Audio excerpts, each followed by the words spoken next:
here in the back seat, you see you have space for people without legs. And then here in the front, what the heck, man?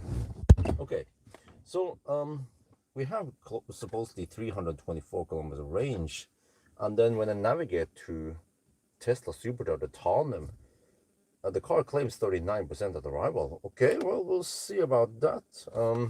When I look on about the route planner, estimates it will take 11 hours and 8 minutes, close to my estimation, 200 watt-hour per kilometer. Wow. Okay, and then we have some possible charging stops here. I'll see. It wants me to stop at Circle K and Ionity Strømstad with 21%. And I'm going to see if I can make it actually to the whatever charger past that point. So yeah, battery is nice and warm, or in the middle there. We have battery temperature gauge, actually, pretty cool. We have car scanner running, but it doesn't show percent here. Well, it shows percent of the 12-volt battery, but it shows some voltage and power output, whatever. So okay, anyway, we're gonna start kind of late today. Wait, where's the clock there? It's 22:45 now. I'm gonna get ready and then we start.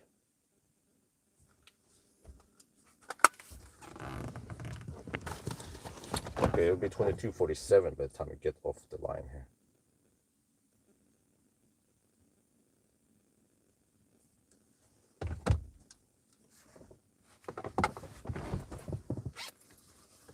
Thai video? No. This car doesn't sell in Thailand.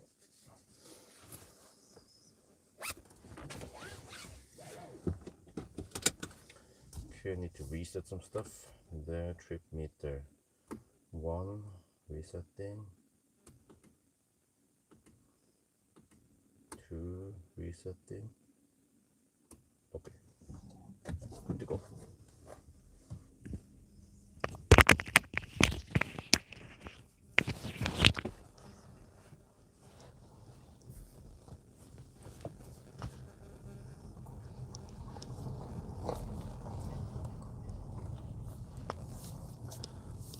Yeah, 47 more or less. Yes, okay. Well, the car estimates 39% a Tandem. So this car actually has quite nice and flat charging curve. It can hover at around 95 kilowatt until around 40% or something.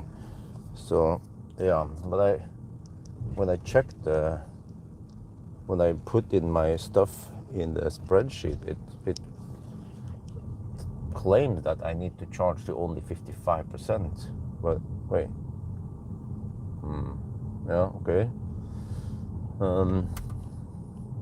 But that means I can drive only around 100 kilometers between each charge. We are back on ionic levels here.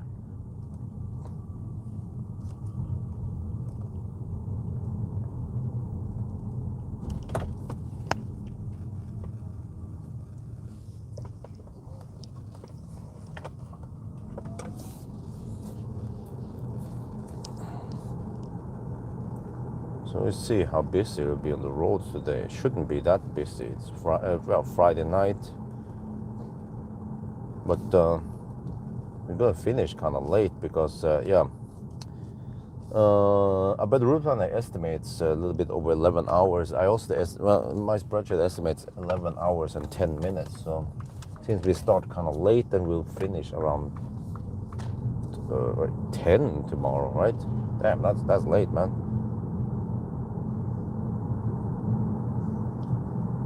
Isabel fell asleep this afternoon again, and I let her sleep a bit because she felt a bit grumpy and tired. So, but it seems like it was a mistake because it took a long time for her to fall asleep in the evening. So I just have to reject her from sleeping in the afternoon. Just hold on a couple of more hours and she can sleep in the evening, so she can pass out around 8 rather than 9:30.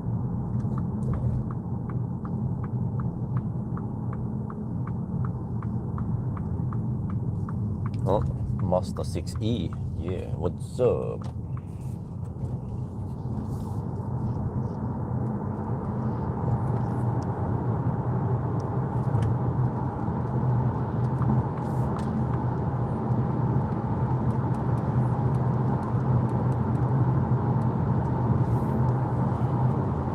off we go. So this is more chill 1,000 kilometer challenge. Just once per week. That's how I prefer it. But maybe I can. Don't really need to run a car scanner.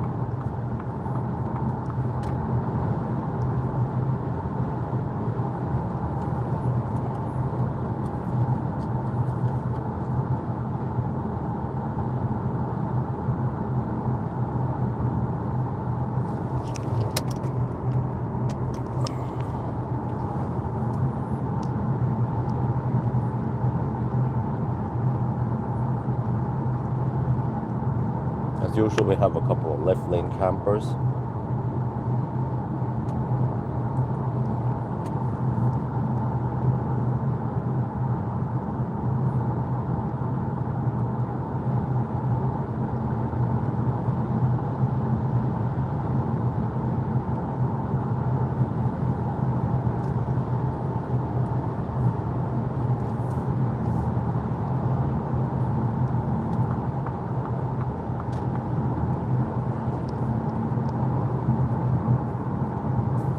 There's some road noise, despite that we have only 18-inch wheels here. So yeah, oh, I forgot to fire up HVAC. Had it off when I was stationary.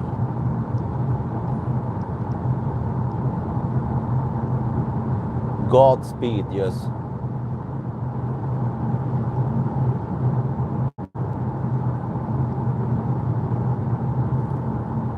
Okay. I expect to end up at Hanum now, so I will not follow Better Planner's recommendation, because it seems like you want to go deep. When I did 0 mile test yesterday, I went, well, real deep, and I got full speed already from the bottom, so it seems like you want to go close to 0% every time, and just ride on that extra 10% flat at the bottom. That will help. But do you guys know about Tesla takeover event next weekend in Austria? It was a place a little bit south of Salzburg called Flauhau or something. Where it was again.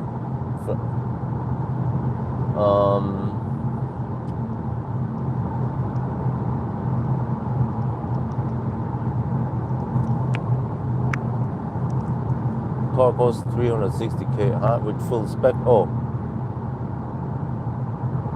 flush. How do you pronounce that again? Yeah, so you know about that event then. Flachau. Yeah, I think they pronounce it Flachau. I spoke to Keys today. He spoke for over an hour, 1.5 hours or something. So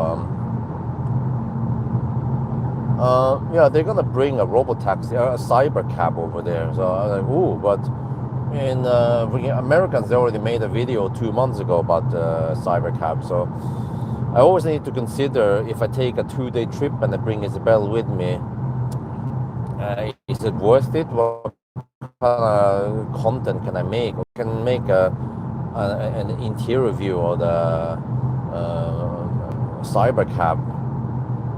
Kind of late compared to the Americans, but what else? I'll just make a vlog about that event. Croatia right now, plan to visit. Okay, does a car have the 43? Oh, no, it's no, not kilowatt. No, costs around 40k. Wow. Okay, that's expensive, but I mean, if I go there, okay, there was a long story. First, it was on 3rd of April, and Hans guy asked me about this. I said, you want to go there? I'm like, well, if I can bring Isabel. He said, yeah, no problem. I said, okay, I'll go for it.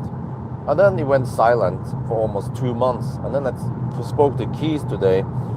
And then by coincidence, he mentioned, well, are you going to to Flachau or whatever it's called again. I'm like, huh, what? Oh, the Tesla event. Oh, well, wait, that sounds familiar. And then I look at my email, and then okay. So then I had to ask Enhance again because they are the main sponsor there. How is this again? Are you gonna go for it or what? And he said no, he was too busy, so he didn't have time to organize it. I was like, okay, no problem. But Flachau, okay, whatever. It sounds German.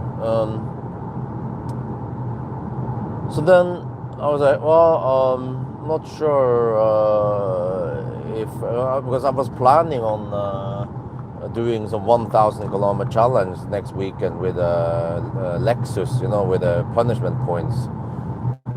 So I can still do it kind of Saturday night. I'm not sure how shot I'll be, but I can try to sleep on the airplane maybe. But so if I go there, I will have to leave. Wait, how do I change the screen brightness? Is a bit bright here. Settings and features. What is the difference between setting and features? Display. Okay, brightness. Okay, let me go minus a couple of notches. -4 is the lowest. Fuck, man. Okay, slightly better.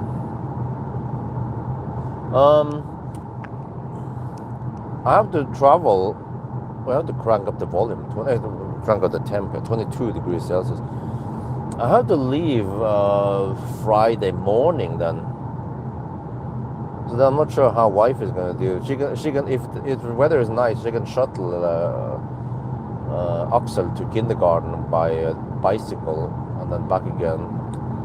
I think I should leave as early as possible on Friday morning. I don't know, flight around 7-ish. And then okay, I look at options here. If I fly over to Salzburg, there are no direct flights there. Or at least one, but then on the way back. But on the way there, I have to connect in Frankfurt. So I'm not super keen on that because I saw that the travel time will be around 5 hours, 4 to 5 hours with the connection. I was like, really? Just to go to Salzburg? And then I got tip from Keys that, oh, well, check München. Okay, so I checked München. Oh, yeah. Lufthansa flies to München directly, both ways. 2 hours and 15 minutes each direction. Okay, alles good. Also not that expensive. Almost 2,000 euro for adult. So Isabel should be maybe around almost 200 euros. I mean, sorry, almost a little bit over 2,000 NOK. Yeah, almost 200 euros. So Isabel should be maybe around 150 euros. But then I have to get from München 2-hour drive to Flachau or this. Yeah, I look at some train options. I don't know. Would be best if somebody, organizer or someone who's going the same way, could pick me up and I can just ride with them with Isabel. Also, I had to bring the Cybex Anuris T, a big box again. Okay. Here we go again. Yeah. Here we go again. Here we go. So and then I would arrive there noon-ish, right? And I can catch some of the stuff going on there on Saturday. And then Sunday, that's Friday, I mean. And then Saturday I can also do some stuff. Oh, damn, my freaking autosteer suddenly disappeared. And I can also attend some stuff on Saturday, but mostly just morning, daytime, and I want to travel back afternoon-ish, not too late. And I can. I'm supposed to go on stage also. So first, I'm supposed to go on stage with Enhance. I was like, what? I mean, I haven't done any preparation, What am I supposed to talk about, And then, okay, so I could go on stage with Keys then and represent Electrify / Siva. Okay, that's interesting. I can talk a lot about Siva reports, my findings so far. my experience with the positive experience with Siva Report. Why is it is a game changer, especially for fleet operators and companies buying in bulk. White Snake? Huh? No, Stackabo. For fun. Swedish pop music from the 90s. Yeah. So that could be an option. And then I suppose Siva will sponsor my trip, or I don't know, someone. It's just yeah, they can organize it. I haven't responded to him yet. I guess I can respond to him soon, because I need to check the flights, my preferences on the flights, and then hotel room or whatever. I just sleep in the same bed as Isabel. That's fine. Isabel loves flying and traveling with me anyway, so. Oh, it's called Stackabo. Stacka. STAKKA. What was that? Oh. And then BO. Yeah, Bo. Stackabo. Yeah. Oh, what is that? A bus. Oh, electric bus. Uh-oh. Electric bus got stuck in the uphill. Did he run out of juice? Maybe have moisture problem in the battery. Maybe it was the ECU problem. I don't know. But yeah, the bus is kaput. And then okay, I go to Austria, right? Do they have sauerkraut there? What? Then I want to ask you guys, huh? Should I join them? Tesla takeover. Supposedly, possibly, Franz von Holthalsen will go there also. Well, you know, that name sounds very German. Is he from Deutschland? No wait, von Franz von. No wait, von means is that maybe that's Dutch.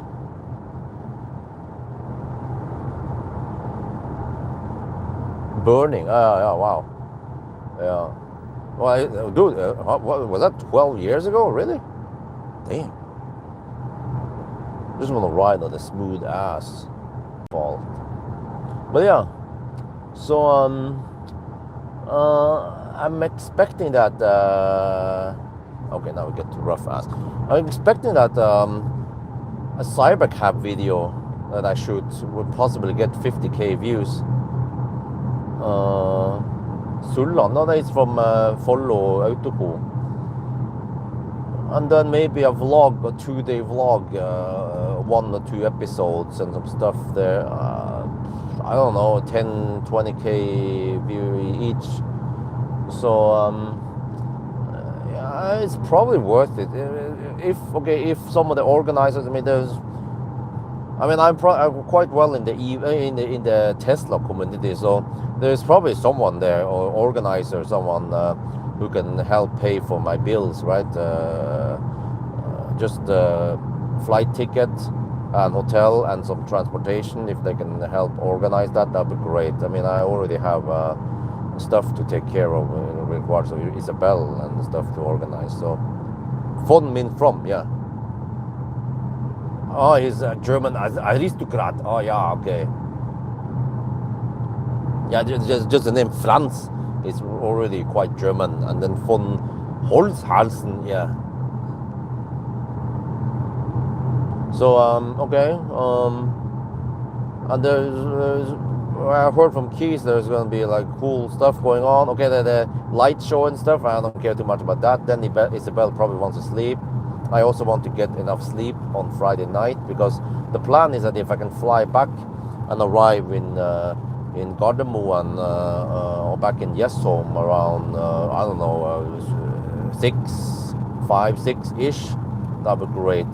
So I can do the 1,000 kilometer challenge that night with that Lexus are set, that'd be great. Yeah. So then I need to get as much sleep as possible the night before, and then yeah. So maybe I'll just say go. Yeah, let's go for it. I need to find some. Yeah, I need to find some slots, preferred slots, and then the names and everything, and then they can book the tickets for me and the hotel also. It's some kind of ski resort there, which means that during summer there's not massive load on the hotel, so there should be plenty of available rooms, even now that we come kind of late. Well, and also anyone in the. So was there one guy in the live stream? You are attending that event, right? There were other people going there. Does it cost any money there to go there? By the way, do you need some kind of ticket? I heard that Tesla is actually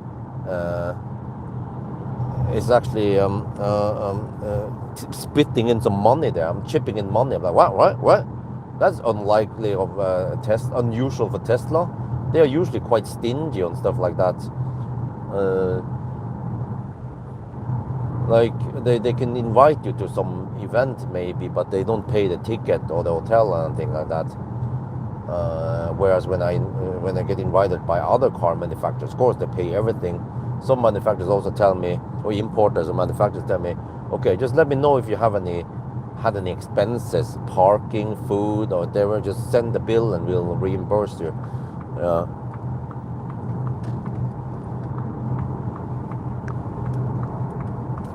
So okay, I'm up for it. I mean, to me, it sounds like, based on my gut feeling, it could possibly be okay. You know, it will be worth the time going there. So I have to spend around 1.5 days, so I lose a bit of work, but I'm gonna be working over there and stuff, and yeah. So I guess it's worth it. I can meet some fans. Yeah.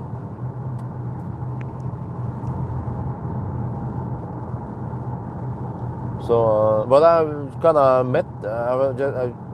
met friends before, but I actually never been on close contact with Elon before, so I never exchanged words with him. But I mean, highly likely that he will go to Austria, right?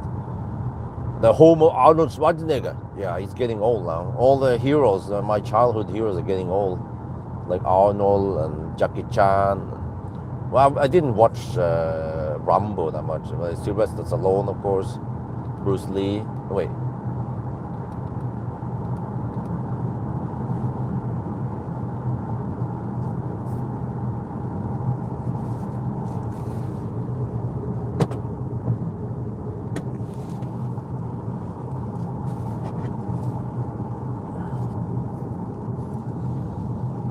Yeah, I'm getting old also. So,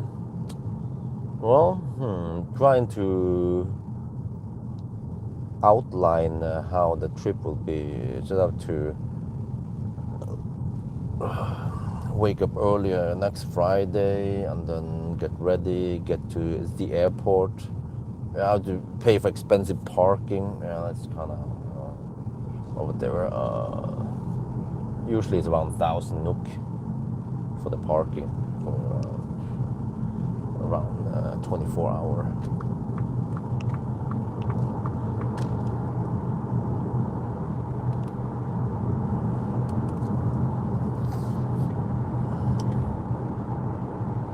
But yeah, I mean, I personally also want to check out Cybercam, see what it's all about.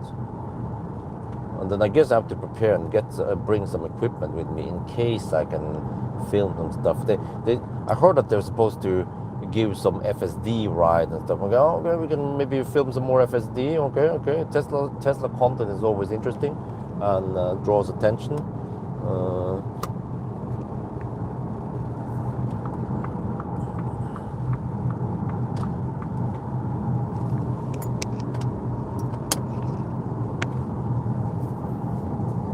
Oh man, my arms are still kind of shot after that swimming exercise. Wait, what day? What was that on Wednesday? No, wait, was it Tuesday? Well, yesterday I had a Sunday drive. The one was Wednesday, 2 days ago. Wow.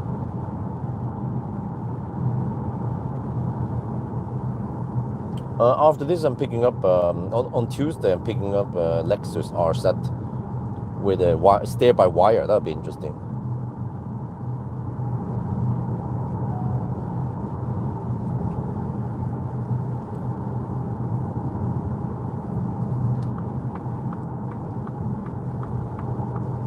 Yeah, I used to live near Tveita many years ago at Haugerud in the ghetto. In the ghetto. In the ghetto.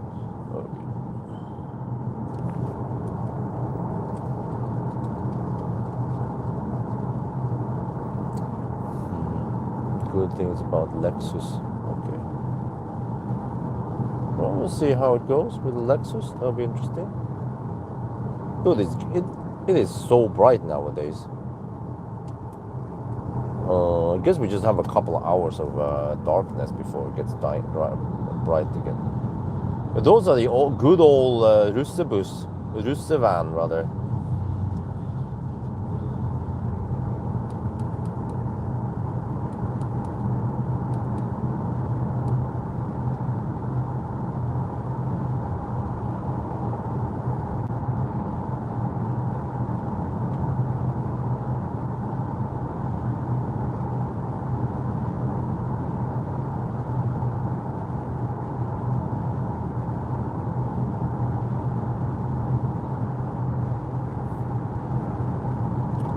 Well, huh? What? The car still claims 34% at arrival, huh? Well, it's been driving her Puma. Well, good. All is good. Can you guys electric user Lucevan? Yeah. I mean, eventually someone's gonna buy a second-hand. Well, ENV 200 is not gonna cut it, but ID Bus when they are getting old, that works great. Yeah.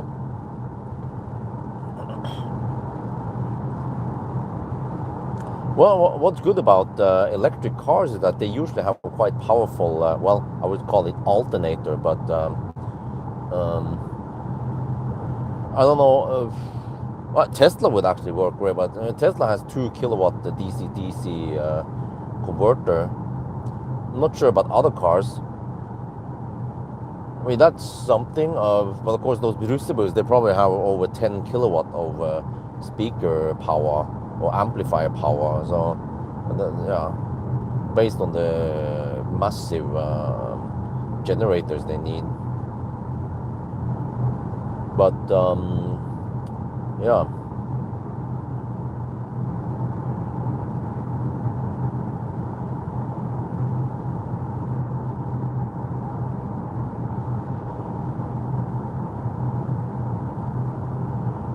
Oh shit! I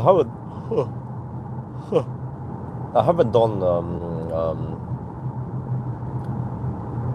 the acceleration noise test yet, but I did banana box test this morning.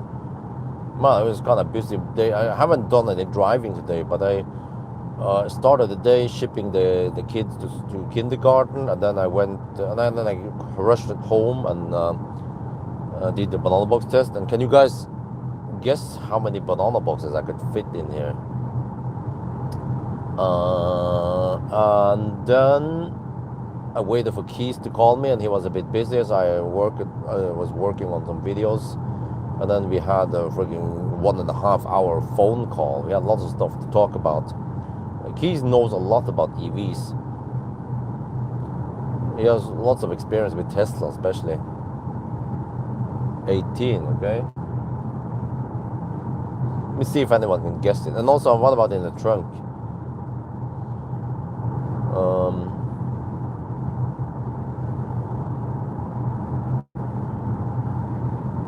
It is remarkably cramped in here. Well, okay. And then I went to the city of Home to buy some stuff, food. I had to run errands, return a package, buy some wet wipes, buy some food, diapers and stuff. We normally now we shop for around 1,000 to 1,500 NOK per month on Yemen, and what else is it? Yeah, and then we went home, and then we had some pork barbecue. Oh yeah, some quality time, me and wifey. Oh man, I ate a lot. Oh, wifey also. Oh man, that's so good. And then I passed out, and I slept for about 1-ish hour, maybe almost 1.5 hours. So hopefully I can stay awake tonight. Traffic seems to be kind of low. That's good. So we have to stick with superchargers and Ionity primarily. Well, okay, I can tell you that it can take 7 boxes in the trunk, which was actually remarkably good. And it seems like that's where all the space went, because the space in the back seat is kind of shite, but the trunk space is quite good. And then total, to my big surprise, I brought 3 stacks of banana boxes, and each stack contains 5 boxes. So I brought 15 boxes initially and thought, okay, that would be plenty, right? Nope, I had to bring more. So I brought 20, and I could fit all 20 in there. So 20 boxes. Well, that's actually better than e-Golf. Right on par with Soul, but Soul has quite small trunk. But then better space in the back seat.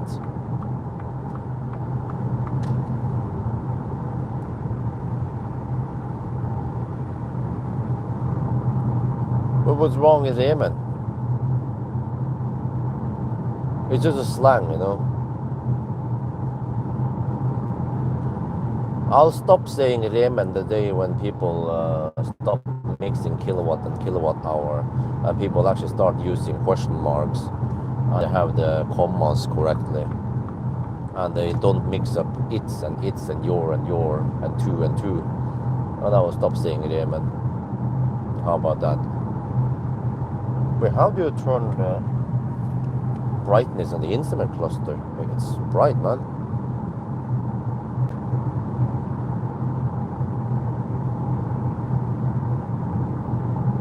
And the day when people stop using double negations, then I will also, like, can't you stop saying, what did you mean? Can you stop saying Mjøsen? Or it's not uncommon. Well, that's double negation. That is bad English.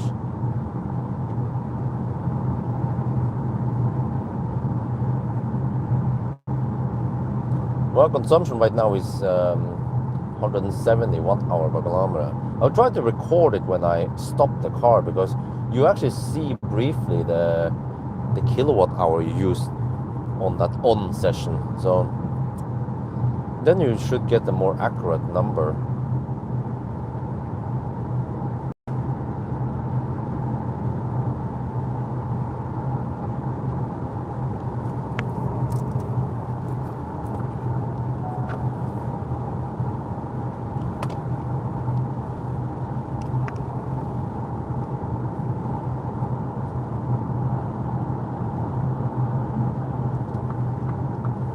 Lead by example. I mean, what, does it bother you? I mean, there's plenty of other things you could be concerned about, you know, than me saying Mjøsen or Yemen.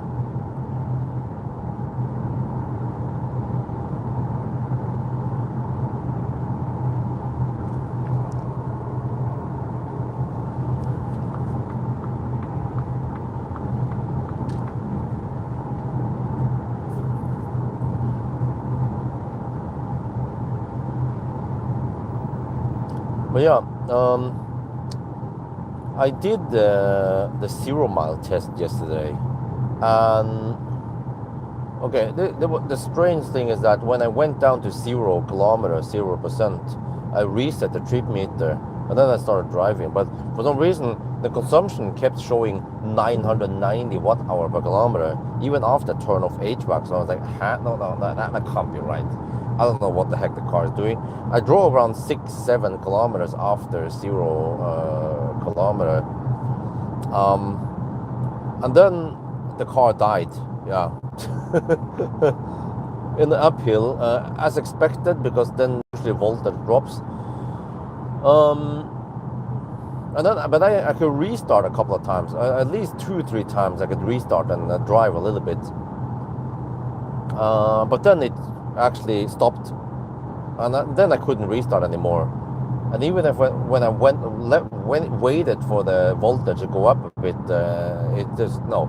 And then I started charging, but after charging for around 5 minutes, 5-10 minutes, I tried to start the car. Nope, it was kind of bricked for a little bit. Then I charged around 40 minutes, no, 20 something minutes. And the car was actually taking around 10 amps or 2.3 kilowatt, 2,350 to be exact. That is one of the fastest I've seen. Many granny chargers seems to pull only 8 amps or less. Or charge, not granny charge, they are technically charging cables, yeah, always be correct. But yeah, so then it worked again.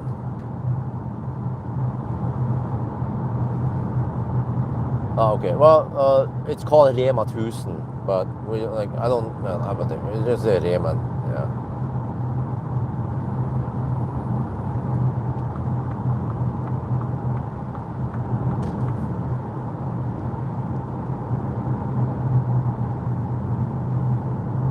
Well, 160 watt-hour per kilometer, damn. That ain't too bad, in it?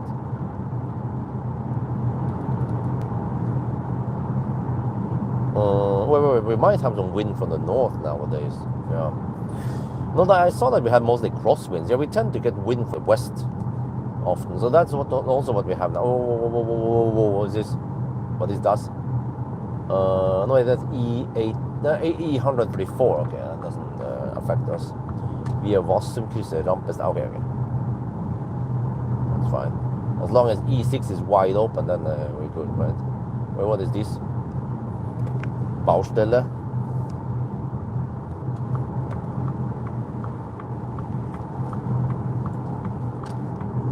Oh, okay. We need to correct for this. No, but actually, it actually doesn't matter. I can just film this, but we need to go slower now.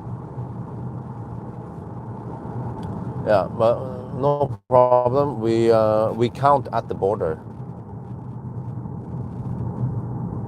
how long it took versus the reference time, and deduct for it.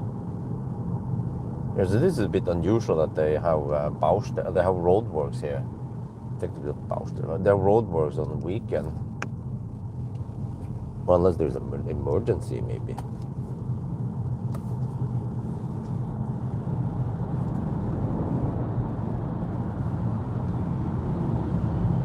Oh, Achtung.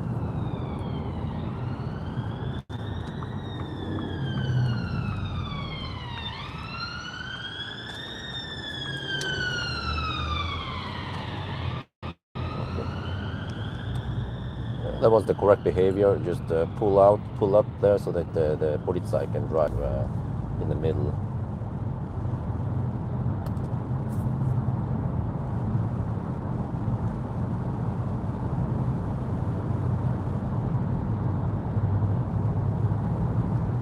Yeah, but Andreas donated 40 NOK. Thank you very much. Funny gun, how one can always understand with them. Okay. Dude, these guys are hammering it. They're not going at 50 kilometers per hour. Okay, but they're just gonna go by the traffic flow. The Polizei is not here. They went the other direction. I measured the net capacity to be around 41, 42 kilowatt hour. I don't know exactly how much it is, but roughly there in that ballpark.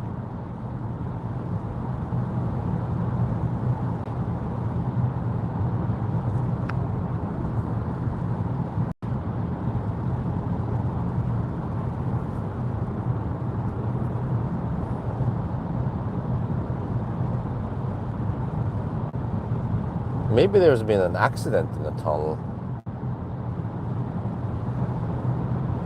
and that Polizei was racing to make a quick U-turn and then get into the tunnel on the other side. That's actually more likely some accident, something unplanned. Because normally on Friday night there's no well, actually, well, there could be, yeah. It seems like they could work on Friday night, but they normally don't work on Saturday night.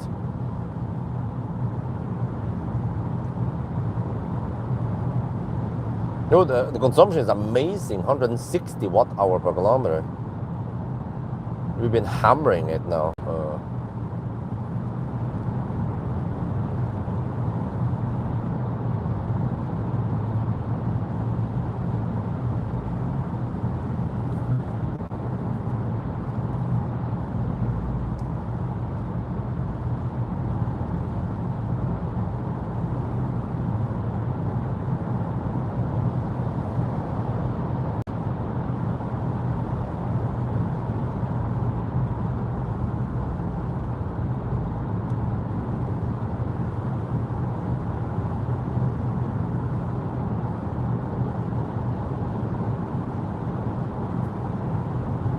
So yeah, guys, should I go to Tesla takeover event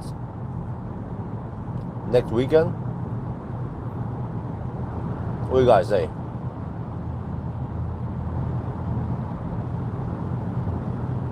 Should I stay or should I go?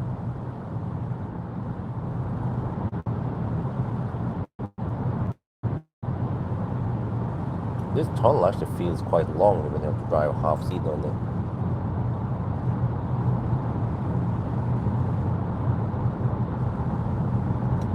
No, okay. I think you missed that part I explained earlier. The plan is that I will travel there Friday morning, maybe catch a plane somewhere between 7 and 9 in the morning, and then join the event there. I'll be there around noon-ish, right? Or no? They have a long program until 9. They're gonna have the light show, but then I'll be in bed with Isabel, try to get some sleep. And then Saturday I will probably also attend some stuff. I'm not sure when I will go on stage and all that, but the plan is to head back already maybe around, I don't know, 2 in the afternoon ish, or I don't know, as long as there's not much interesting stuff going on, then I can just leave. And then I should be home, I don't know, let's say 6 or 7 in the evening, and then I still have time to prepare and get over to, and then I can do 1,000 kilometer challenge on Saturday night next weekend.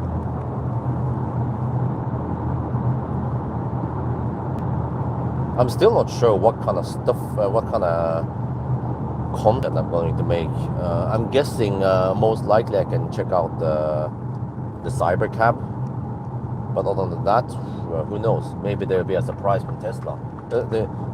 I heard from Keys 2 years ago that after on Sunday after, well, there's something going on here.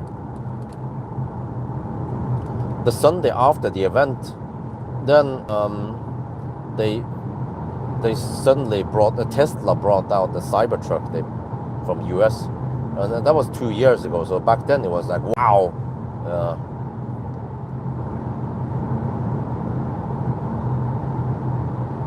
Maybe Tesla will bring Roadster then. Okay, that's not gonna happen.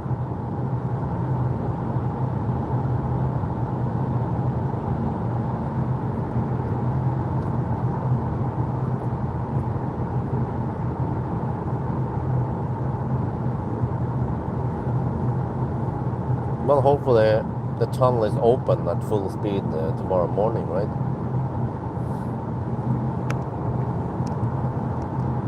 Let's see how much delays we have this time. More like 5-6 minutes.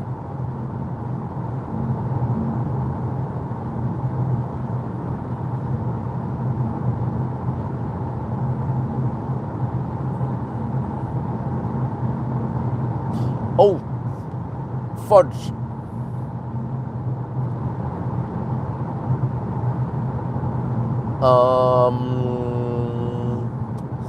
There was one small problem. We are making new. Well, actually, I don't think that is a problem, but we are we are renewing the passport on Isabel and Axel. So we of course had to hand in the passports. But actually, last time when I went to Amsterdam, I flew to Amsterdam and back again with Isabel. They never checked the passport. Wait, or did they? I don't think they checked the passport. They just checked the boarding pass because it's within Schengen. But I mean, on general basis. Oh, there's another blue light. On general basis, if you leave the country, you should bring your passport. But it's not a must-have. But yeah, I can get something like it's called nødpass, but I don't think it's really needed since we're going within Schengen. Yeah, do you guys know anything about that?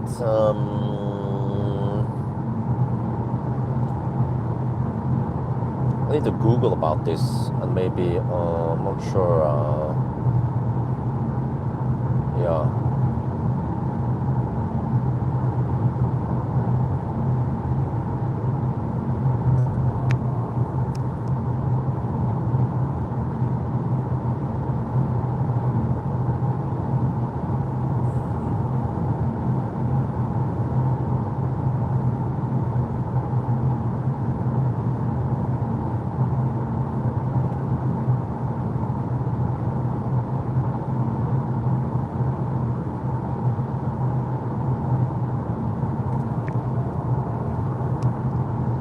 But I remember when I went to Amsterdam, they never checked the passport.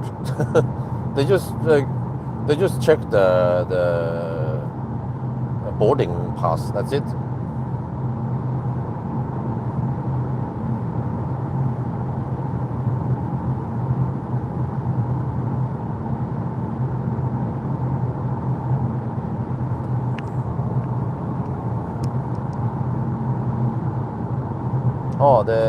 Oh, I don't remember what the heck it's called again, but it's the one with the steer-by-wire. It's one of the higher ones, 500, 550 or whatever it's called again. You are legally required to carry a valid passport. Oh, huh? At all times. What? Really? Well,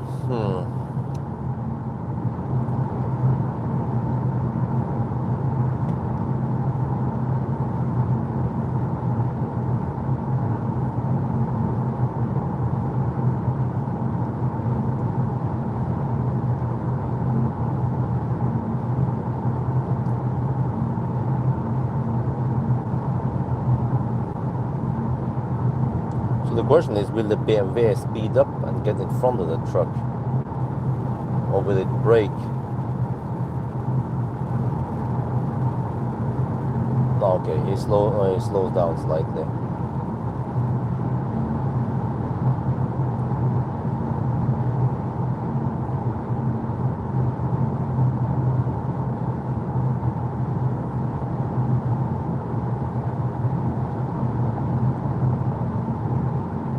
Well, this will be interesting. I'm already down to 74%. This car has roughly half the range of a Model 3 standard. That's crazy, man. Checkpoint start Schengen. Oh.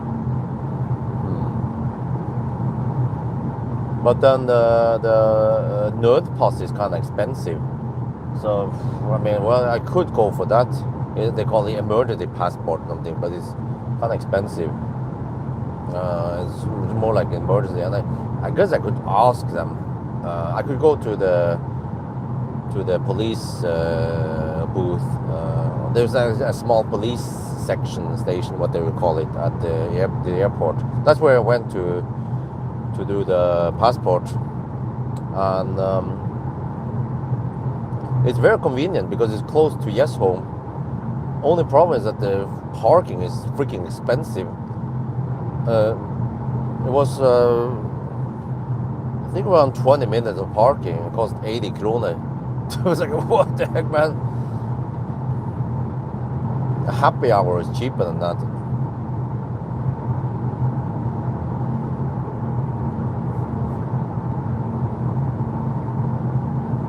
So I could ask them that, okay, we are planning on traveling, but what do we do? Uh,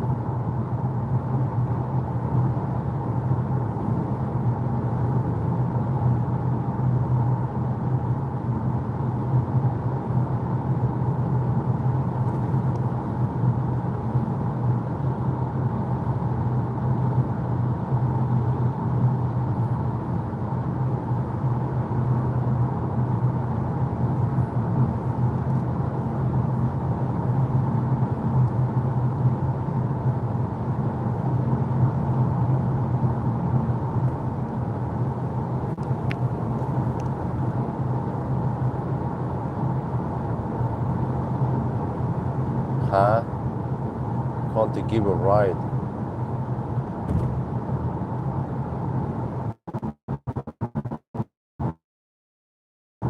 Well, how is that gonna work?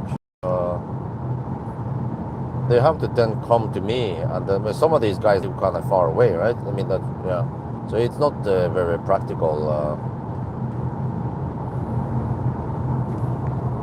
formal content for raising Chris. Nope, just too busy creating my own stuff. Emergency passport for children under 16 years of age costs too. Oh, okay, it's not that expensive, but can be applied for no. Okay, well, this came kind of sudden, you know. So yeah.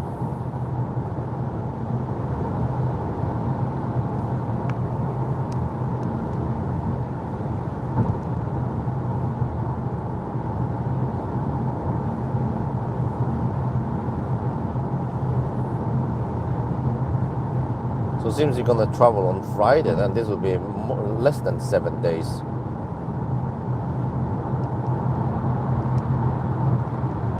Wait, it can't be applied for no earlier than.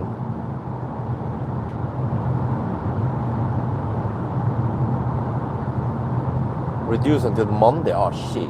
Okay, we have to deduct on the way back. I have to count once we enter. All negative. What was the problem with the RZ? According to those reviews. Well, the car still claims 31% arrival, but it keeps dropping. Okay, we are still 112 kilometers away. I mean, we have driven 84 kilometers already. It's almost half the stretch, and it still has some very optimistic estimations here.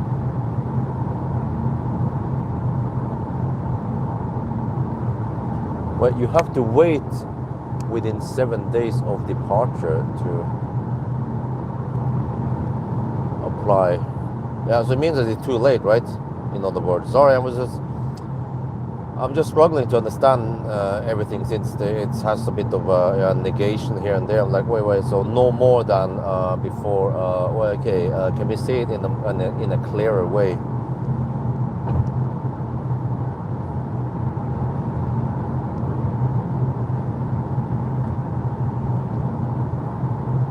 For a noob like me.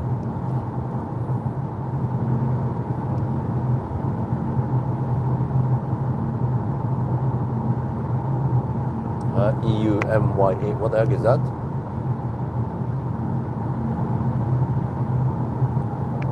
But it basically means that it's too late, right? Because I will be traveling in less than 7 days. Depends when I gonna go for it or not.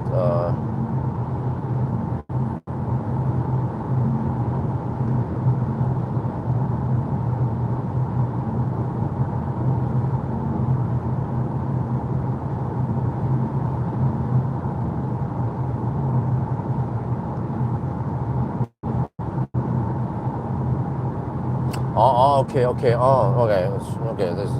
I was just misunderstanding the whole thing. That was the whole purpose of Node Pass, right? Yeah.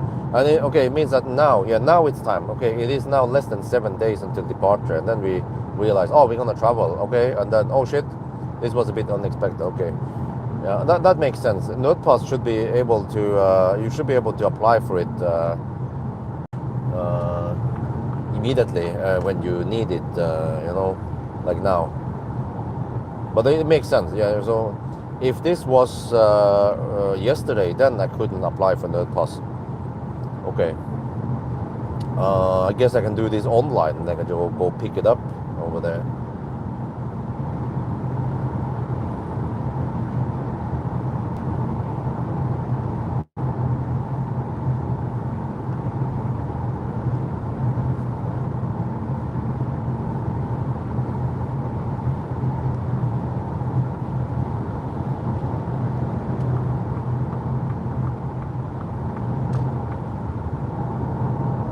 Show up at the airport, I forgot the passport. Okay. Oh, I see.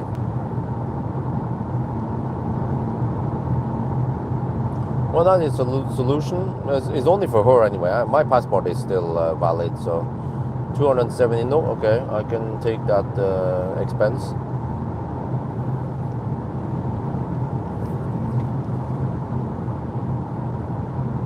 Oh, it's only 180 watt-hour per kilometer.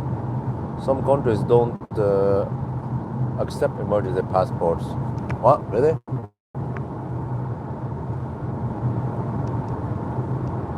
But I mean, going somewhere exotic. Well, I'm gonna go to somewhere really exotic, which is Austria, the land of Arnold Schwarzenegger. I don't think that's very exotic.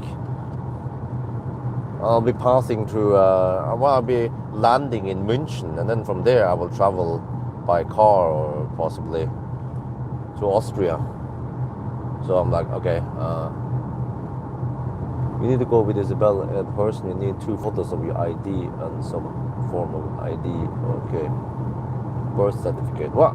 Oh, wait, dude, I need to get the birth certificate then from. Where can I get it online? Some shit. So I need like I need to wait 1 week for Folkeregister to send me one. Hopefully all that stuff is electronic available now.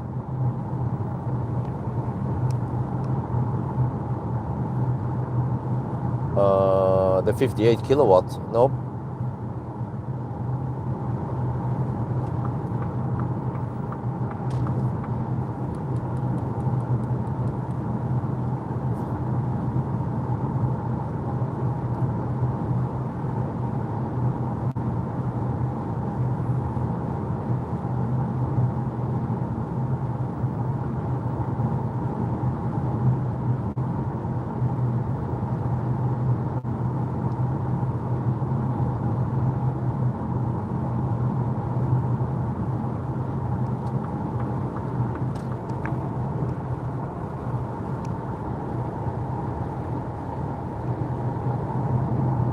Passport is required, huh?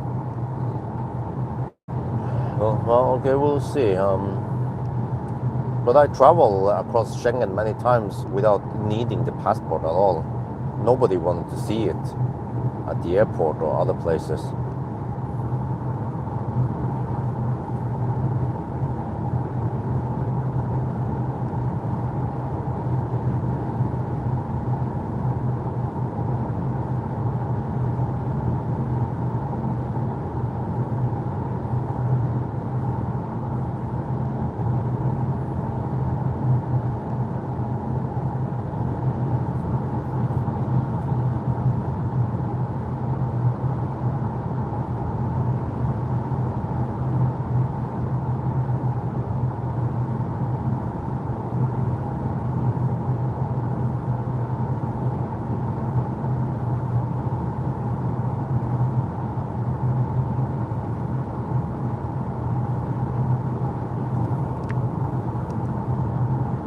Okay, well, I can use the police station at Gardermoen. It's very close, very convenient.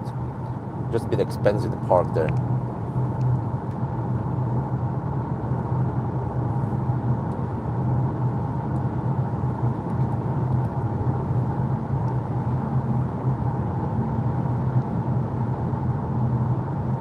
degrees. Okay, nice and warm nowadays.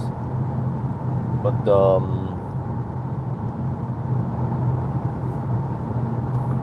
over to something interesting. I talked to Keys today about Seaboard Court and so on. So I gave them lots of input. Actually, in soon they will go more public and have press releases. So they kind of had a soft release with me, which is probably good because I've been giving them lots of useful feedback about things.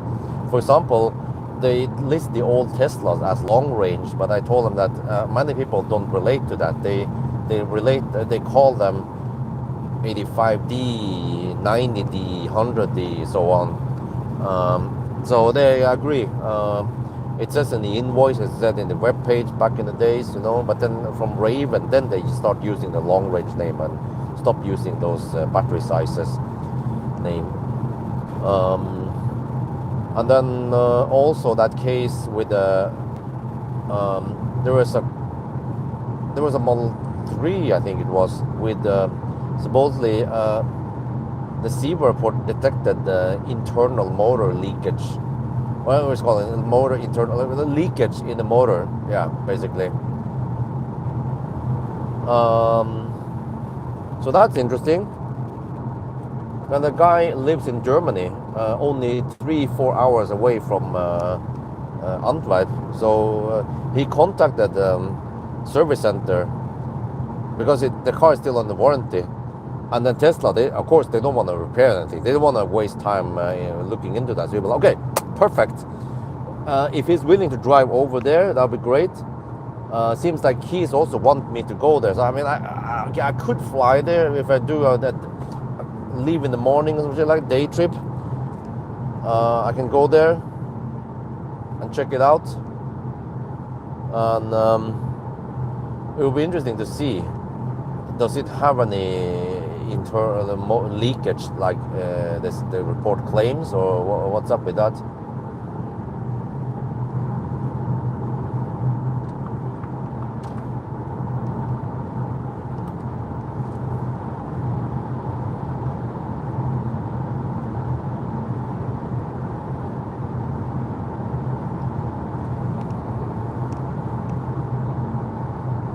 Western Europe, the only countries which checkpoint Norwegian passport, England. Okay, yeah. Well, there's still if you drive from Germany to Denmark, they will check the passport for some reason. There's a passport check at near Flensburg.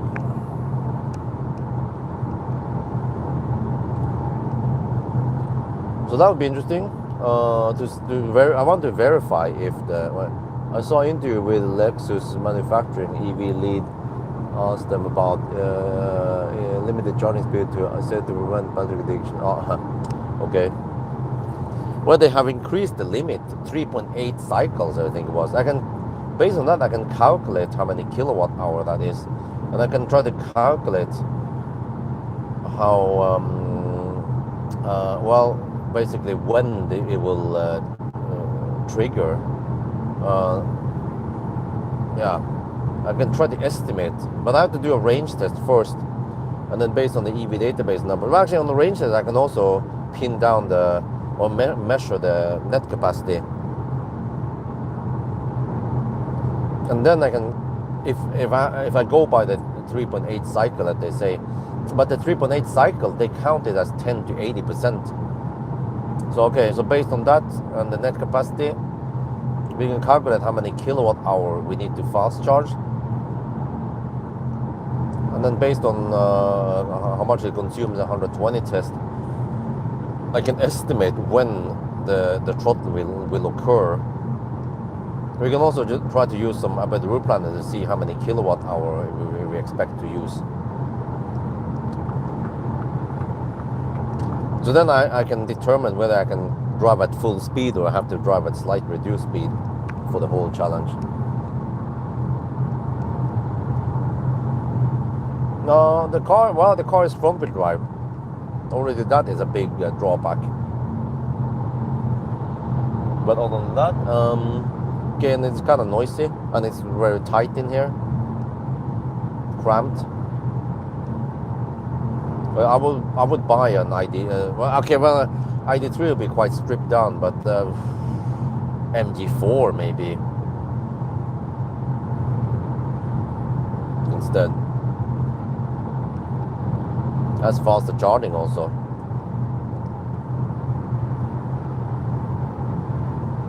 Not sure. Well, I would pay a little bit extra and get the Model 3 standard. It's way, way better car.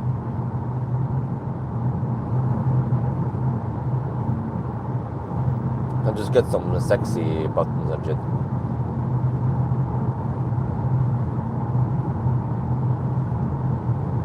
Oh, we are already down to 57%. We haven't left the country yet. We are about 35 kilometers away from the border.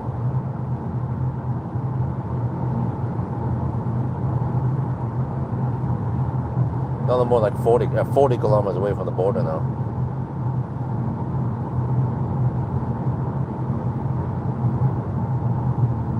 Wait, let me check something here.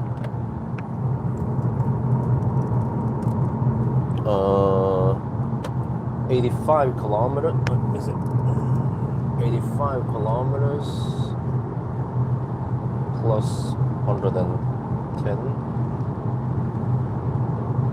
That's only 195 kilometers. Okay. 41 kilowatt hour divided by 195. That's a budget of 210 watt hour per kilometer. Huh. To go there. On them, I mean.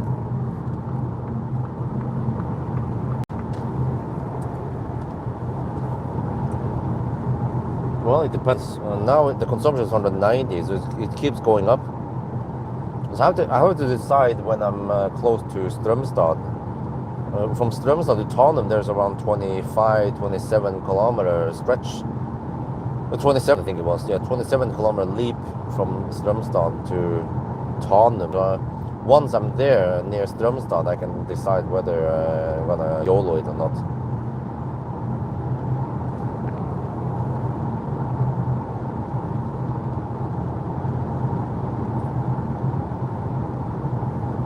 So I also gave lots of feedback to Keys about stuff like there are cases where you test the car and then you might do some fixes, repairs, whatever, or even upgrades, depending on what you want to do, and then you want to retest again. So you should be able to retest at reduced rate, at reduced price, right? So I was thinking at least 50% discount or maybe more. What do you guys think? How cheap should the second test or the retest be in percentage? The full test, first time when you pay for it, it's almost €100. I think it was €90.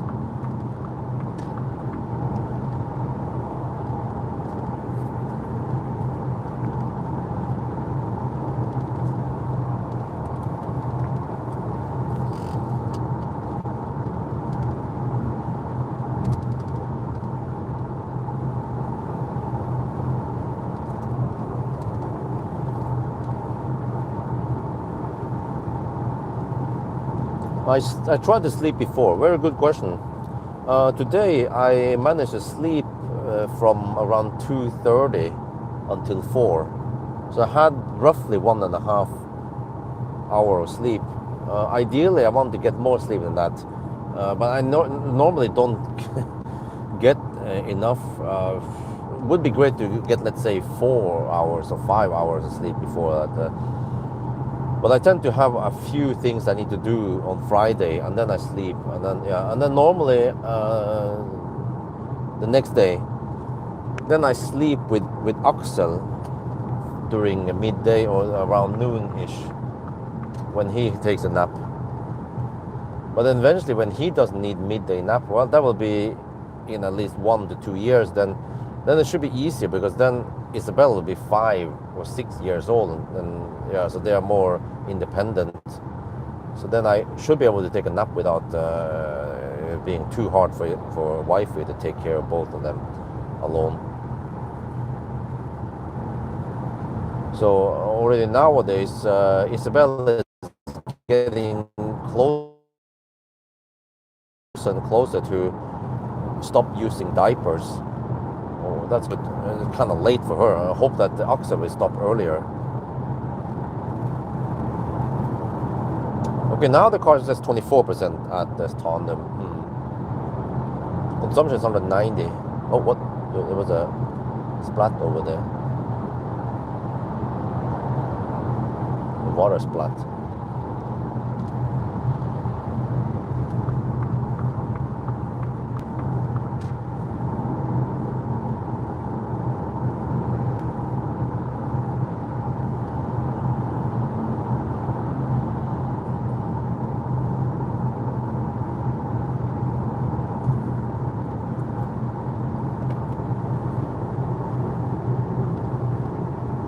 The starting time was 22:47.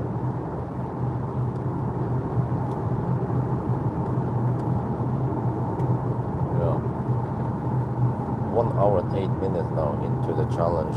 Says, yeah. Okay. Well, is this based on Stellantis?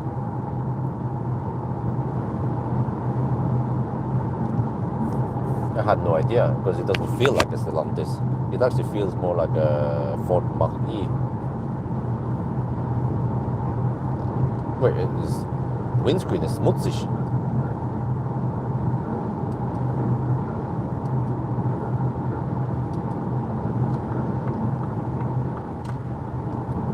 What, don't they make their own cars, Ford?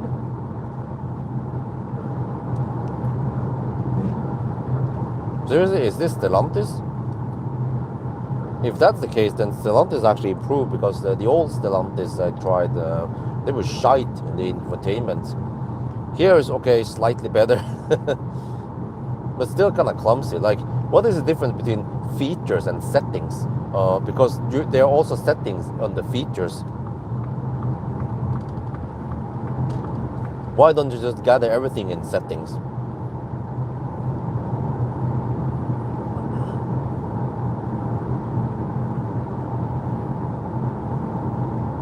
Okay, it's not Stellantis, okay. Why is the windscreen so schmutzig?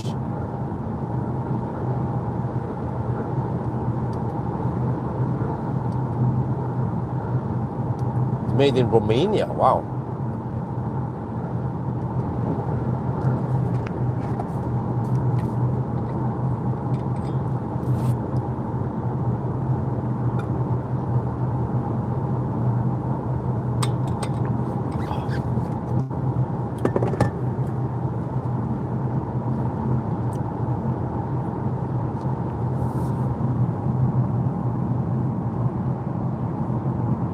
Oh, I see.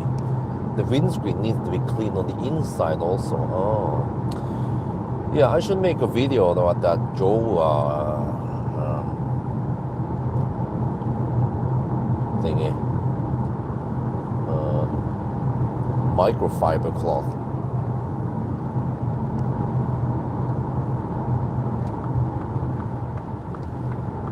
I was supposed to do it today, but I didn't have time, so not sure when I have time. Maybe Monday, but it's going to be raining on Monday.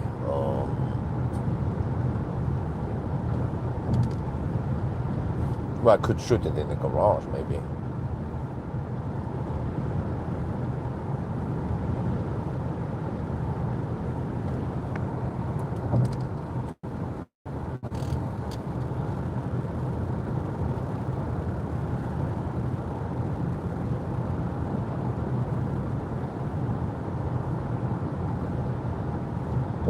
Well, they've been slapping down some new ass all over the place.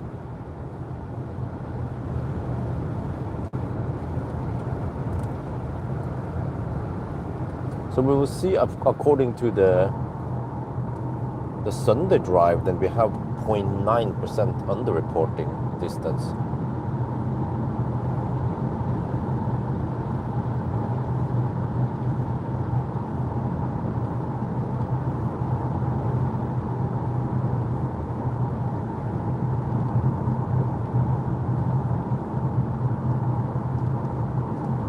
if you have 100k NOK to spend on a second hand, which would you buy? Millennium Falcon.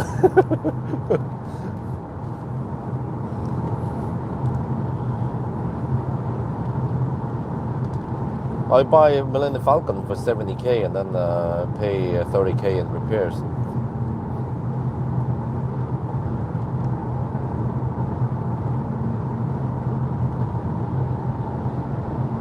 Since I know these workshops. Yeah, wait. Yeah, I think I sent an email to Nasir. Wait, didn't I do that? Yeah, I think I did. Ask him about, can we try to get Millennium Falcon fixed soon? I don't want to nag him too much, but it's been several weeks now, or maybe, I don't know, a month now. It's been sitting there. Millennium Falcon has been sitting at 0% for possibly 2 weeks now, so that's not very healthy for the 12-volt battery at least. So I'm not sure what they're gonna do with that. Maybe we need to go to Valdemar and test the battery eventually. Yeah, I mean, it's taken way too long. They need to set aside a little bit of time, you know. And I was kind of late on just sending them the bill, but at least next month now, from June, I will send them the bill for the sponsorship, EV Hub. I was supposed to send it in May, but already for May, but then I didn't have all the new sponsor intro finished yet, so I felt like, okay, I don't want to build them before the stuff is there, before the merchandise is ready.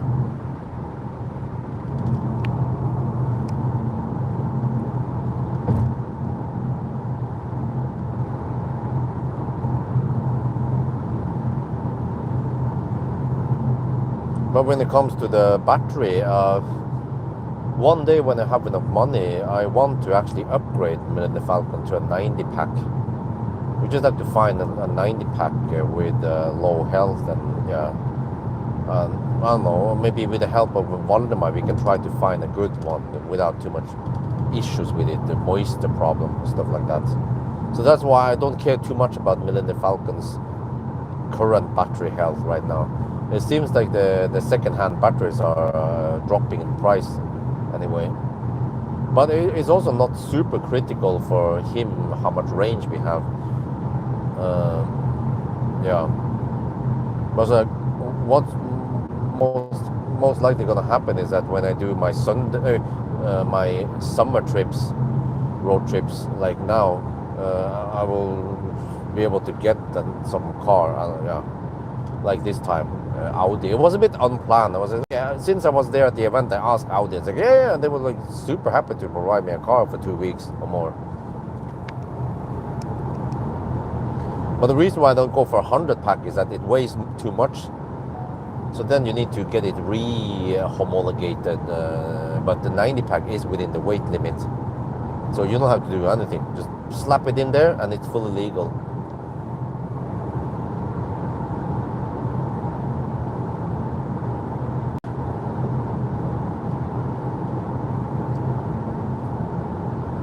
The consumption is only 190 right now, but it should go up. But it means that at this point, if I actually spend less than the budget, you know, my budget was 210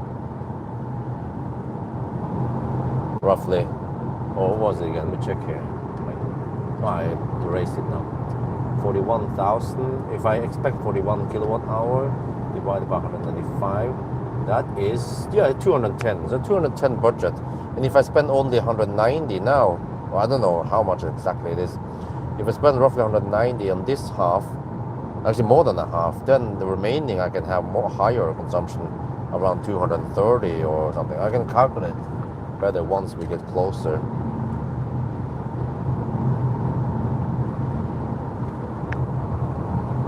You already heard that FSD approved in Estonia. Oh, wow. I heard about Lithuania. No, it was Latvia. Latvia and Estonia. Okay, it's coming now. It's coming, yes. Let's hope that Norway won't be the last country to be approved then.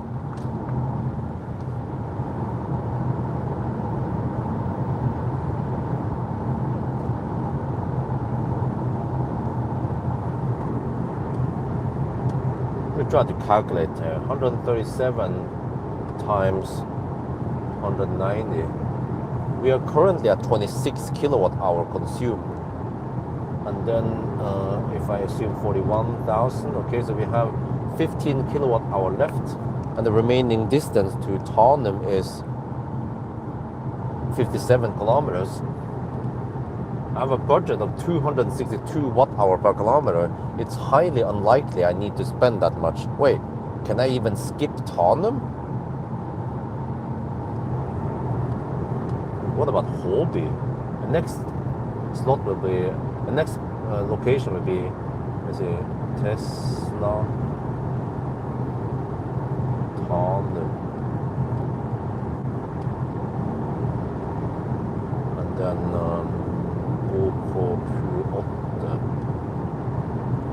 Hobby. Tarnum to Hobby. Oh shit, that is 35 kilometers stretch, okay.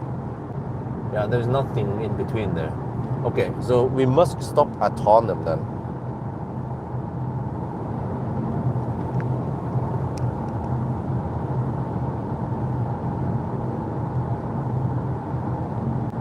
Well, wild guess, I think UK would be the last EU country, or I mean European country, to get it approved. Wait. Is UK even part of Europe anymore?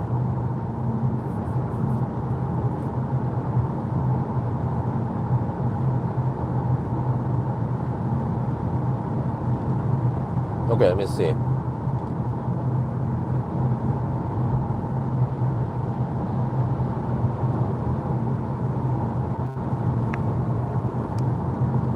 Yeah, for a good reason, because Tarnum, okay, I can tell you guys why. Tarnum has only V2 supercharger. They can provide 140-ish kilowatts. I normally don't see 150. And many cars nowadays, they need more than 150 kilowatts. And it's only 400 volts. That's one of the reasons. Another reason is that the Tarnum exit is kind of slow-ish. Compared to some of the other places, but mostly it's because it's only 400 volt, 150-ish, 140 kilowatts. That's why I normally don't stop at Tarnum. But with this car that takes only 100 kilowatt, then I'll take it. And I also kind of need to go deep. And also this car has somewhat low range, so you might not have that many other options, you know.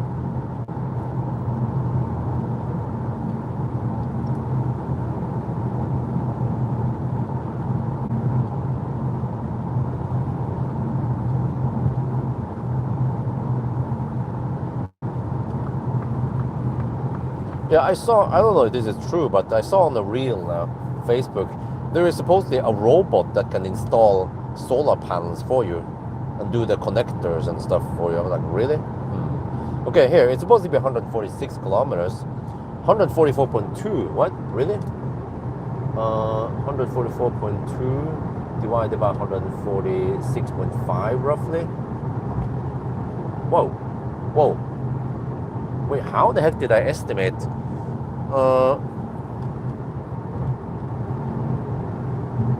It's more like 1.6% underreporting, which is closer to what I measured on the range test.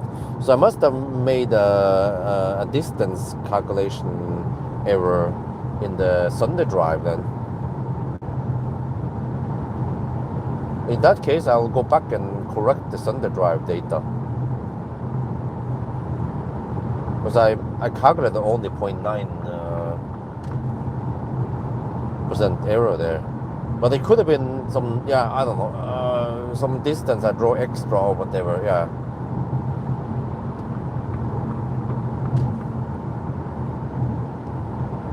That is plausible. But here, at least when you go direct, then there's less error. Or it could also have something to do with tire pressure. But normally it's not gonna make the distance vary that much.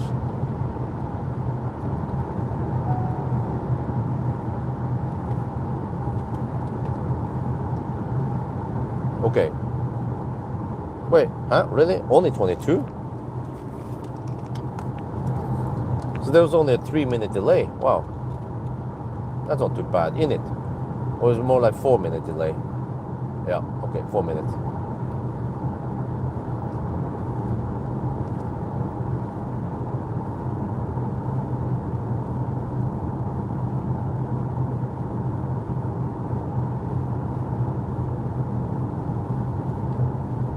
We are now on the border between Norway and Sweden, and you guys saw that there were some slow traffic. Actually, the Nordby tunnel is closed also on the way back, so we have to correct for that delay. And if you see here, normally it will take 1 hour and 19 minutes. We actually made it here in 1 hour and 23 minutes, so we have a 4-minute delay then.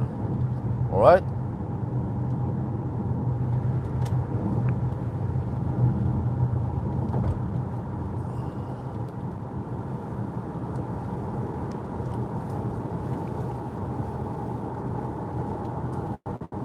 And now the car estimates that we will arrive with 19%. Really? Seems that we can actually make it. Wow, that's not too bad. And the consumption so far is only 200 watt-hour per kilometer. Yeah, this car seems to be efficient. Yeah, good. Okay, now let's hammer it.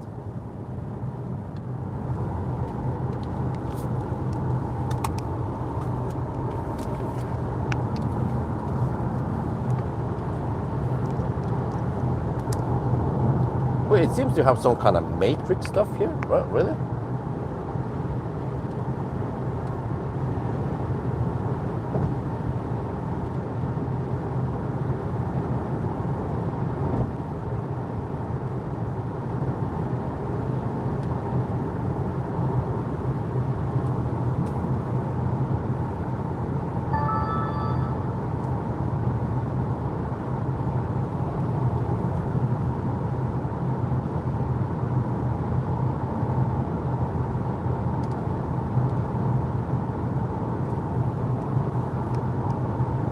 MG4. Now I feel like MG4 is more spacious.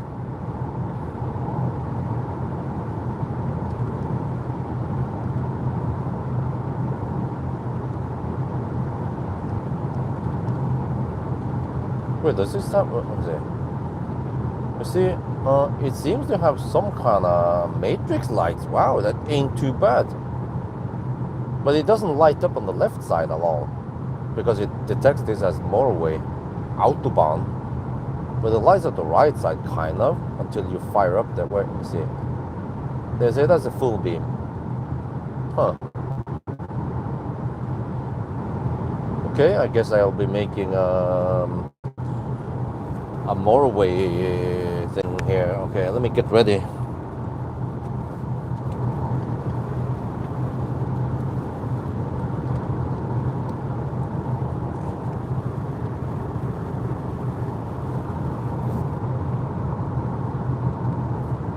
Yo, what's up? We are now sitting in the Ford Puma, and in this video I'm gonna do the headlight test. We actually start by doing the test now in the Swedish motorways. We are doing 1,000 kilometer challenge. We are getting close to Strömstad, and yeah, I noticed that there's some kind of matrix lights here, because now it has cut off the left side. And then you see oncoming traffic, it has a few elements, just like the BMW iX3. Oh, Neue Klasse, okay. Oh, the burn, okay. Dude, that must be a Volvo. Turn down the lights kind of late. Let me see, is that the Volvo? Yeah, I think that was a Volvo. Okay, but anyway, here, it blocks the oncoming traffic, which is good, but once the traffic has passed, then you see, it doesn't light up more. So if I do this, pull that stock against me, then you see the full beam, right? Or the full action. So, well, it seems that the car detects that we are on the motorway, and then it just purposely doesn't light up the left side there, which is a small minus, because there could be a moose running over the road, right? Across the road, rather, yeah. And that we won't see. But wait, but it keeps it on with the street lights. Well, I guess that's good, because it is on these intersections that some of the mooses could be here. Yeah. when I hit that moose with a BMW iX several years ago. That was in the intersection area, actually not too far from here in Sweden. But yeah, then it fires it up again. Okay, good. But you see here again, let me show you. Full beam like this, and then the reduced or the matrix part. This is actually quite nice headlights. Good spread, good strength, at least on the motorway it appears to be good. We need to test on the yes home stretch soon, but still. And also, of course, we have to wait until we reach Varberg to see. But for now, it looks good. We'll check again. This stretch is nice because we have some traffic here and some downhill and some winding parts. But it seems to detect oncoming traffic far enough and soon enough, and it also blocks out the light so it doesn't dazzle oncoming traffic. What about now? This is okay. The oncoming car is kind of far away, and then we go also behind some pillars, some pylons. But eventually it should black it out. But I mean, by default, it already blacks out the left side, you see? So then it's not a problem. Yeah, maybe this is a good thing, because on the Varberg stretch, we might not be flashed at that many times. We'll see. Here, yeah. But this is actually good. Hey, the car is doing a good job. Nice. Oh, I like it. So far, so good.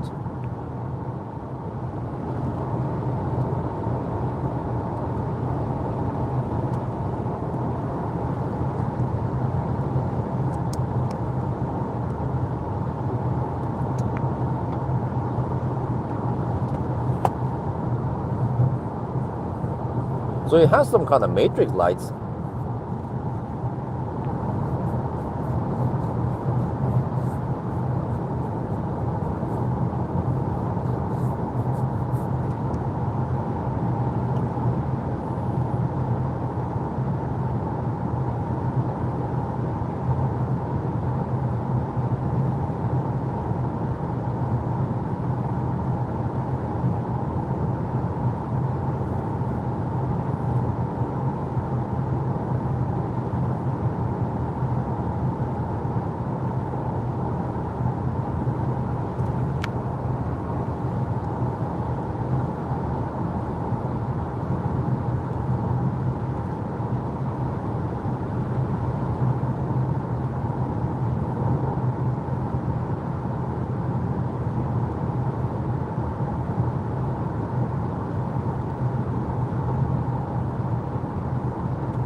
The instrument cluster is a bit bright.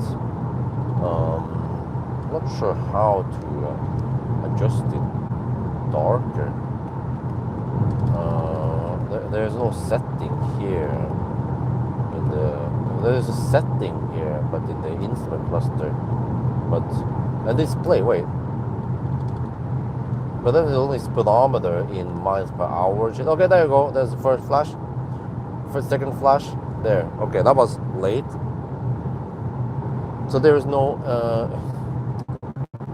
adjusting the instrument cluster brightness there. That's weird. Yeah, I already turned the main screen to the lowest brightness, and the instrument cluster is too bright. So it's actually doing many Chinese things. Chinese cars, they tend to be too bright in the interior. I mean the screen at night, and they also automatically play the music when you start the car or re-enter the car. This car is also doing that shit, and it seems to lie about the consumption.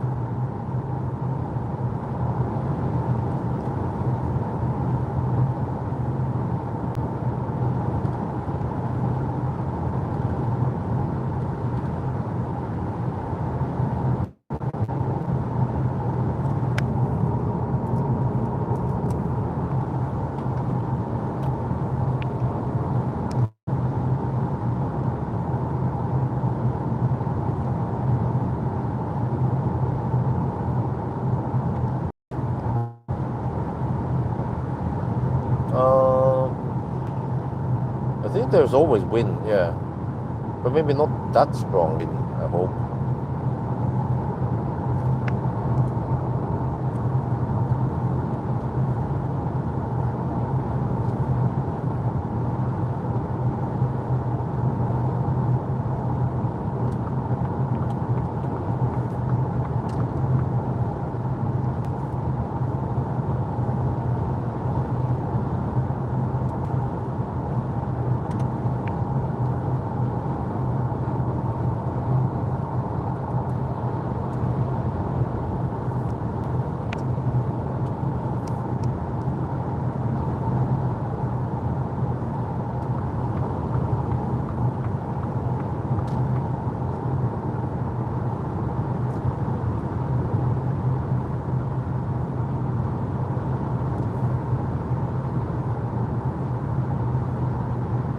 Now the car says 14% on arrival. Well, we are down to 24%. Let me see. So 1% is roughly 2 kilometer. Yeah, quick math. So that means that we're gonna drive another 24 kilometers. So that's roughly 10%. No, wait, more than that. Yeah, roughly 10%. Okay. Wait. We should arrive with around 12% maybe. I'm not sure. Wow, what the heck is that? Is it the moon? There is moonlight shadow.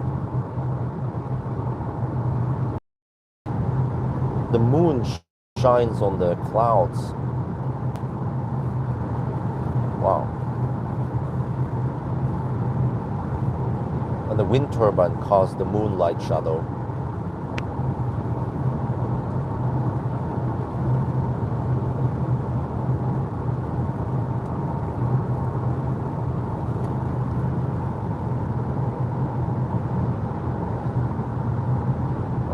But can I go past that? No, I can't because now the car says 12%, 12, 13. Okay, that sounds plausible. But that means that autonomous, I have only around 20-ish,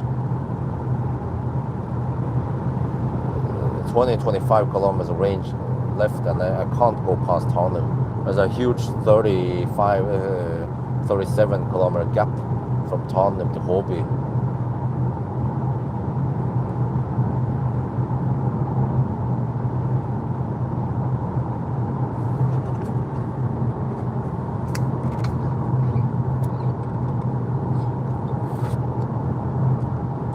I just mentioned it, 24 kilometers left. We are 20 kilometers away now from Tarnum.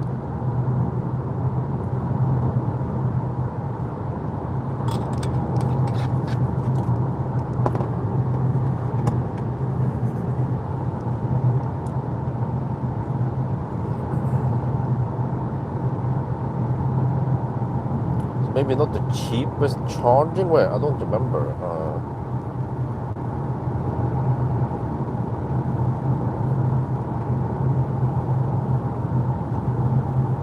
Get the low range one in 20%.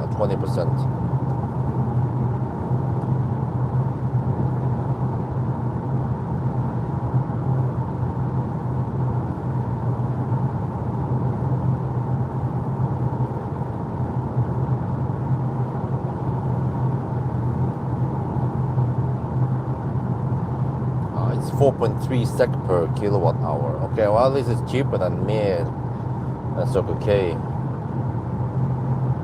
Sweden. Okay, 2 meters per second, that's not too much.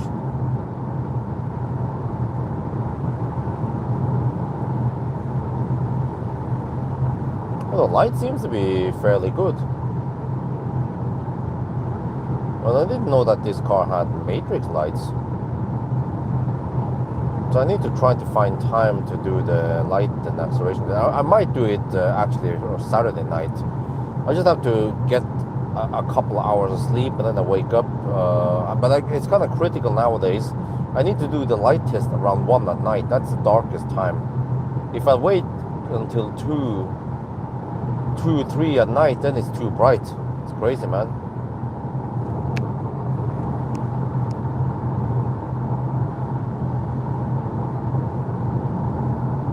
no, I still love the 1,000 kilometer challenge, and I still get okay view count on this.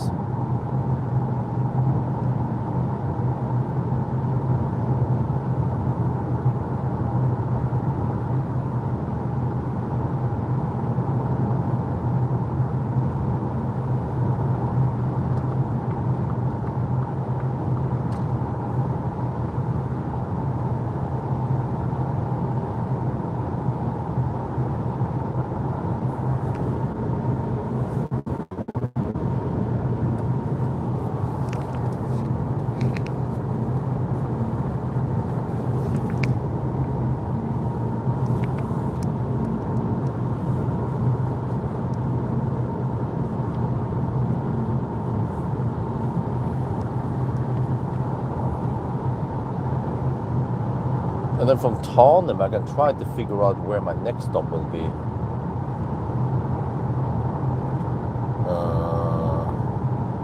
What? Spekkerød? Nei.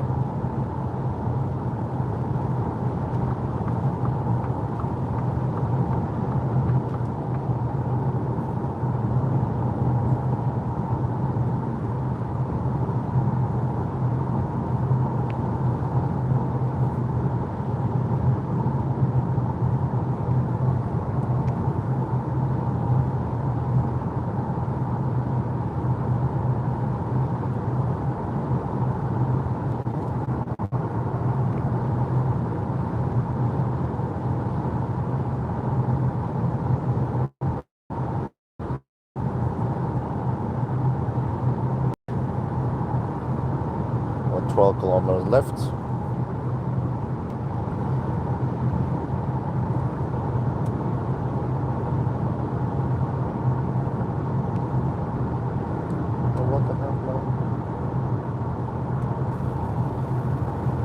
No, what the? Seriously? Just changing there. Changing dub channel, and then it switches the display.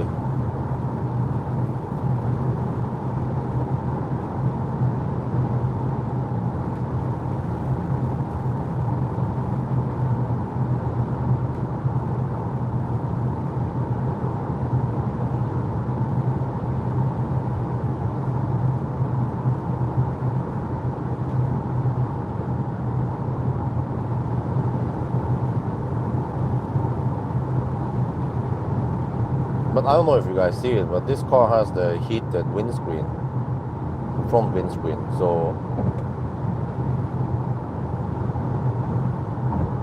it has that little haze over there. You can run those, yeah.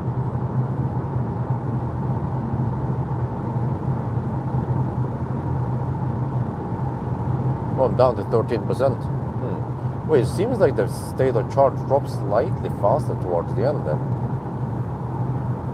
We're 8.5 kilometers away.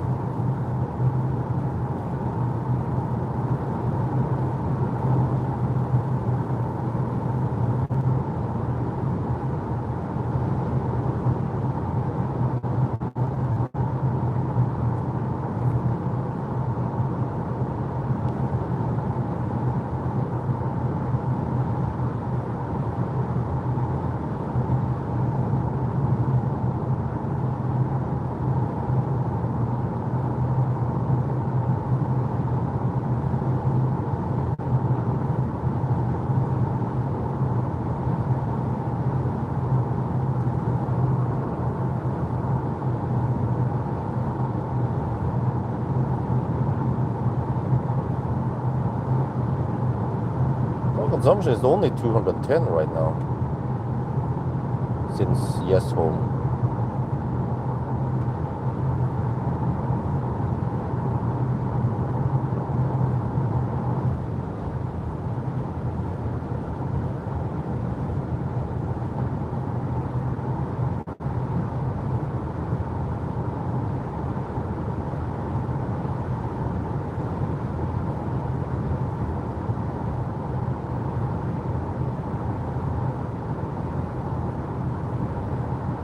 Okay, now we'll rub it 9%. Well, the deeper the better.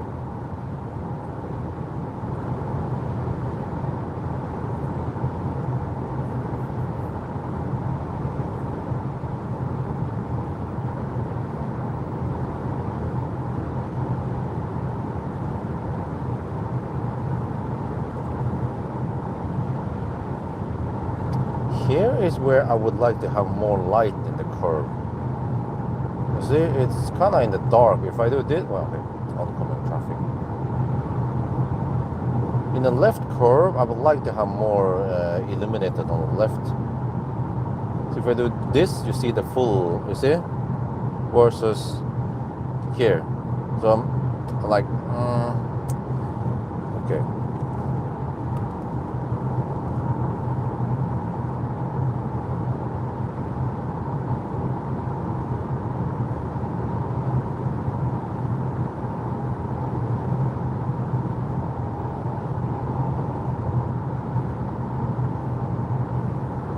I think we'll just stop here because we are down to 10%, and it is impossible for us to proceed to Hobby. So I guess this is good enough. Around 195 kilometers driven on the first leg. Okay, microphone off.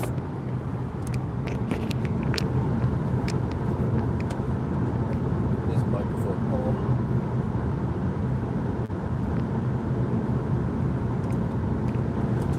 Here we go.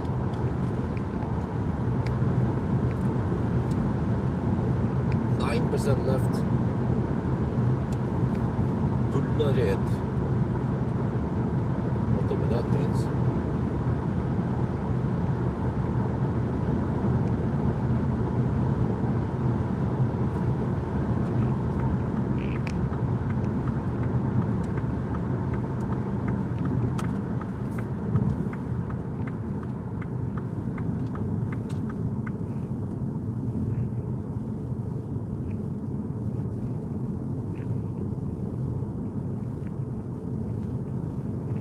This is what I mean. The detour stretch is kind of far to get over to the superchargers. And, well, they don't have any other chargers here, as far as I know.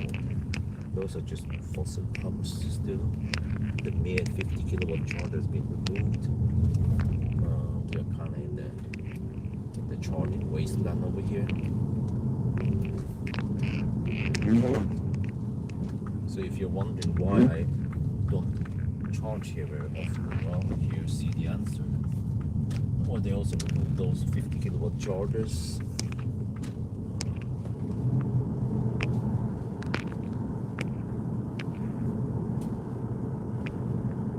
Then run all the way here to get to the chargers.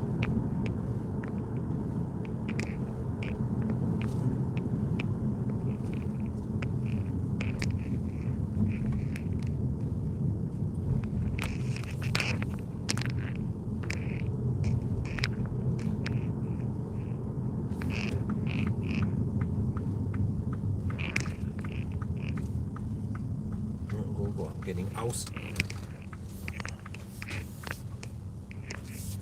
Let me see, charge port is over there. Like this. Oh, there's a V4. Wait. Oh, I didn't know this. Oh, it's not operational yet, but the V4 is coming. Okay, let's see. 12B. Take 12B.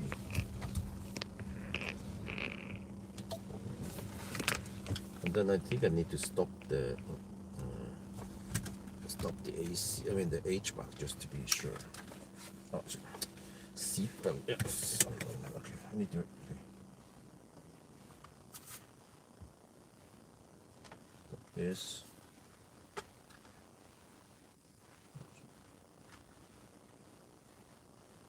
Tonum.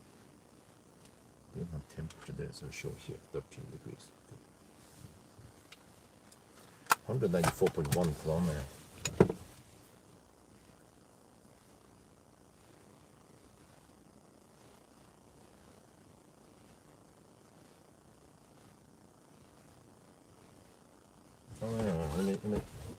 When I power down the car, I will see the kilowatt hour we are spending, supposedly. It's like a BYD.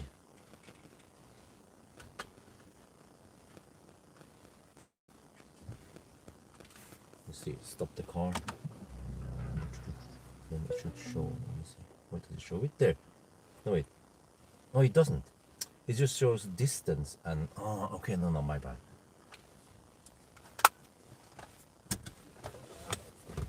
Trip submerger. Okay.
Put you guys on a shaft.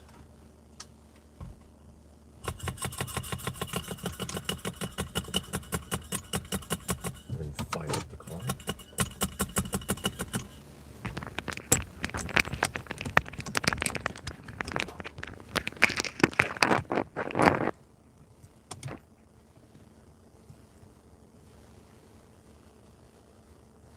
Not sure how to change the exposure though. There, kinda.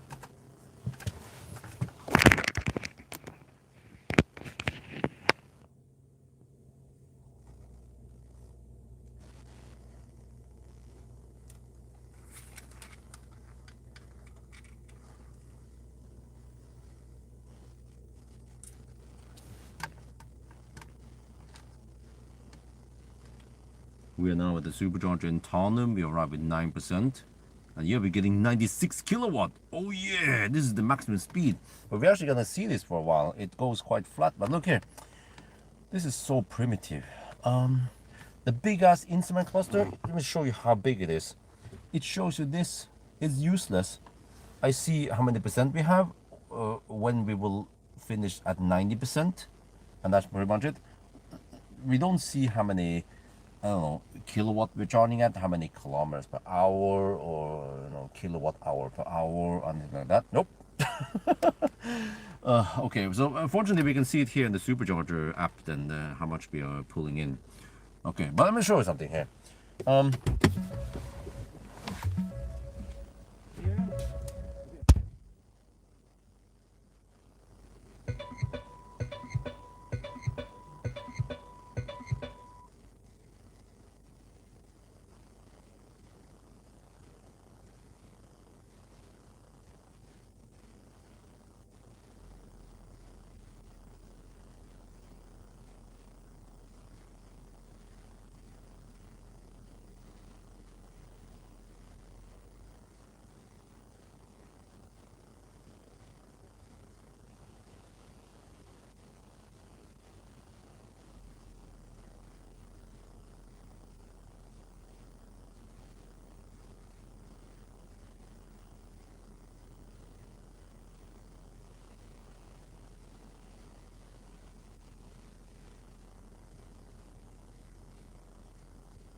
Yeah, it's gonna be actually quite flat for this for a while. Let's see.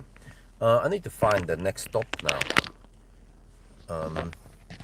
Okay, I have a couple of things I need to do. First, oh shit, I kind of need that phone though. Okay, so what we can do now is I can just just to show you so you guys can see something while I'm busy. Well, maybe this will work. Full accessory. I've got an idea.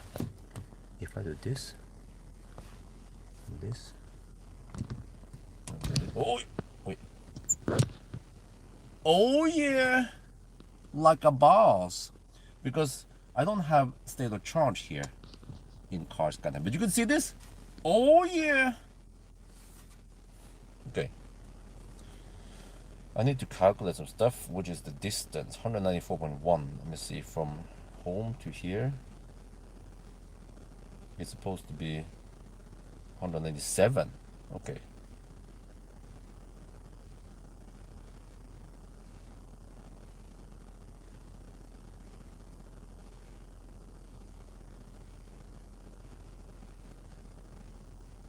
(1.5% underreporting). All right. Now we know that.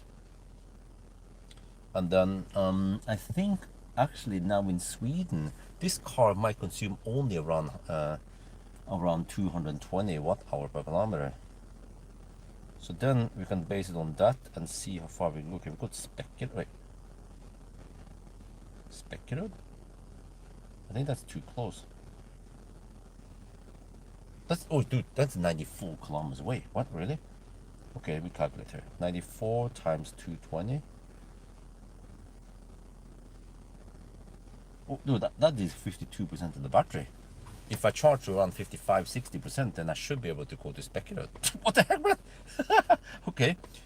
All right. Now I will. Wait, how much time do you have? I don't have that much time, right? I have brought noodles with me, but I don't know if I have time to cook it. Yeah, 28% already. Okay.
Let me see.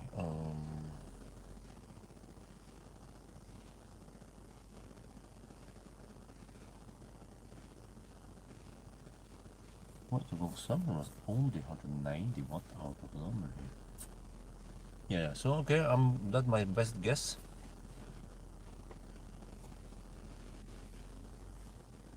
That I will spend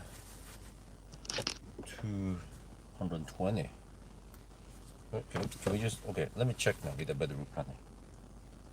Okay, so this is going to do this, and then I do this, and then I go this, and then I go this, wait for the load.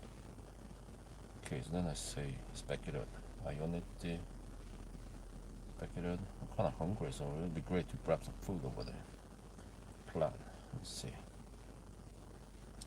A better plan, yeah, a better plan expects me to spend 48%, and I expect 52%. All right, we kind of agree, which means that if we go 55, to dare to go 55, go deep, then even that would be enough. 60 then, yeah, just to have a little bit of margin. Okay. Plot in speculate. We don't actually have too much time here. Let's see. Speculate. Okay. We get full speed, no Colgate or anything. Unfortunately, when I visit Circle K in Sweden, I don't get any visit bonus thingy.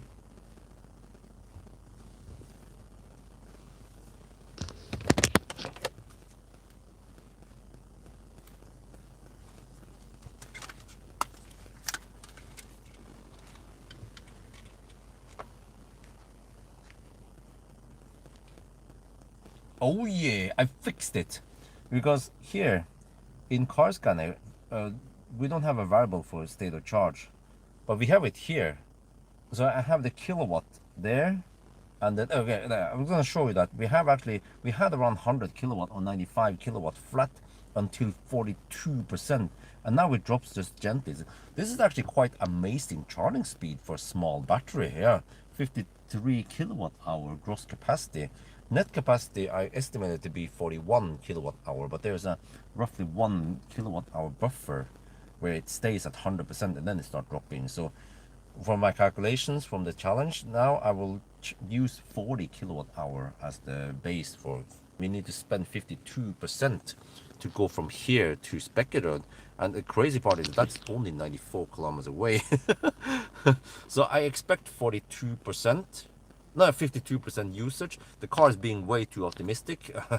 10-11% versus the car expects me to spend only 35%. I don't know what the heck does he expect me to drive at the speed limit, but my name is my middle name is barely legal. But okay, 52% is my guess. And then when I use a better route planner, I have premium, which means that it takes in account wind, weather, whatever, temperature, lots of other factors, right? But the route planner expects me to spend 48%. So for 48 versus 52, that means that we kind of agree, the two ninjas. So then we will only charge to around 55%. Maybe I'll go for, let's say, 58 to 60 just to have a small margin in case. Yeah, but this is actually pretty good. For a small battery, we're charging quite snel. Wait, how long did we charge so far?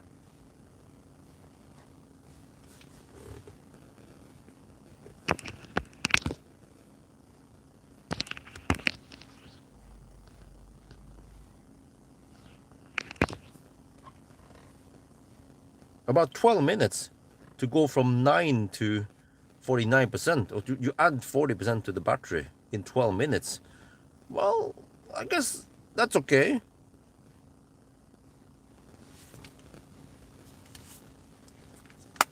Yeah, I'm getting kind of hungry. So we'll take. But the navigation is so bad.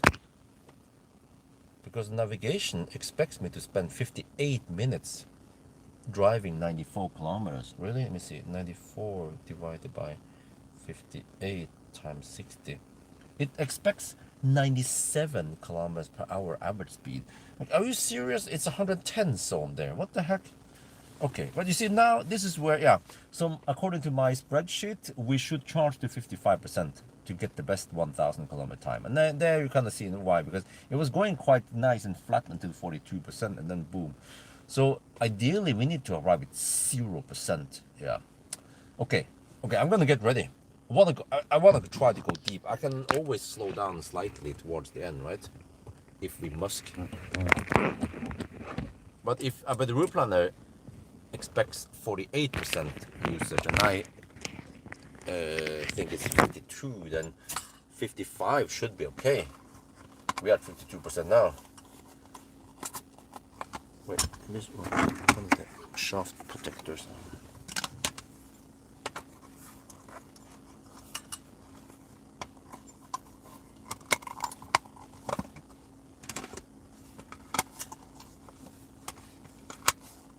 Which one is it? This? Oh, it's this, okay. I found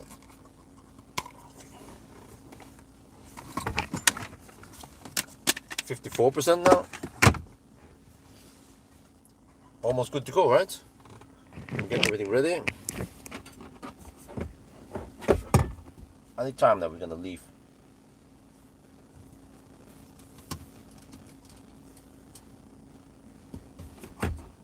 $55%.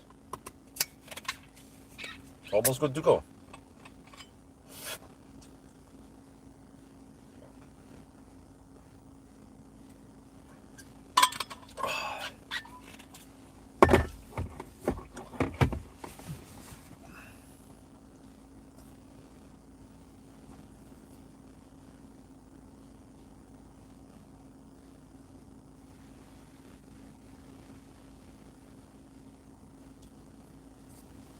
56%. Do we have enough? Did we go for it? I don't know how linear this thing is. Yeah, that's so in case we spend more than expected and whatever, then yeah, is it risky to guess only 220 watt-hour per kilometer, or because actually yeah, so when they did the range test, it was 206 watt-hour per kilometer in the 120 test. So yeah, it is likely that it'll be 220 when I go now. Then yeah, because it's colder outside and so on. 57%, 58. I think we have enough. We're still pumping in 69 kilowatt.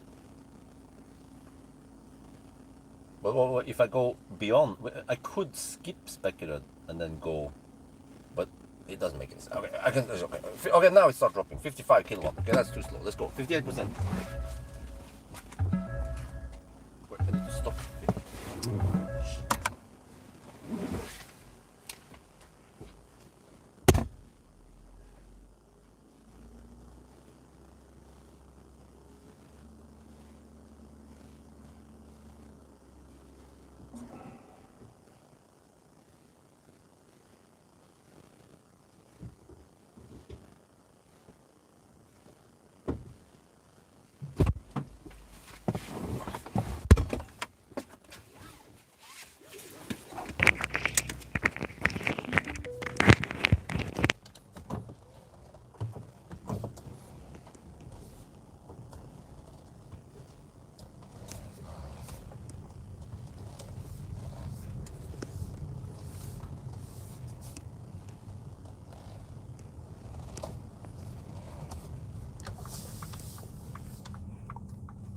Okay, the tandem session here was almost 16 minutes.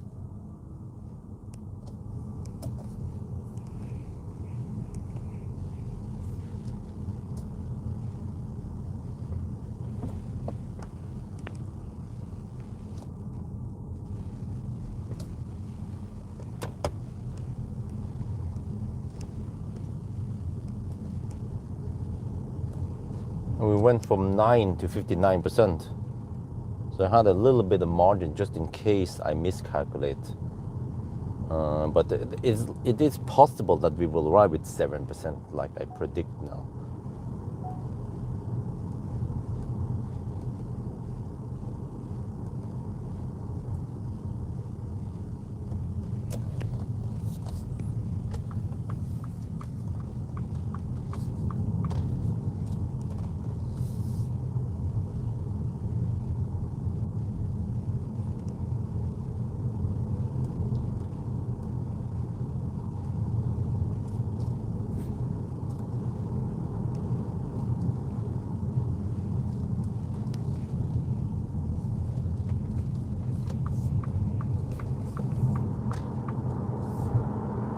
$128 kilowatt. Wow. Oh, the battery has heated up.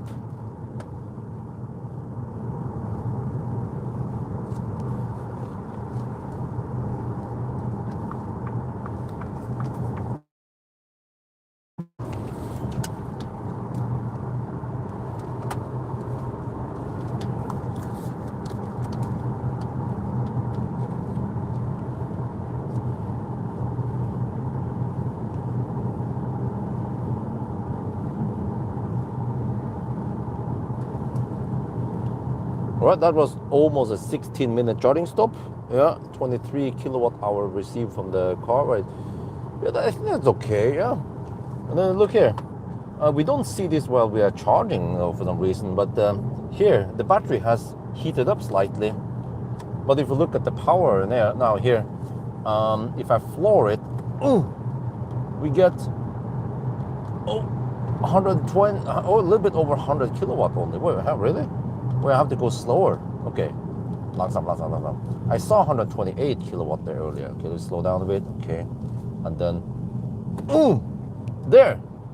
123 kilowatts. But then it slows down. When you go faster, you have less power.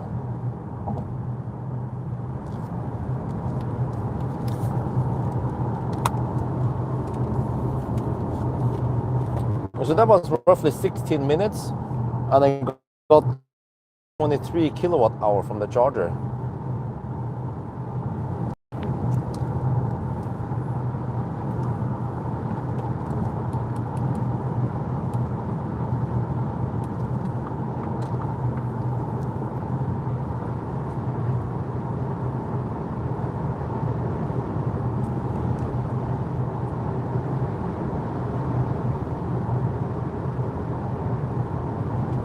$86 kilowatt average, and then yeah, so it's around 80 kilowatt average then after some losses. I guess that's okay. It ain't too bad, right? For a small battery. Let me see if the battery temperature goes down now that we go here.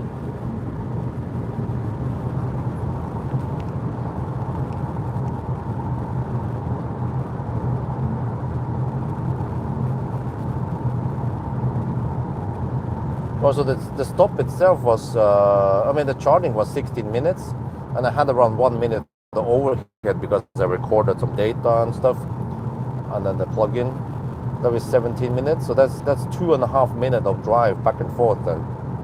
But unfortunately, the way I tested that distance I drive is counted in the 1,000 kilometer, you know. Otherwise, it's going to be harder to estimate things if there's a detour, because then I don't end up at the same spot every time if I want to count down that same spot. For example, I could count down like right before I exit to Yes Home, and it's mostly correct. It's a couple of kilometers off, but whatever, you know. But then what happens if I drive extra distance? Then yeah.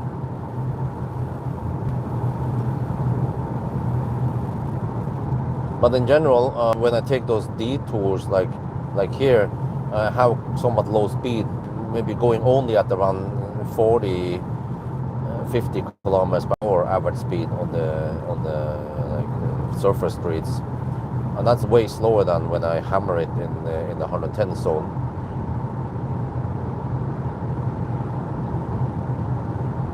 But it means that when you count the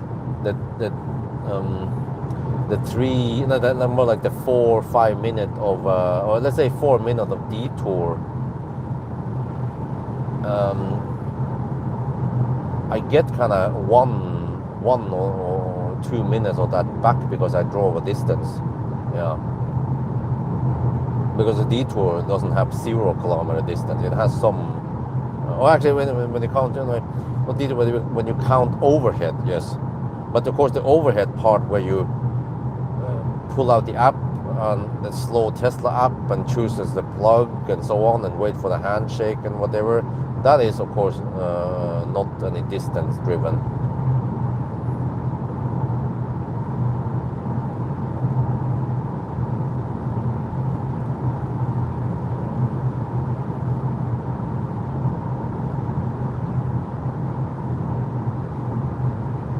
Well, many people suggested that only count charging stop times, but no, that's also not correct, because there are some cases where I drive slower for various reasons, like I almost run out of juice, for example, right?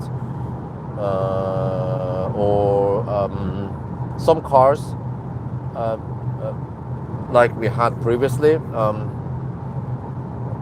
they like you can choose where, if you want to use auto steer, you can drive at 130 max, and that is only 127 GPS speed. And in the 120 zone, I usually drive faster than 127. So there are many cars then that will not work under that thing. What, can you stop that shit? I mean, my lights were not that strong against this. I mean, of course, and when he fired up the high beam, then of course my light stopped firing against him for a long time. That trucker was just annoying.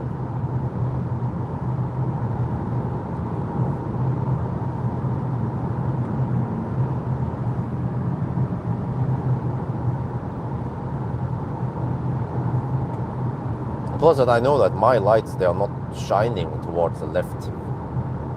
I can show you again here. Here is the full, wait. Oh shit, no, here's the wrong. There's the full thing. So it's that part that is not shining up, of lighting up.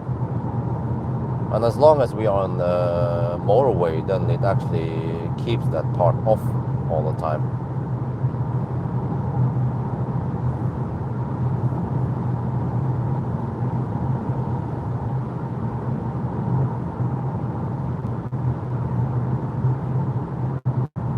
So I mean, this is crazy, man. We do only run 100-kilometer legs, and actually from Varberg,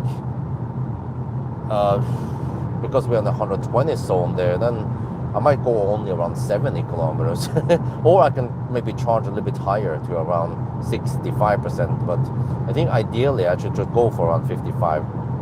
Where is that? Baustelle? Yes. There is actually some work being done there at night. But on the way back here, it'll be around 6 in the morning. So then, hopefully, then they are done with that.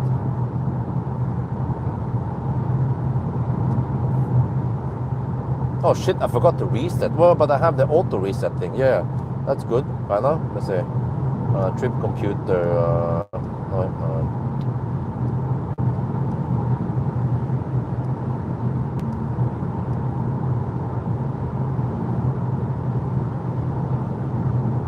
Wait, huh? Wait, how do you change the trip computer? What? The heck is this sheet? There. Oh, you don't go down. Wait, now it works. Huh? What? This is inconsistent. Okay, whatever. Trip computer 1, trip computer 2. This trip, yeah, this trip is the reset thing. Okay. Oh, it seems like it runs some AC cooling down and stuff here. Yeah, I see the power for the AC is running now at 1 kilowatt. Wait, let me see. If I turn off HVAC, we see if it runs then. I wonder if it's using AC to cool down the battery, because battery temp has now dropped to almost the middle again. Yeah, then it's off when I turn off HVAC. So that is a bit strange. But the consumption is kind of high now, 270 watt-hour per kilometer.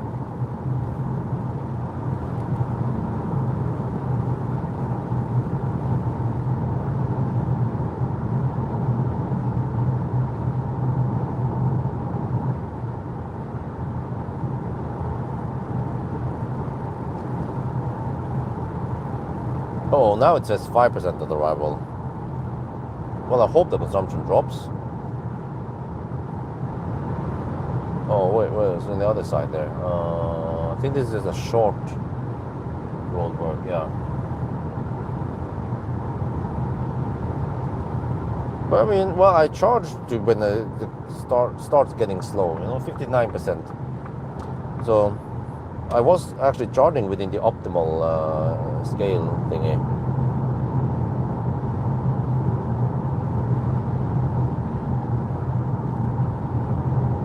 But then if I need to stop before Spekkerød, then it has to be Ljungskile, which is not optimal. That's a whopping 25 kilometer before Spekkerød. It actually keeps the light off, which is good. Unlike the freaking Volvo ES90, that was super annoying, man. Super cringe. So it seems like adaptive lights here is doing a good job. They can even detect over a hilltop like that with some middle barriers blocking parts of the lights.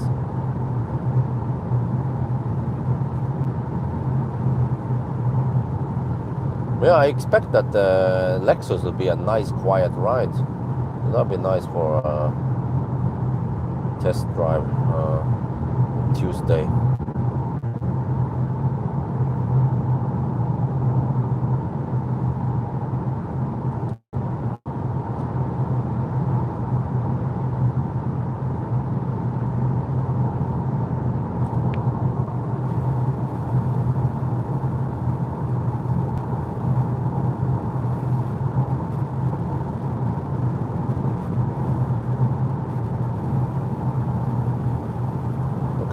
consumption drops slightly, 260. So it hovers between 260 and 270. But if we try to calculate now based on 40 kilowatt hour, and then we charge you 59%. If it's linear, then I have 203.6 kilowatt hour, and then I wanted to drive, what was it again? Only 94 kilometers. So I have a budget of 250 watt hour per kilometer. But also I have to keep in mind that the consumption here, if you have 1.5% error, then 260 is actually, well, 255. But that's the thing, is it's so inaccurate.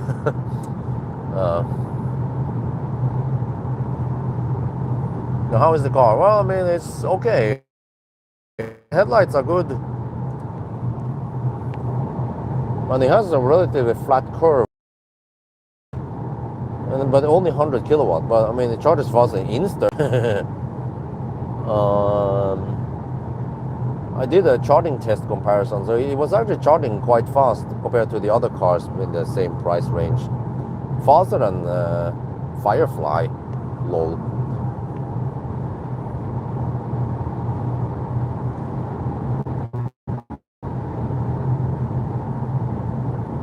Yeah, now the battery temperature is down to the middle-ish, almost the middle now.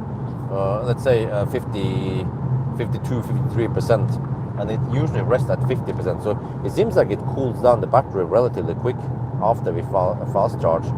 So I suspect that it might be using some AC for cooling it down. It's 14 degrees Celsius outside, nice and warm, summer night.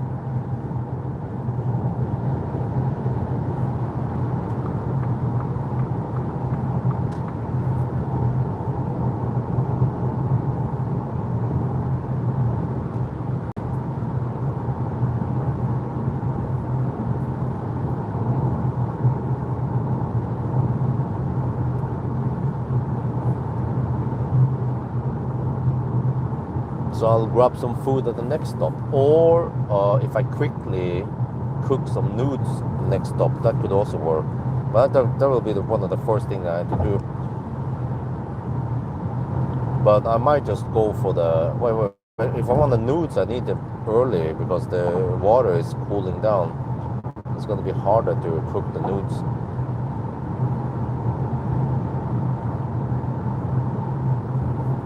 But I might want to buy something also at Circle K, so I have it for later, in case I end up in a place without anything open.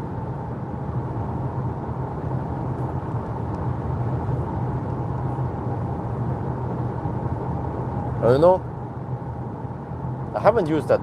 There's supposedly, I think it's OK8 150 kilowatt charger at Hallandsåsen. If I just drive a couple of 100 meters down the road, I can find it. Normally I just turn around right there, but I could actually use that spot. But from Varberg to the turnaround point is 102 kilometers, so it sounds to me like I want to stop at either Halmstad or Mellbystrand.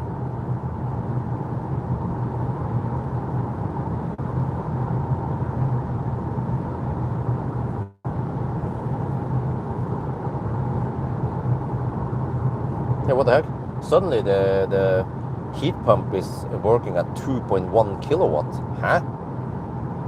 It has these jolts and then it drops to 1.5. Huh? It seems like the heat pump is working now after the fast charge. It's somewhat common behavior, or should we say it's not uncommon to do that. No, but it's common. European cars. Don't remember. Yeah. Actually, oh, I remember that. The Mach-E also did it. Running actually quite hard, 4 kilowatt something after fast charging.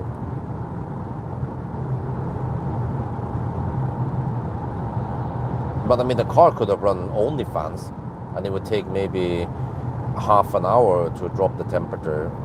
So you didn't have to spend so much energy quickly cooling it down like this. So it seems to be a weird design. I get the impression that many legacy automakers, they haven't designed the software slash hardware that well compared to Tesla. Because Tesla found out that, okay, it's fine, we could just run only fans. It would take 15 minutes to half an hour, and then you'll be down to nice, acceptable temperatures again. But when they, like the Koreans, be like, no, we're gonna spend AC power, pull 2-3 kilowatts for the first 10 minutes to quickly cool it down. We don't want to wait half an hour or 20 minutes before you cool down the battery.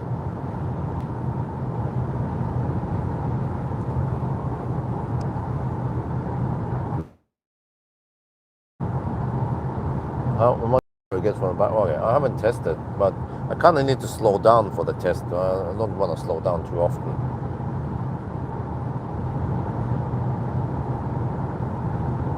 But I think it should be the same. So I saw a peak at around 125 kilowatts.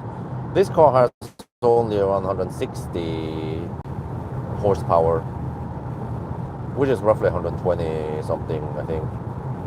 Well, this is what came out from the battery, possibly before any losses to the motor. Oh, 4% of the rival now. Oh, are we gonna make it to speculative? Still 270 watt-hour per kilometer. Damn.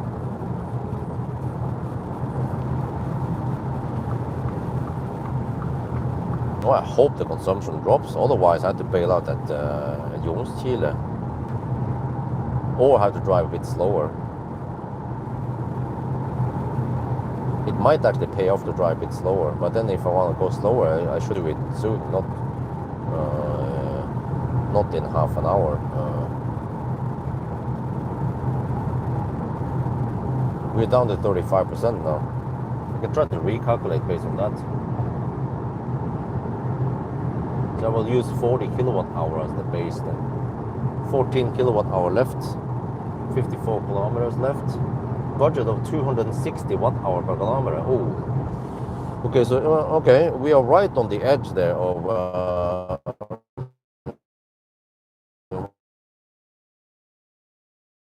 Because I don't know what consumption is. An initial peak in the beginning, maybe the first 10 minutes, but I didn't pay attention to car scanner how much the AC was pulling in the beginning.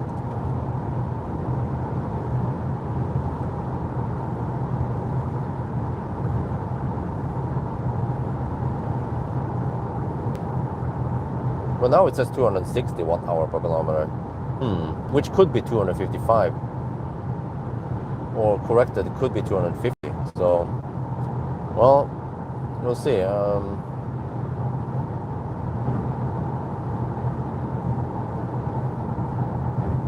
I'll be recalculating.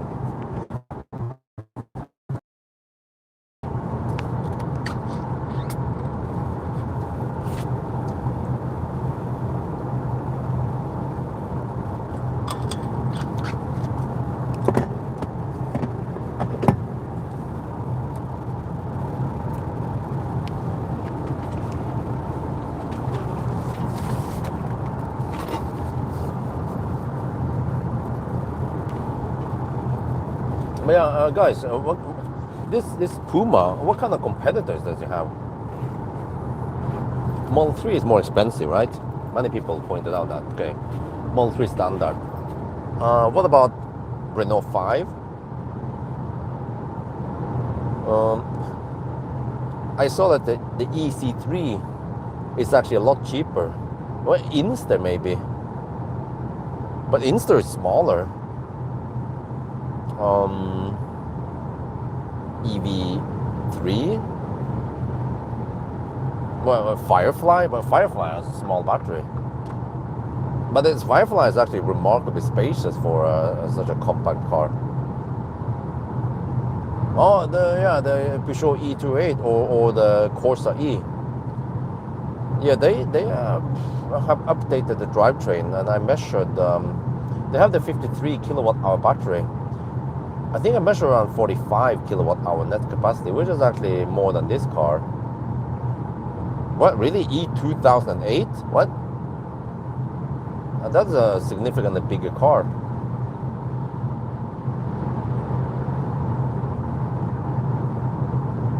The navigation says 4% at arrival now.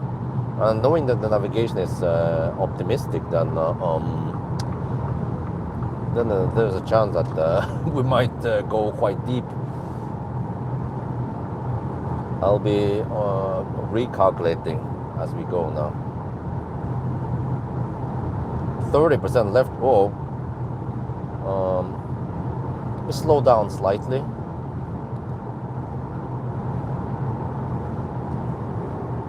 Calculate again. 12 kilowatt hour left. 46 kilometers to go. Still foot far at 260 watt hour per kilometer. But okay, let me maintain the speed for now. Oh, ID3, but ID3 Pure is so stripped down. You don't even have backup camera. Cooper Born. What? Do you have a Cooper Born with similar price? That would be actually be a very good competitor. The MEB cars are really good, but they don't have the APP 550 motor, right? It's the smaller APP 310, which is not as efficient, unfortunately. Yeah, speaking of that, someone mentioned that ID Bus did get the APP 550 motor from 2014 or something? A while ago. I haven't tested the Bus in a while. I tested the GTX, of course. Maybe I should retest Bus with the APP 550. Did they also bump up the power?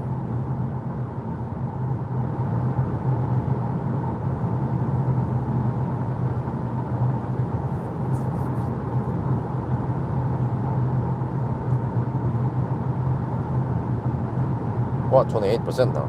Tends to drop kind of fast.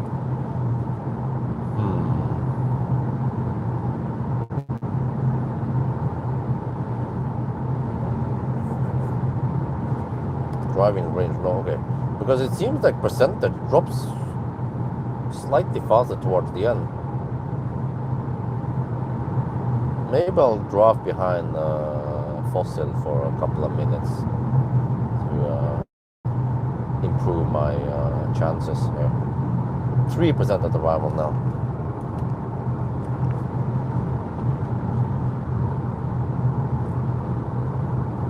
How about this guy? He drives similar speed as me.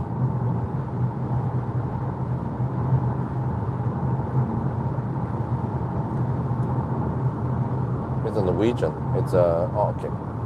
That didn't last too long.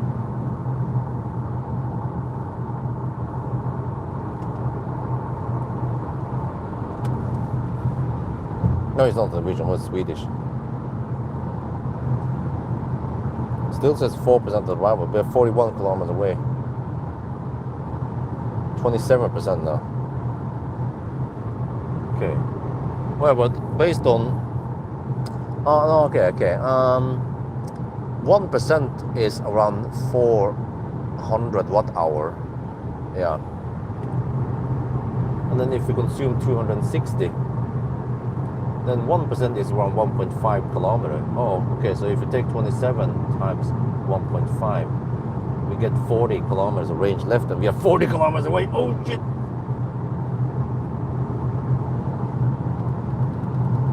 Okay, let me slow down a bit.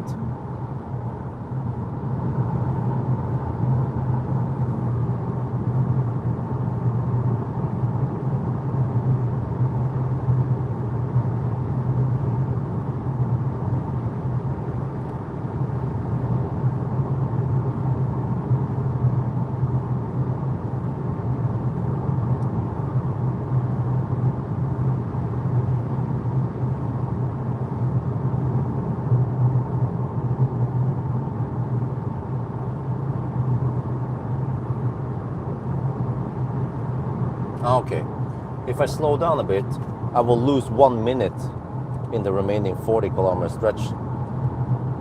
So yeah, I slow down by 5 kilometers per hour. I lose 1 minute, which is not that bad, but it will improve my chances of reaching the destination. Especially over here, it could be kind of windy. And then I can always speed up once I get closer, so that I don't really lose 1 minute. It could be only 30 seconds.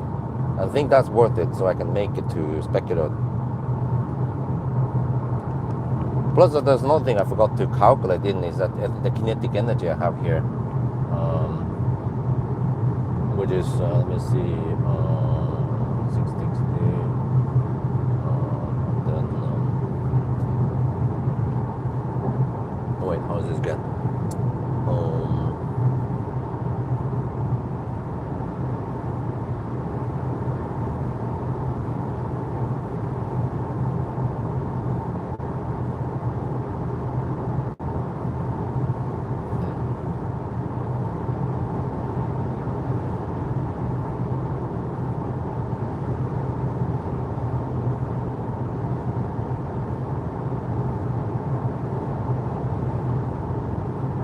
Mass multiplied by velocity, then wait, it was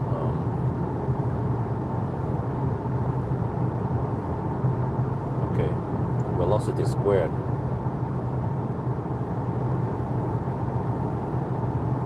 divided by 2 multiplied by mass.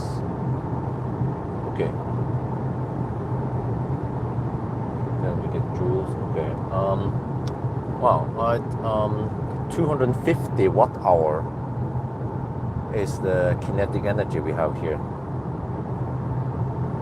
And then if you divide that by the distance we are attempting to drive, which is 94 kilometers, so actually the kinetic energy counts for around 2.6 watt hour per kilometer. That is somewhat significant. Okay, let's do the recalculation again. Well, you can just do the quick math. It's 23% times 1.5. So we have remaining 35 kilometers of range and 33 kilometers to go. Okay.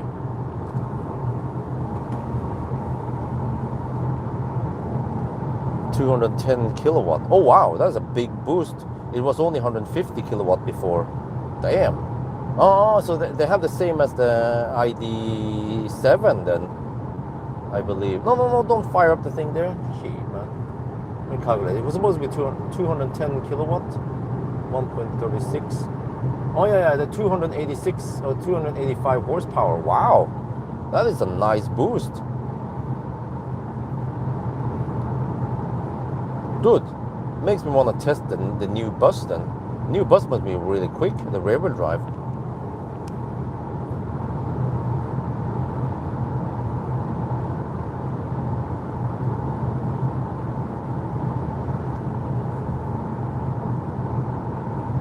I wonder if it's still popular to get the rear-wheel drive because it's cheaper. And then, well, can you get the GTX in the short version or you need a long version? I bet you can get it in the short version also, right? With an 82 kilowatt hour battery. Maybe I should retest it, see if they have done anything. Because when I poked into my data, it was actually many years ago since I tested bus. Yeah, that's hence the name 310 and 550. So I remember that the bus was kind of slow-ish because it was so heavy. So a new bus will be really snappy despite that it's just rear-wheel drive.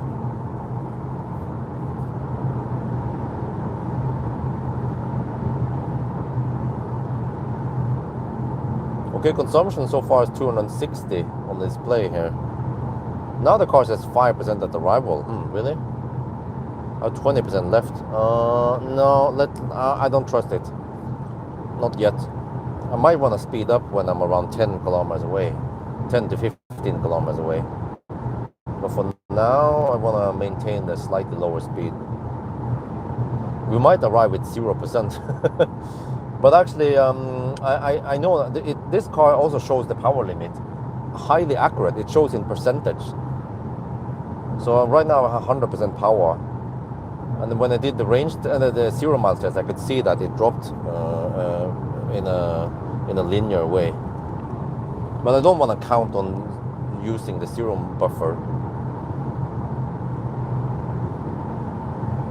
The only problem with testing the bus is that it's not the super important car to test maybe. Well, actually it might still attract some viewers yeah, but next available appointment slot for me is in September, and I need to get the confirmation on Xpeng. Like I don't know why he's so slow responding. I need a confirmation on the Xpeng P7 Plus, because I have now confirmed the Model Y standard. It will come on the, I think it was the 15th of August, or something, 16th, 17th of August to 21st August, Monday to Friday in that week. But then it collides with Mitsubishi crisscross, whatever it's called again.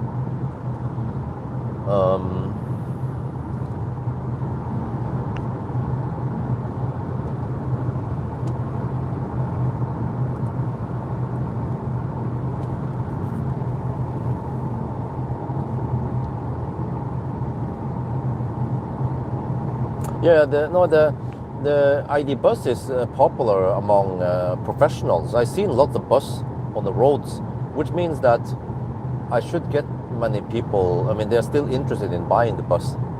And it's been a while since I made the bus videos, so it would be nice to make an updated bus before winter comes. So if I can do it in September, it's still not freezing cold outside. Okay, that was Ljungskile, 25 kilometers left for Spekkerud. The car started warning me about not making it there and shit like that. I'm pretty sure we can make it there now. 17% left. Okay, I think I can speed up.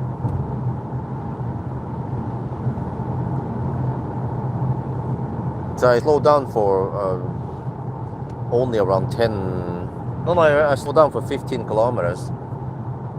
So that's not too long, and then we can go max speed again for the remaining 22 kilometers, possibly. And I have the option to slow down again if I must, once we are below 10% or something, or yeah, or maybe at 5%. If I see that we're gonna cut it close, then I can slow down again, scream like a little girl. But I cannot pay attention to the power limit, because I know that the car will shut down. Well, okay, like it's gonna, the car, even at 0%, it will have around 70% power limit for a while, and then it starts dropping and dropping faster and faster, especially if you demand more power. But of course on the motorway, when we demand more power all the time, then that could drop faster. But yeah, as most likely this car will not shut down at 0%. You can actually go a little while past it. Even on the motorway, it could go possibly 2-3 kilometers below zero before things might go hasta la vista.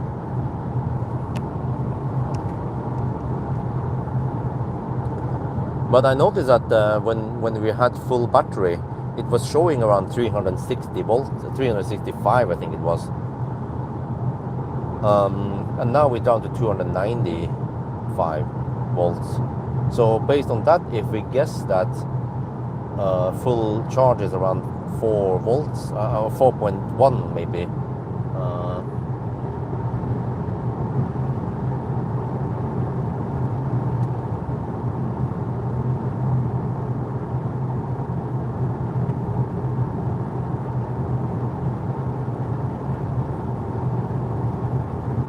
we are possibly down to 3.3 volts now.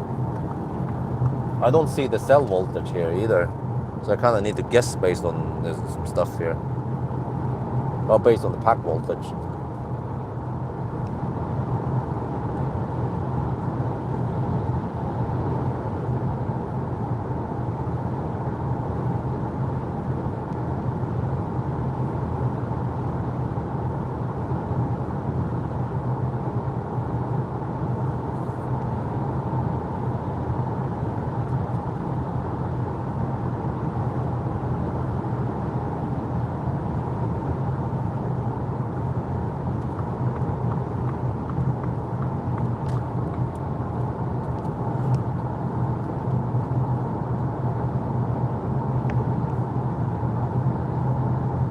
%, left, still 100% power. I'm gonna pay attention to the power limit also.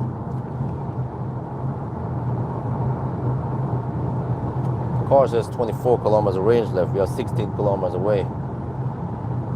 But my calculation points towards 18 kilometers range left. We are 16, so we might arrive with 1%. Let's see if we can get full power, full charging power, around 95 kilowatt until 42%. That would be great if it worked like that.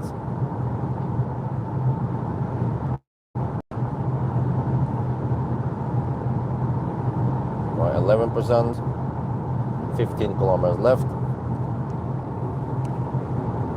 MG4 Urban will give you because cheap one. Oh, wait. Is that something new? There's so many new cars out there. I need to test. So maybe I'll just hold on a bit and wait until summer and before I start booking more cars. But the only problem is that, yeah, I don't want to book cars too late. But it could be suddenly maybe EX60 is available, right, in August. Oh shit, I'm fully booked in August. So I want to have a bit of leftover space in my calendar. But many importers, when I ask now, like, hey, do you have the new Volkswagen Polo or some of the other? They'll be like, no, not yet. Also, but they might have it available in August, well, or September. Yeah, but perfect. That's when I have time. I don't have time to test it now anyway.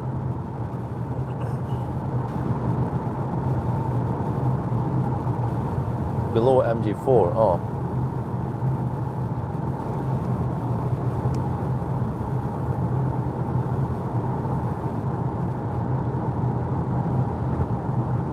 %. Oh, 12 kilometers left. Yeah, okay. Now it's 3% on arrival. Oh, that's fine.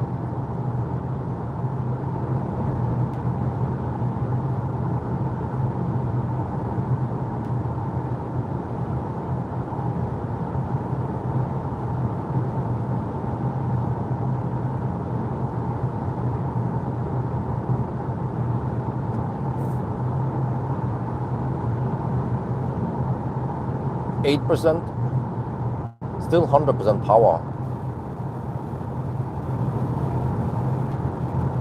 There it didn't detect there, it detected quite late.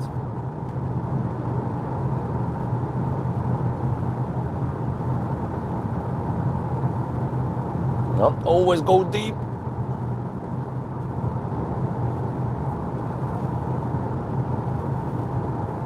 %. Yeah, this is where I think it starts dropping kind of fast. But we have also some uphill right now, and then it's gonna go down soon towards Stenungsund.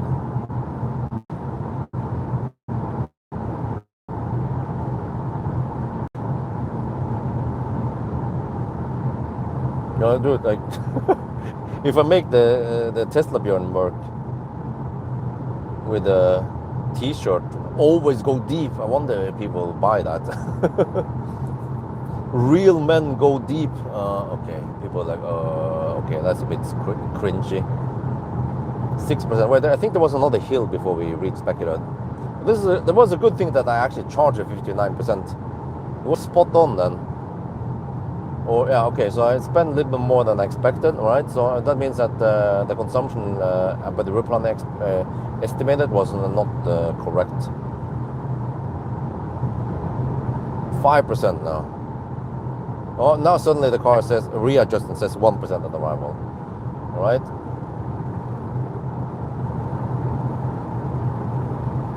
Oh, we have 60% power limit. 61. Okay, I need to pay attention to the power limit now.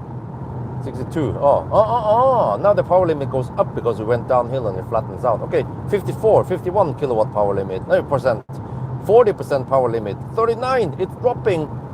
For 38. The power limit is dropping. The speed is actually dropping because the car struggles to maintain speed. Yeah, it demands more power. Okay, let me slow down. Need to record this.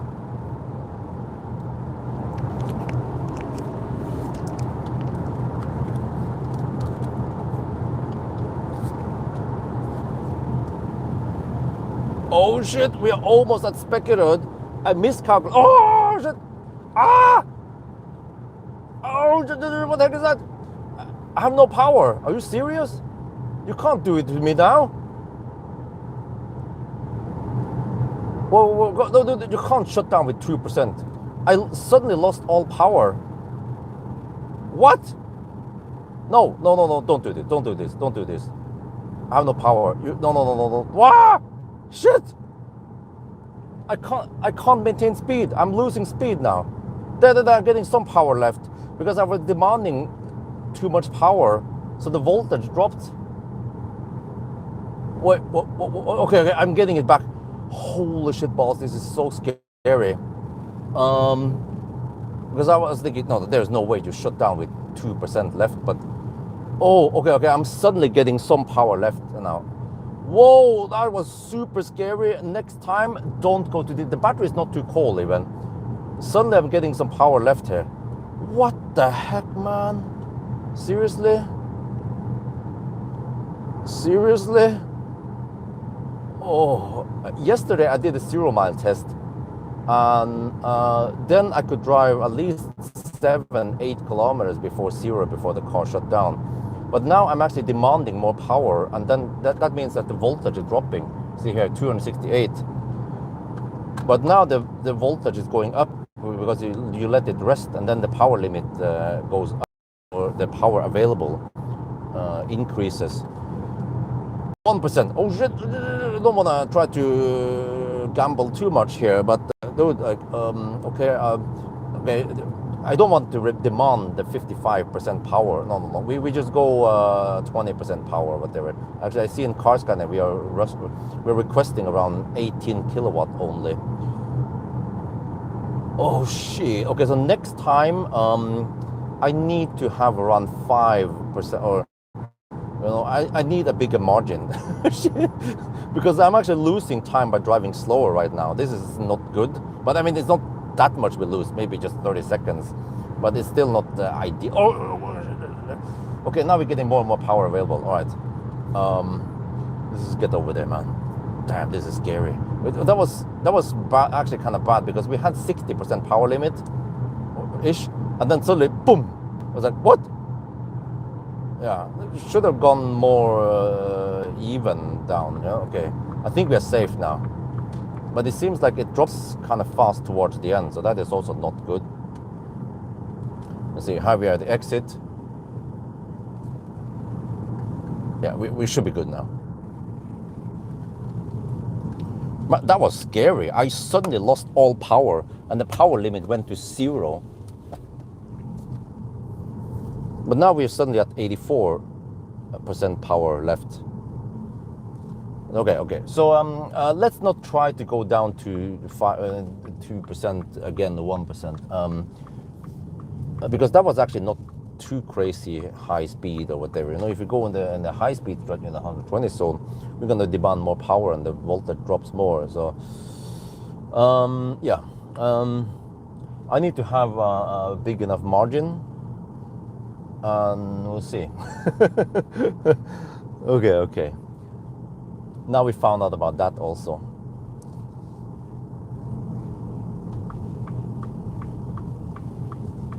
Oh, 0%, 2 kilometer range left. Okay. But also I can look at the voltage. It's 285 volts now, so I think that's okay. Once it drops below 270, then that's not good. And then power limit is at 83%. All right, all right. Oh shit, man. Let me see. We made it here. Let's see. Let me cancel that. I need to check the trip. 250 we consumed. All right. Now which one of these works? Many of these are getting kind of rusty. These Ionti chargers. Try to use them because they're cheaper than the Circle K chargers.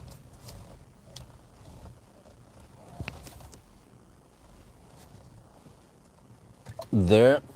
Okay, speculated. 0%.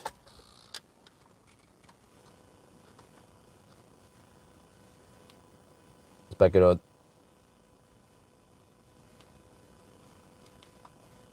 we made it here with 0% 2 kilometers. This is 0.5% roughly. Oh shit.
I think it should work with handshake, right?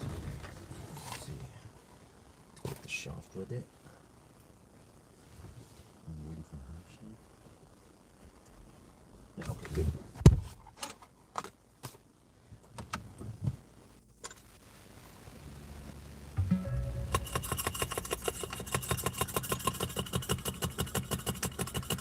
Pump it, pump it, pump it, pump it, pump it, pump it. Yeah.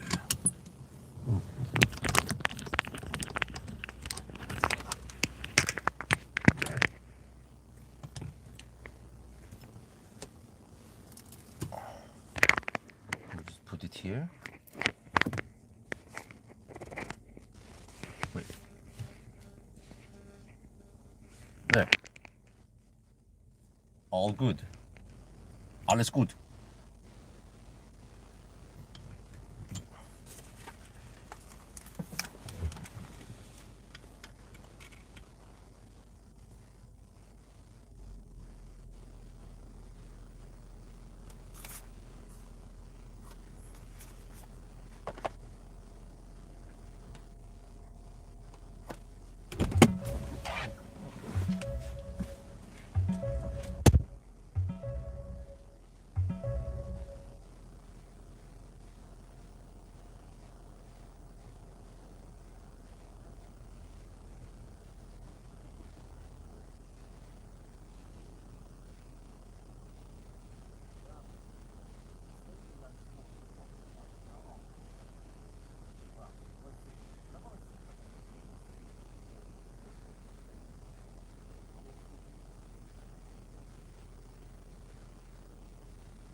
Okay, so I want to prepare the nudes.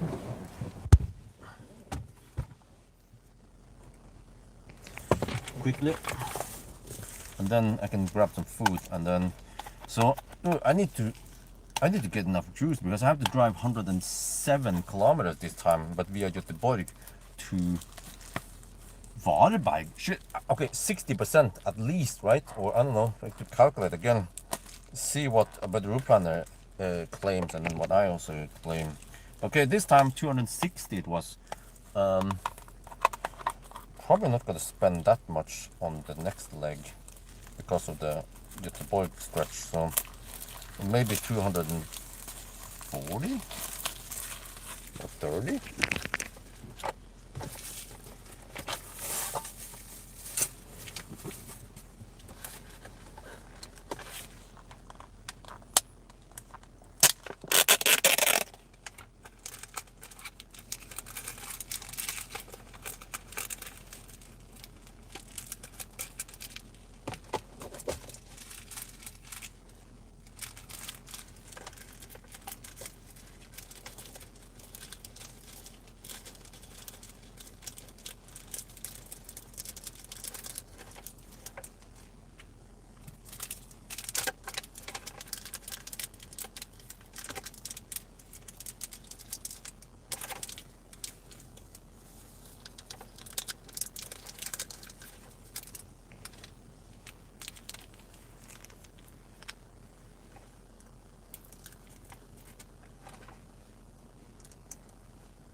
All good.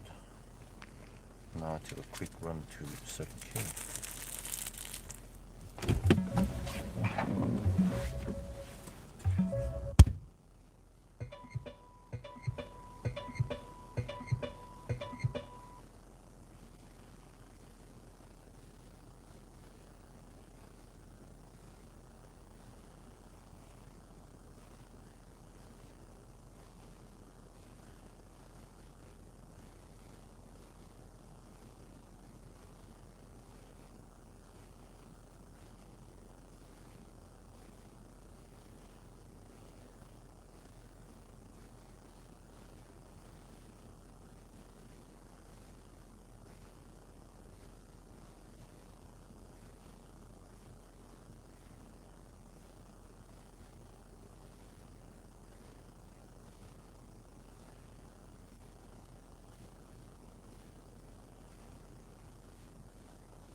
Let me see.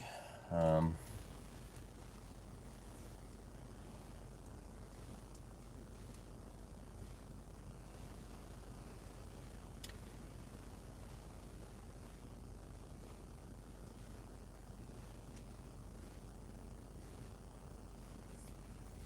shit. Okay. What? I'm not sure how much I need. Okay, let me see.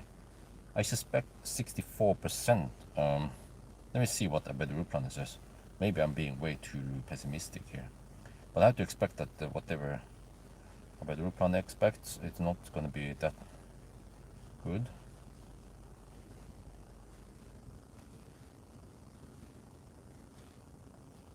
Wait, it seems to slow down slightly earlier. Oh, interesting. But well, not that much earlier.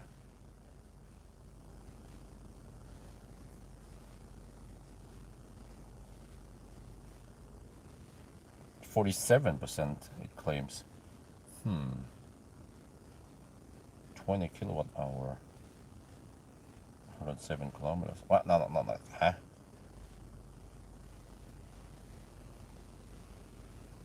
No, okay, whatever. That's not gonna, okay. Wait, let's go.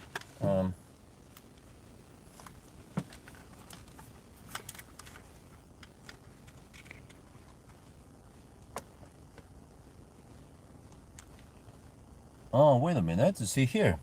It actually slowed down slightly earlier, not 42% like last time. It slowed down around 39%. So it seems like it's not critical that we arrive with 0% of, but maybe around somewhere between 5 and 10% should be good enough and also safer. Okay, but next stop now, let me see, is going to be Ayunti Valberg. If we do this, oh, okay, sure here. It's fairly snappy, right? Okay, I'm gonna try to find it here. It draws a lot. I know it's here. I can maybe search for it also, but let me see. The charges should show up soon. There. Just click here, and then circle K. You can click here next, and you get cycles between whatever. We're gonna go there. No, okay, go. And then I also checked with a better route planner how many percent we. This car, don't trust this, okay? You're not gonna spend only how much is it? 40% going. No. But I think I need to charge to. I'm not sure. 65 to 70% this time, or at least 60%, right?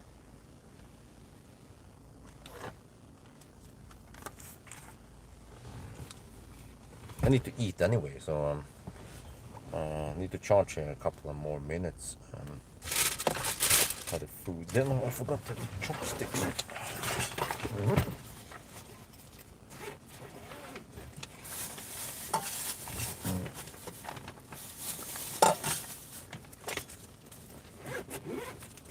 ABC always bring chopsticks. And the noodles should be ready now.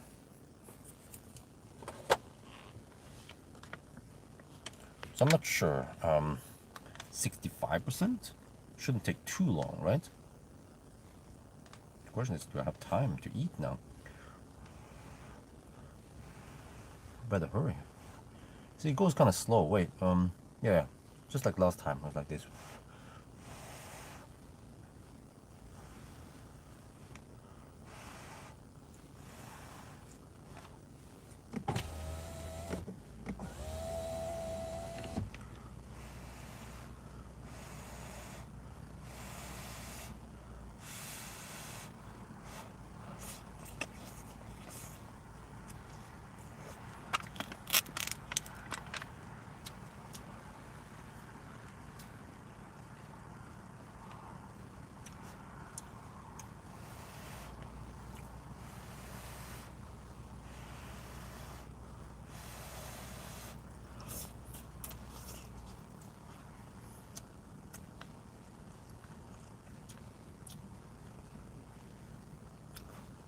Well, I should at least go to 60%.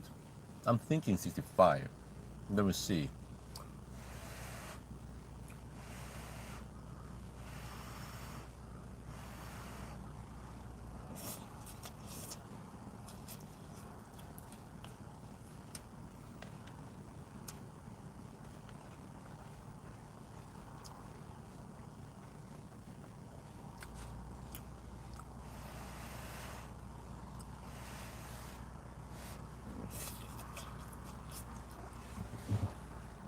So far we charged 15 minutes.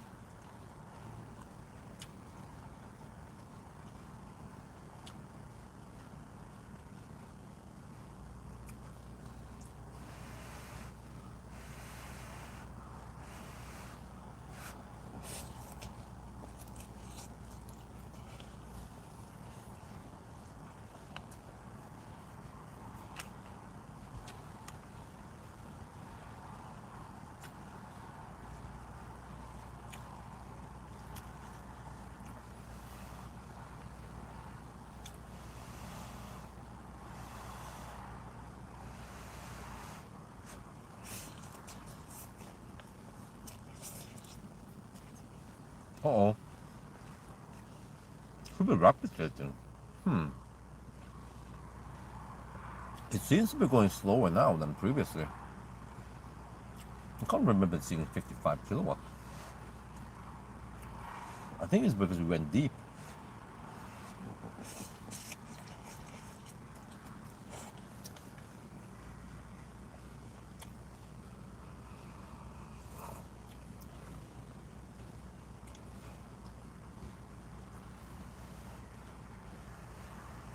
Or do we go to Kongsbakken instead?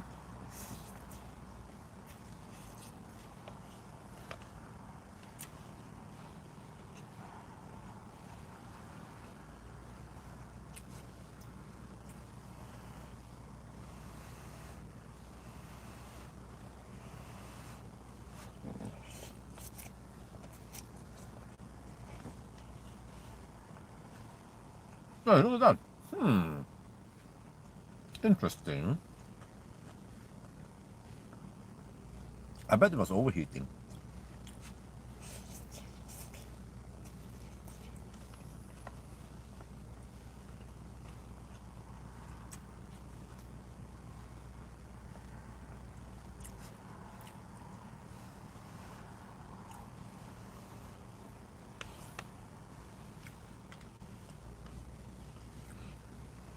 Ah, it goes up and down. Yeah.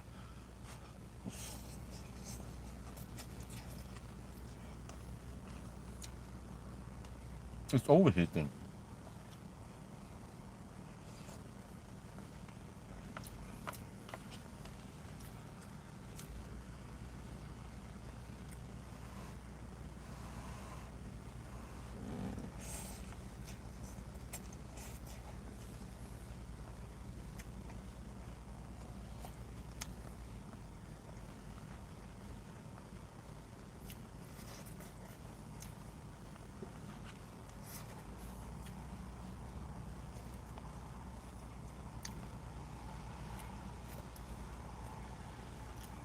Look at that.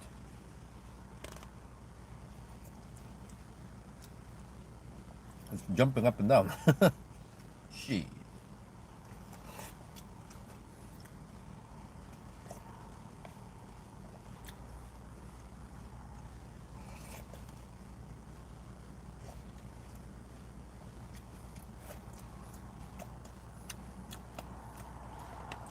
Okay, we're done with the nudes.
Interesting. You see that the power goes up and down now. It was more even on the previous session, but this is an indication that the battery overheats, because I've seen it now. I've been paying attention here since we had around 55%, is that it drops to 55 kilowatt, and then it goes up to 69 kilowatt, and then it drops to 55 again. So I believe that based on what I know with many other cars, that when you go deep, you build up heat. When you charge from 1% or 0%, then the car overheats. It rapid gates. You see now it goes up, but then the temperature goes up, but then it seems like it checks quite quick, and then it's like, oh, it's overheating. Okay, reduce the speed again. So now I hope I have enough. 64%. The car claims 26% at arrival. Okay, as long as it's between 5 and 10%, then we're good, right?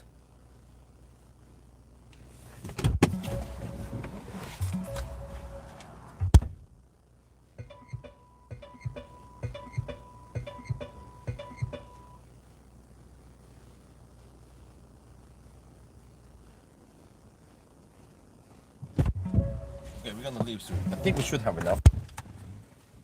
Just a bit,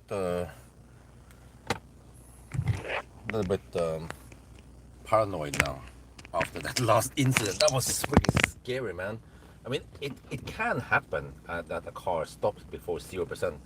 At least that happened with a Tesla, you know. So that's why I'm like, let me fire up the heater now, because I might want to get rid of some moisture. Boom.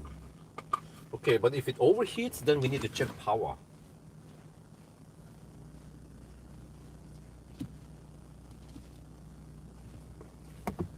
%. Do we have enough? I mean, if we have way too much, we could then go to Himmler instead. Yeah, as a backup, even though it might not be the cheapest, but it's supercharger there, so it's okay price. 67% now. Do we have enough? Yeah, okay, let's go. I think we have enough. I have to get ready here.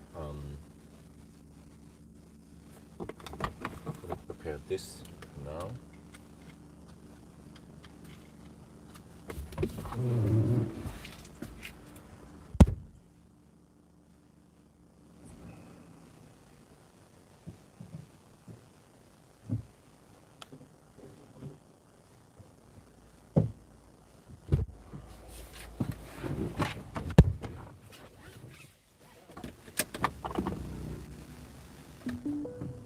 Okay, check here. There's always clumsy once you start driving. There, then driver assistance, then speed warning off.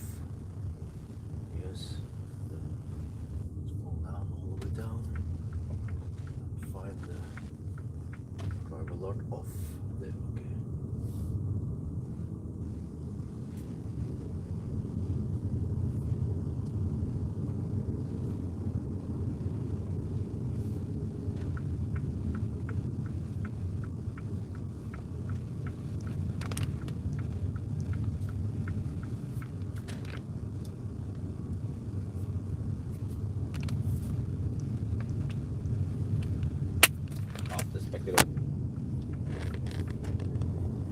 Okay, so if I'm right about the power limit or the overheating, then we shouldn't get max power now. Let's see. Well, the display claims 100% power. Oh, 134 kilowatt. Wait, huh? That's also interesting. But then also the what I should call it, the temperature scale here shows that we don't have the max on the bar, so it's around 75%. I'm not sure how to explain this, but yeah, 3/4 full heat, whatever. Okay, we can try again, I guess.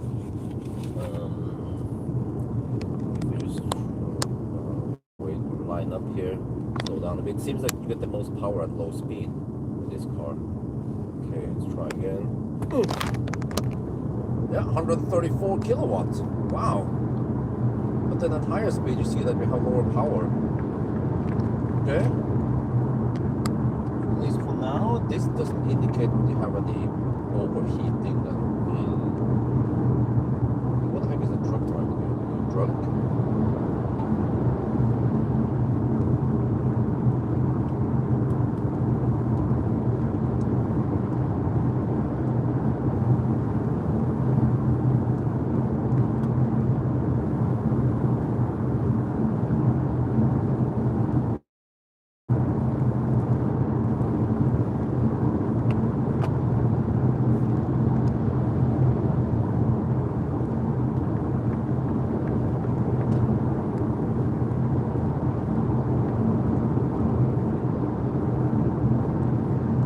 Yeah, it seems like you don't want to go much below 5% if you're hammering it. If you go slower, then it's fine. But I know that I will be hammering it. And there are also some uphills before Varberg. So yeah, I know better now what to expect. Also with the 0 mile test, you kind of know roughly how this car behaves. But for now, we're just going to hammer it, and then we will decide once we get closer whether I will bail out at the previous stop, or the Kongsbacka. But that's 40 kilometers before. So, but this is weird, man. When you go up and down, you change the layout. That is actually not consistent. Then you do this, then you just, what the heck, man?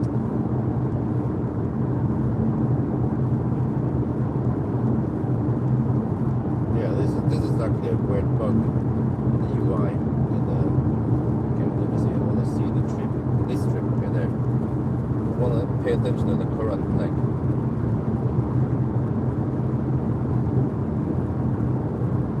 Let me check now.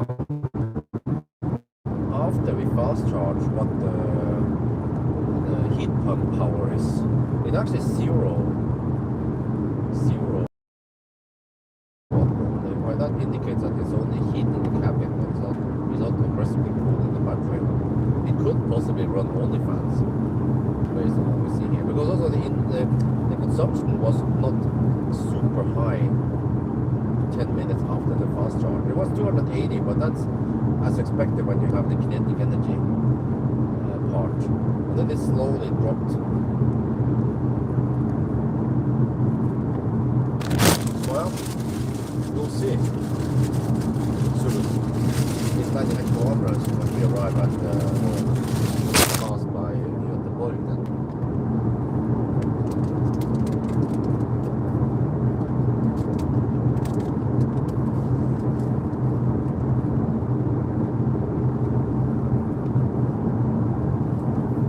Let's say this. I haven't seen it.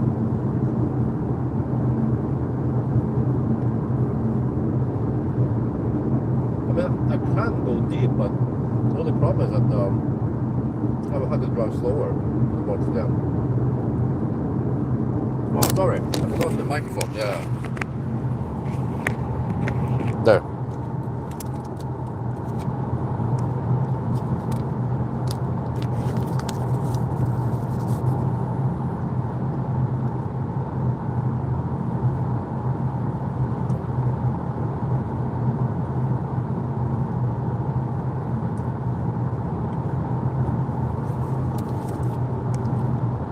Something going on here.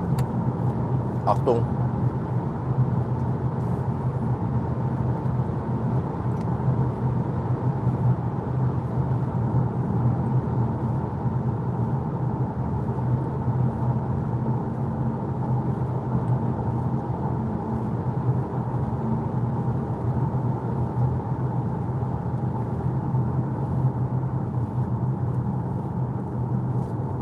Is that a Baustelle? Is that a long one?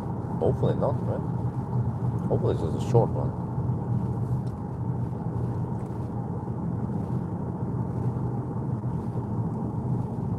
Is that Unfall? No, it's just maintenance, cleaning. Oh, okay, that guy is gone.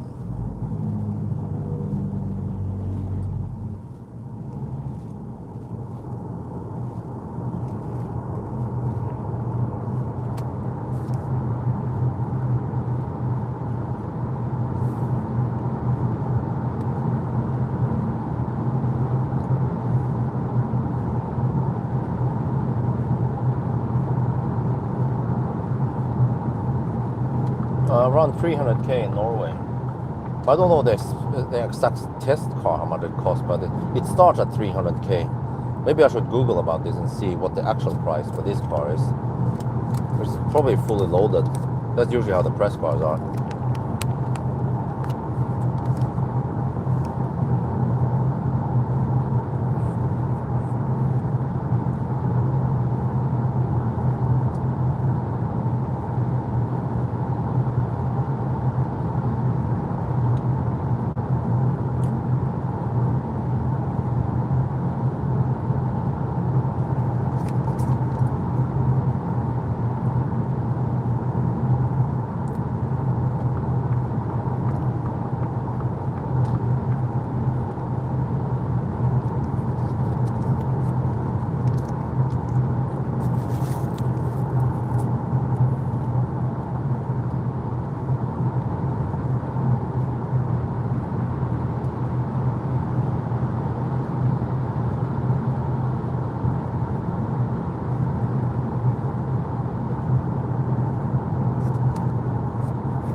With an annoying Swedish Nissa.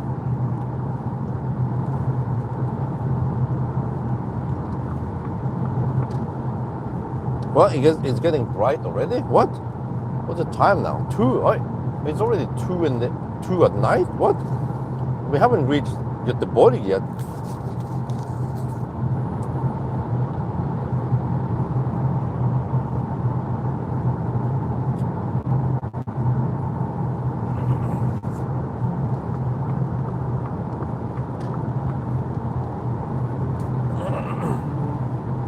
Auto stairs being all over the place now.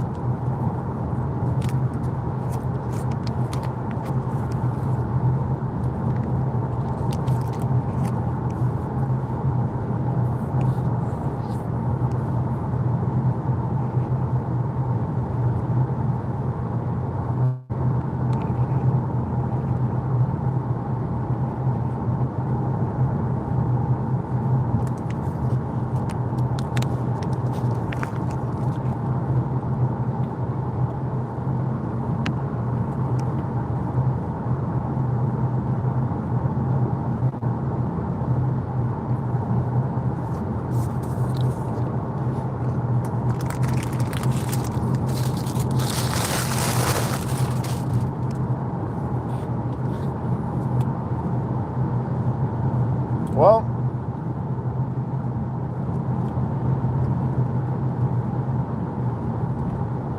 how many charging stops did we have so far? 2, right?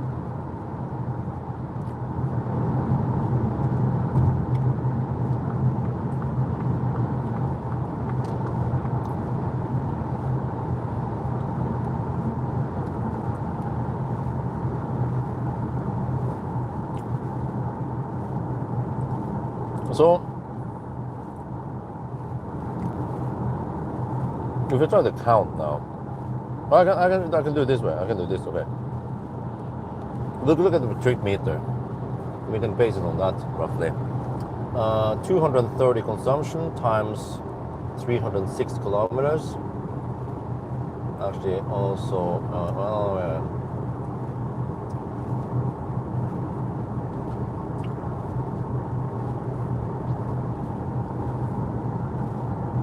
yeah. 70 kilowatt hour.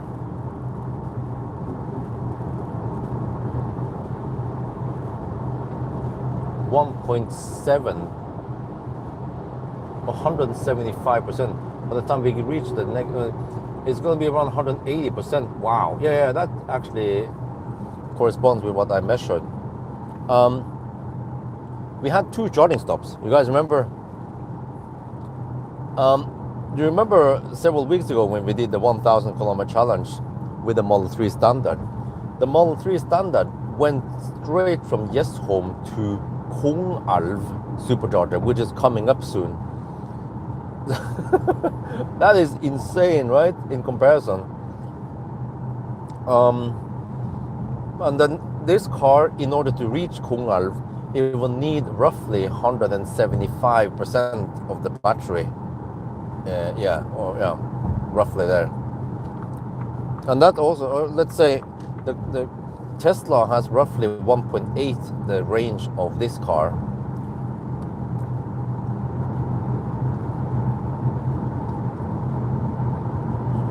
It also corresponds with the Thunderdrive. Thunderdrive, this car could do around 390 kilometers, whereas Tesla went 550 or something, I don't remember. Or 570, I think it was.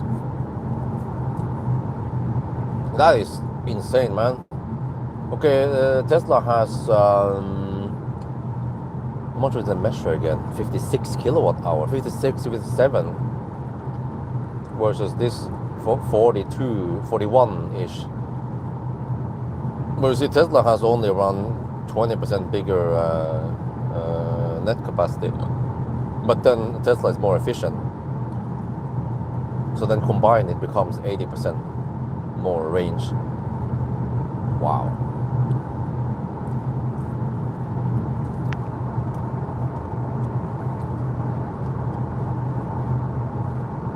What? Wait. Oh no. Okay, but that's a new Puma. This is the old Puma.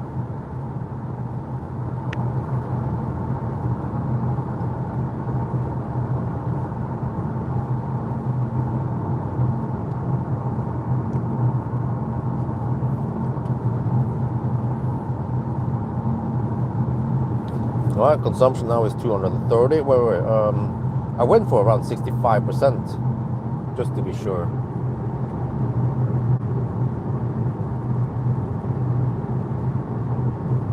So I have a budget of 243 actually, and then on display is around 250. Okay, so as long as I have 250 or less on the display, then we should be good.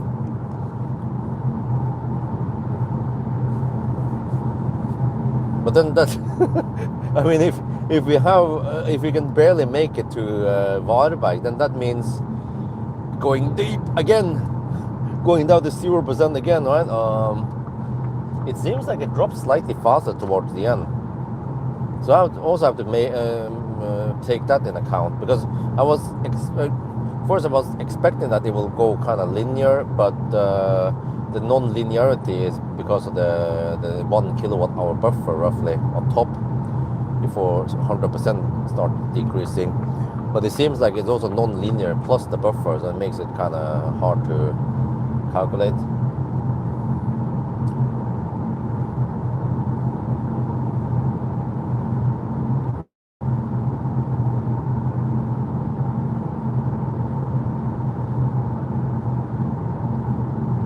Whenever you do, it cools down really quick.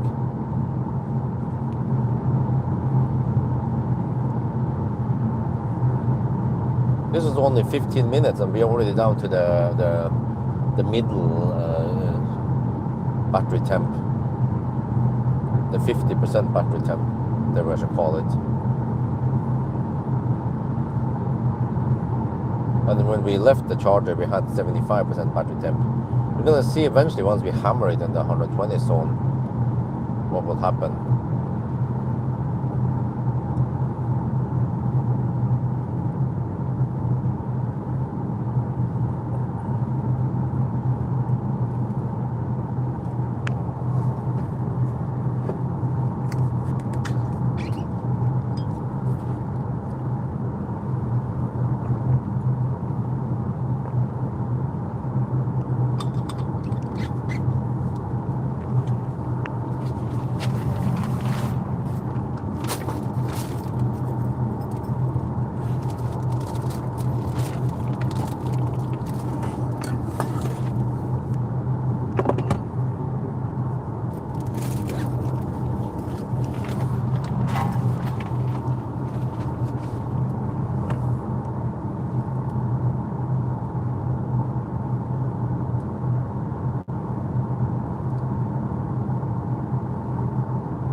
section where the asphalt is kind of rough and loud, but it's not for too long. And here you can really hear the road noise on noisy cars.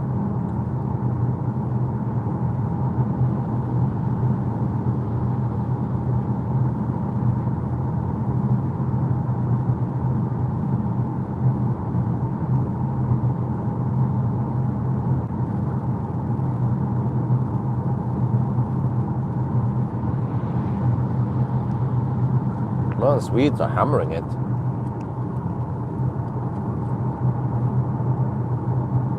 Yeah, that's true. If it was rapid gating, the temp should be higher, but it's weird because it has the rapid gate behavior, because the speed dropped, which means that the cooling has more effect, and then it goes up. The speed goes up because then it had cooled down a bit, but then higher speed means more heat. So then it needs to reduce the speed again. So it has the behavior of rapid gate.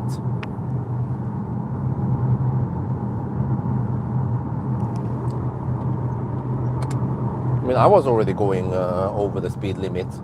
Those guys were, yeah, hammering it.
But the sound system is really good. It's possibly the best sound system in this price range.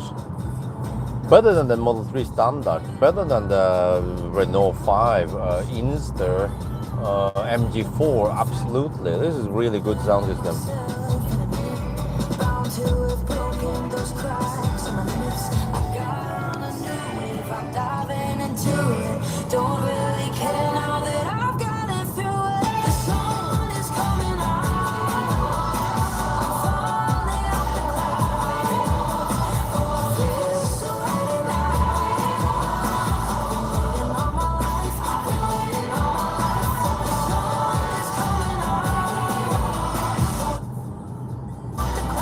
What the heck is that shit?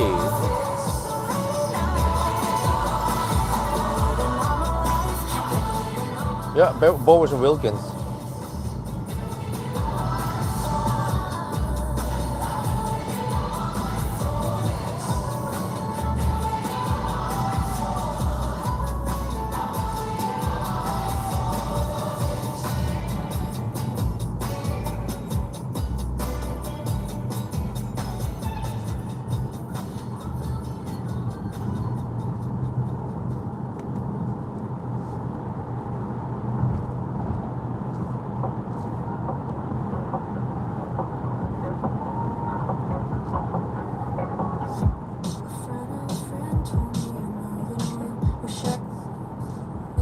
Okay, the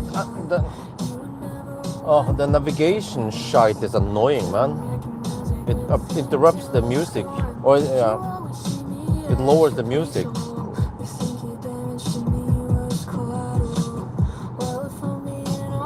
I wonder if there's a place you can turn off that shit.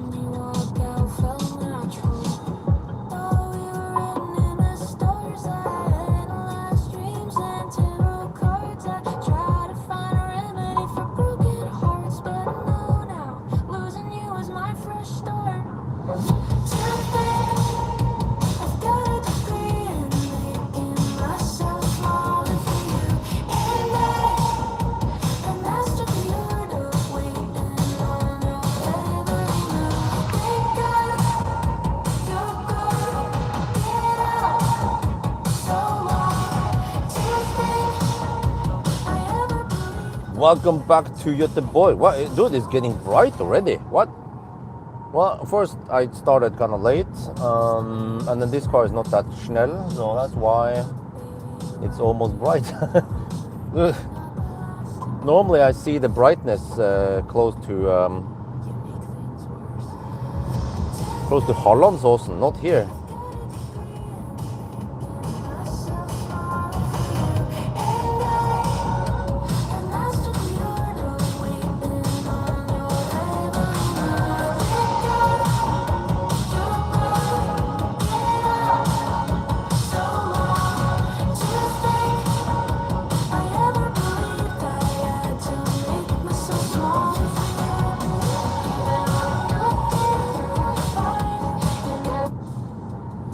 Oh, Jesus, man.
Okay, so we take the current time plus 1 hour and 9 minutes. That is the 1,000 kilometer time. So we are 3 hours and 41 minutes, 3 hours and 42 minutes already. Damn.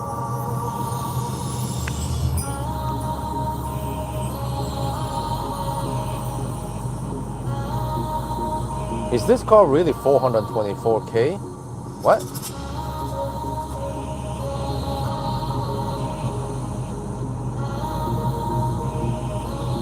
You can get a Model 3 Premium for that price, right?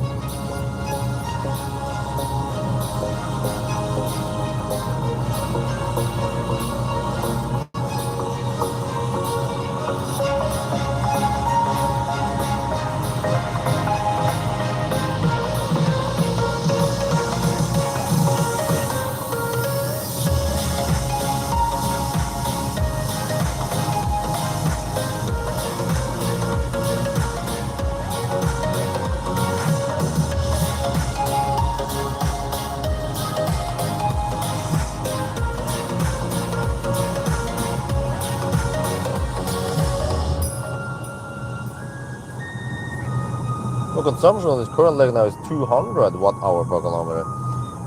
Oh yeah, well this kind of confirms what I suspect, which is that I think the drag coefficient here is high.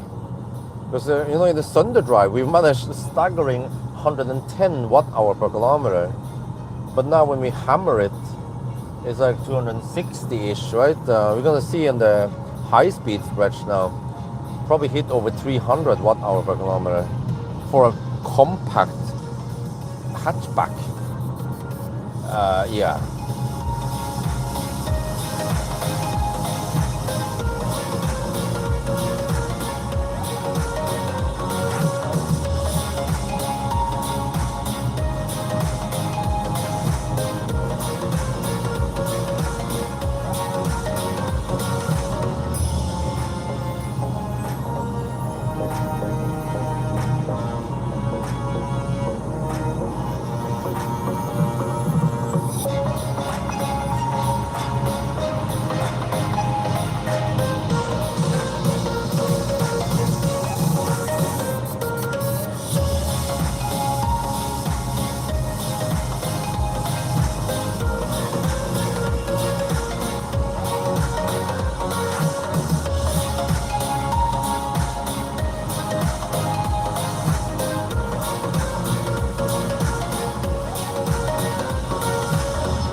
Well, I think I haven't seen too many Pumas on the road, probably for a reason. Not sure why I ended up with this car suddenly, but I just wanted to try it.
Well, the car claims 9%, 9 to 10% at Malberg now. That's good, right?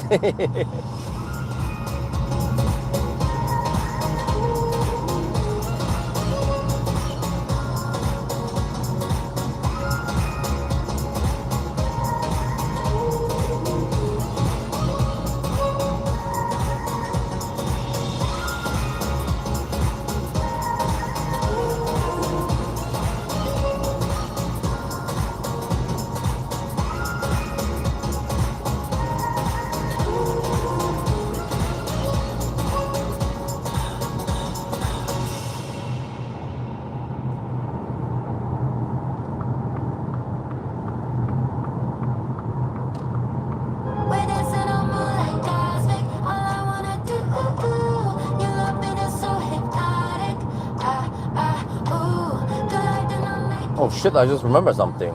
Normally I shoot the headlight tester on Varberg. I can't do that.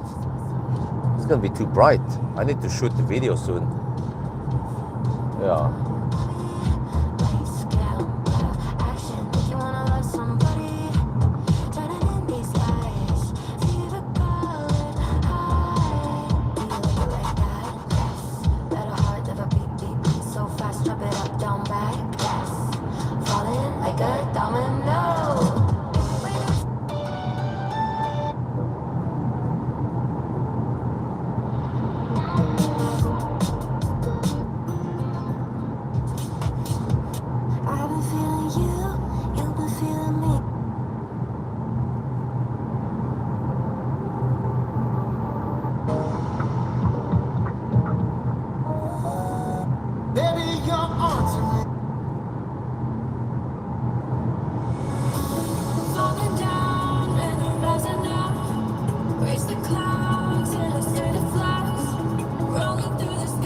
I need to shoot it now. The headlight test. Pause the music a bit. Headlight test. Well, we just passed Göteborg and well, okay, I started a bit late today. That's one thing, and it's getting brighter nowadays. This is the 29th of May. And because this car is kind of slow, we actually had 2 charging stops already. Then it's getting bright outside. What? So, yeah, how did I experience the headlights so far? Well, it seems to behave well most of the time. There were a couple of times when oncoming traffic flashed at me, but it was actually way less than with many German cars. And that Volvo, okay, well, that was the worst I've seen, but okay. So, you can see now here that the road is a lot straighter, and then because this car permanently blocks the left side there when we're driving a motorway, then we actually avoid lots of these problems that other cars have. So, yeah, in a way, how to put this, many other cars I tested, I get flashed at a lot, so much that I tend to turn off the matrix lights, which is not good for safety. So here we can actually keep it on. Yeah, so that's good.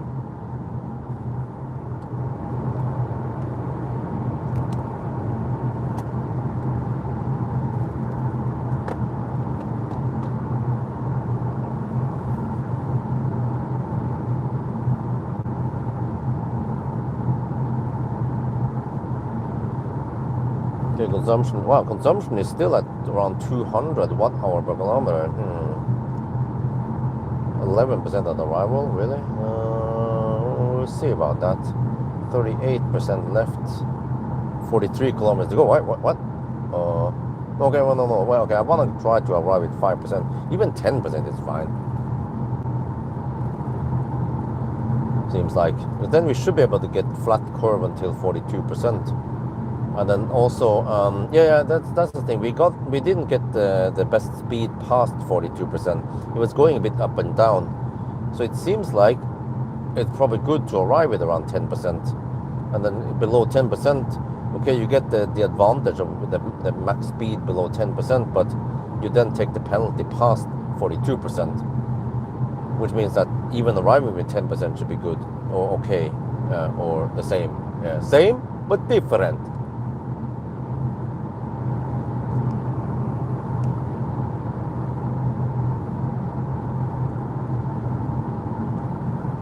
But some people commented that this Puma has quite a low leasing price, or was quite affordable in their country, which is not Norway.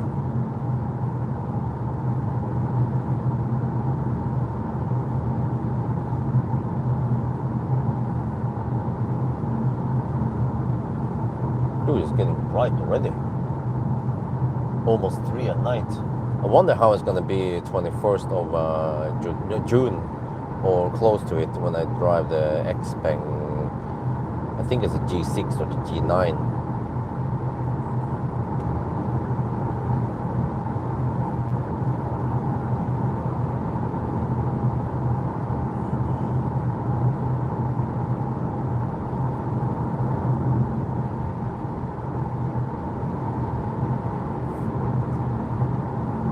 We're at 210 watt-hour per kilometer. Now it's gonna go up. We hit the 110 zone. And then I don't know if you have any slowdown here, if they speed it up already. There's a new asphalt stretch coming soon.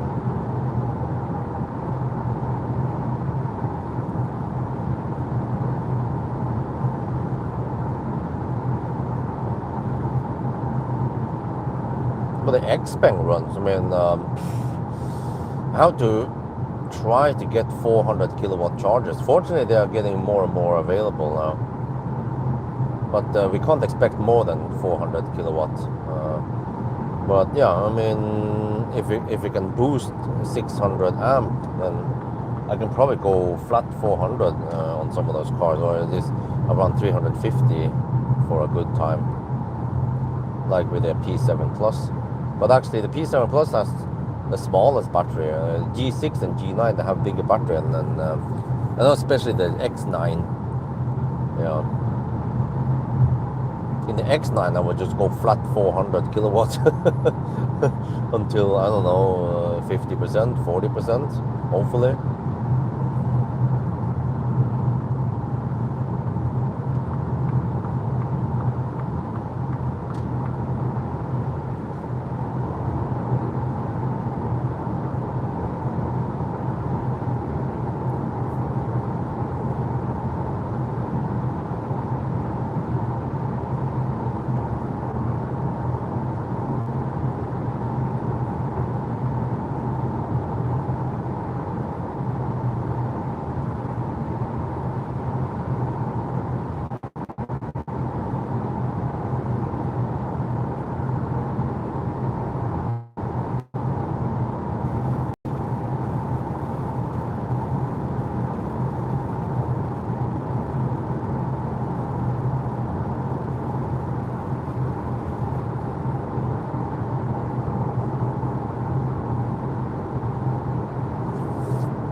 Yeah, see, by default, it doesn't light up the left side there, which seems to solve many problems that other cars have.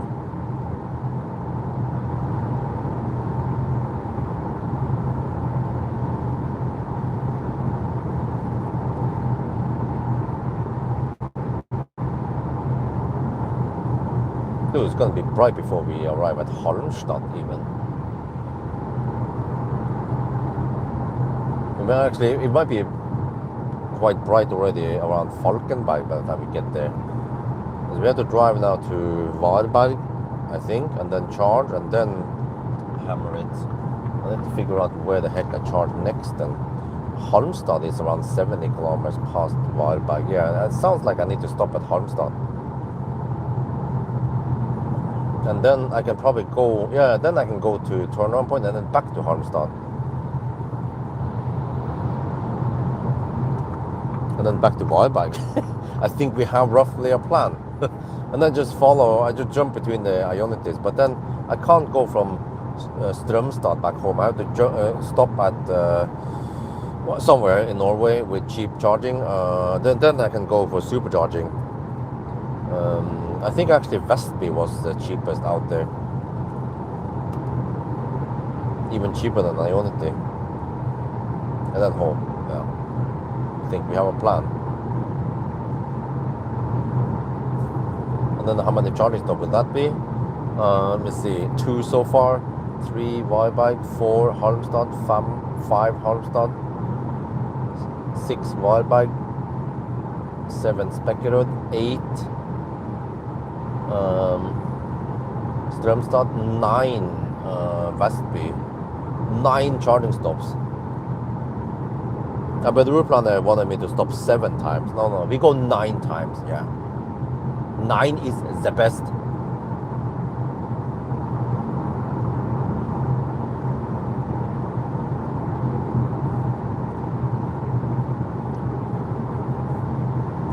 Okay, maybe I'll go to the Tesla takeover event, and I can visit Deutschland again with Isabel. Isabel seems to enjoy the flights with me. See some different places. She can fly with on the airplane and eat some different food. And then she's a good girl. She likes using the suitcase thingy, what they're called, the kid suitcase. What that was called again? Okay, whatever. But that thing, I can pull her, or she can kick her. Sometimes she wants to ride on it, to kick herself, or sometimes she wants me to pull her. So it's very useful, that thing. And instead of me having to carry that extra bag or a stroller, it's always a hassle.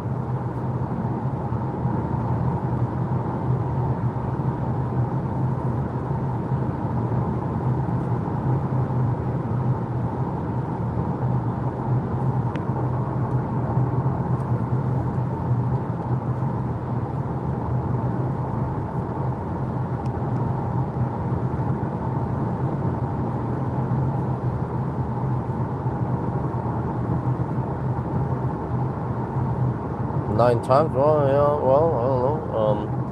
I have to check how many times I charged with the other smaller batteries.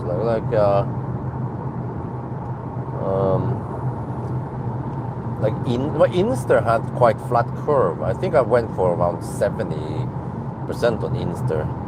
It was slow, but it was quite flat. And also many of the other cars, they have bigger battery, so they actually have more range than this car. But this car has quite fast charging until around 45%, right? So you just want to ride on that. But maybe Firefly was kind of slow and had lots of charging stops also.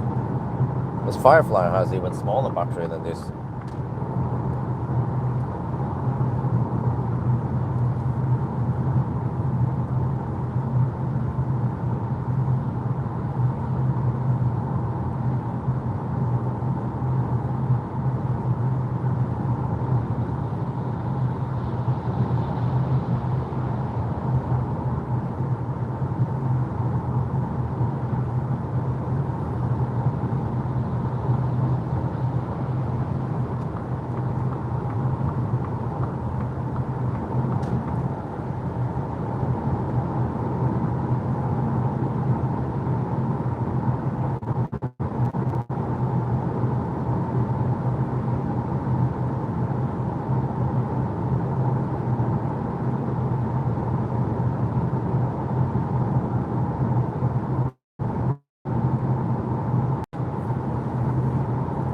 We're down to 26%. We are 22 kilometers away. The car claims 12% on arrival. Yeah, I think that's good.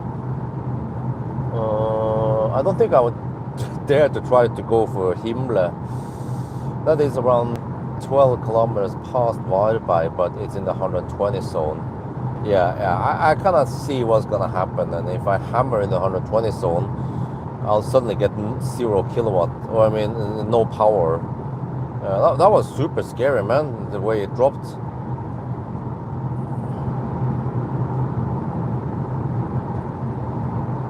But I kind of knew how the car was behaving, so I just calmed. I mean, I stay cool when I saw it. I was like, don't panic.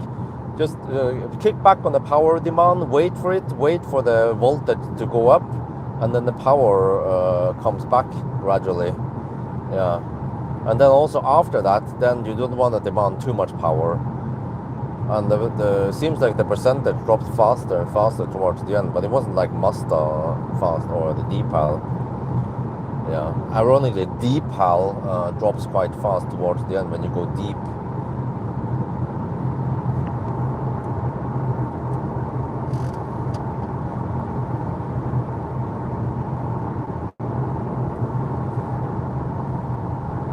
Well, we haven't reached the new asphalt stretch yet.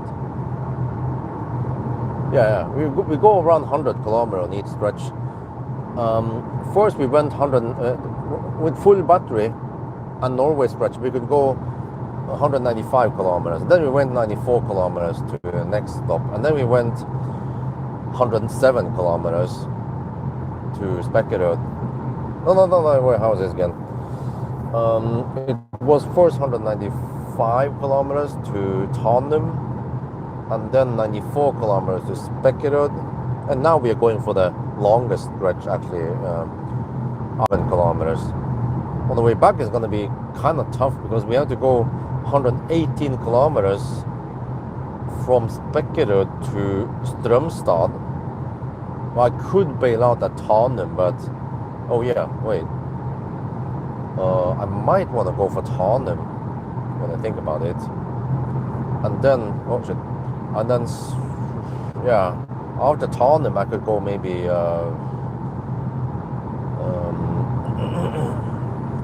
what do you call it again? Salzburg. And then home. Maybe that would be better balance than trying to aim for,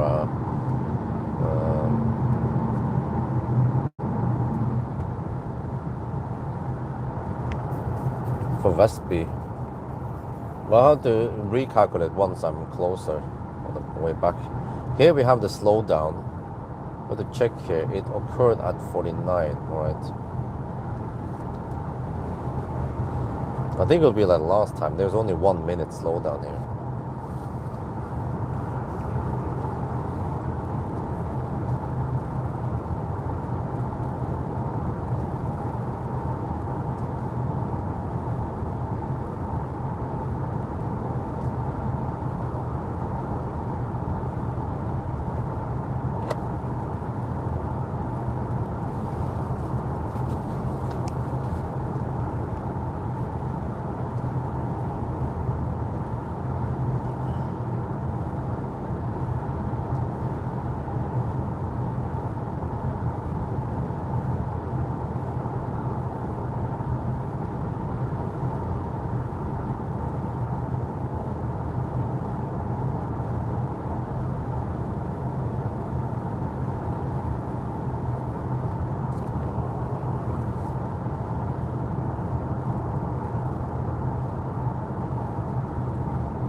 Yeah, I don't always get the Isabel with me.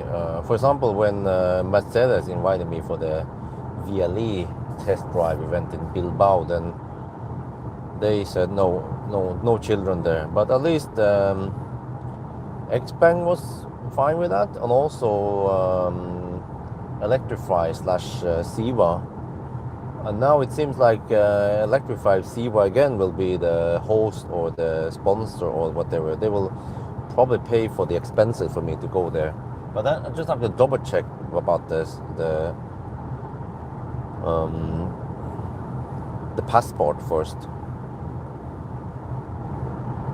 before I commit 100%. But I can for now just tell Keys about this, that okay, we have a little thing about the passport, quick explanation,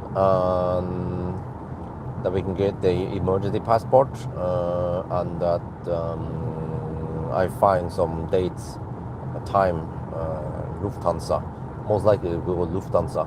Wait, I think I also have the Lufthansa miles thingy. Why is this truck going so schnell, man? Is a bus? No, is it?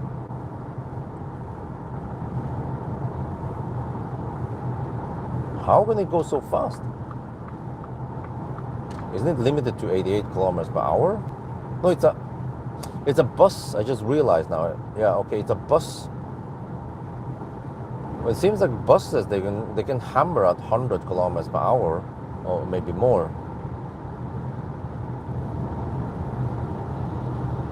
Oh, wait, this is not a regular bus, or is it? Oh, maybe it is. It's some kind of long haul bus.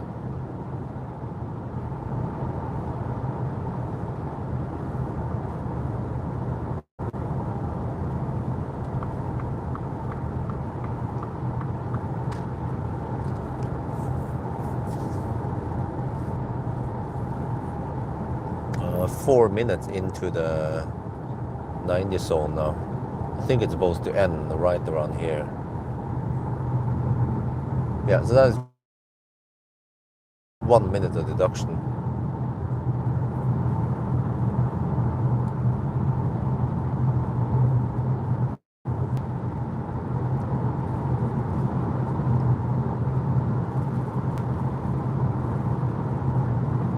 %, 8.3 kilometers left for what? But wait a minute. Do I actually go for Himmler? So now we're gonna arrive at 15% at Varberg. That's too high.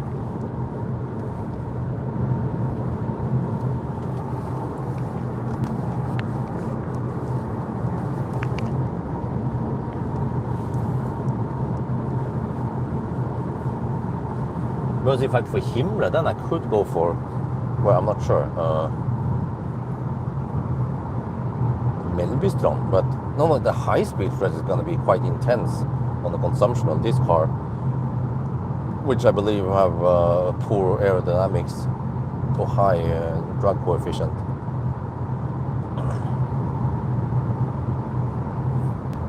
%, now, okay, 14% of the arrival. Okay, no, it might drop faster, okay.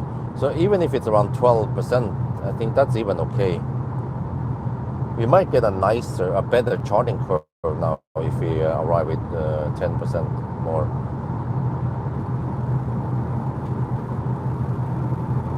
We might not get that weird yo-yo past 42%.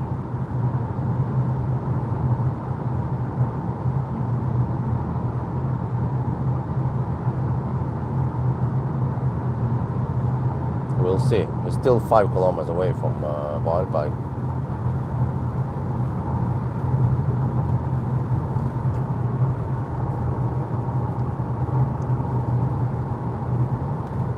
Do I dare? You challenge me? Okay, let me check here. Let me calculate.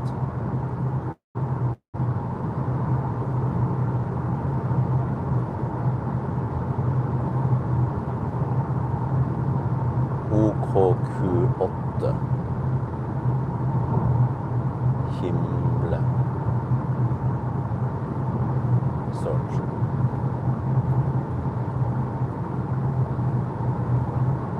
No, what the fuck, man? Can't find it? Bloody hell.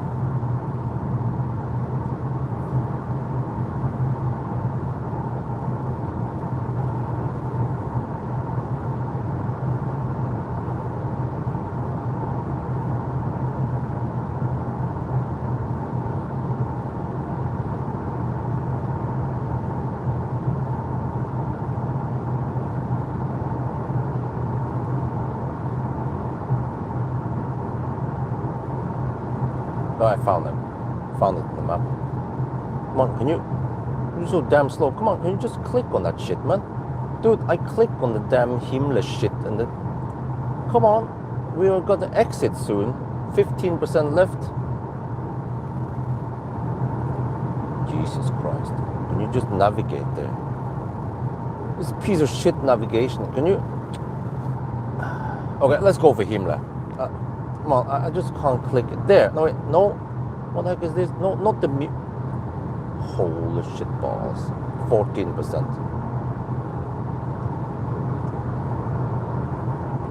I was trying to click on that shit. There, can you just click on it? You stop being so...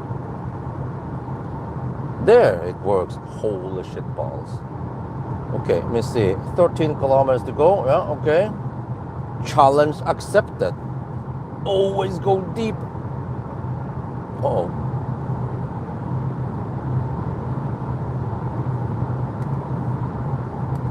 %. Okay, the car claims 5% at arrival. All right.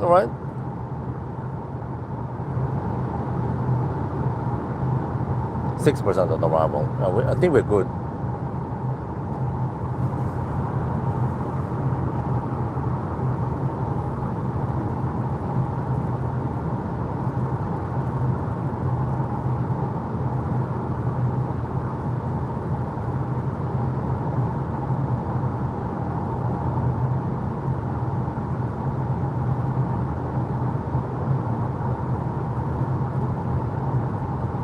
Okay, 4.3 sec per kilowatt hour. Maybe not the cheapest, but okay, it's still okay. Still better than Mer or Recharge. They are the most expensive in Sweden, at least for my route. 12%. Yeah, I think we're fine. We are 9.5 kilometers away.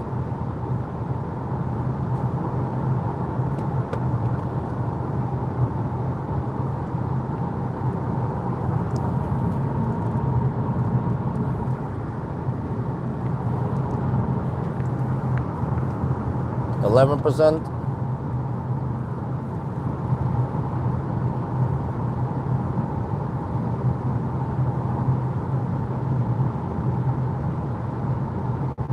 Have to pay attention to the voltage also. 291.5 volts. Once we drop to around 280 volts, then that gets kind of scary.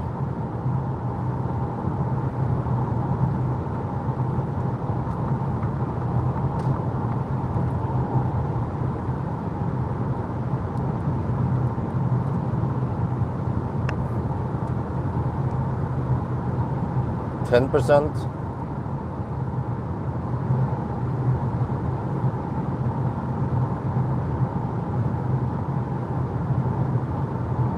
Also pay attention to the power limit, because now that we have higher power outputs, we are demanding around 35 kilowatts. Then the 0% or the no power drop could come earlier than 5% or 2% or whatever I had last time. 9%. We're 6 kilometers away. The car says 6% at arrival. I think that's still fine. I'm gonna go for the supercharger, V3 supercharger.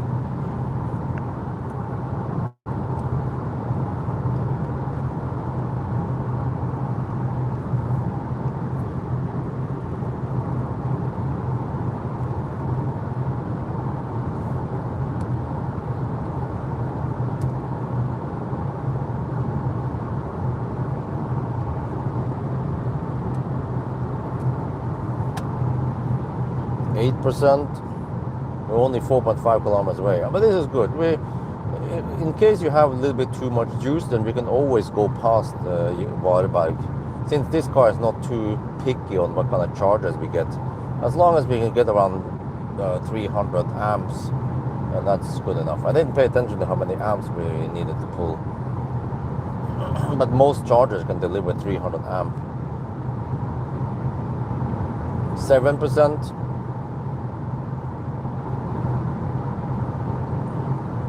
3.2 kilometers left.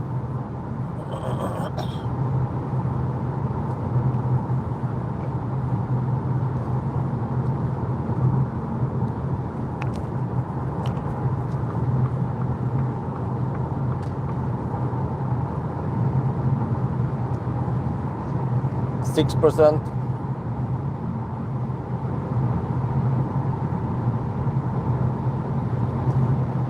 Oh, wait. Voltage has dropped to 268. No, wait, it dropped. Okay, now it's 200, and then it goes up to 280. Okay, I think the car knows about this, right? It knows about its capabilities. I think we want to take it slightly easy here. Exit is coming up soon anyway. There. 6%. Okay, we're fine. But if I would exit earlier, I mean, I would go to Varberg, we will arrive at 15%, which is a little bit high. But now 6% should be fine. Should be getting okay charging curve, right? Without too much throttling, and hopefully not that yo-yo past 42%. 5%. Yeah. Probably 5% is the lowest I want to go. Yeah, now suddenly when we reach, and then we are over 3. We have 301 volts. Okay, microphone off. Supercharger, here we come. Well, they also have the other charger, but that's more expensive, so we will go for the supercharger. 4.3 sec. Wait a minute. Pull a freaking James May. Wait. We can't enter from that side. You know, I think we can. Or can we? Yeah, we can. Getting lose too much time. 10 seconds maybe. Okay, let's go for the V3. Probably doesn't matter, but okay. Let's go for the drive-through stall. Easier. Input out. Okay, stall 2A. Let's go for that. Check here. It was actually 220 watt hour per kilometer. Okay. Oh, stop the heater.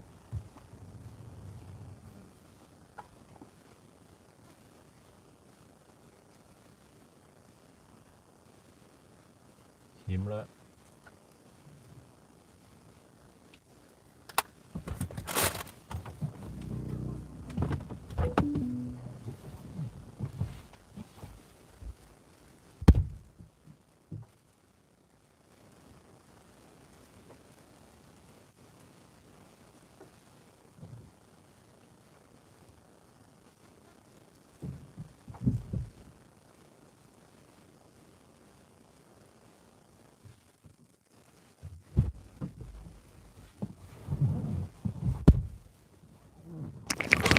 Okay. Same stuff. Put you guys in the shaft. Wait. It seems like Tesla supercharger is faster at handshaking, especially V3. Seems like V3 is faster than the V2, and also tends to be faster than the tritium chargers. So we're already charging now.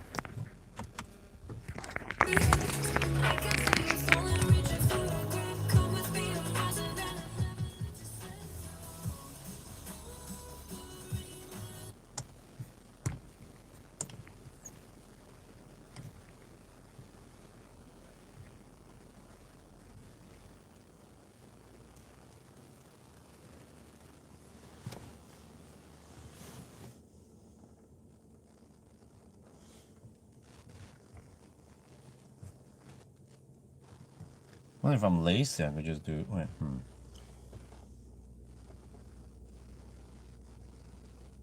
Let me just do this instead. Let me see.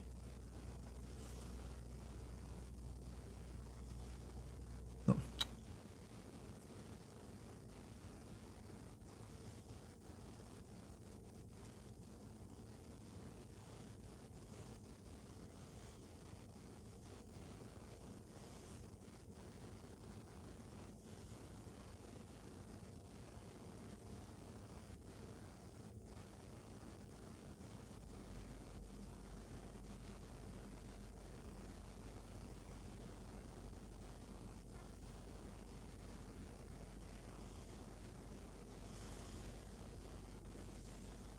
That's pretty much what you need to know anyway. Those numbers. The other things is like, doesn't matter. Okay, so then I can do this. And then you can see that. And that's okay. Okay, now where do I go?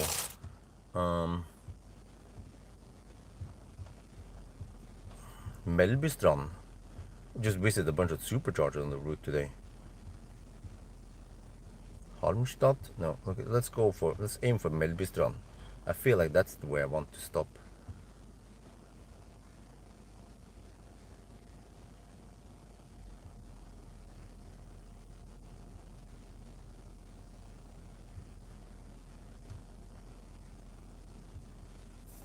Let me see. That is no. Don't want to add charges. I'm charging by 78 kilometers. Okay.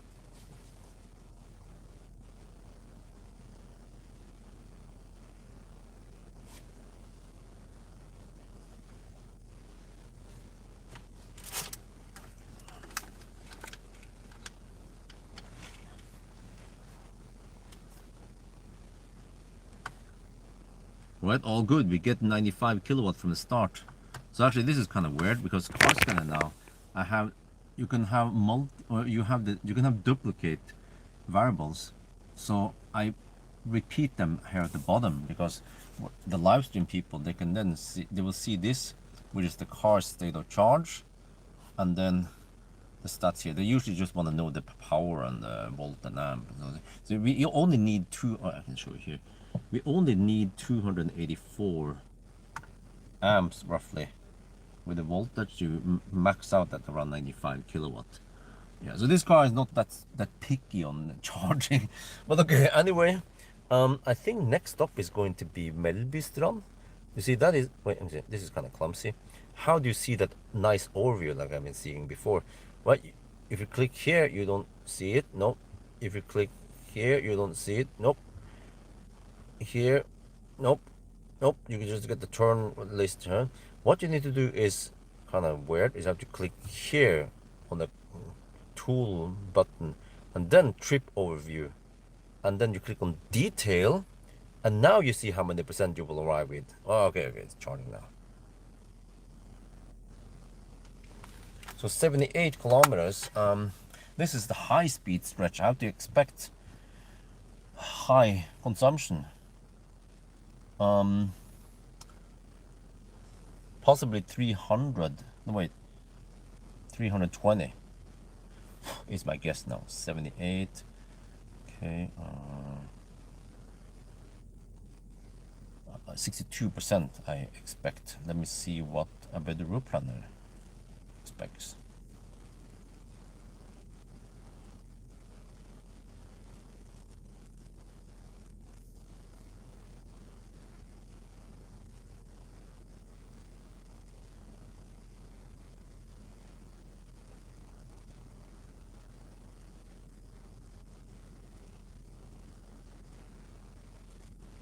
About route planner claims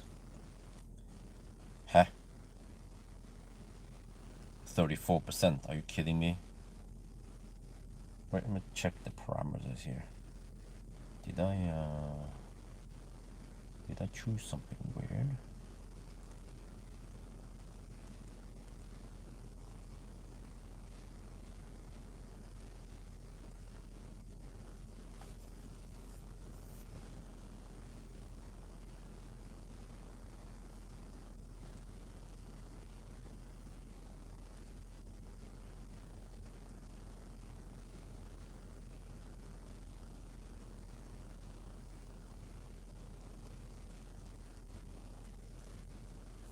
%. It expects me to spend. Okay, I would say at least 45.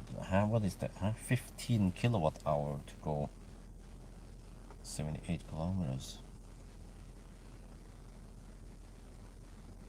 No.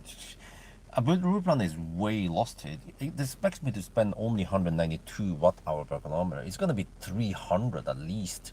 We have 190. We have 120 zone almost all the way except for Halmstad. Yeah, at least 300 watt hour per kilometer. So which means, well, I can go 65% then. That doesn't take too long, right?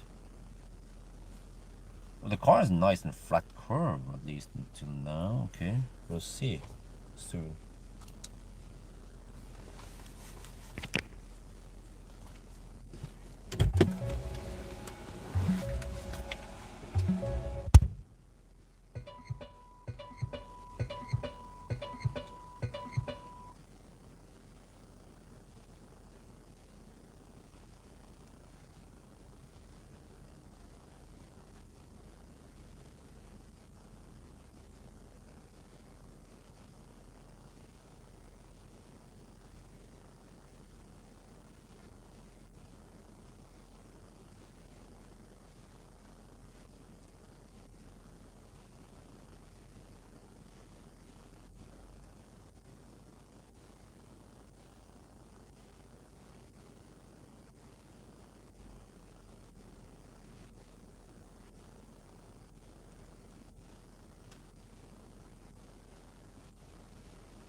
Oh, let me check this.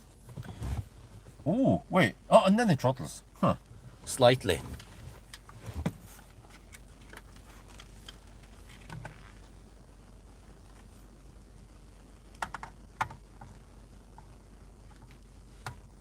Oh, look here. At 42%, it has this gentle throttling. Oh, can you see it there? There, okay. We're now down to around 90 kilowatt at 42%. So it seems like as long as you arrive with 5 or 6% like we do now, then we don't get any penalty there. Just have to see further up there if we get that weird like yo-yo up and down on the power or not, or if it can actually maintain 69 kilowatt for a little while. Okay, over here, if I run a little bit over there, I can find the ABC stuff. I can clean the windscreen a bit.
Okay, how was it?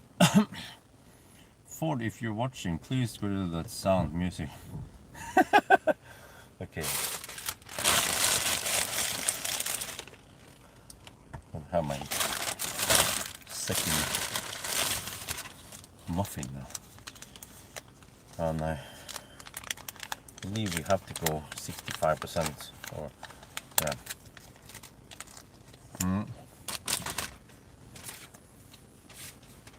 If I had too much juice, I could go extra distance.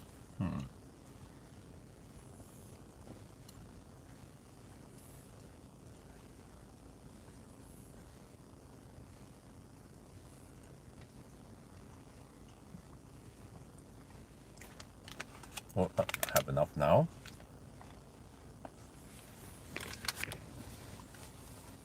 We go to bed bistro.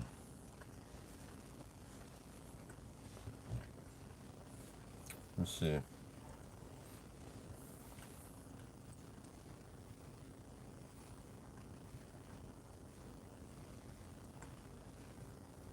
Well, I have budget on 292 watt-hour per kilometer.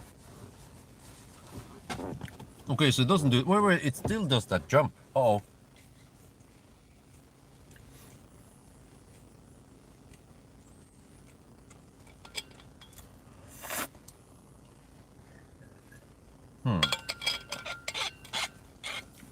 We didn't see that jump at 9%.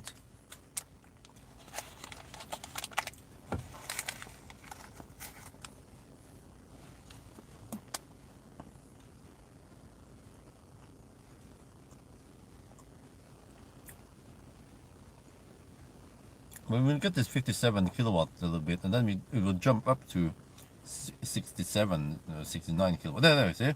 Then it goes up. But we didn't see this at Tarnum.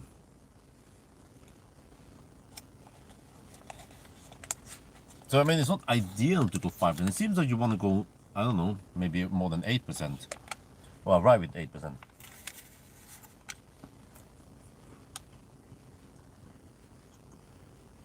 And now we get this 69 kilowatt for a little bit until it drops again.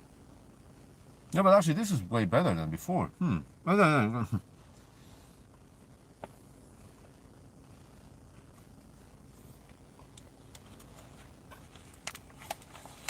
Okay, but let's go for 65%.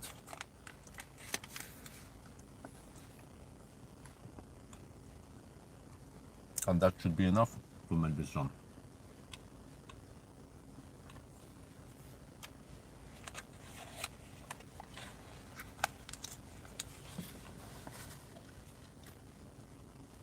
I'm just going to check on the OK app here. There's supposed to be a 150 kilowatt charger at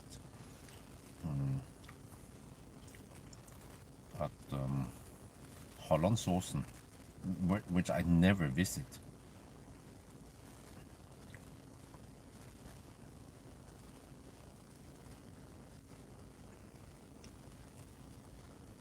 Yeah, right at the turnaround point. Drive a little bit further and then see. What's this?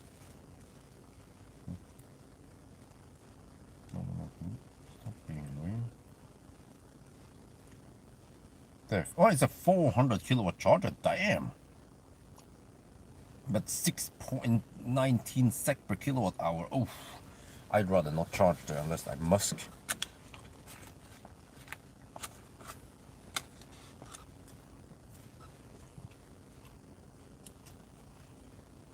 Well, I'm almost good to go. Let's get ready. I can't finish this. I have to finish it later.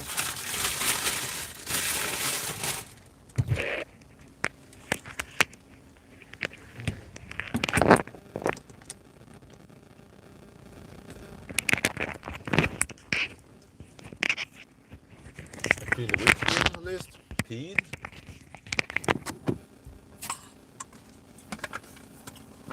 Now good to go. 64%. Let me see how long that took from 6% to 64% in. Let me check here. 19 minutes. Oh, this seems to be faster than the previous run. Oh, we went deep.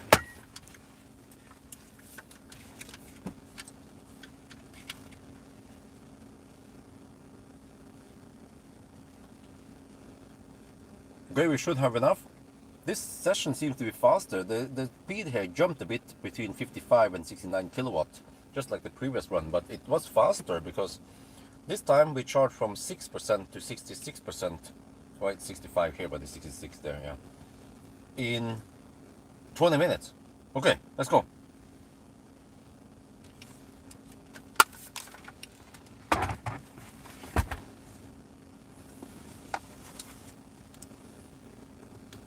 Now I'm gonna fire up the heater again.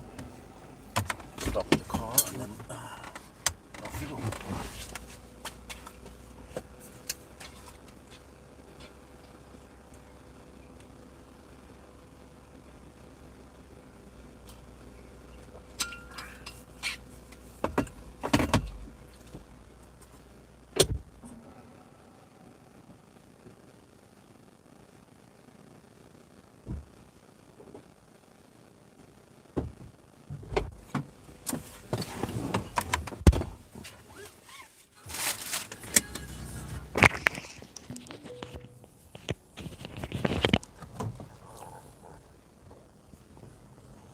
Okay, start driving first and then we turn off all the annoying nags. Features, wait for it to load. It also loads kind of slow. Can you stop being annoying, man? Okay, come on, features, try again. Huh, what? Oh, I was scrolled. Driver assistance. There's actually some cars there. Let's get in there before the truck.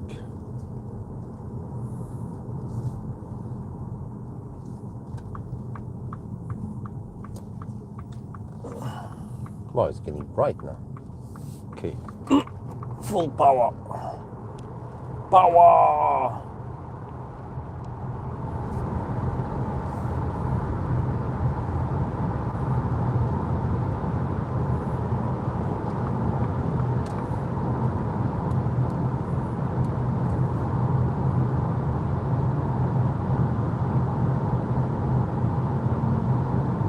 Okay, all is good.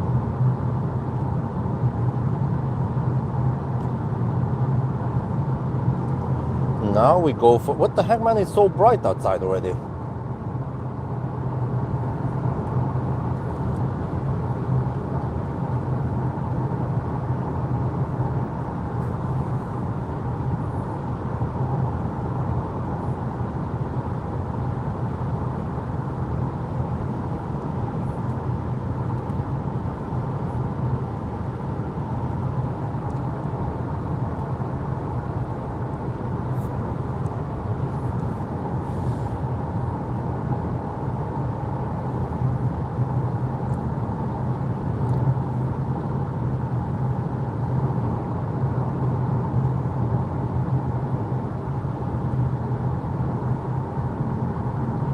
Okay, now the car says 29% on arrival. Well, okay, we'll see about that.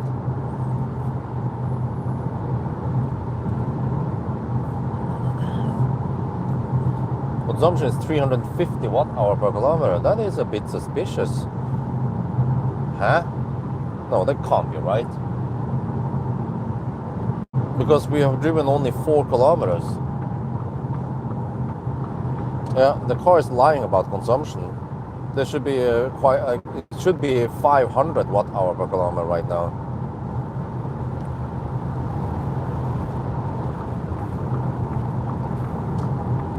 Because we have around 300 watt-hour of kinetic energy. We can do the math here. If it's 300 watt-hour divided by 5 kilometers, that is 60 watt-hour per kilometer. Yeah, so we're not currently at 290 watt-hour per kilometer. No, the car is lying. Yeah, I'm pretty sure the car is lying. It's doing some kind of weird shave off, similar to what actually the D-PAL and the Mazda 6e is doing.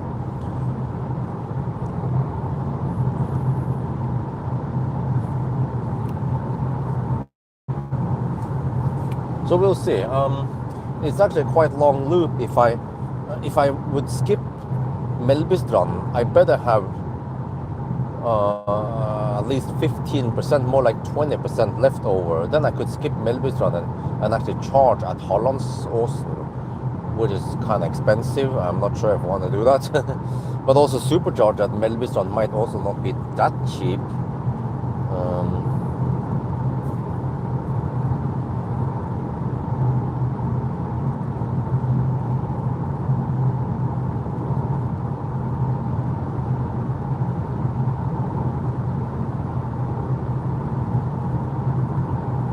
Yeah, 4.3 SEK per kilowatt hour.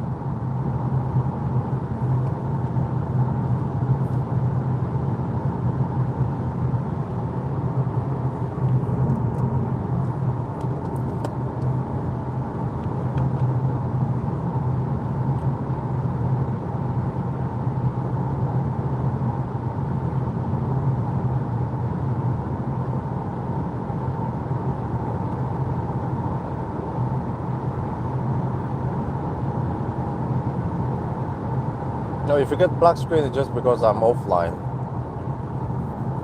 or without internet.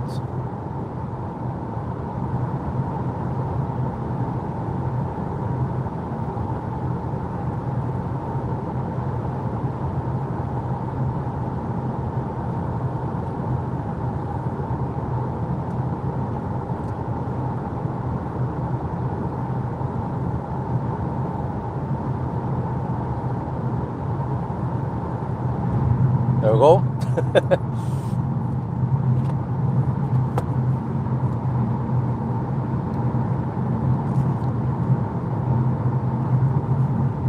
We are now on the noisy concrete surface around Falkenberg, and the noise here is kind of loud. We are on 18-inch wheels. 17-inch wheels will probably be better for noise absorption. So earlier when we were not in this, I can move here. See that this is the high-speed stretch, 120 kilometers per hour plus VAT, and the left lane here is smoother. I can even go slightly off center. So I get the impression that okay, I see we have tailwind. Okay, I get the impression that there's not that much wind noise, but of course if you have tailwind that helps. But the car is kind of loud if the surface is rough. So I don't know if it bothers you. Maybe you should get 17-inch wheels. Then it'll be a lot better. So yeah, let me see. I'm gonna try to move over to the left lane soon. I have to wait until we pass that car. Wow, look at this. It's so bright now. 3:39 at night, or is it 3:39 in the morning? I'm not sure. Let's get over to the left, to the right lane again. Let me see. Oh yeah, wow. So maybe not the loudest car experience, but still feel like it's louder than the average car nowadays.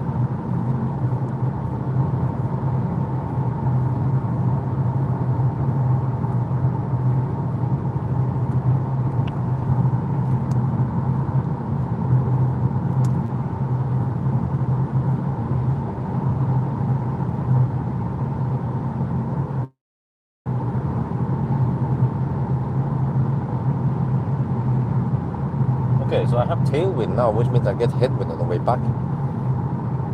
That will actually impact the consumption significantly, since this car seems to be a bit boxy. But yeah, wow, so the consumption now is actually 300.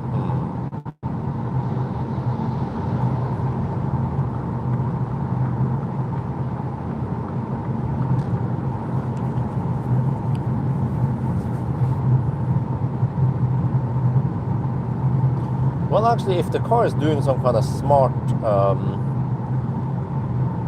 calculation where it knows its speed, and if it can then actually deduct the kinetic energy, that would be pretty smart. But then if it slows down, it needs to add that kinetic energy back again. Because then it will be better in a way, because then I can, whatever consumption I see is the actual consumption since start. And if you slow down, that's the consumption we get, or regen back. That's the problem with, other trip meters that counts correctly, is that for the first maybe 20, 30 or 50 kilometers, you will have slightly higher consumption than it should be on a longer run. But then over time it evens out.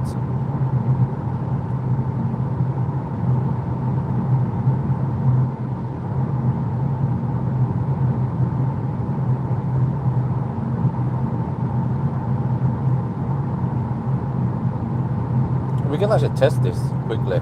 If I slow down now, will the consumption drop?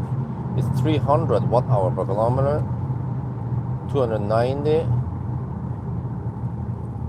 It drops slightly only, but we have driven 20 kilometers now. Okay, let's proceed. Let's hammer it.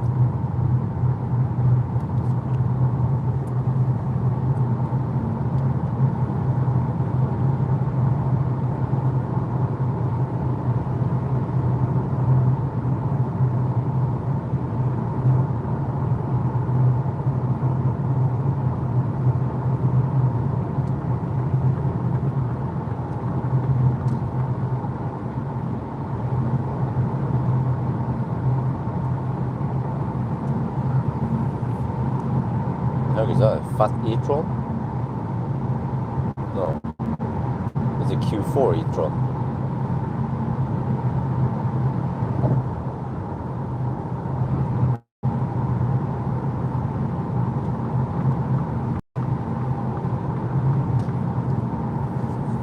So I have to bear in mind I have some slight headwind on the way back then.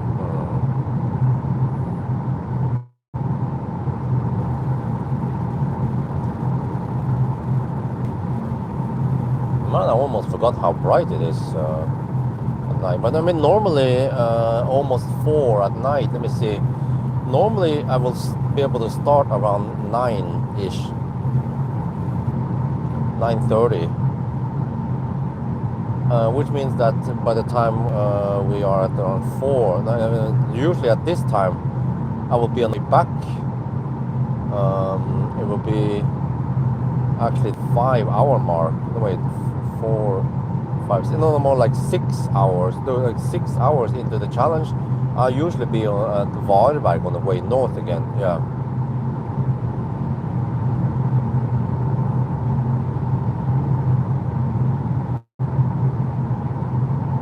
And I expect to finish around 10 this morning.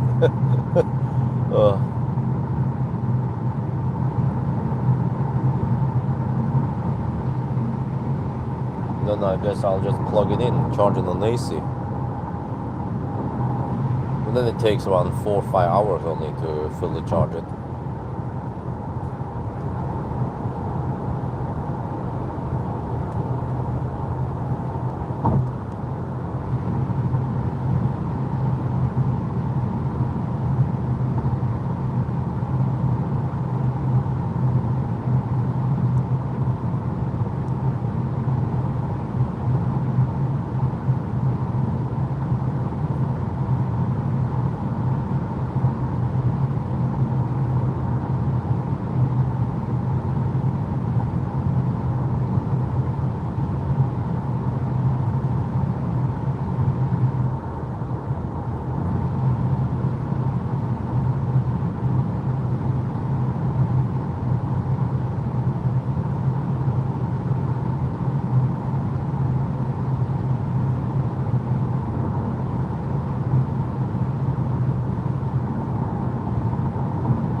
The YouTube 5. Well, YouTube is not always correct because any dropouts will not be counted there correctly.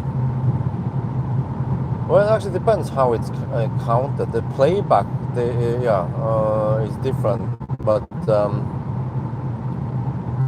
also we had a few delays here and there.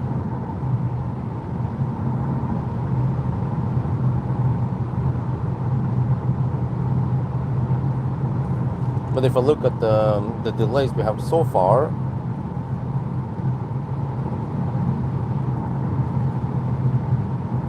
it's 1 hour and 8 minutes before midnight. So we took current time for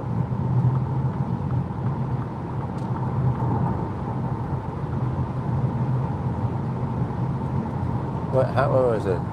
4 hours of your day. Okay, so it's actually 4 hours and 54 minutes of the challenge time now. Because the live stream doesn't take into account any slowdowns we had and delays, traffic, the slower tunnel section in Norway and so on.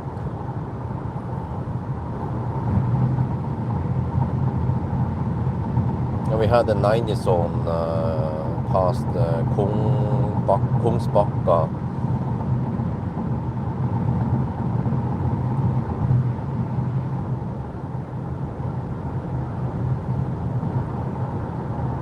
And now we have this, which is also a 2-minute delay.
So I was calculating around 300, well actually 320 watt-hour per kilometer with then very little margin left, so we'll see. It might not be that high, it's 280 right now. As I didn't count the tailwind we'll get, we'll see. I need to pay attention to what consumption we get here, so I can estimate the rest of the other legs. But this section is actually not that long.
It was policing.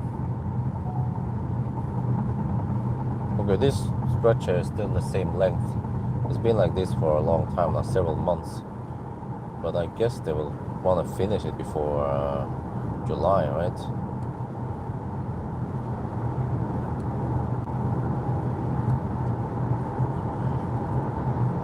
Right, consumption dropped to 270.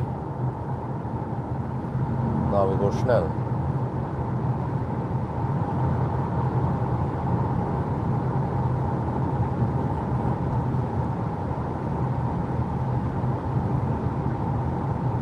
And the car says 24% at arrival. But we are still 38 kilometers away in the high-speed stretch.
Right, so the starting price for this car is 300k NOK, but I guess if you go for a fully loaded car, then it's more, right? Some people mentioned over 400k.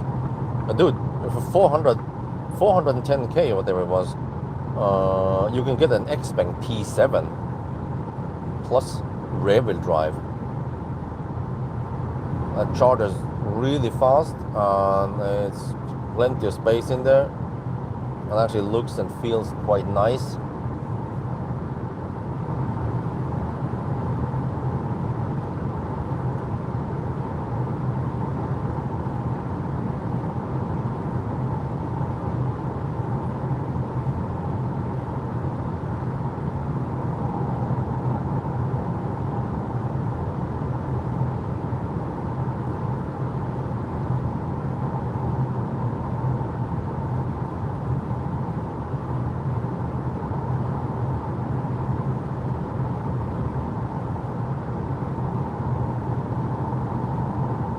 No, unfortunately, not that good. But I mean, it's still pretty good though. They've been getting better and better, X-Bank.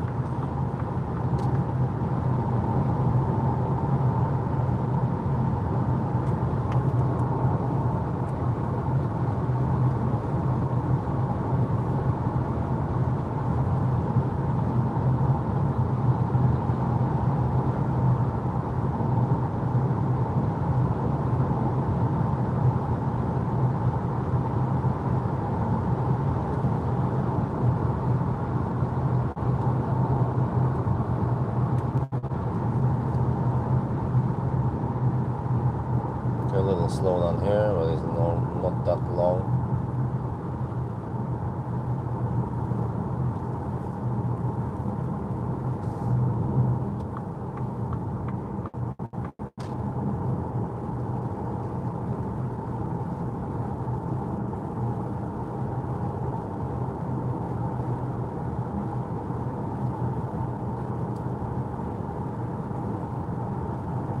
Well, I'm not used to driving here when it's bright outside.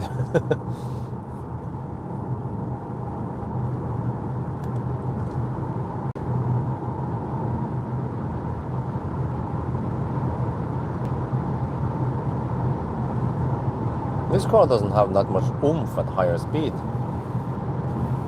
You get the highest power, 125 kilowatt at around 50, 60 kilometers per hour. Once you pass 100 kilometers per hour, you only get around 90 to 100 kilowatt.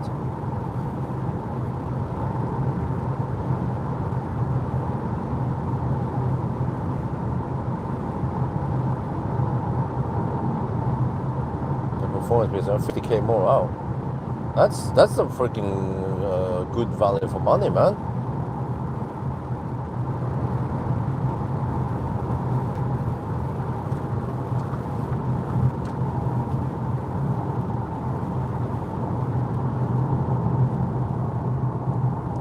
Is there a new Puma? Yeah, there is a new Puma. This is the old, unfortunately. I thought I would get a new, but no, okay. 33% now, and we are 22 kilometers away. Okay, so I know that. Wait, the car estimates 22% at arrival. Really? Consumption is lower than expected, though. 270 right now. I was expecting the worst, 320 consumption. But it's actually not that high, seems like. Bukan. Oh, okay, it's occupied, that taxi.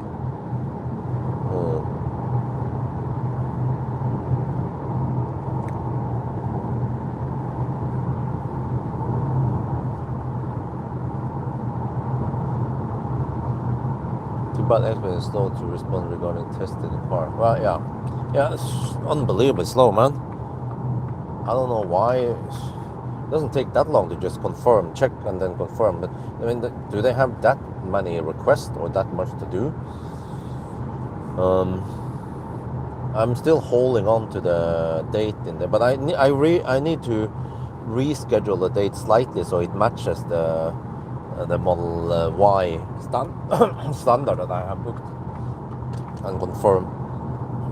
ABC always be confirming the press cars. It happened once that I didn't get confirmation, and then they showed up there on that day, and then they were like, "Fuck, they don't have the car ready." I was like, "Oh shit." Yeah,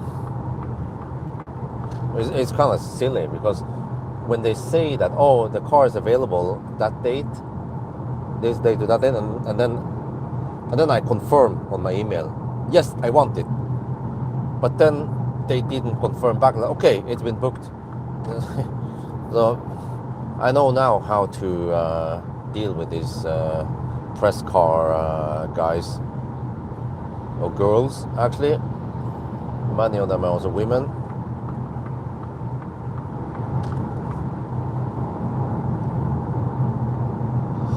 But I have 31%. Well,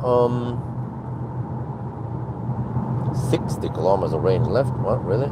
I'm 17 kilometers away from Melbystrand. But that Melbystrand loop will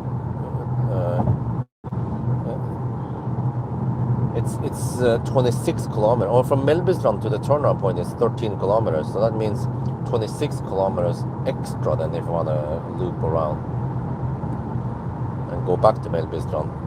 Or I could try to reach Harlandsåsen. So I have to see once I get close to Melbystrand how many percent I have left.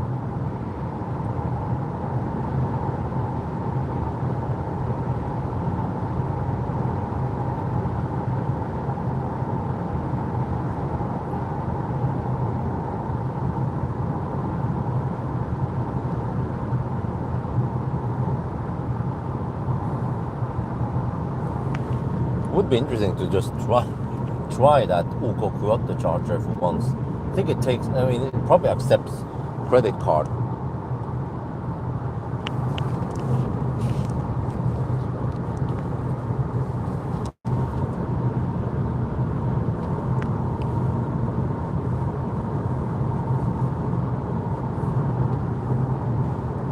But it was a 150 kilowatt charger for a long time.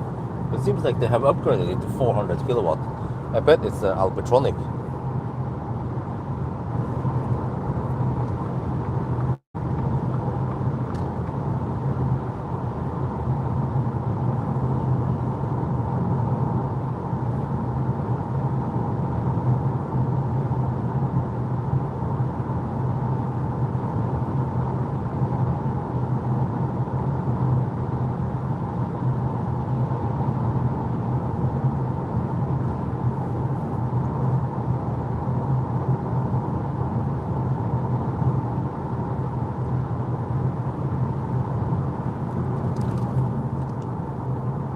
Bored, man.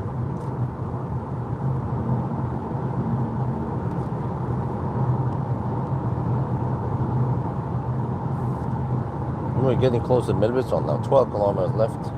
26%.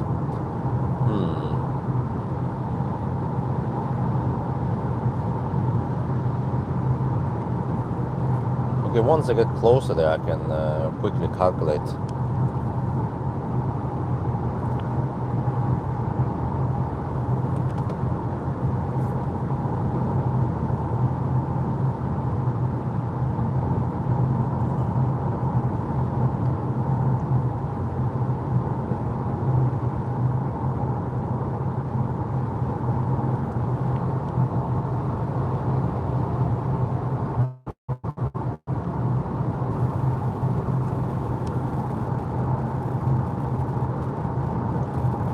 Well, Xiaomi, I don't know.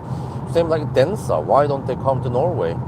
Some of the Chinese brands are really slow to move to the European markets. Must be a reason.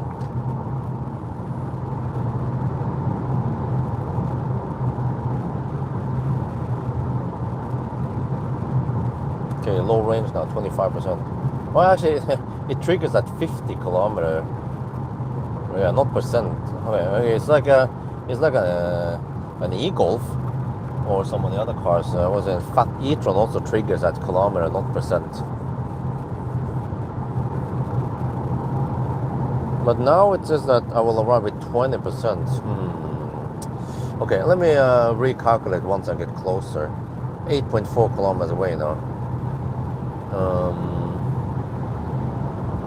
I need to figure out whether I can go to the turnaround point and back again. But it means that I could have probably gone for around 55% only, not 65. But anyway, since I charged too much, then I should at least go kind of deep-ish.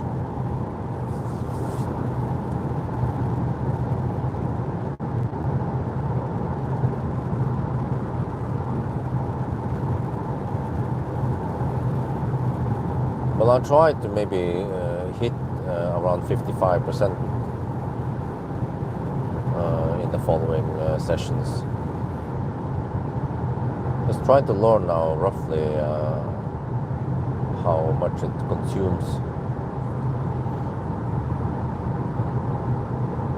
23% now.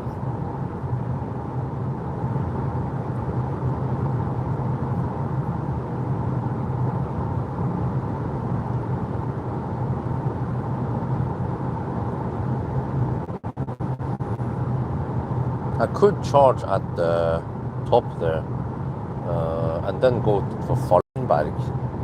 But then after Falkenberg, then that becomes kind of weird. Where the heck do I go then? Wildberg is too close.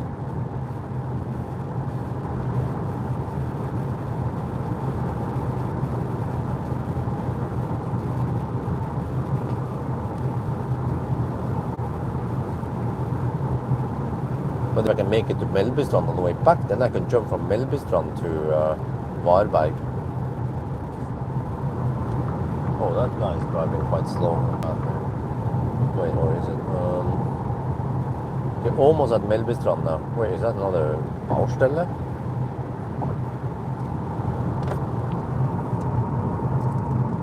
Or is this that same Norwegian van I've seen before?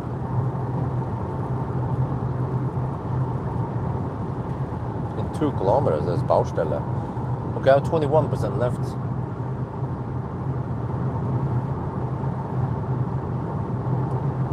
That means 8 kilowatt hour divided by 26 kilometers. That's a budget of 307 watt hour per kilometer. I think we can make it, but we're gonna go deep then. But I don't want to plug in at 20%. That's way too early.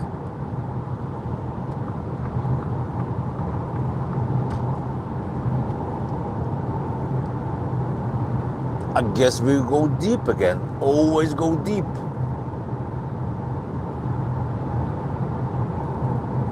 Yeah, this is too much. We have 20% now. Shit, wait. It means I could have charged at 55% and I would arrive with 9% now, or 8, yeah. Okay.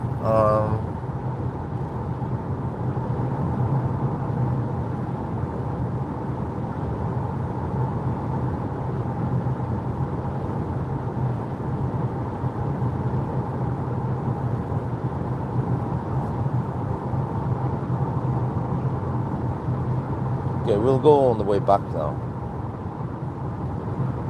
19% now.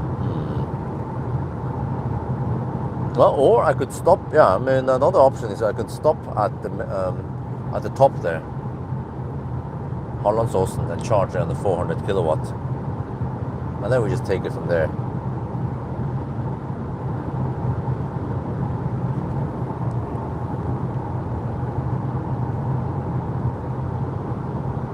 I can decide actually on the way up Hollandsåsen what I want to do.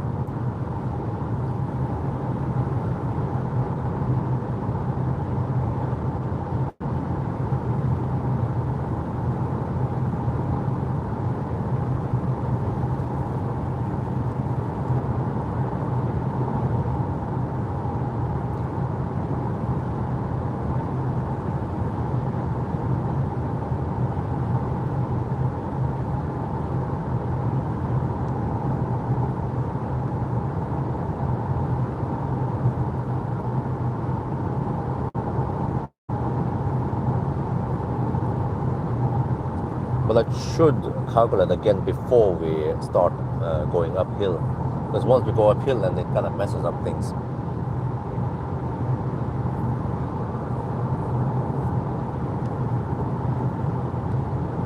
%16 now, still hammering it.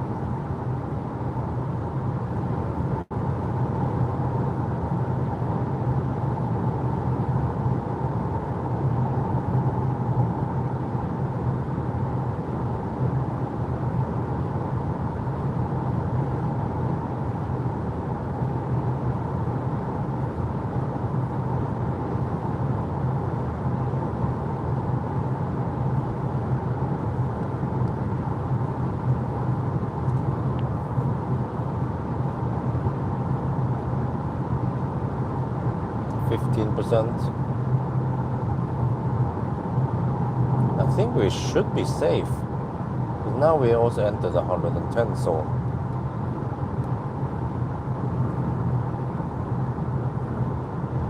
Here the car claims 8% at arrival. No, we haven't gone hill for yet.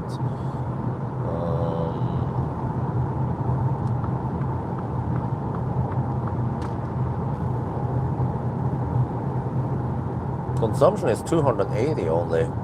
I expected 320. 15%, huh? Okay, let me calculate. Well, I don't know the distance yet. Okay, I have to wait until the last exit and the next exit, then I'm gonna calculate. 14%. Yeah, I think it should be safe.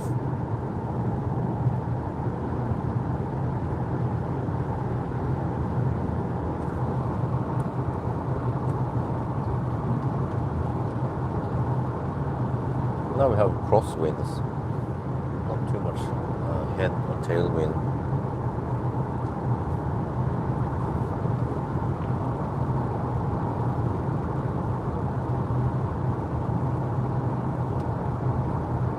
Okay, I need to calculate before we climb the hill and let's see. 13%. There. Now it says 18 kilometers left. Okay, let me see.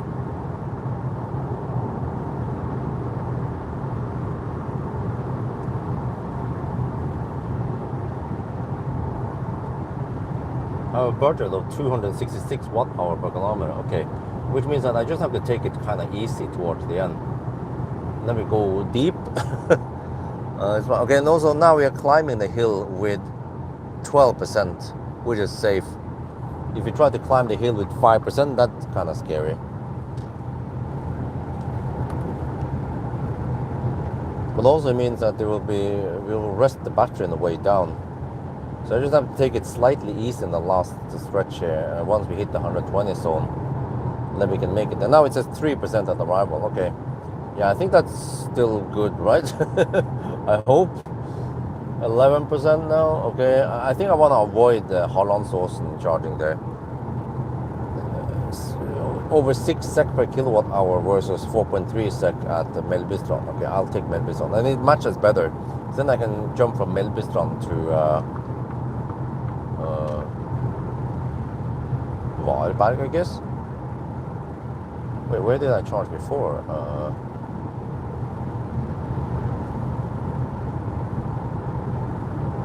Oh, Himle. I charged at Himle. Okay. 9%. But we are also up in the mountain now, so we get the kinetic engine on the way down. Yeah, we should be safe. Oh, now the car says 1% at arrival. All right. But I'm not sure how sophisticated the estimation is. Did it count the elevation change? Possibly not. We have several hundred watt-hour bonus now, I believe.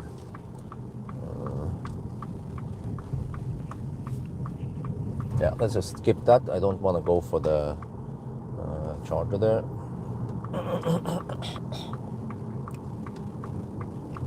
We're just gonna YOLO it.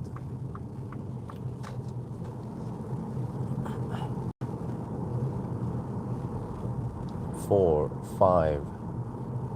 Let's see. 5 hours and 23 minutes at the turnaround point. Okay, we can probably still make it in a little bit over 11 hours like we initially thought. I think, okay, going deep, we probably gain some speed on the low end.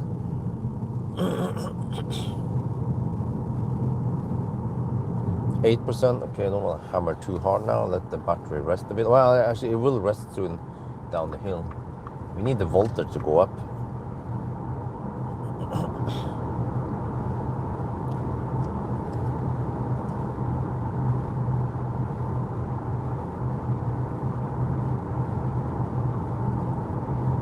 Well, I didn't know there was a little lake here, well, a small pond.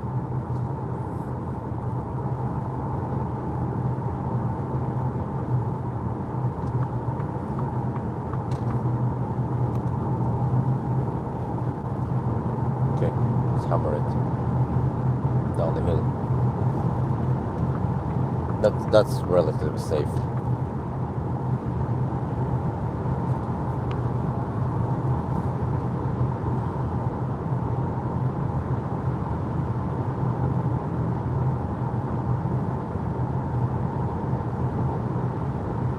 Yeah, we are actually regenerating now. 8%. Okay, good. Seems that the car is primitive. Yeah, it doesn't know about the downhill. Now it's just 2% of the arrival. We are regenerating around 5 kilowatts going downhill.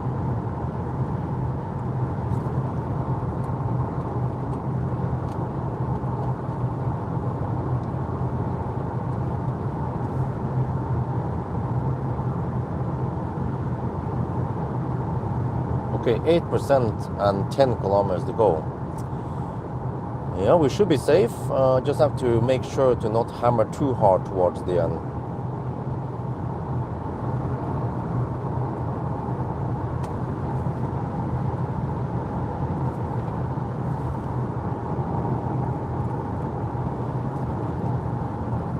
%.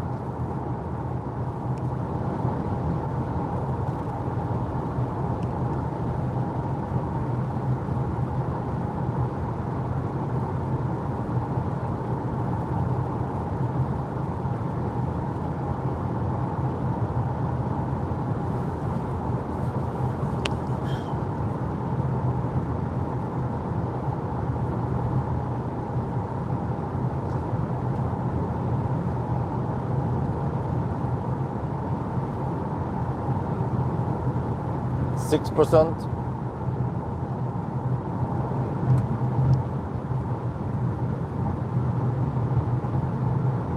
I think as soon as I see the power limit, I will start slowing down.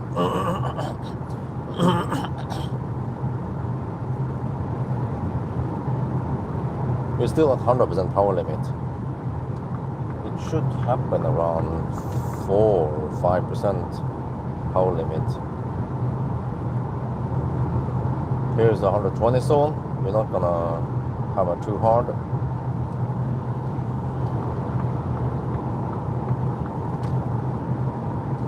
%. Yeah, also what happened at, no wait, at Speculator, I think we went uphill before we, before that happened. No, it wasn't really, it was just flat. Okay, 5%.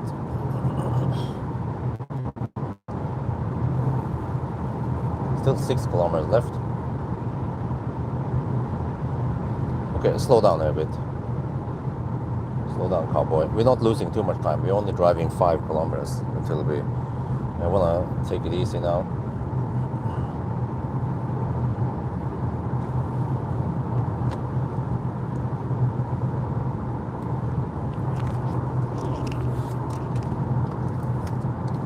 %. Oh.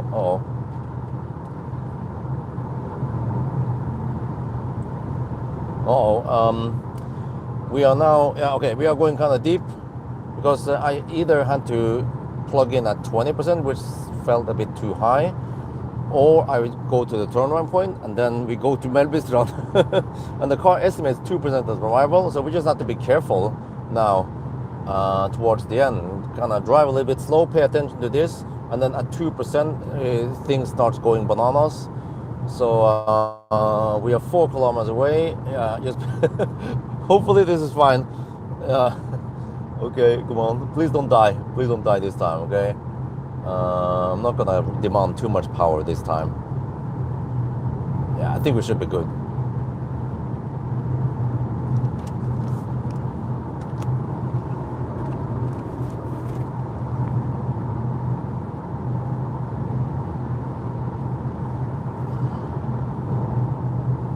Yeah, I don't see any power limit yet.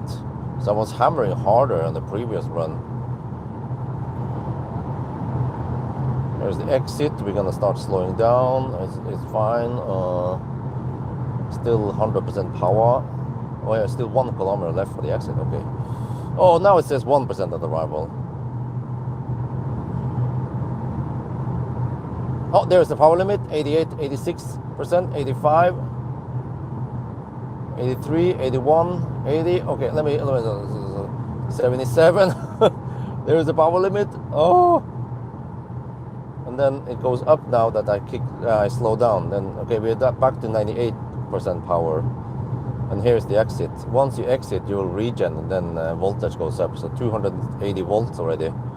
281, 286. Yeah, the volt goes up quite quickly now. 290 volts. Okay, good. We should be safe.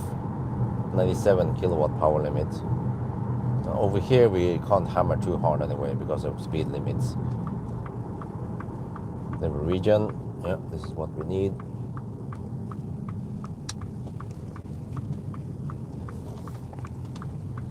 But okay, now I feel more confident to go only 55% on the way back. And then I'll try to figure out where we can stop next. Maybe we can go all the way to Varberg. Yeah, we should be able to. Well, oh, they put up a new roundabout here. That's what they've been doing. Oh, shit. Oh, oh.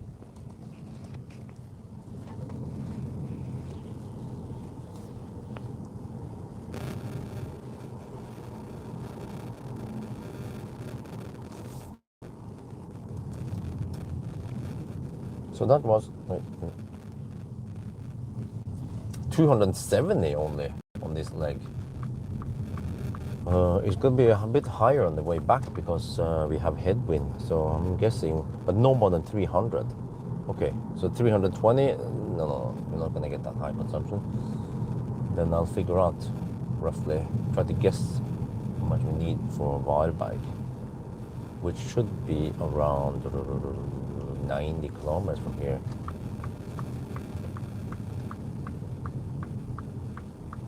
Let me see, I can take one of these here maybe. Oh, microphone off. Let's take this stop, 4D stop.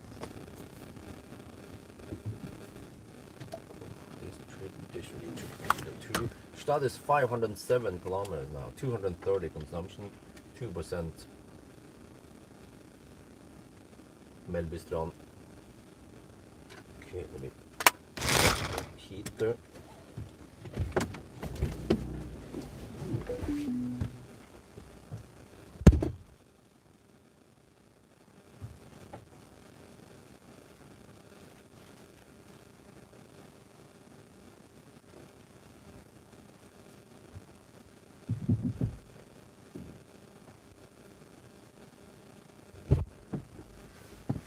I think it should handshake. I've never seen any handshake fails on this car. That's good. There, the cooling started already. It's already started charging. So it seems like this car is quite quick at handshake, and as long as Tesla supercharger is fast, then it actually starts quite snel.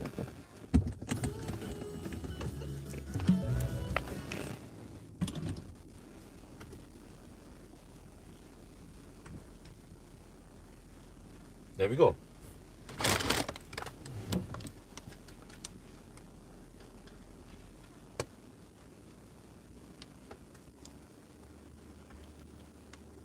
All good. We're charging now. Receiving, well, it's ramping up, but yeah, about 90 kilowatt. I think it's going to go to 95. Oh shit! Yeah, it's ramping up now. Max speed. Oh yeah.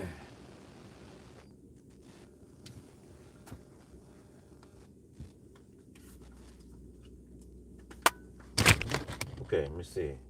To Varberg then. Where to? I should have it in the history. Recent Varberg. That sounds like a plan. Cool.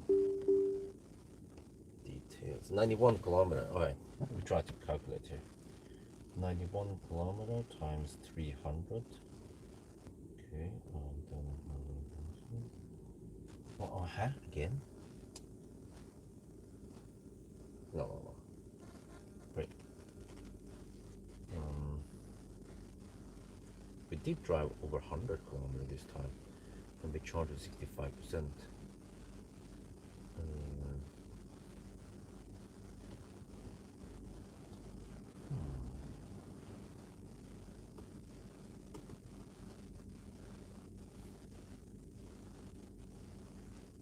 Oh, that was from him like that.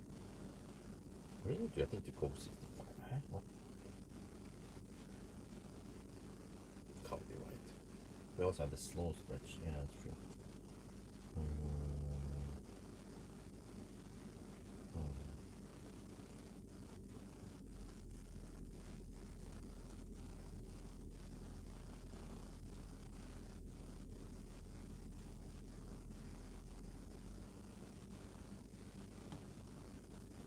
Well, according to my calculation, we need to spend 66%. I'm not sure if I can trust my own calculation here. In before car dying, huh? What?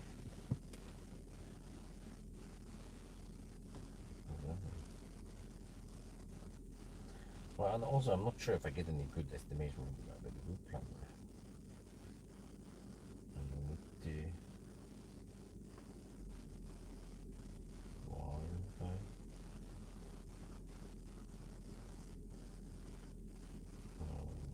Okay. But the route planner expects 48% of the battery, which means let's say at least 60% of the battery. Well, I kind of need to commit for buyback then. I can't go past it. That's way too far. So, well, okay. Maybe I'll go 65% again. Because now I'm not sure.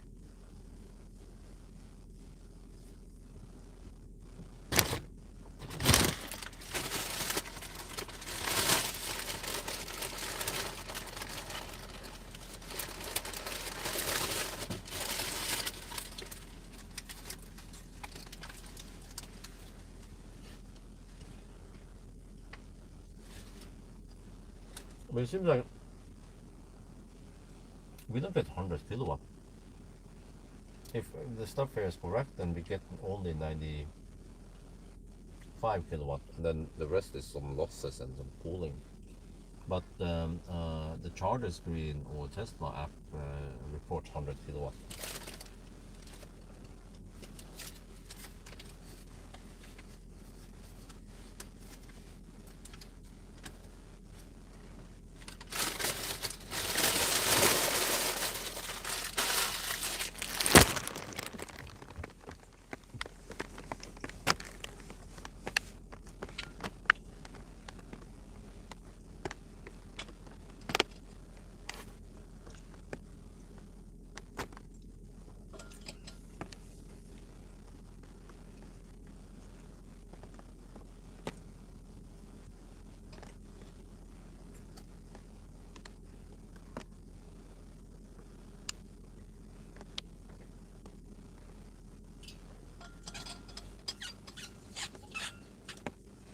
So the question is, how long do we get this for?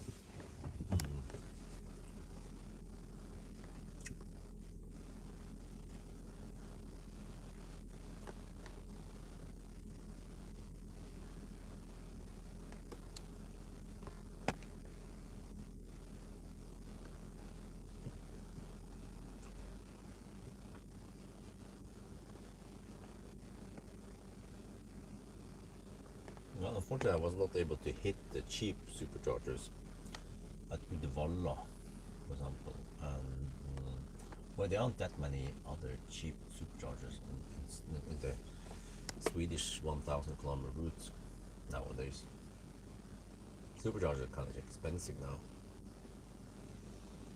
On Norway side, we can hit them. Yeah, so I tried to include one in Norway on the way back now. Now we wait. But at least it's super consistent every time. No Colgate. I don't know about Rapid Gate or what the heck's going on there, but at least no Colgate.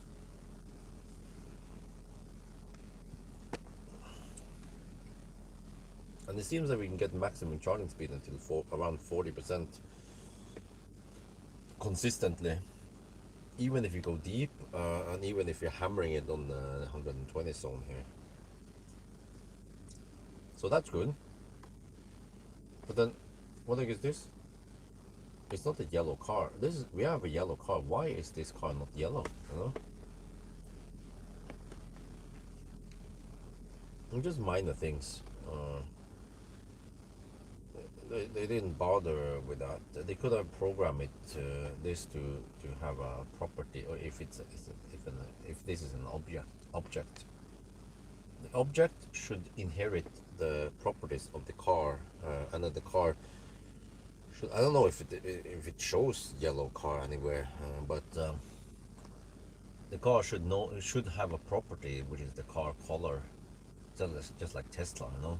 There are very few cars that does it right. I think some of the Chinese cars will get the color right. I mean, it's not very important, but um, for me, I would like to have it correct. And also, since I experienced it, and then why not? Why not have the correct color of the car there?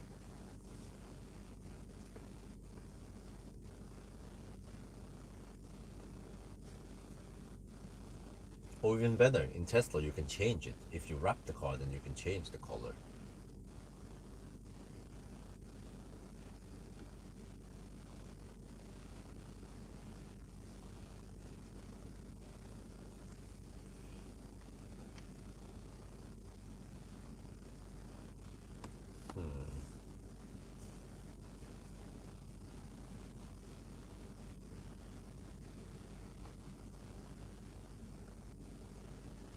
Okay, if I can't make it to Walberg, I can always bail out at Himmler. But if I have too much, then I kind of need to just go for Himmler because, yeah, for Walberg, because then there is a way too long stretch to go for Kongsbacka. So, yeah. But then, okay, if I go to Walberg, then we follow the route in Walberg, Spekkerud, Strömstad. But Strömstad is going to be hard, man. Because there we have quite long stretch from from Spekkerud to Strömstad, 118 kilometers. Consumption will also be high, 260 possibly. I can already calculate now. See, 118 kilometers times 260. Oh, dude, shit. I need 75% supposedly to go from. Okay, I need to skip Strömstad and probably go to Tanum then. Okay. Yeah, and then from Tanum I can probably go to Rygge. Yeah, and then home. I think that's a plan.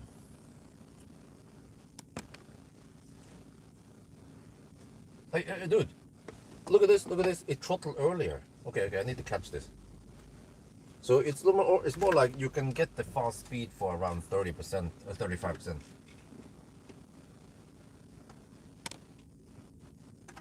Hey, look here. It started throttling earlier.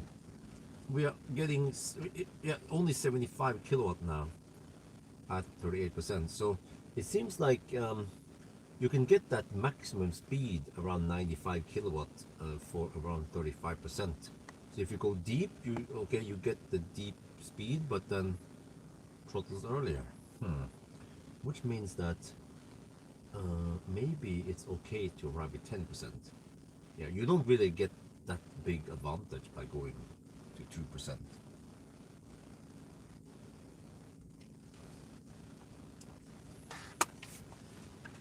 No, you're not good for Wi-Fi now.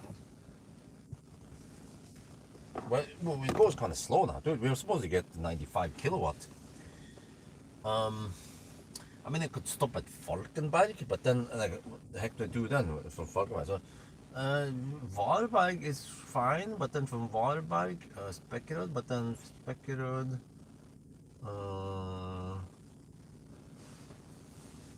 Tanum, right? Yeah, I went that way on the way, yeah.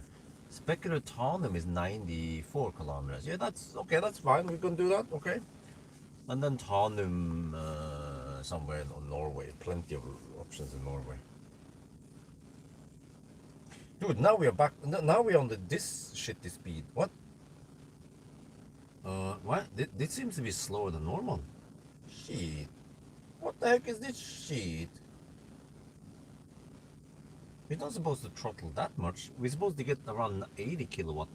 Yeah, I remember around 80 kilowatt for a while, and then it starts throttling a little bit more. This is not good.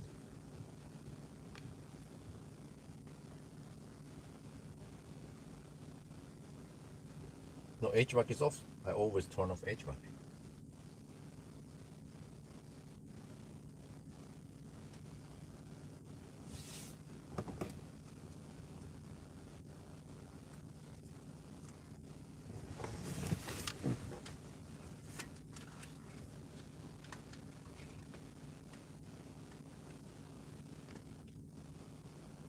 Wait a minute. Huh? This is a bit slower than usual. At 45%, I could have sworn that we were getting around 80, 85 kilowatt earlier. Now we're getting only 68 kilowatt at 45%. Huh? I mean, we went deep before, and okay, it was still charging faster. The only difference now is that we've been hammering it in the 120 zone. But the battery temp here, by the way, okay, it's not visible when you're charging, which is kind of silly.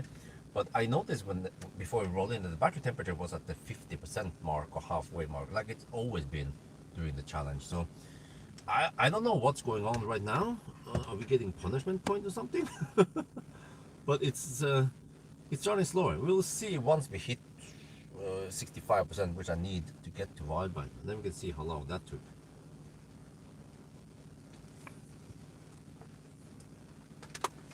Okay, but at least we're not getting that 55 kilowatt wave, right? Or at least not yet. We'll see. We might see it.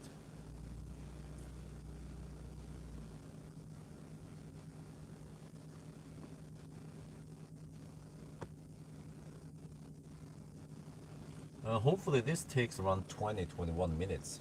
If it becomes 25 minutes, then that's slower.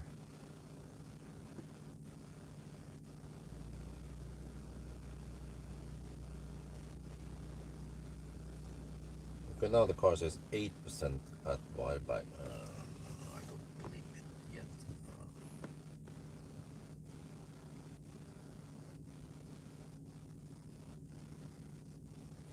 Okay, let me throw garbage.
Okay, let me see.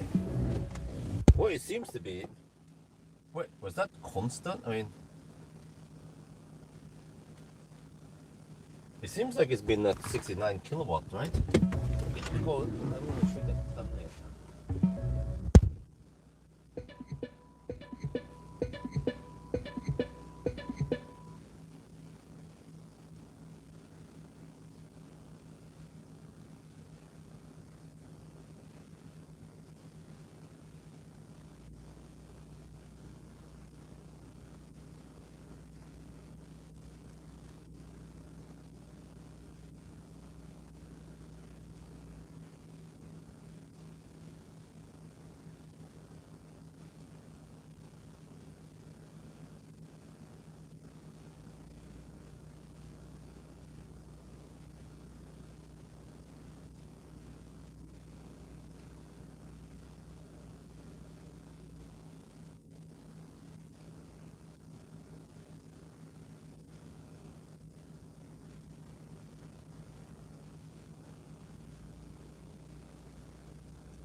now goes kind of slow.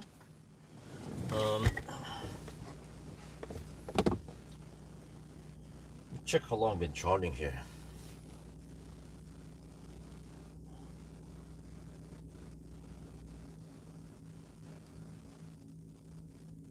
$19 minutes.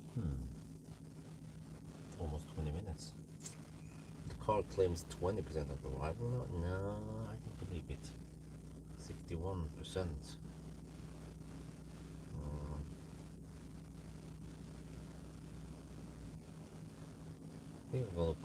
I'm gonna go for 65%. And that will hopefully be enough to reach Wi-Fi. If not, then Timra, right?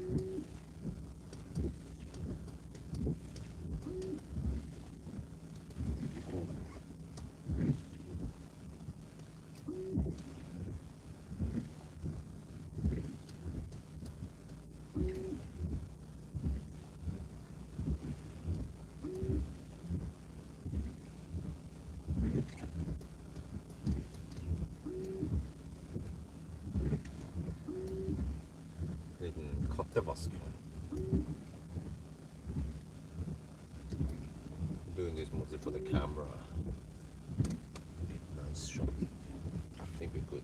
We can probably get them cleaned up at wide bag. Yeah, I'm going for wide bag. Okay. 63%. We're almost good to go.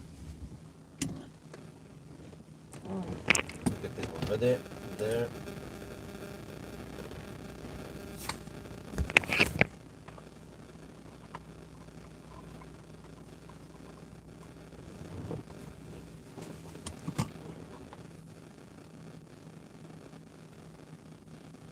Huh? This time? Yeah, 68 kilowatt again.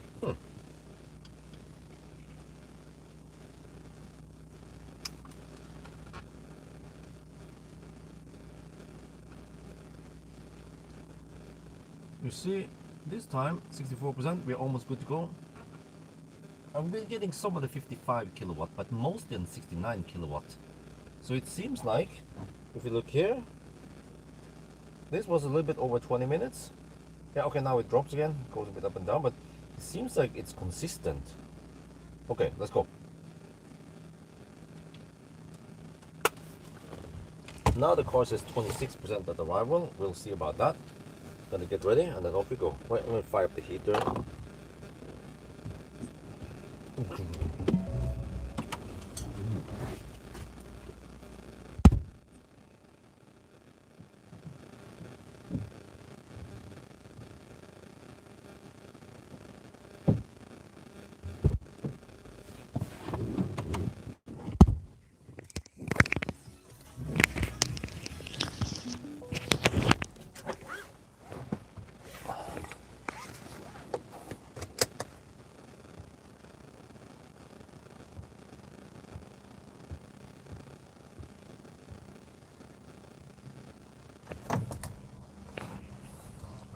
Trip computer 2. Okay, we go.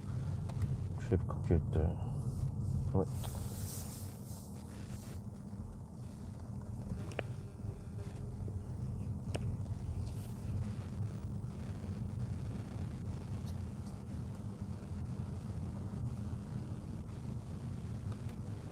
This trip, okay, there we go. So it starts with 990 watt-hour per kilometer, okay? That makes sense when we just get off now, but then what's gonna happen? Pay attention this time. Okay, it's still at 900. Where are you going? Can you not block the intersection? Okay.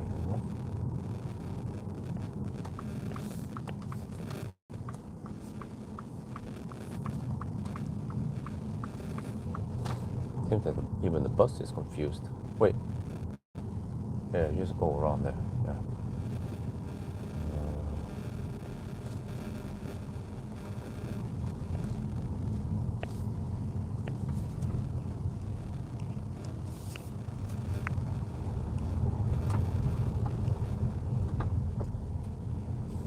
Dude, it's hammering it.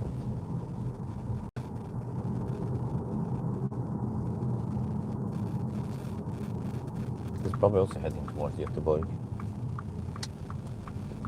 No, he's going that way. Good.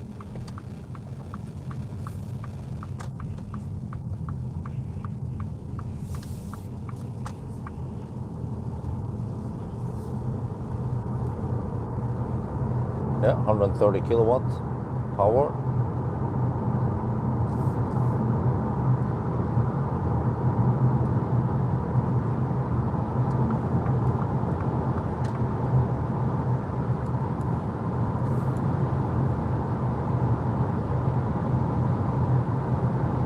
There, suddenly 47 watt hour per kilometer, 470 watt hour per kilometer when we accelerate. Huh. That is a bit strange. 39, 37, 42, jumps a bit up and down. 40, 38, 36, 45, huh? And then it drops.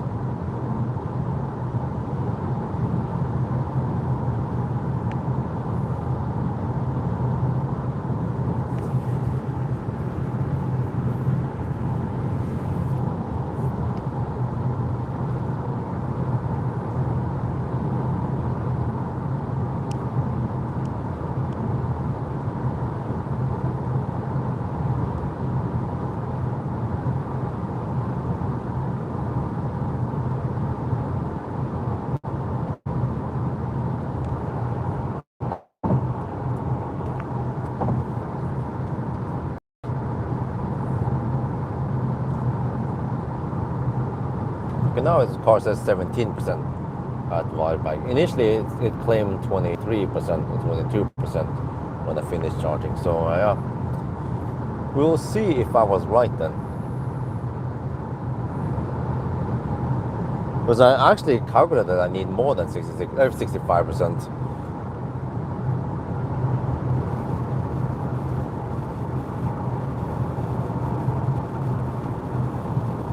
Worst case, we just have to bail out at Himmler, and then I can go from Himmler to Spekeröd like I did previously.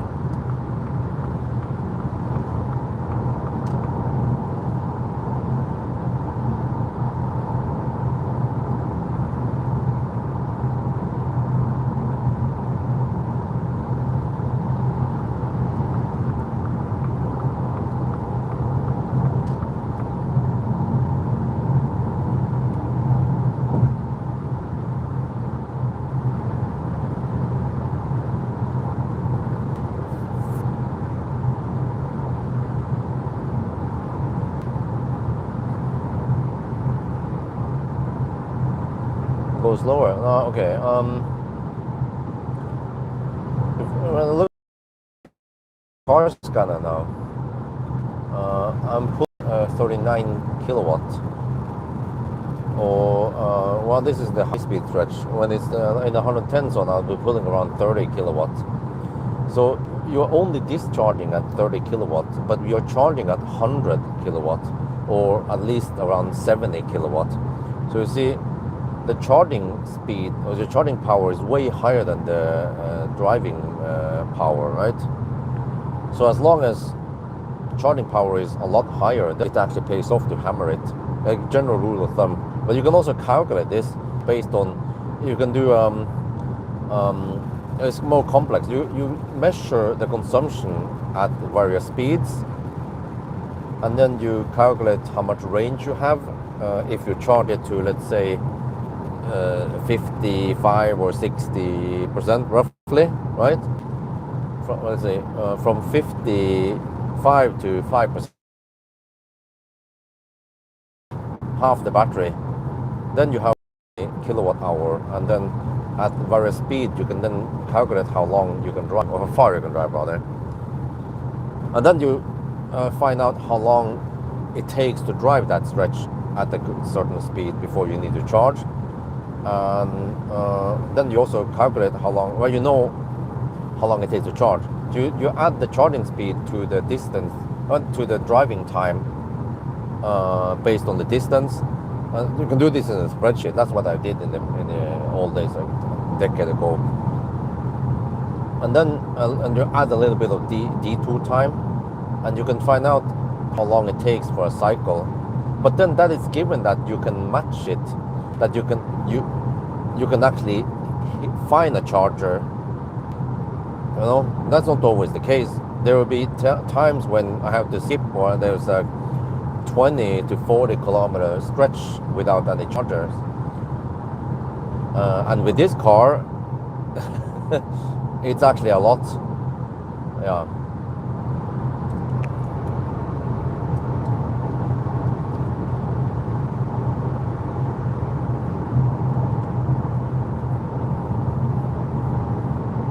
But I mean, in general, you will find out that if you cruise at 120 kilometers per hour and you go 120 kilometer stretch, for example, it will take an hour. But if you cruise at 100 kilometers per hour, it will take 1 hour plus the 20. How much is that again? Let me see.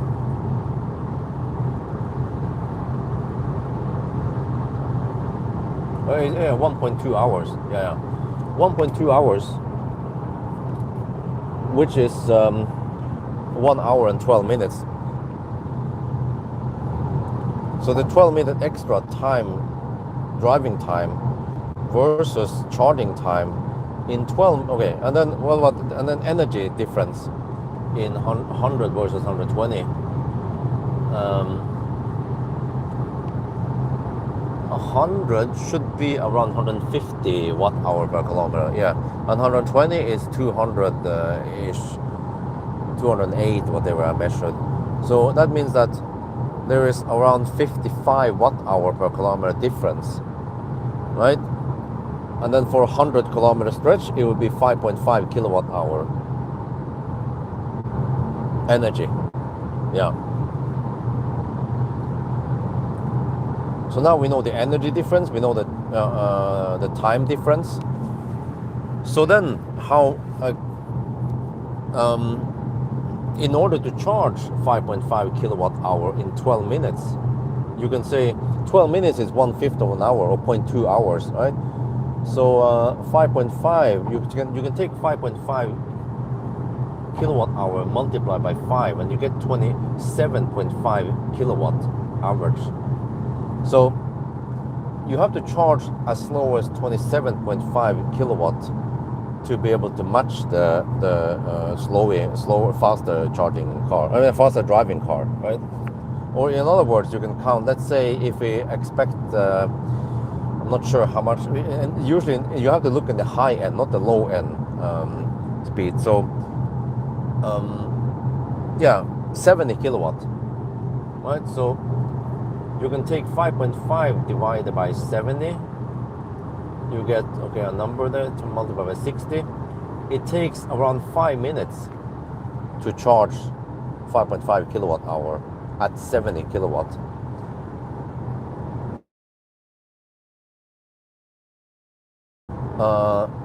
So in other words, the fast charging car needs to charge 5.5 minutes extra, but it arrives 12 minutes before the slower driving car.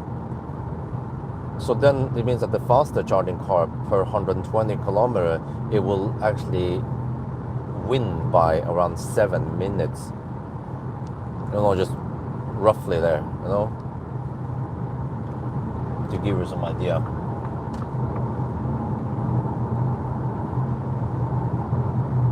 But if you drive a Zoe, then it's a completely different story, because Zoe can only charge at around 18 kilowatt, or maybe less, I don't remember what I say, because the Camelon charger is so inefficient. Then you don't want to drive too fast, maybe only around 100 kilometers per hour.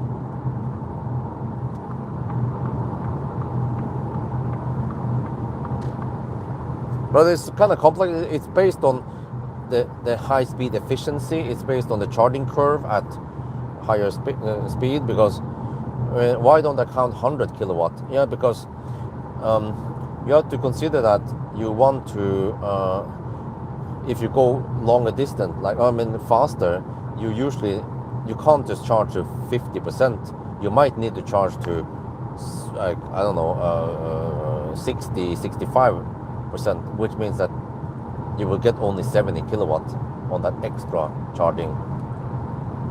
So it's quite complex. So that's why the general rule of thumb is that as long as the discharging is a lot lower than the charging power, then it pays off to hammer it.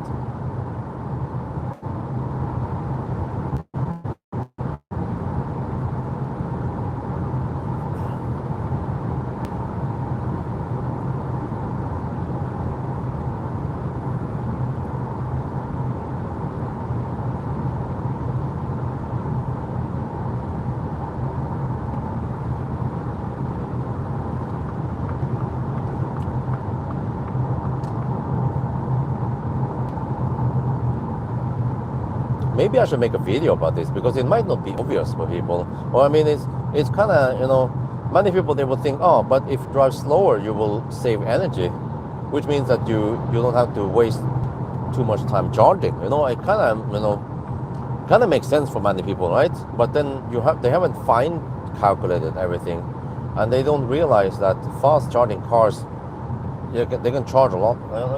Even, you know, the many cars will show the charging speed in kilometers per hour even, right?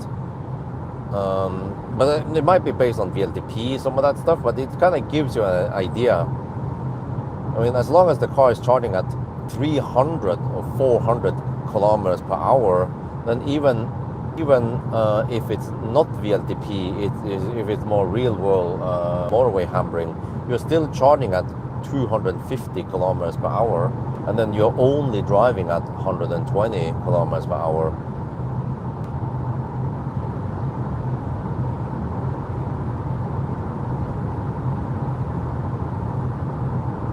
No, it's definitely not 90 kilometers per hour, not with modern cars. For a Zoe, that could be the case, but for most modern cars that can charge 100, 150 kilowatts, then you want to hammer it. You want to go whatever is, you know, without getting too many tickets or pricks in Europe. So in general, it means that you can at least hammer at 120, 130 to 150 kilometers per hour.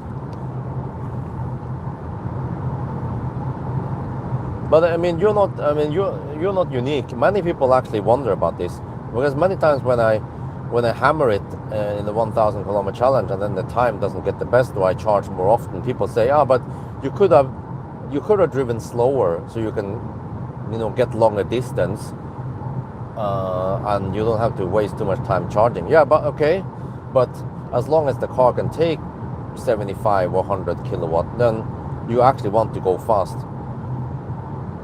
Many people don't realize how much time you lose by going slow.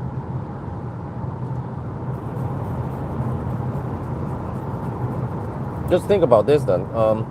If you go at 120 kilometers per hour in a 1,000 kilometer, 1,000 divided by 120 is 8.3 hours, or 8 hours and 20 minutes. But if you go at 100 kilometers per hour, that is 10 hours exactly driving. So the difference is whooping 1 hour and 40 minutes slower, and you can charge a lot during 1 hour and 40 minutes. And the energy you save by going at 120 versus 100 versus 120 is way less than the 1 hour and 40 minute of charging time on modern EVs.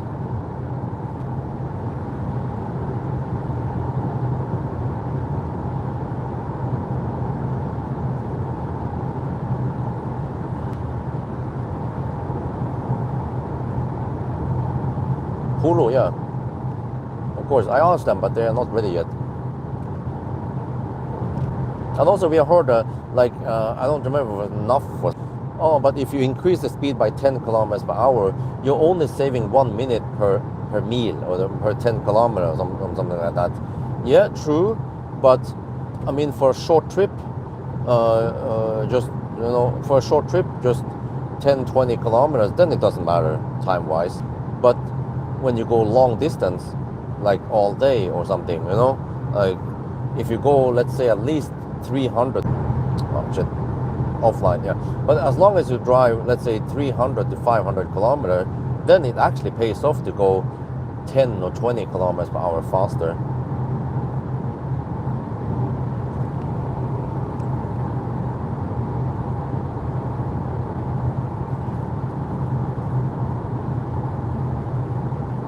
But of course, in the old days, when I had Millennium Falcon and I was traveling on area without supercharger. I remember in the old days, then I could charge only on 22 kilowatt. Or actually, I was limited to 16.5 kilowatt because there was actually a hardware issue with the onboard charger back then for a long time. So at only 16 kilowatt, then you don't want to go too fast. It's like those charging sessions, man, they took 3-4 hours, and then you can drive 4 hours, right? So, and then also you can calculate that if you are then driving at 100 kilometers per hour and you have 160 consumption, that is 16 kilowatt, which means that the driving discharge rate matches the charging rate on AC. Actually, I haven't counted the charging loss even, so what goes into the battery is less than that, maybe around 15.5 kilowatt. And from what I remember, the onboard charger in the classic Teslas, they are not that efficient compared to the Model 3 that started using the silicon carbide components.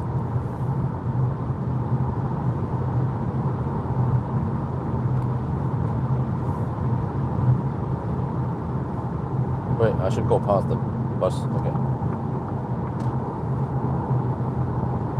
In 400 meters, I need to slow down. Not yet. I still go full speed here.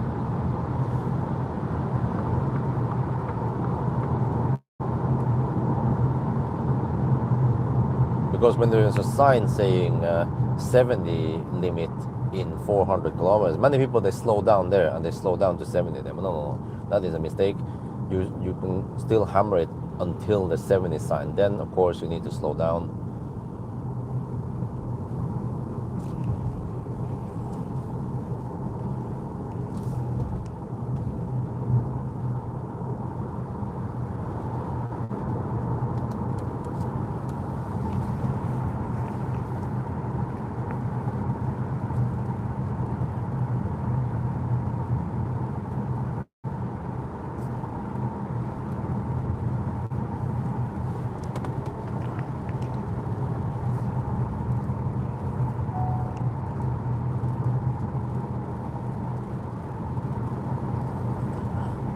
But I mean, even today, for modern EVs, as long as it has somewhat limited range, well, even like a Plaid or something with a 100 kilowatt hour battery and quite efficient drivetrain and a good aerodynamics, it doesn't pay off to hammer at 200 kilometers per hour.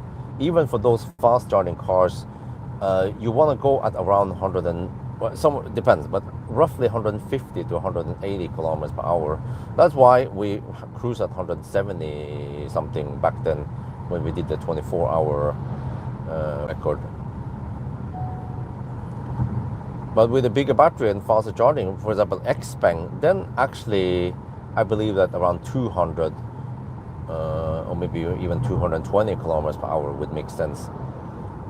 As long as you can pump in 350 kilowatt for a good time, and charging stops are only 10-12 minutes long, then you can hammer at 200 kilometers per hour, and with an efficient car like the P7 Plus, then you should be able to get pretty good average speed. Would be interesting to try that in Germany, but you kind of need 400 kilowatt charger and plenty of them. So yeah, and then that would be an interesting project to do, but it requires babysitter at home and a little team at the depot, so we can camp and sleep and eat and whatever and change some drivers and shit. Because Xpeng has done that, but it was in a closed circuit. So of course, okay, that's a lab test, but a real world test done by normal people, not a car manufacturer, also has significance.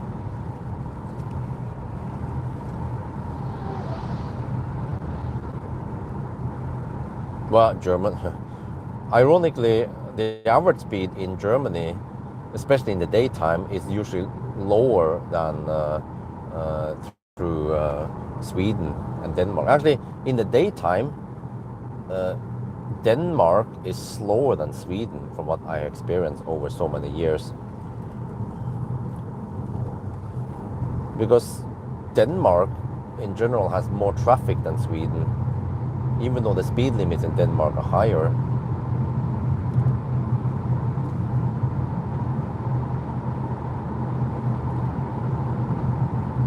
But at night, with no traffic, then Denmark is faster than Sweden.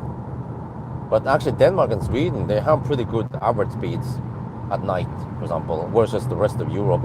Even Germany, at night, there will be Baustelle, long, not just a short one like we have in Sweden here, some places, but like some of them are freaking 10 kilometers long with 80 kilometers per hour limit. And then most people, they cruise at around 95 to 98, almost 100 kilometers per hour over there in the Baustelle. But in the daytime, then everything changes. Then in Germany, it can become really slow through the Baustelle and, I don't know, just other places where things just go slow for no reason.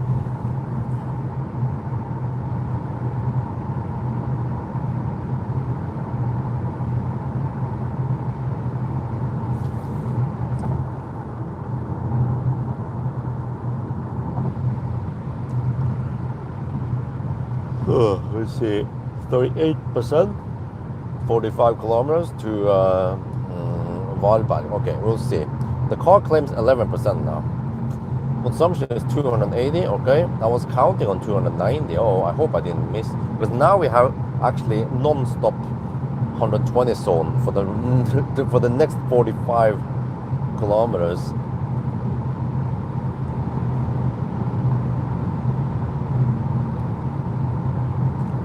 The speed limit is 80.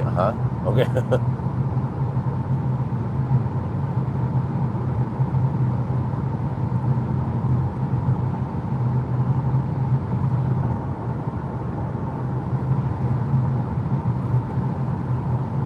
We'll have to recalculate. Okay. Always be recalculating. Let's see. 36%. We have 14.4 kilowatt hour. 43 kilometers left. Budget is 334 watt hour per kilometer, if I can trust the numbers. Which means we should be able to hammer it full speed. I can slow down a bit towards the end if I feel like it. But okay, don't want to go too deep, so still want to arrive at maybe 5% or more.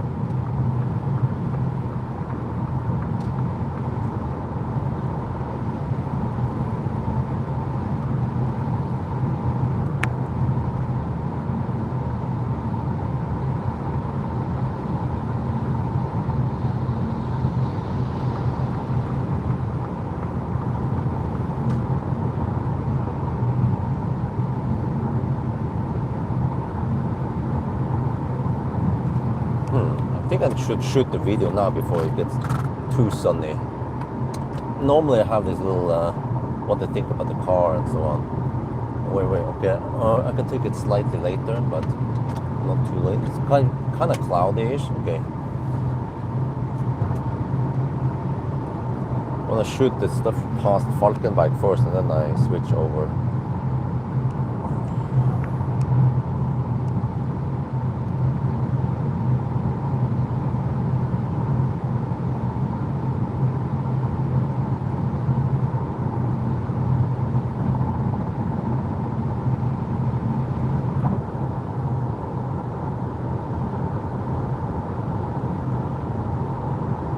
But I mean, it's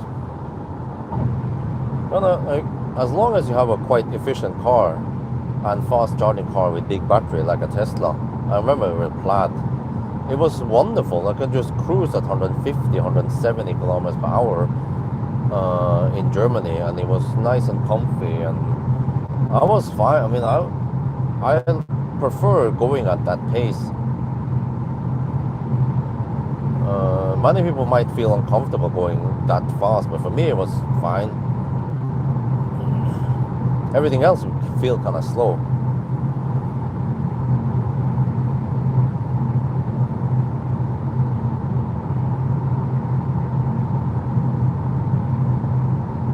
I think it'll be cloudier further north. Okay.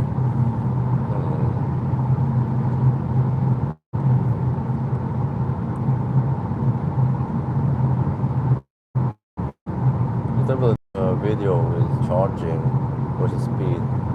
I'm not sure, but I need to explain and show the numbers on screen and so on. It's a lot easier to understand. I mean, I remember this from the Statistic Norway that when you interview someone on the phone, it's not always easy to understand everything. So what they did usually is that they will send you different cards, and then the interviewer would tell the interviewee, what they call it, to look at card 14, and then they explain, and then so that it's way better for them to visualize things.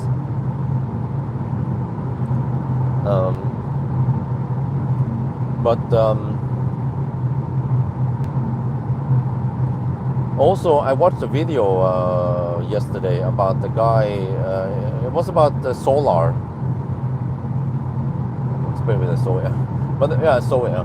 But there was. I can actually. What I can do is I can look at my own test data and pick various cars. Some efficient cars, some not efficient cars.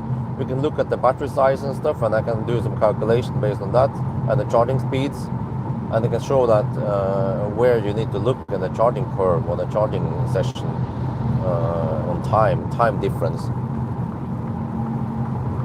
But yeah, there was a guy, he was explaining about the EcoFlow Delta Ultra, what there is called again, and then he used, and he explained about prices and stuff, but he didn't put any text on screen. So he was just talking about how many dollars this cost, how many dollars the installation cost, how many dollars those parts cost, and it was actually quite hard for me to understand. I mean, to catch everything. So, I mean, it's actually really useful to put text on the screen when, even if you're saying it on the video, just putting it there makes it way easier for humans to catch and understand everything. And because normally when it depends what it is, you know. If you're just talking about that, oh, that hot dog costs $5, then no big deal. But when you talk about something more complicated, complex, with cost for panels, cost for batteries, cost for inverter, and all that stuff, then you want to visualize it and have it on. Yeah, I mean, I think the graph and stuff is not too important, depending on what it is, but at least getting those numbers on screen helps big time.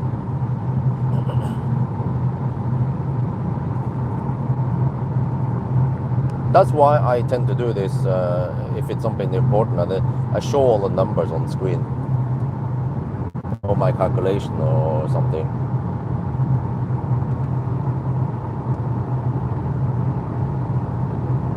27% left, 30. Okay. Yeah, this time it seems like I estimated roughly there. Okay. It could seem like I've been using 40 kilowatt hour as the base, but it seems like it might be higher, possibly 41 kilowatt hour.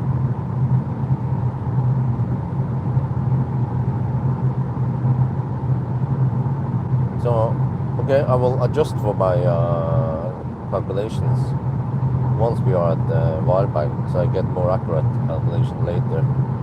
But now we have some headwind as expected.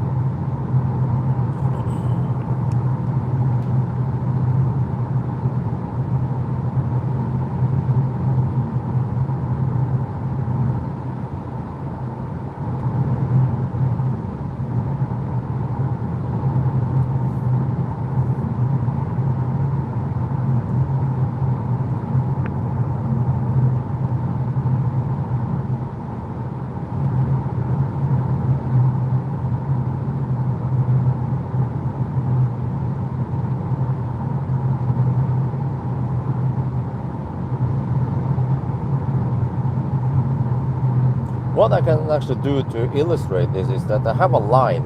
It doesn't have to be a complex route or anything. Just have a line, a horizontal line, and then you move a car icon from left to right, and then you illustrate by that when you drive slow, you move the thing slow, and then eventually you have to stop somewhere in the middle.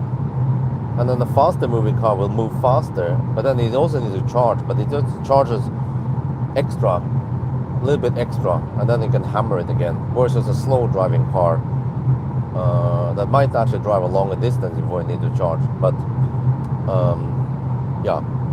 And then of course we can use a Zoe part where the Zoe charges quite slow, so then it doesn't pay off to hammer it too fast.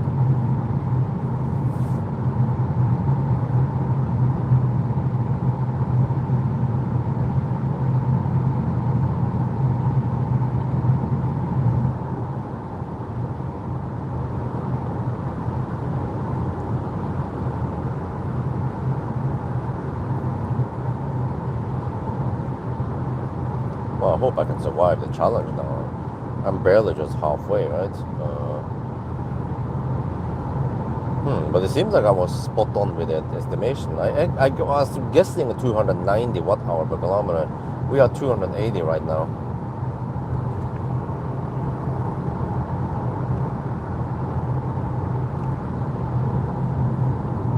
Because my animation doesn't have to be spot on. It just gives you an idea. And then I can back it up with the actual numbers. But only explaining with the numbers will be harder to understand without the visualization. So in general, I would probably first visualize it so that you kind of get the idea, and then go deeper into the numbers and actually refer to the real world test I've done with various cars.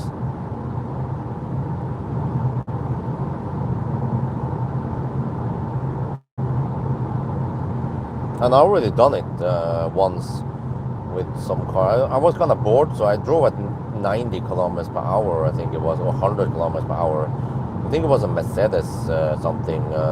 And I don't remember. I think I did a 1,000 kilometer challenge. I could drive quite far between each charge. But then the 1,000 kilometer time became way worse than the official 1,000 kilometer time when I went a lot faster.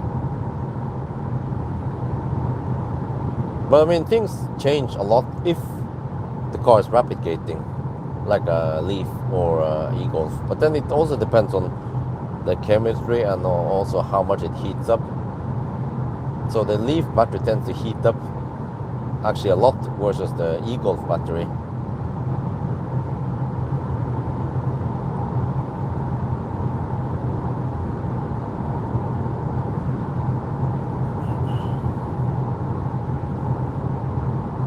But it becomes quite complex because the Leaf and the e-Golf will passively cool down when you drive it. But if the battery is already cold in the beginning, then there is not much delta between the battery temp and the ambient temp. So then you actually want to drive a little bit faster in the beginning. Well, actually it depends. If you do that, you will just rapid it earlier. So maybe it's a bad idea. I haven't tested that. But also depends because the rapid gate speed on Leaf is actually quite bad. It can go as low as 18 kilowatt, but in e-Golf, the lowest speed I've seen is around 30 kilowatt, which is almost double the Leaf speed.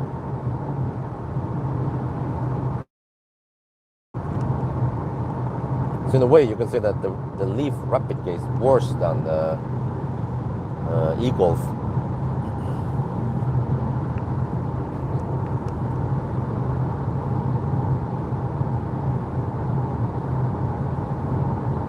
%8 of the level now.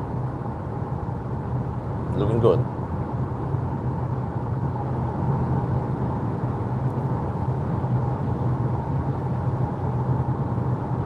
Okay, so this should be fairly easy then. From Varberg to Spekerød, that's a shorter stretch than I did earlier from Spekerød to Himle, which means that I think I charged 65%, wasn't it? I can probably go for around 55% this time and still reach Spekerød. Or maybe I can just go 60 then, just to be safe, and I can arrive with more than, arrive with around 10%.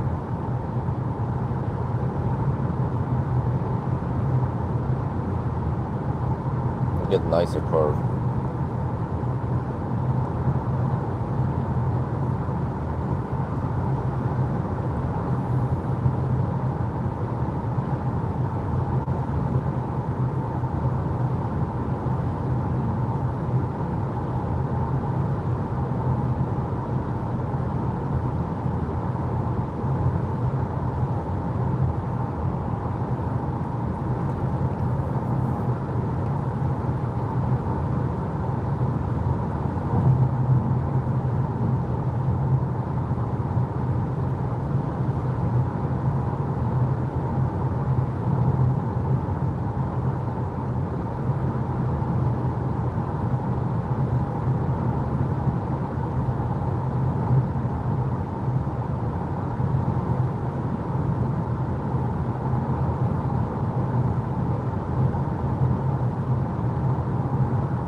Man, I didn't bring my pillow. I feel like taking a nap on the next stop now. Just thought I just set the clock. It was kind of good back in the days when I used the Stormbike pillow because it was always with me in the standard equipment. But the Jover pillow is a bit bigger and it's not inflatable.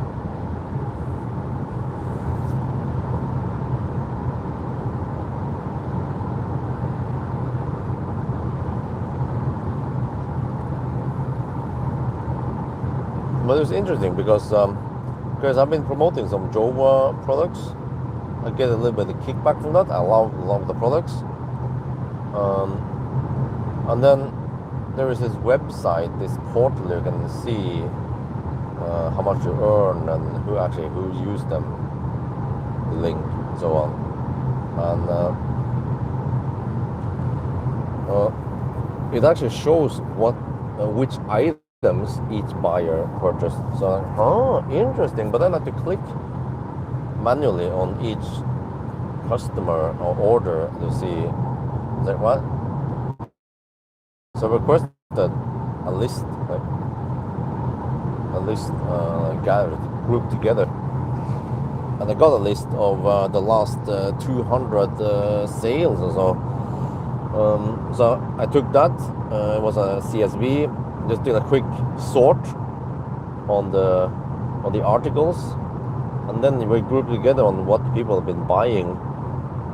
And I saw that many people bought the stuff that I review, but not all of them. So, for example, the pillow, not that many people purchased it, but many people went for the portable air compressor and some other stuff. But also stuff that I haven't reviewed at all. I was like, I need to review that stuff. For example, many people purchased the screen protector and also the gaming controller. I was like,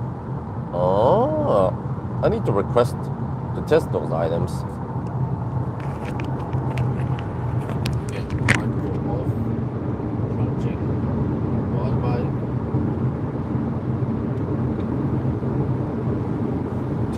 tiny then. Not sure. It seems that we only use around 60%.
Wildback detour is kind of long, but I mean Wildback has so many chargers and also open 24 open and 24/7 open, so okay, so that is very useful.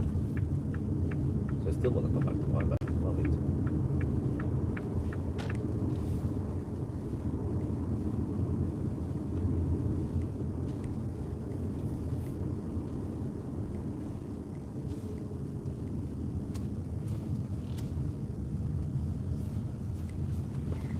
Oh, here I can clean the windscreen. So yeah, I see the button there.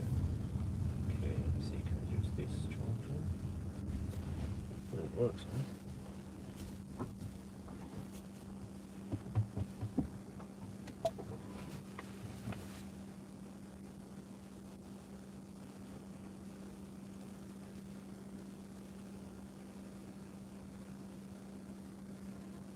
Huh?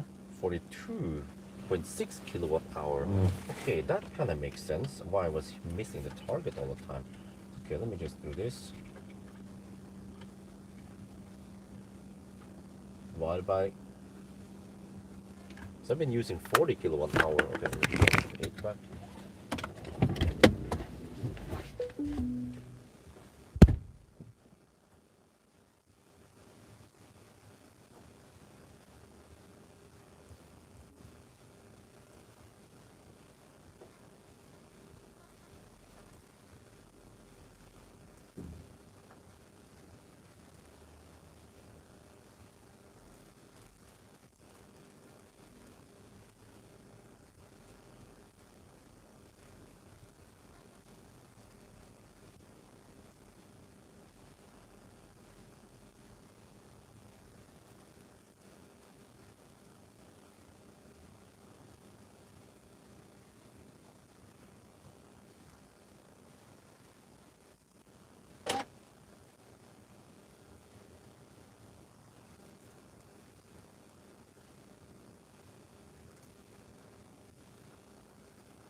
Oh, this time I think I need to go to the restroom a bit.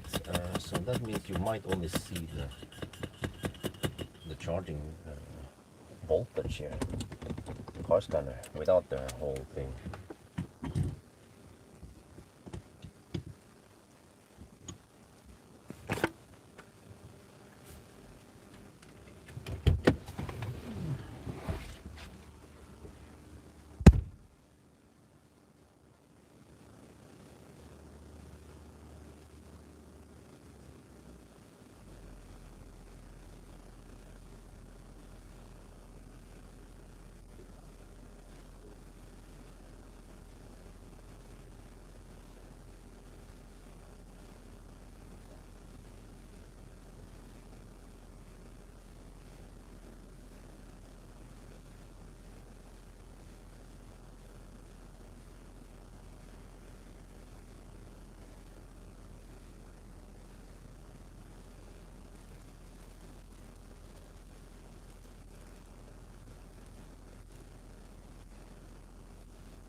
Okay, I'm back.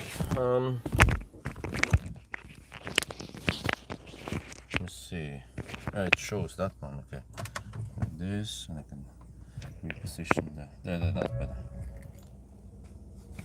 So let me go now to Speckerud. Oh, it's so slow to boot up everything here. No. Huh? What reason? Okay, reason. Reason should be by default, really. There, Speckerud.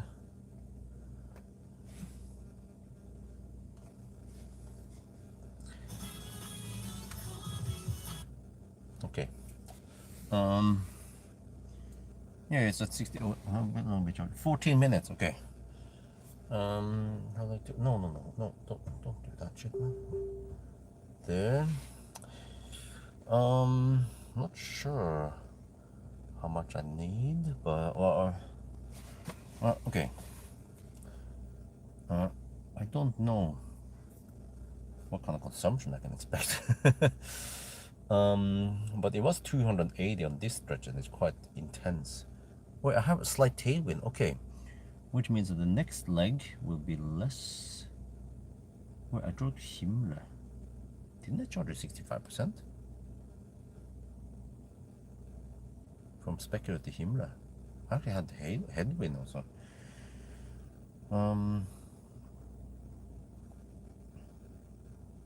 If I'm guessing 240 then.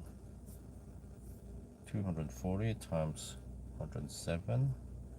And then I'm actually going to use 42 kilowatt hour now. Yeah, then I need to spend 61% of the battery. Okay, let's go 65% again. Yeah. I think I have a plan. And then from there we have high speed stretch all the way to to Tanum. Let's see. Tanum shopping center to Ionity Rygge, for example. Does that make any sense? Is that 95? Tanum to Rygge. Yeah, and then Rygge home. Okay, that works. Yeah, I think we have a plan. Now I'm gonna eat my banana. Chicken banana. Chicken banana.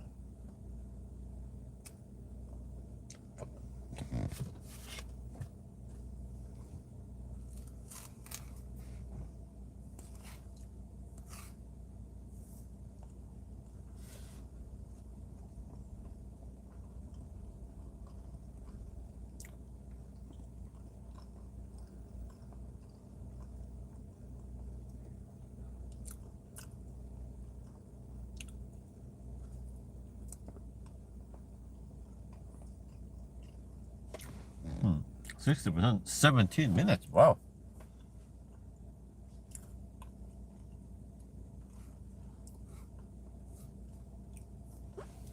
We're almost good to go. 65% should be good enough, right?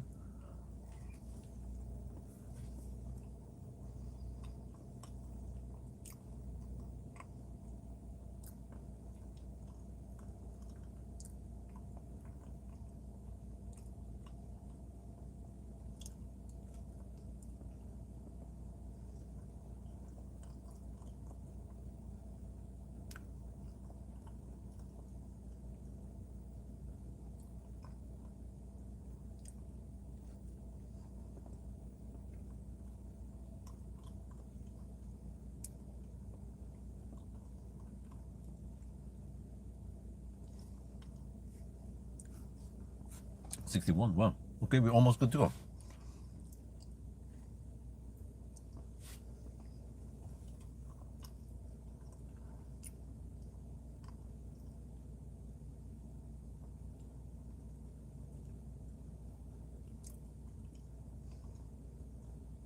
Well, it seems like they're adding more charges over there.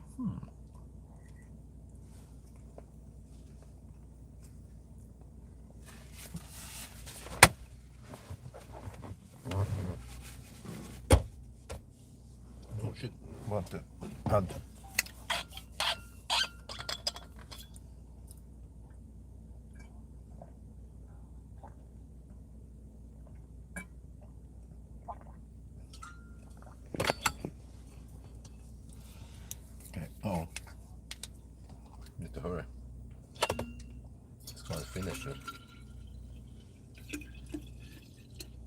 Restocking drinks.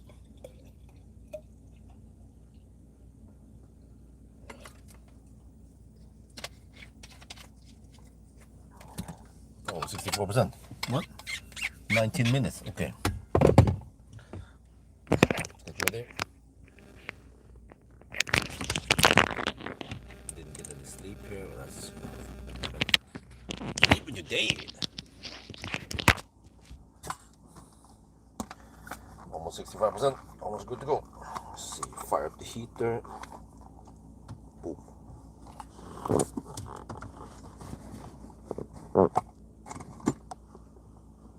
Off we go.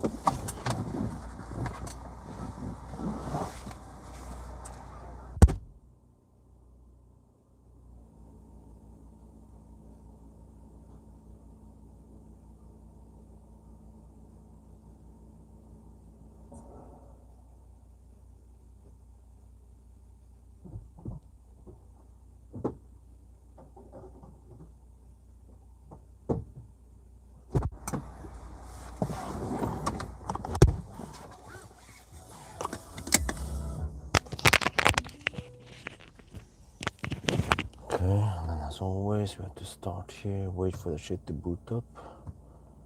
Driver assistance, speed limit off.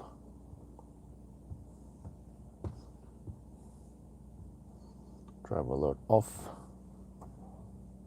Off we go.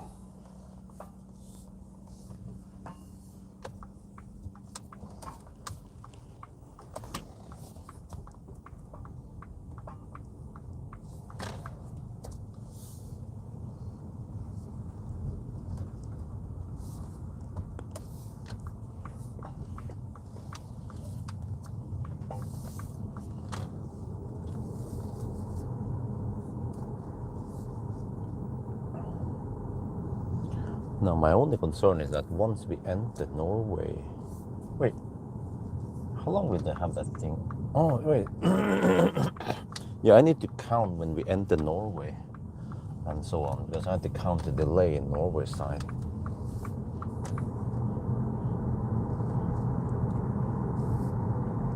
Also, by the time we hit Yesheim, it will be 9 or 10 in the morning. There's gonna be some traffic on the Norway side.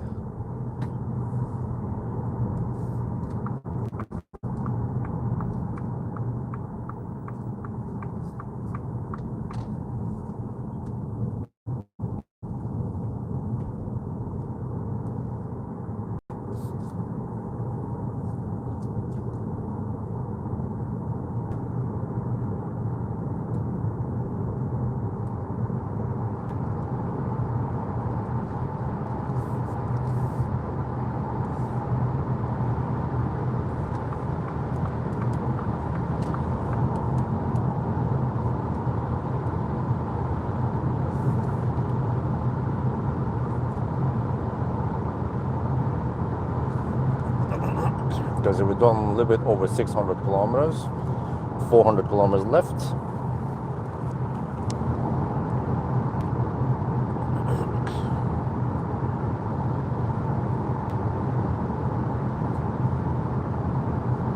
We take current time plus 1 hour and 6 minutes.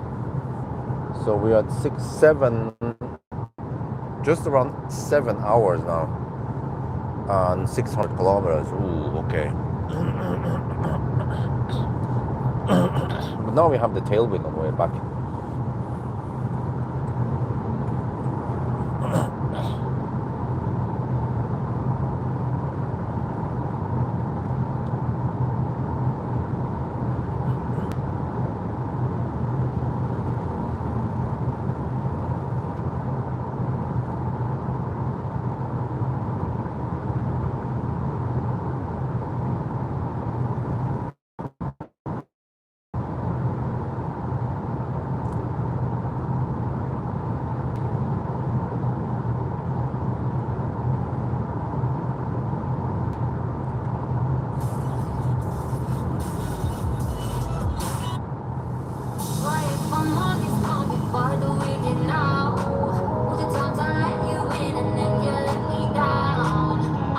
Keep on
And then how is this Puma to drive? Well, it has this nice and sporty ride. The suspension sometimes feels a bit harsh, but I actually like it this way. I don't like too much bolt. So typical that the guy slows down just when I wanna. Okay.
Okay, so they're gonna slap down new asphalt over here later.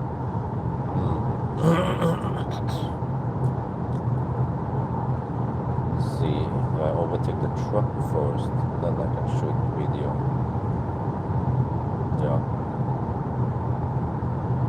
Just gonna clear some traffic first.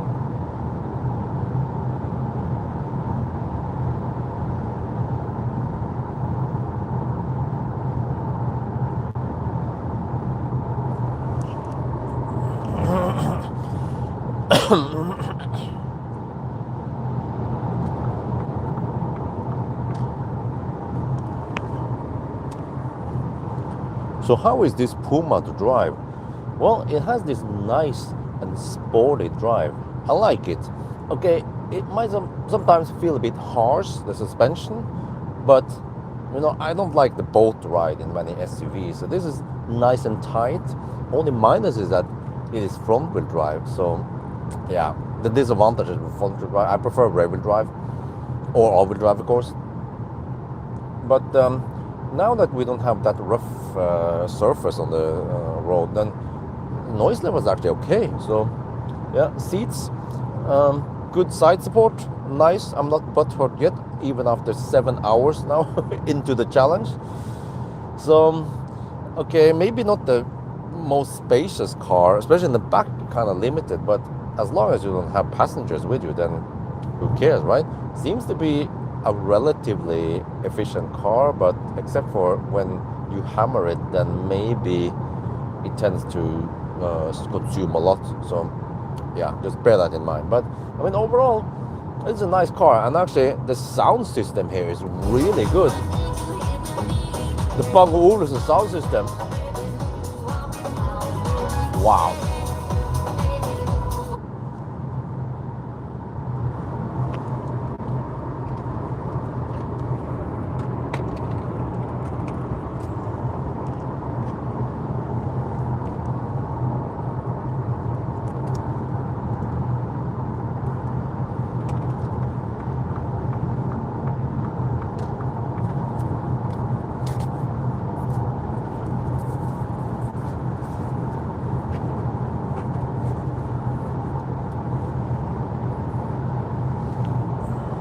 Wait, either you guys have been quiet for a long time, or reset. Okay, no, it's just you guys are inactive. Yeah, but it is annoying that every time you start the live stream in YouTube, it will default to face cam. I mean, why? Why don't you just remember my settings? And also, it defaults to horizontal.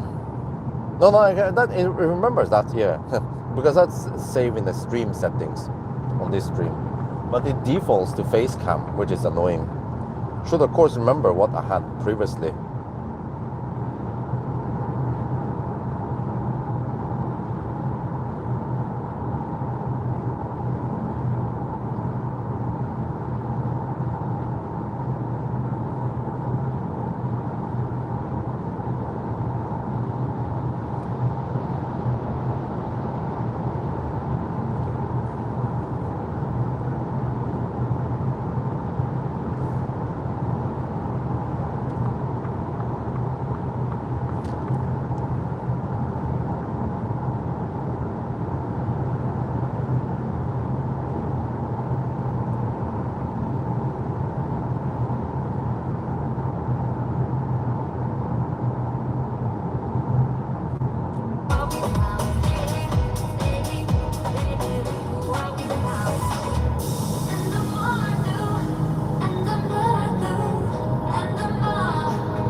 was running on fumes, feeling empty. I haven't been like myself in a minute. Bound to have broken those cracks in my lips. I've got on a new wave, I'm diving into it. Don't really care now that I've got it through it. The sun is coming out. I'm falling.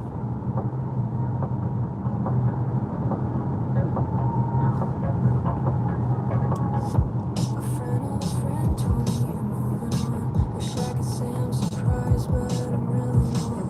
You were never one for new ones. Couldn't recognize a good thing till it was gone. Did you always see me as replaceable? You think your damage to me was collateral? Well, if I'm being honest and rational, watching you walk out felt natural. Thought we were written in the stars. I analyzed dreams and tarot cards. I try to find a remedy for broken hearts, but I know now losing you is my fresh start. To think I've got a degree in making myself smaller for you, and I mastered the art of waiting on your every move. Thank God you're gone. Get out so long. To think I ever believed I had to make myself smaller for you. You always thought you were the center of the universe, but baby, you act It has a relatively flat curve until 42%. It's flat 95 kilowatt until 42%, then it slowly drops. As long as you don't go too deep, you know. I'm gonna try to start with around 10%, 8 to 10%.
Okay, getting closer. Spec road, kind of. Wait, 14% at arrival.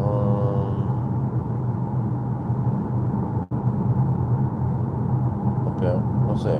Maybe 10%. Kind of hungry again. I need to grab something over there. Getting tired also. But must go on. Must keep driving.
Well, will arrive at 14%. The consumption was 200 watt hour per kilometer, and this is like, well, I was guessing 240, I think. Well, but it ain't over yet. We still have to drive the last leg, last stretch now, before spec it out. So I actually don't know why the consumption was so high last night. For example, from Tongan to Speculative, it was higher than I expected.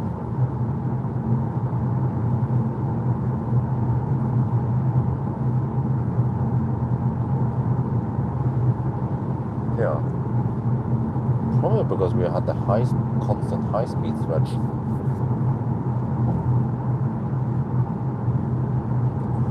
They be holy shit balls, they have a lot of cars. Damn. That's pretty huge.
down to 26%. We're 23 kilometers away. Wow, I might arrive with 14% like the car suggests. That's kind of high, but we don't have enough to go to the next point with Chile, and then I still want to stop at Spekerød. It seems like the low speed stretch consume a lot less than I expected. And wow, only 200 watt-hour per kilometer from Varberg, really? Which means in the city we must have consumed around 150, 160 watt-hour per kilometer only.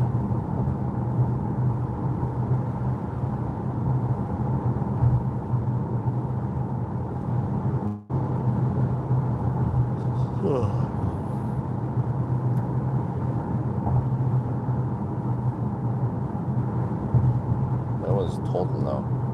That's, oh, okay. 240 watt-hour per kilometer, 681 kilometers done so far.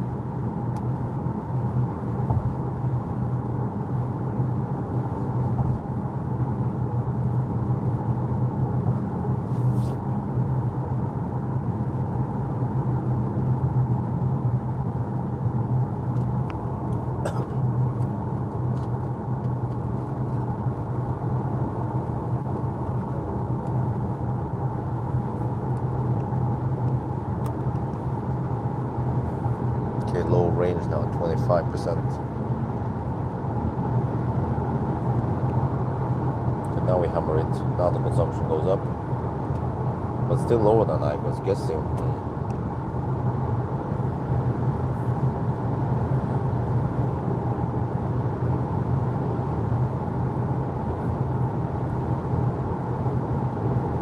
Okay, so it's where the heck is wind blowing?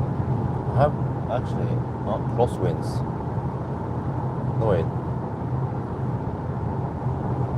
Could be. Oh yeah. Okay. Mostly crosswinds.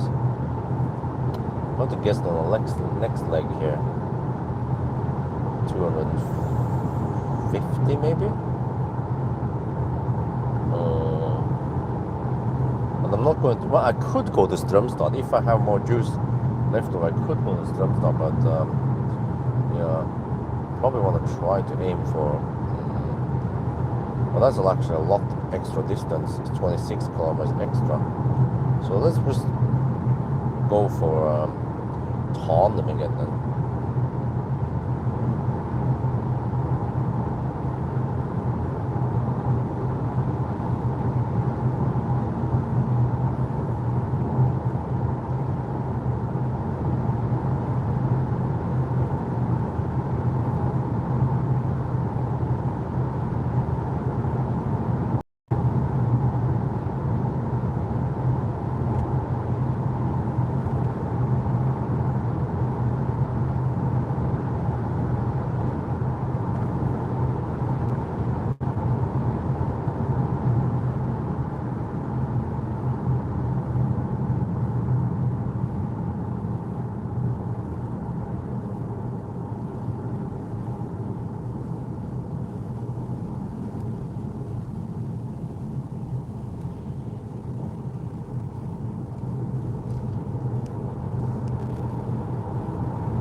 % left. Yeah, okay.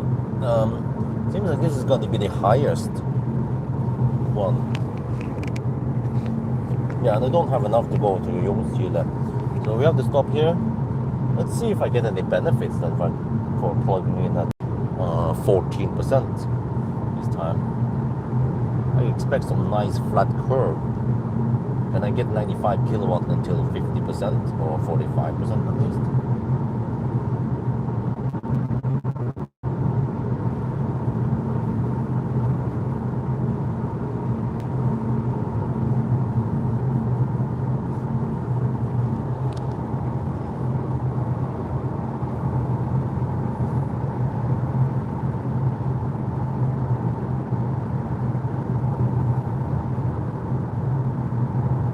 Wait, 2 kilometers. Oh, there's another circle. Okay, yeah.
Yeah, I have slight tailwind now on the north road.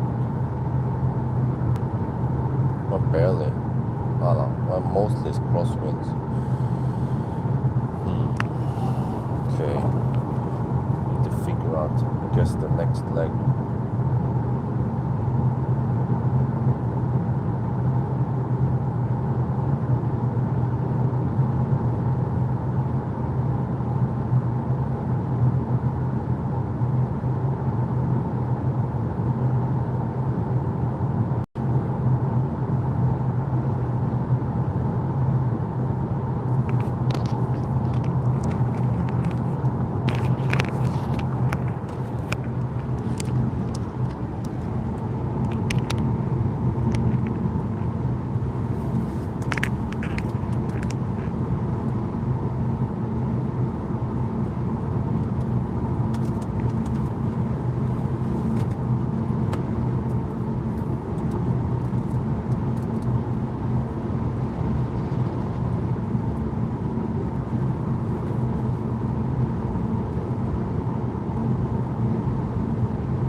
210 watt hour per hour. How about 14%? What the heck, man? 4 we talking. Let's make it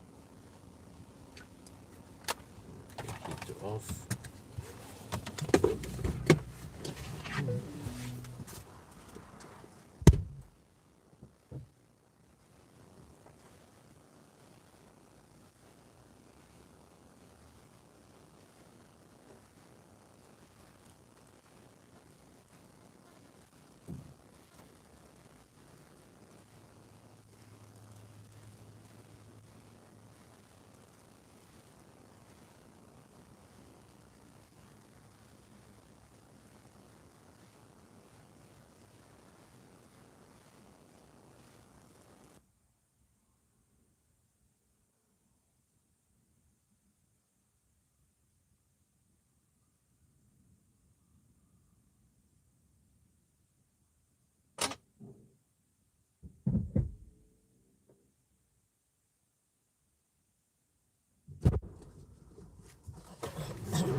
Well, I had a 1.5 hour nap last night,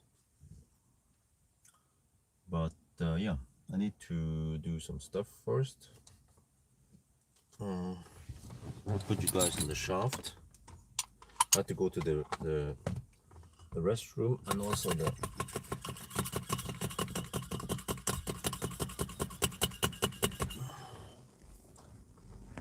I'm trying to grab some food. I'm getting hungry again. It's a long drive.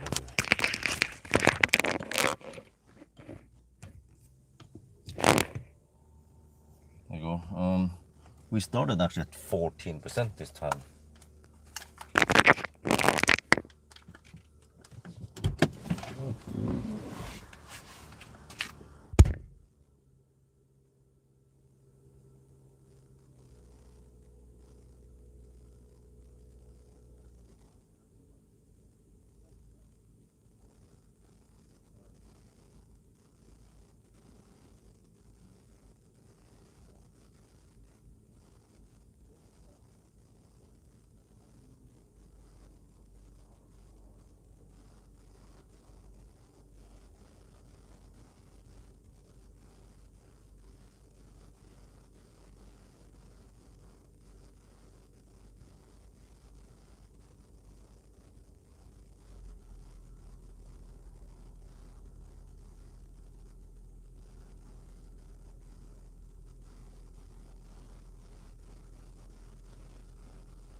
Interesting.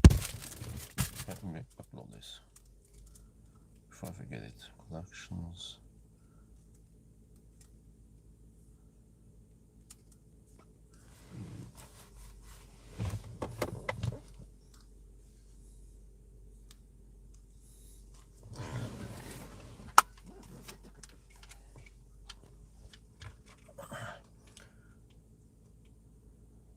Alright, I went to restroom, okay, bought some food, and then I came back, and I was paying attention to the charging curve earlier, so I had to record it because I didn't have the opportunity to come back in time. But the music starts every time. It's acting like a Chinese car. No. That's also kind of annoying because if you misclick slightly, like when you have this screen here, right? You want to press the button here, but if you misclick slightly, you press here, then it goes into this maximize whatever. Okay, whatever. But yeah, so that's interesting because I saw on the playback now that while I was in the gas station that it flattens out the curve. So when we arrive at 14%, then you actually get 100 kilowatt or 95 actually into the battery for longer until this happens now. So yeah, I think we have enough now to go to the next charger. So I'll just go for tandem, I guess. Wait, or do I sit and wait longer and then I go for? No, then I have to charge. Okay, no, we're gonna go now. We're gonna go now. 60% should be enough to reach tandem.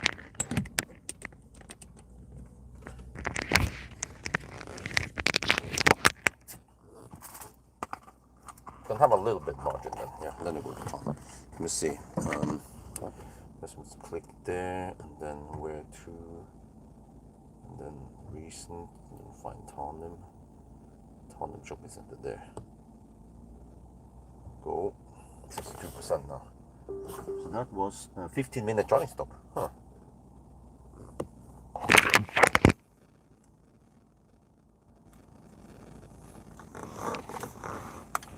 Interesting.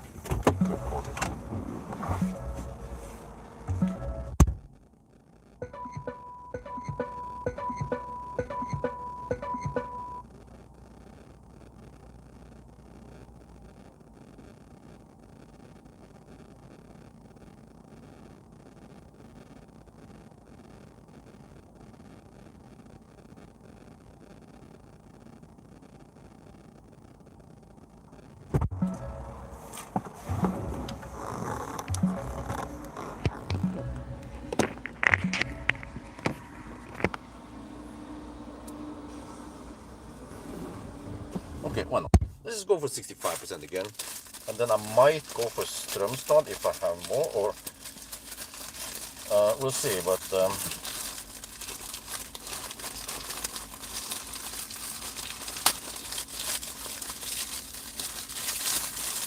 strømstad exit is slightly faster than the tandem. Well, 65%, let's go.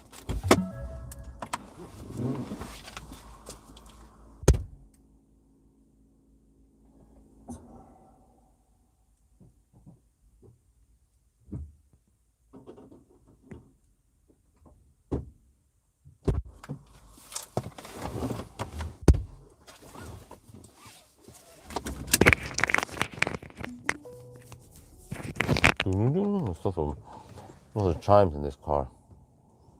Home, features, driver assistance, wait for the lag,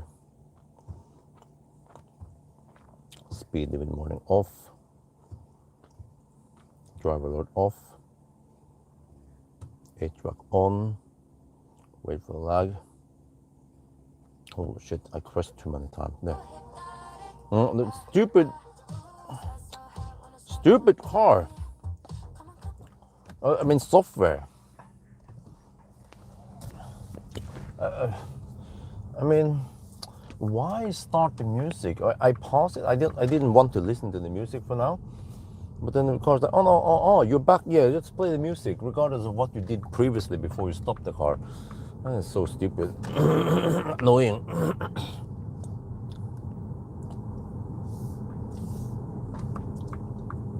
Like the Korean cars.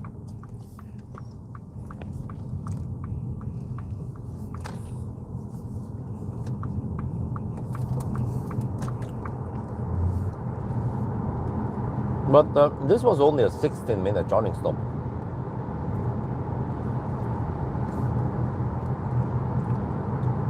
But then we arrived at 14%. So I mean, how much does it? For a 12 kilowatt, 12% is. Let's see, let's set it first.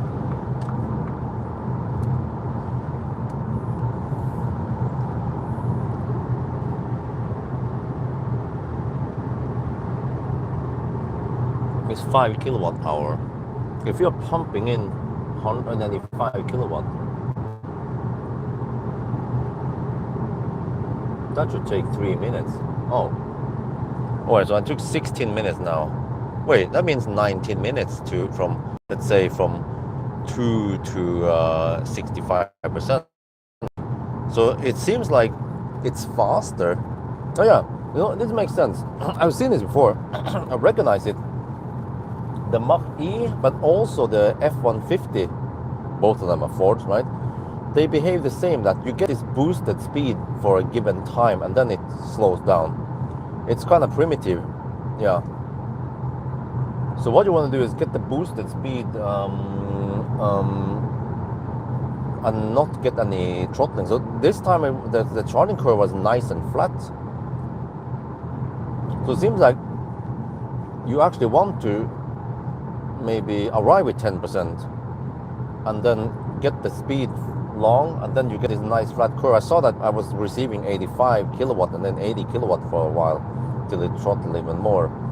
Whereas when I went deep, then you get the boosted speed for a given time, but then you get a quite nerf speed, possibly because I'm overheating, or I'm not sure.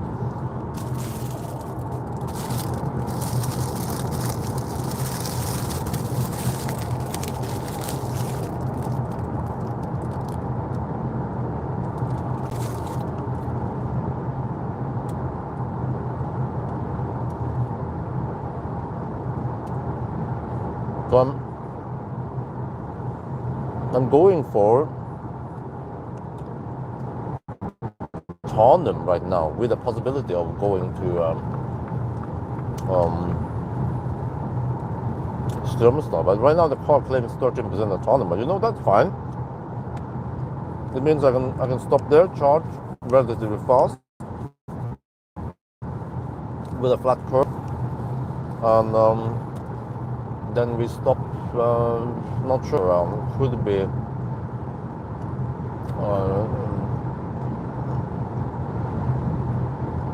Could be Sarpsborg, could be Riga somewhere. Try to arrive at around 10%, and that should yield the best charging speed.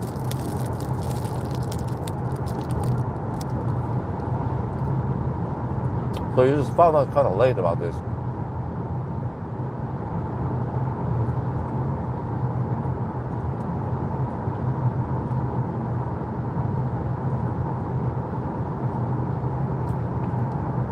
But it could mean that if I plug in with 60, if I plug in with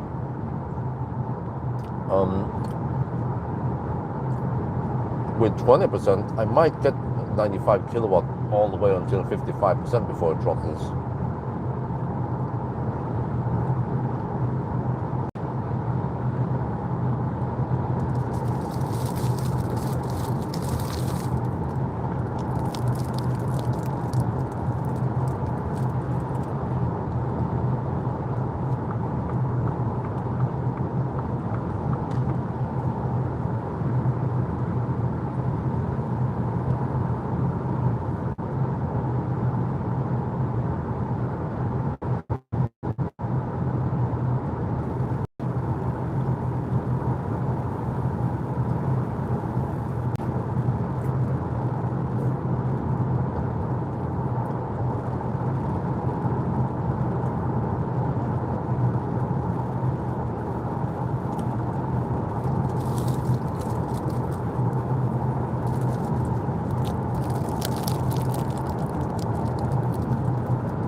somewhat strong side wind right now. But it's with slight tailwind, which means I had slight headwind on the way south. That's why I was caught with the pants down.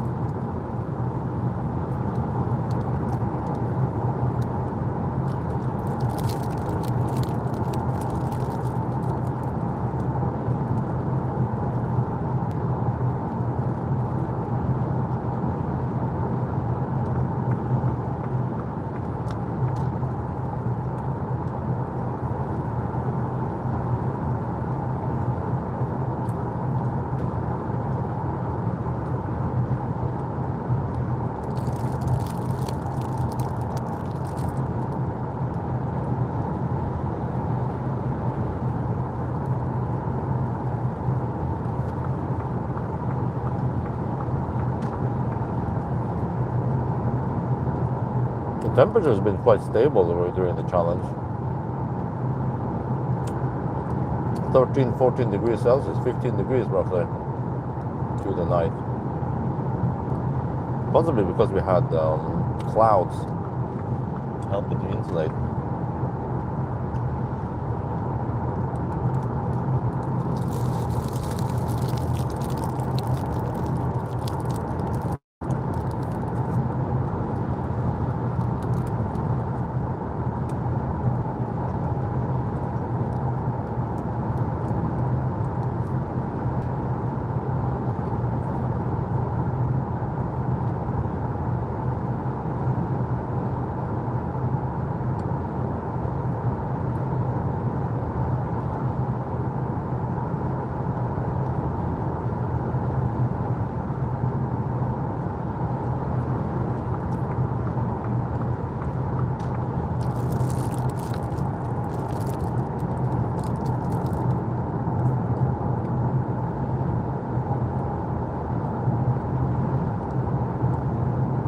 Well, this car seems to consume more energy than the Model S,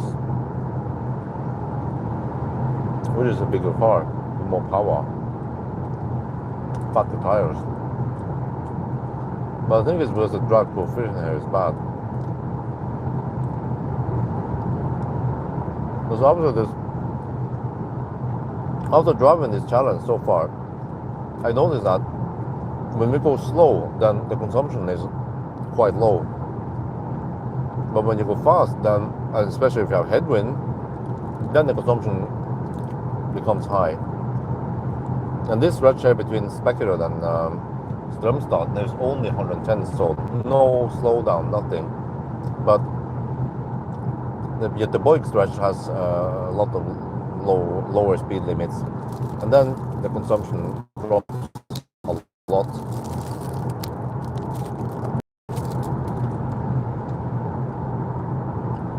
So based on this, I can estimate better how the consumption is going to be in the Norway side. I'll probably average around 200 watt-hour per kilometer in Norway, even on the motorway, because of the mix. 500 kilometers? No. Around 380 kilometers.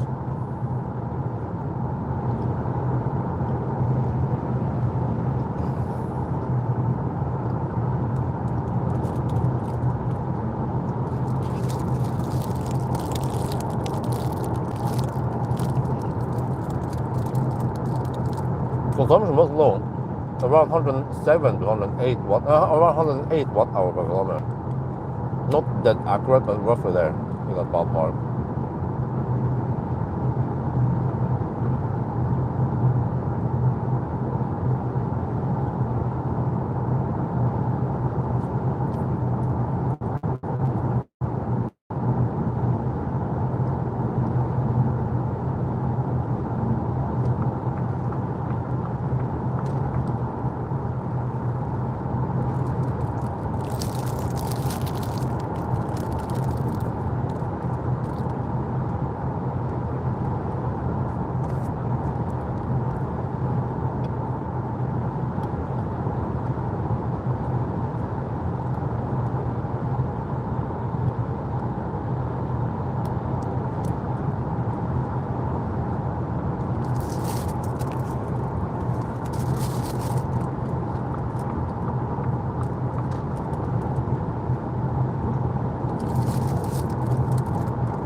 welcome to Jungshyla. Jungshyla is kind of like Jessheim, except for there's a smaller place. Maybe similar to Eidsvoll or Kløfta. This Jungshyla, as far as I know, doesn't have a shopping mall, but many people live here and commute to Göteborg. Just like many people live in Jessheim and they commute to Oslo.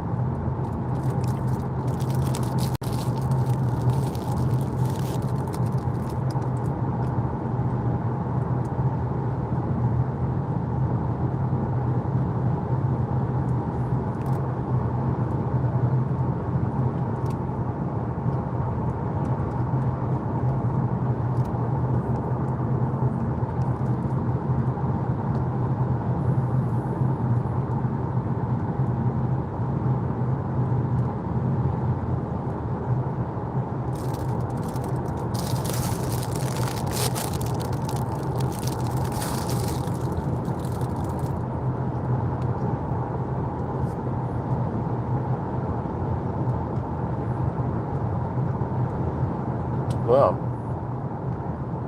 13% at Trondheim shopping center, that's fine. I was actually enjoying some nice cheap electricity at Ionity here.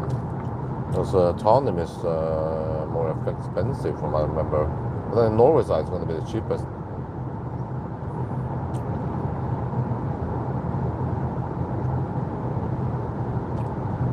Slovenia, wow.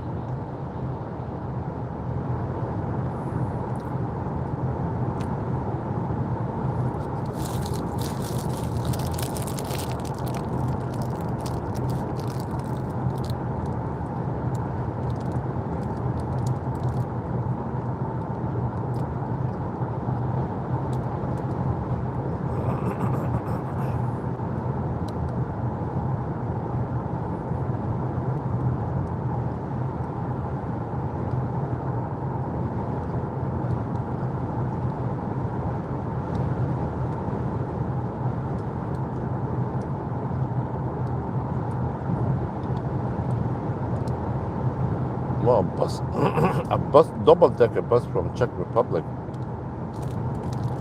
Seems like some people are on vacation already.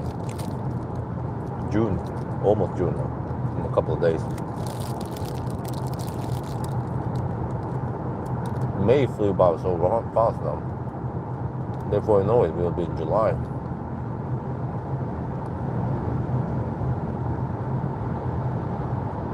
Hey, what? Consumption is 240 right now. I was guessing 250.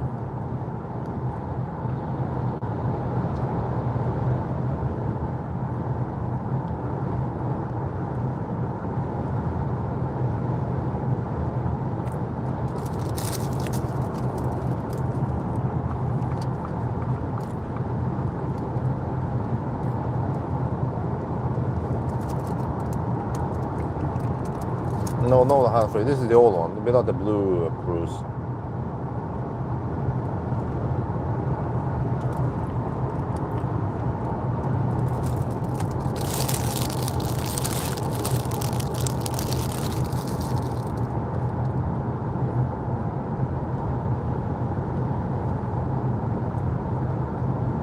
I'm not sure which kind of car. Maybe I need to ask Ford specifically, but my next available slot to be very long.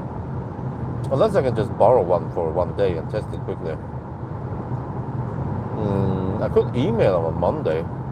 Because I'm kind of done with all my tests now. I was lucky with the weather. So if I can do a quick, I don't know, 1 hour drive. It doesn't have to be like a freaking long drive, right? No, just a 1 hour drive with Blue Cruise, hands-free driving around Ski, where I pick up this car. That would be great.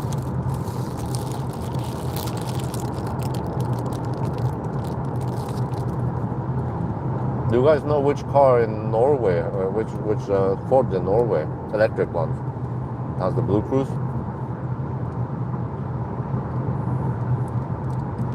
Mach-E should get it, right?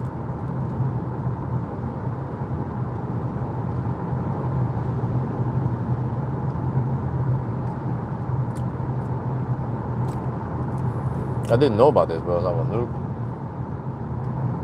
They could have told me, hey, don't you want to try the Blue Cruise? No, well.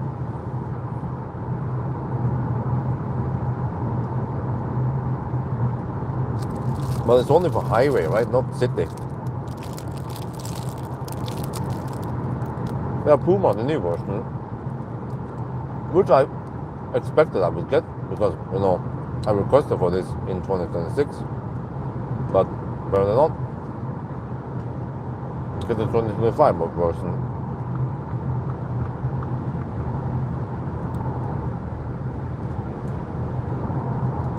So it's no Tesla FSD then.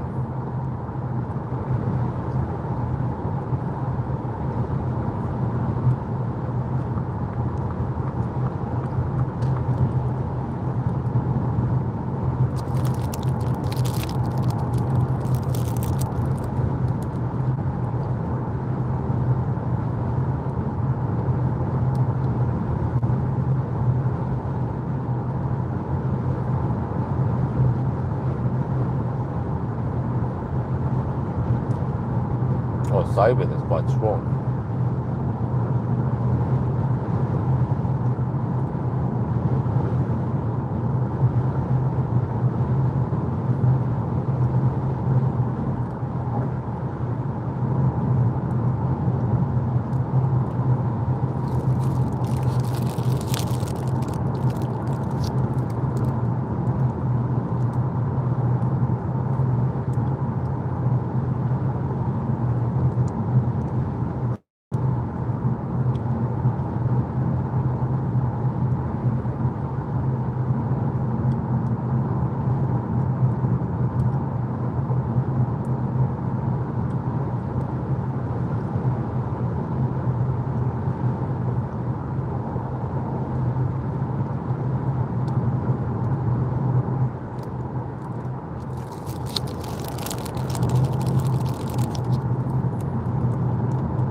No? What? 14% is what I want. Wow.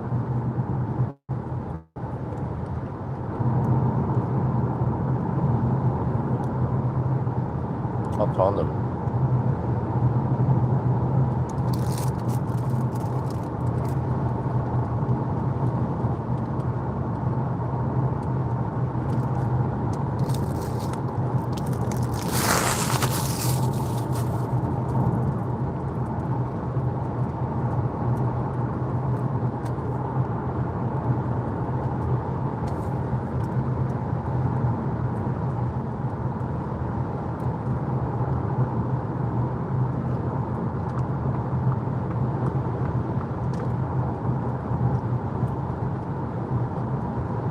The consumption so far is 250. I believe I had 260 on that near death experience.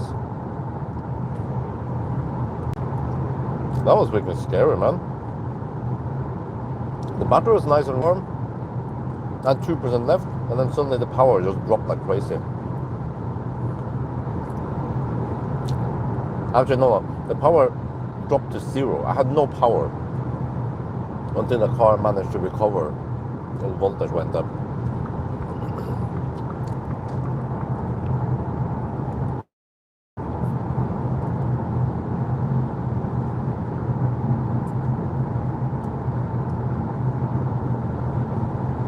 So you see, this is why, for example, the Neos, they go into this Neo crawl where they limit to only 5 kilowatt, but you can actually go on 5 kilowatt for a freaking long time. Same with some other cars, they go in some kind of limbo, or the power limit drops like a lot, so you get only, let's say, 20 kilowatt power, which is still plenty to move, at least maneuver on B roads. 5 kilowatt though, in a heavy beast, like the ES8, okay, that's kind of scary, slow.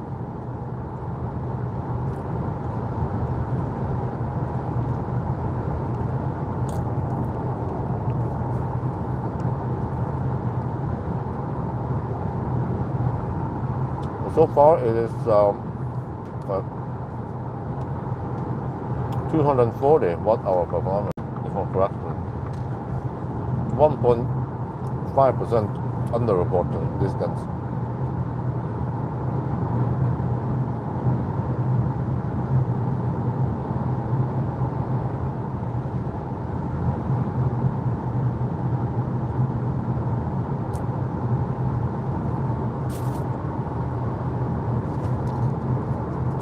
Now, my indication, but the thing is that in a Sunday drive, I consume only 108 watt-hour per kilometer, or let's say 110. We don't know exactly how much, but around 110.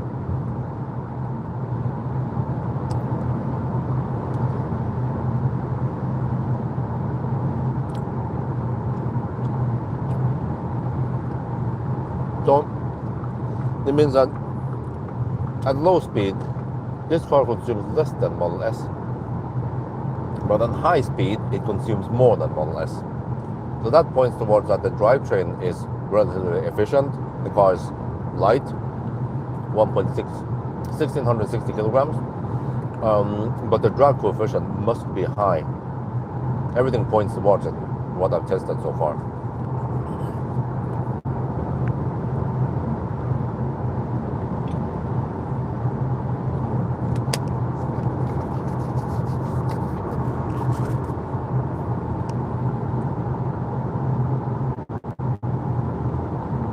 Now they just missed the technology in here.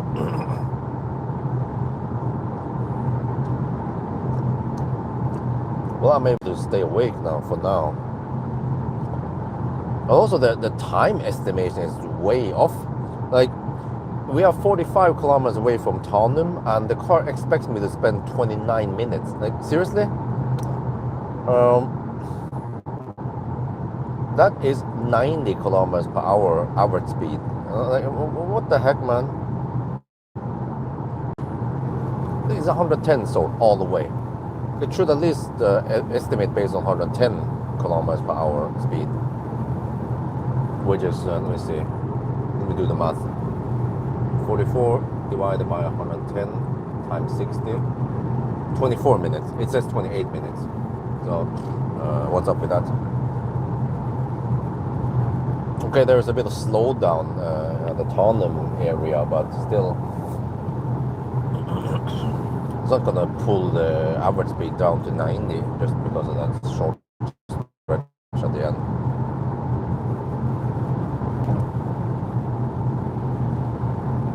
But it was already doing this last night from Tanum towards Spekerød. I saw that it was estimating 94 or something kilometers per hour before I started driving. So that was a 94 kilometer stretch.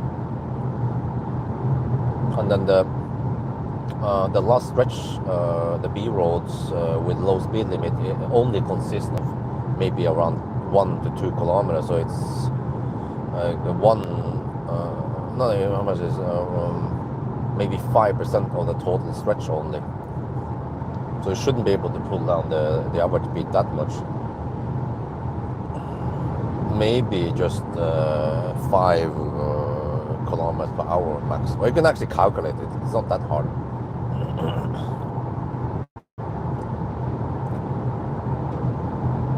Let's say 2 kilometers, right, out of 94. Or 93, I think it was 93. 2 out of 93.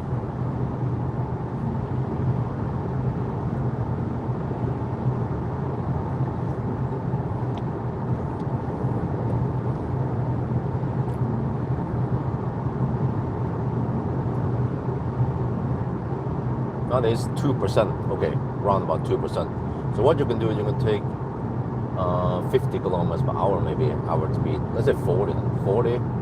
40 times 0.2, that is 0.8. And then you take 110 times 0.98, which is the weight for the high speed. Then 107. 8, okay, and then average is around about 8.6. Yeah. So if you go dead stable 110 and then you go average on only 40, so then that drops it to 108.6 kilometers per hour.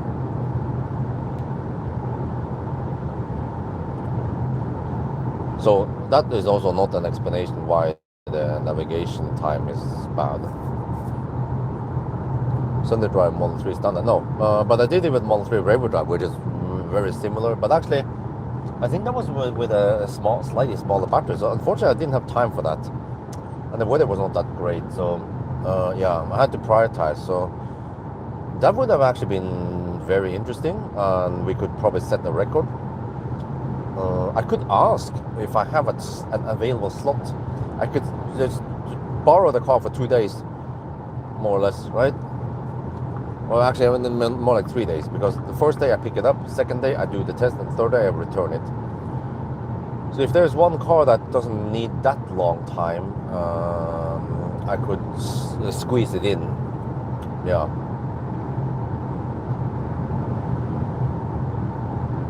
But I don't know when I have time, because all the other cars I have booked now, they are kind of squeezed in already.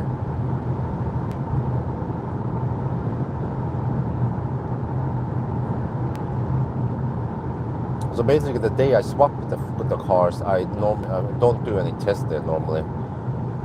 So that will just be, instead of swapping to another press car, I will just swap it to the Model 3 rear-wheel drive, and then do the test and swap again. So I will be basically losing one swap day, yeah, and losing 2 days of the car I swap out.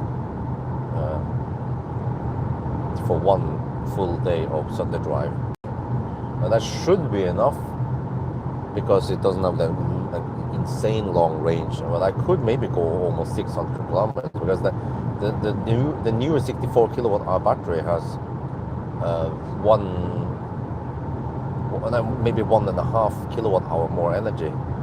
That means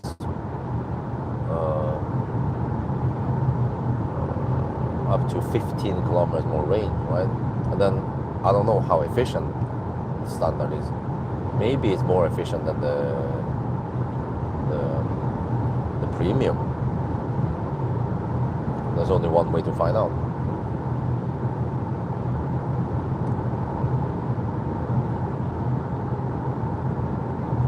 Plus, I could possibly get 50 to 100k views on it. That's the kind of video that many people want to see. The cheapest Tesla goes really far.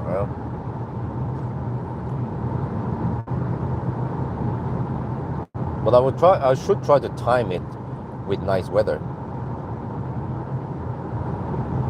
What I could do is that I could ask someone near Gjesholm, or at least Oslo area, so I could just borrow a fan car, because then it would be easier. It would be more accessible. You know, just stand by, and then whenever I see the forecast that we have nice weather, then I go for it. But when I book the press car, you kind of need to book it 1 or 2 months in advance. You can't just grab one ad hoc. Well, unless we can grab like a showroom car instead, not the press car. But then they are usually not available for that long. And I kind of want to do it while, at least when we have maybe 15 plus degrees Celsius. Personal EV as well. No, well, I mean, yes. I forgot, I have Millennium Falcon, but it kind of needs to be fixed first.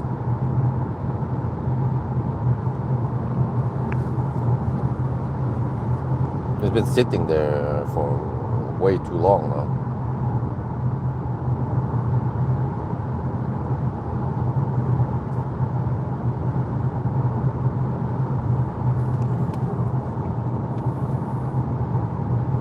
Let me check. I did email.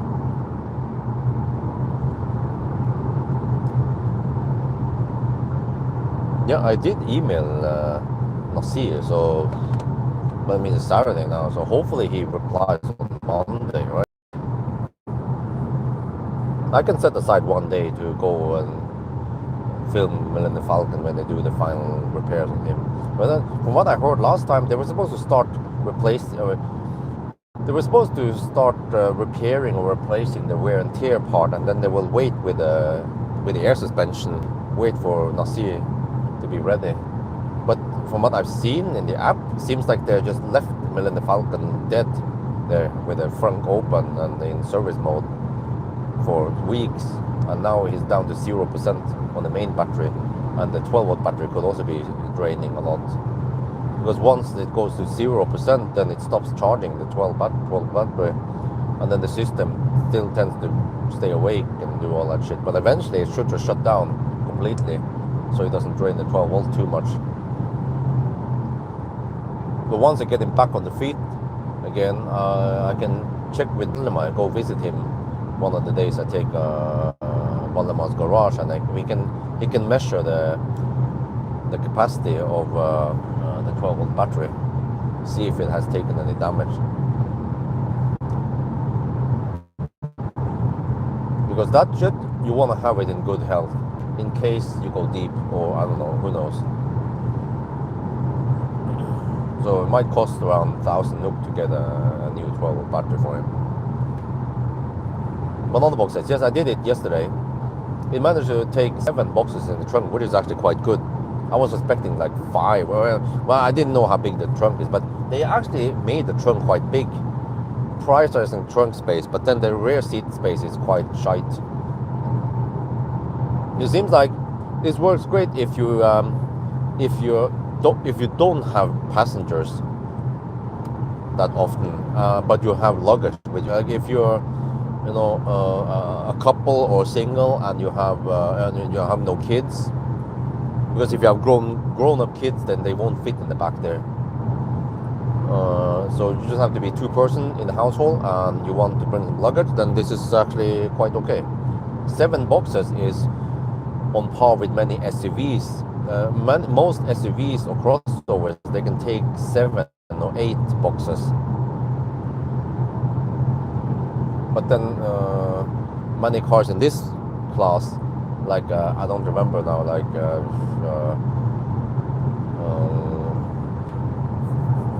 MG4, or maybe the Renault 5, and what the heck was it called again? Opel Corsa E might take only 6 boxes. I don't remember exactly. I think even e-Golf could take only 6 boxes, but I don't remember Soul. But combined with the seats down, then I can take 20 boxes, which was surprisingly lots. I was expecting only 15, 16 boxes.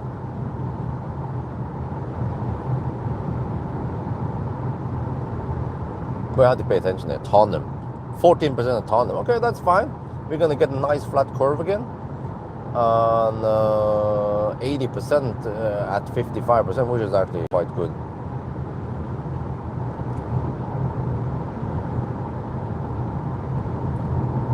But most likely we will not make it to Strømstad. Well, okay, let me see. 14%. I could squeeze it to go to Strømstad, but it's pointless because I can't go from Strømstad back home. That's 180 kilometers. With this car, ain't gonna happen unless you charge to 95% maybe, or 90%. That's gonna take way too long. So then it's better to charge to only maybe 55% actually at Tandem, and then hammer it over to Norway side and stop somewhere, and then well, I might actually go 60%, and then the last leg, then we can maybe go 50-55%. We'll see. We'll try to balance it. Semi-truck, nope. Because I don't have the driver's license for semi or any big vehicles, buses or anything like that.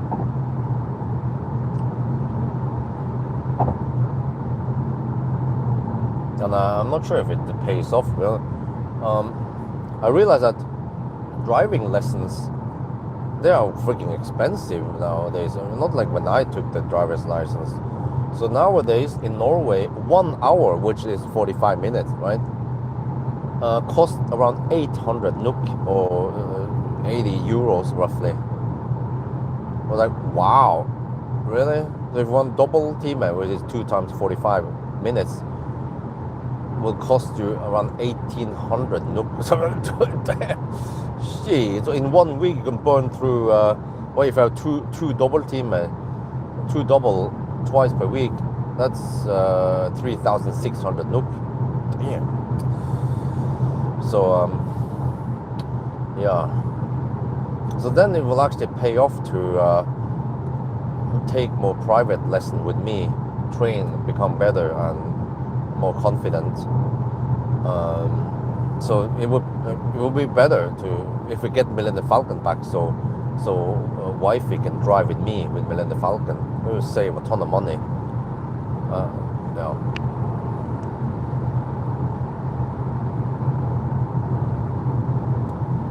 No, you can't just give lesson like that. You have to, of course, be a certified driving teacher.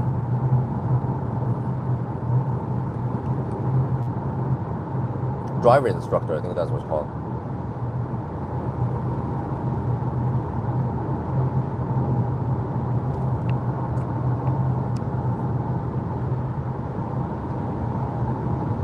Yeah, this is what I saw. It's supposed to be cloudy today around Yesholm.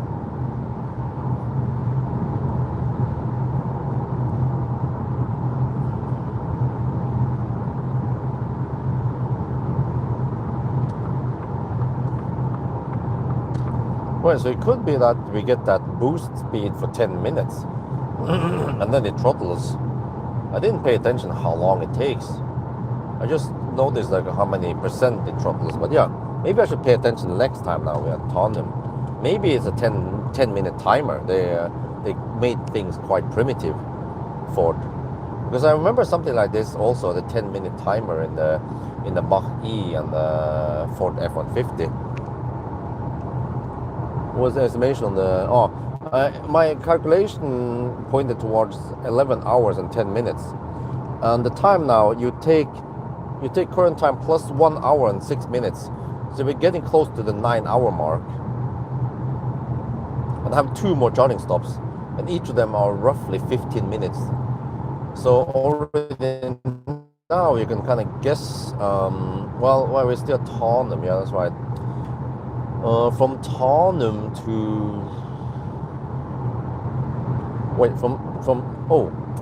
from Tandem to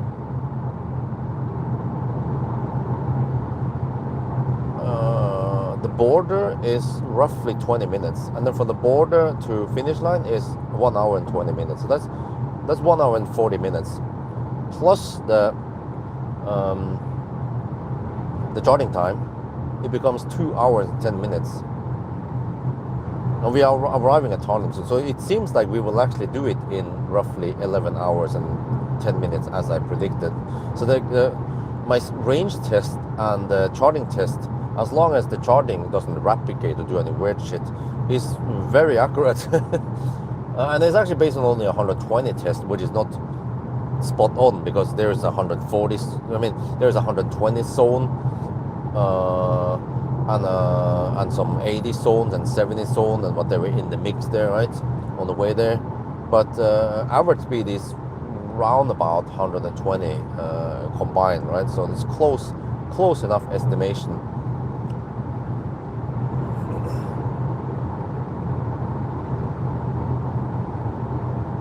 So maybe I should stop saying how many hours and minutes it will take, because it kind of spoils the fun or the excitement.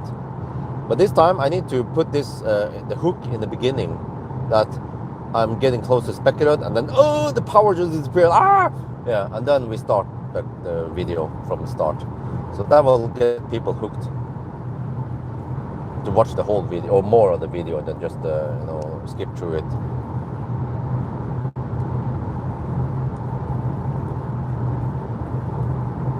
I need to make some kind of thumbnail. Well, it's not clickbaity. Or actually, technically, it is clickbait, because you're baiting the clickbait. You're baiting people to click on it. But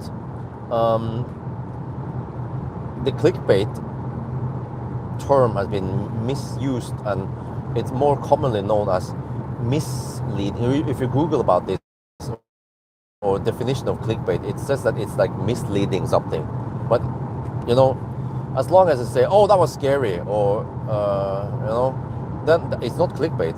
It's not misleading. It is actually correct.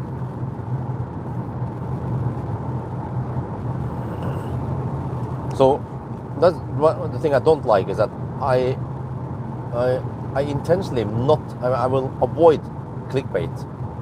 It's I mean like misleading things. So I would just say it the way it is, right? If something happens, and then don't want to try to twist on this the truth, you know, or actually manipulate the truth, or be manipulating like some journalists tend to be. I remember when there was a journalist that was really eager on interviewing me a couple of years ago when there was this Elon Musk hate going on. And he wanted to know, okay, well, what car do you drive now? I'm like, e-Golf. And then, okay, he wanted to know more about, okay, you purchased an e-Golf, okay, took picture of the e-Golf and stuff.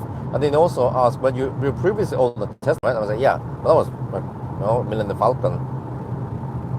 But then, and then the annoying idiot of a journalist twisted it so that the title and everything looked like it was like, I sold my Tesla and bought an e-Golf. It's like, no, you fucking idiot. I sold my Tesla because I needed money to buy the house, to build the house. And then 2 years later, so I purchased the e-Golf. There was no connection between the selling of the Tesla and buying, you know, I had to sell him because I wanted to keep him, but I didn't needed to sell him. Yeah. But it's like, oh, the damn journalist. Yeah. The Muppet. Okay, we have to stop here. 15%. Okay, all is good.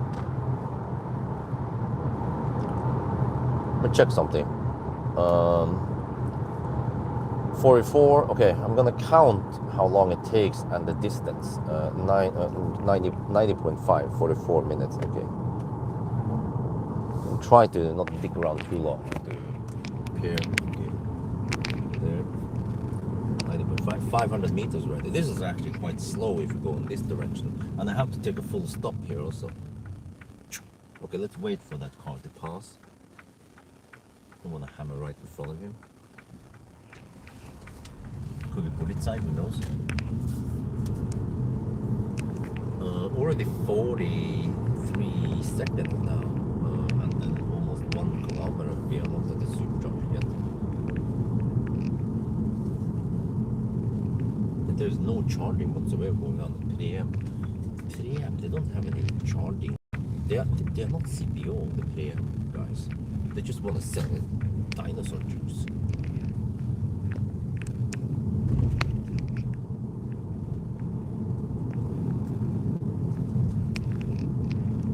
Well, 1 minute detour already. Oh, this is really slow. This is why I prefer to avoid this. And already over 1 kilometer detour.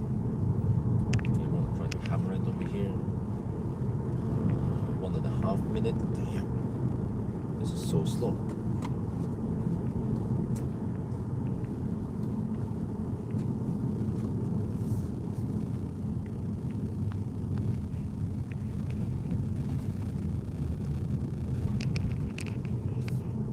Okay, around about 2-minute detour. Damn.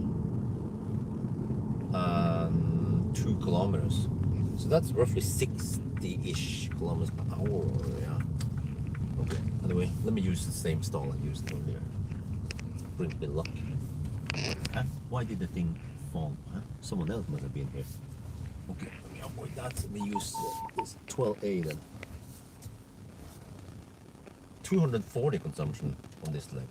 Okay, total 794 kilometers and 240 watt-hour per kilometer so far. Tunnel. And we are right at the 9-hour mark, more or less. Stop the heater. Stop the car. Fire up the Yeah.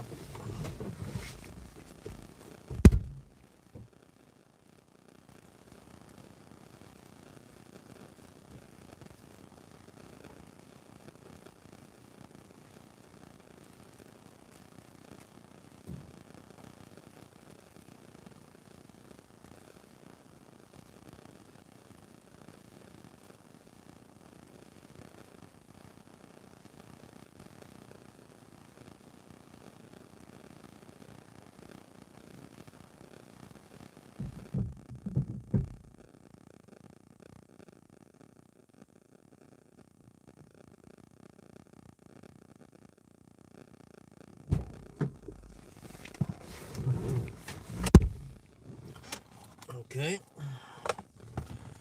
Yeah, let's see. Now we're gonna pay attention to the time. How long did we get the boost the 95 kilowatt? There, it's relatively quick to handshake. Fire up the car.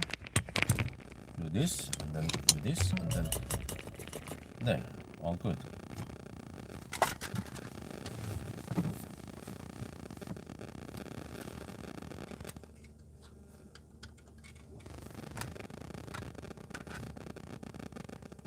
We are now at Harlem. We are at 14%, but that's fine. No problem. We're getting max speed. No, I started the car and then it starts the music every time. Okay. Well, yeah, so this time I want to pay attention. How long do we get this max speed?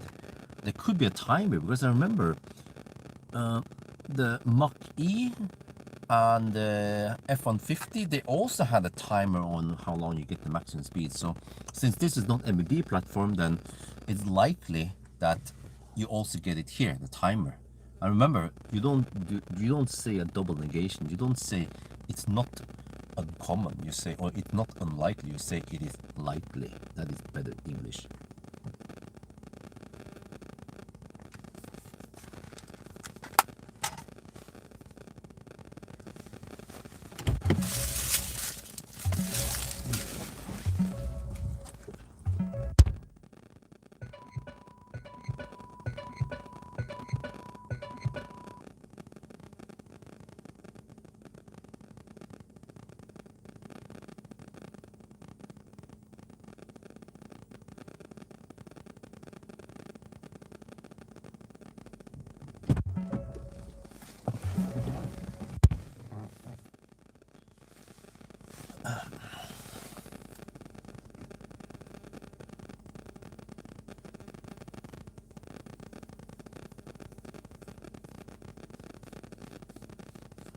We are in Tottenham right now.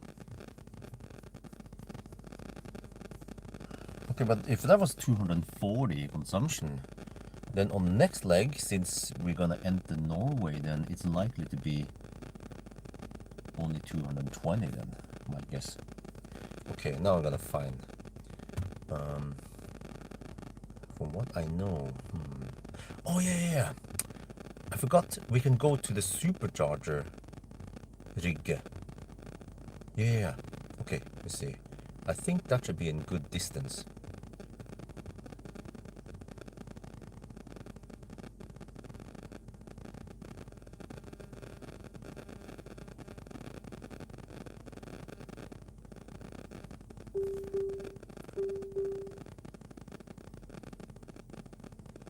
$95 kilometers. Yeah, that's actually pretty good split. Let me check here. Circle K rig to home.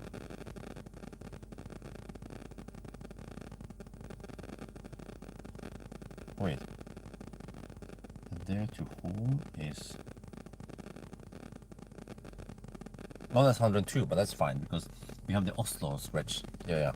Okay, so 95 kilometers. We calculate 95 kilometers times 220. Yeah. Divided by 42,000. We will spend 50% of the battery. Okay. That means if I go 60%, then we should be safe. Now the Puma didn't need to preheat because as long as the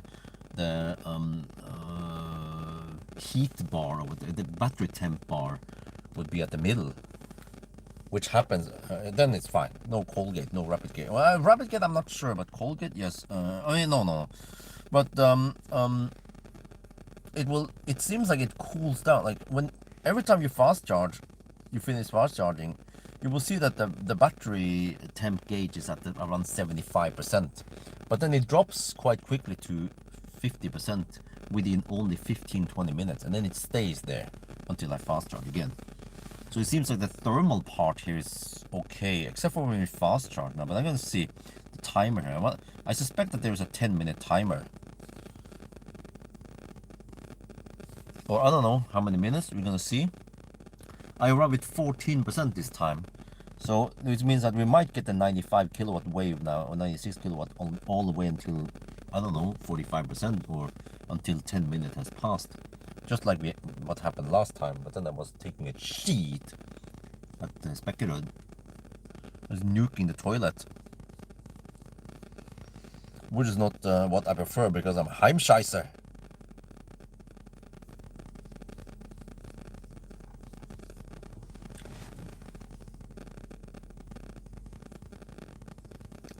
Five and a half minutes now. So from what I guess now is that we will get this boost until 10 minutes, and then it drops regardless. So it means that when you go deep to 1%, you also get the 95 kilowatt boost for 10 minutes, but then it drops at 42% or whatever. Then it drops at 38% or some shit, right? But then you get some penalty after that, because if you go deep, then it seems like the car struggles a bit past it, and then it plummets more the speed.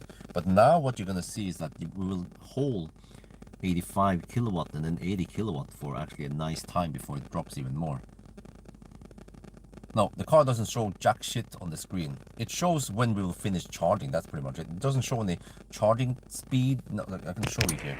This is useless.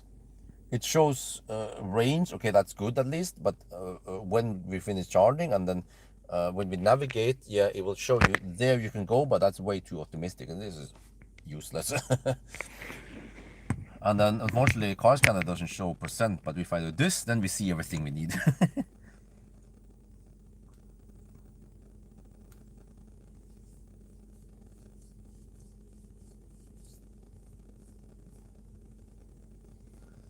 Dude, 8 and I'm still not home. So I'm possibly going to finish in 2 hours and 10 minutes. Yeah. Or something like that. We'll see. And then it will possibly be 11 hours and 10 minutes or 11 hours and 15 minutes. And I estimated, my spreadsheet estimated 11 hours and 10 minutes. But actually I've been going to 65%, and ideally I'm supposed to go to only 55% to get the best speed. So yeah, if I get, oh, now it starts throttling. Oh, 7 minutes then, seems like. Wait, 41, huh? Okay, it has a gentle throttle. Hey, this is strange.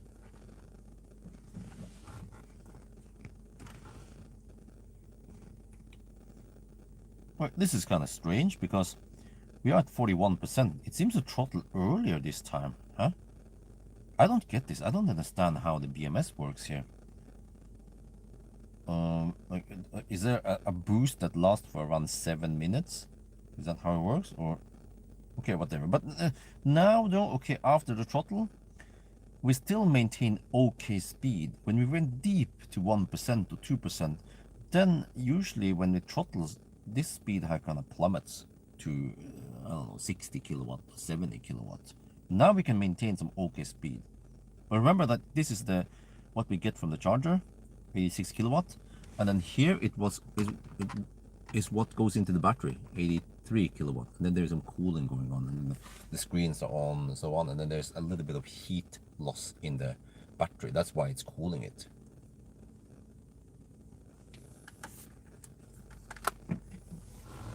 Okay, so this time I have to go to only 60%. I'm pretty sure I can make it there and still arrive with somewhere between 5 and 10% at Rygge. I'm gonna go for Rygge, but I will use the Rygge supercharger, because from what I remember, let me see, can I go back? Yeah, I can go back. Okay, I have to check the prices at Rygge, but shit, by the time we get there, it might not be the nice price at night anymore. Rygge. Oh no, until 10.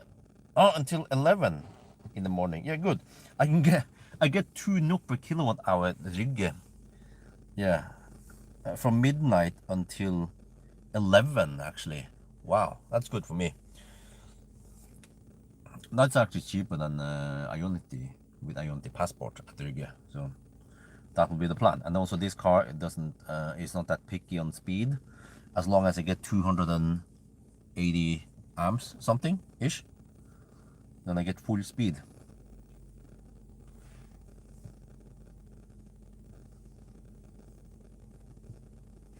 10 minutes now charging. Yeah, you see, now we get the good speed, 75 kilowatt. I'm pretty sure we can go back to the live stream, but it seems like every time you go deep, which will happen a couple of times now, we went to 0%, 2%, a couple of times, right? We will get shitty speed once it throttles, but now we actually get okay speed. Well, okay, 68 now, but it doesn't do that weird 55 kilowatt drop and then 68 kilowatt and then 55 kilowatt and then 68. It actually holds at 68. So I'm pretty sure that the average speed on these sessions here are better than the deep sessions.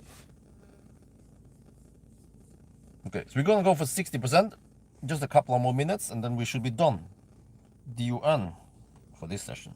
And then one more. Wait, let me see.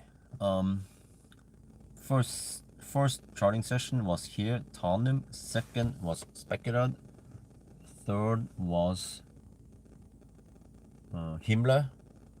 Fourth was Melbystrand.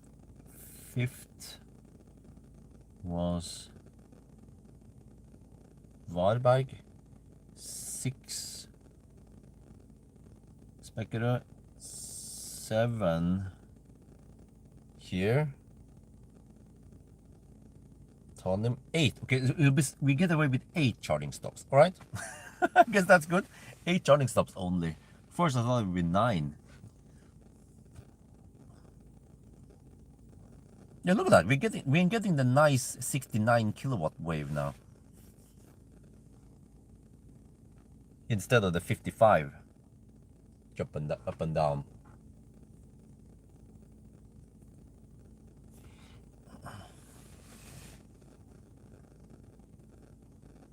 So I'm pretty sure that going deep has some disadvantages. Kind of found out, but yeah, found out kind of late. But if this happened, I could have maybe gone to Varberg, not Himle, for example. No, but I had 20% at Varberg. That's too high. But also again, yeah, everything would have shifted a bit, and I would probably have 9 charging stops instead of 8. So it was kind of worth it, yeah, the way we did it now.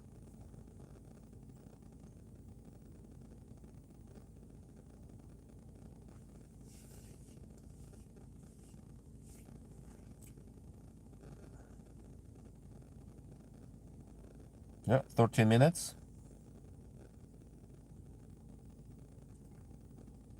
We are almost good to go.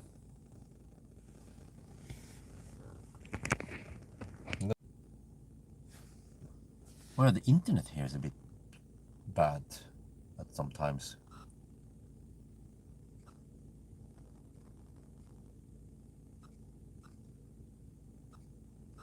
Yeah, 57%. We can almost go now. I have to get ready. 60% should be enough. And even if I miscalculate, then fine. We have so many charging options in Norway, and go for.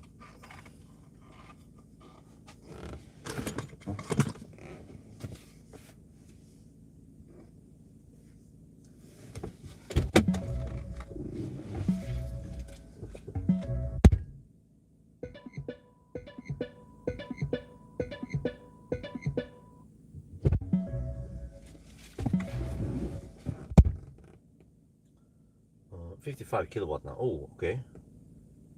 Oh, I still get it. Whatever. Let me just fire up the heater. Get ready. What if I... Okay, now let's... 59%, almost done.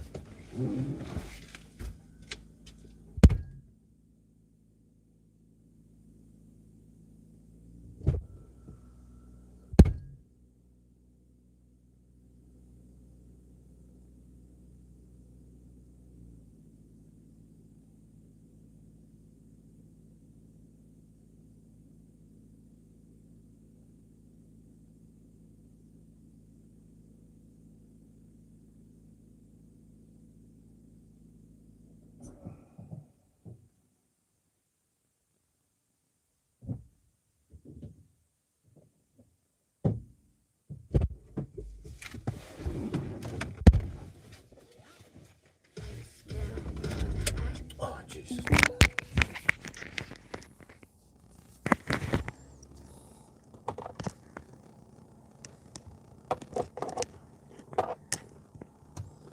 Features, driver assistance, wait for the lag, turn it off, yes. Driver, okay, okay. That was 15-minute charging stop, but 2 minutes overhead, and then another 2 minutes on the way back.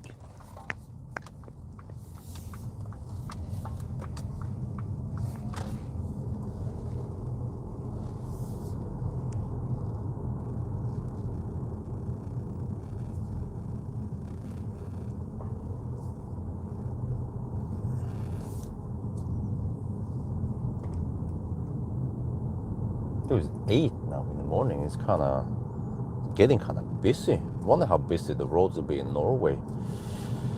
It's a Saturday, so there's some people going to work and shit like that. So okay, we have to write down once we enter the border, and then also when we exit towards the last stop, Riga. I'll correct for any delays we have on the Norway side. Supposedly, maybe Nordbytunnelen is slow now on the way back also. That's what I heard.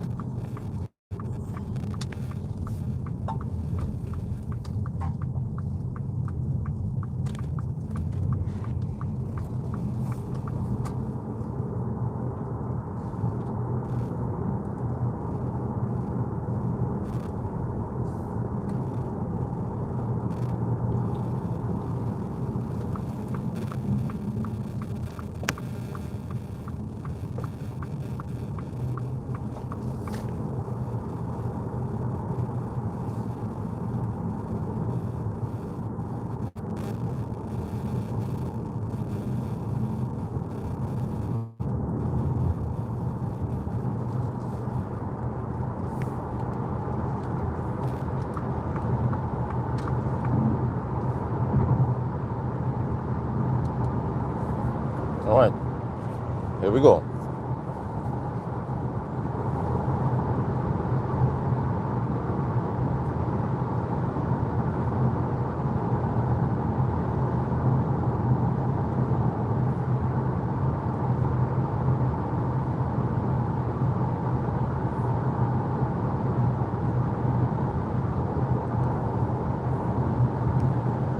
So from Tanum to Strömstad, we'll see how long it takes in a detour. Should be almost 15 minutes. So actually the Tanum stops cost of time, not ideal. That's why I usually avoid them. Could lose as much as 2 minutes versus some shorter exits in the right direction where you have to cross the road.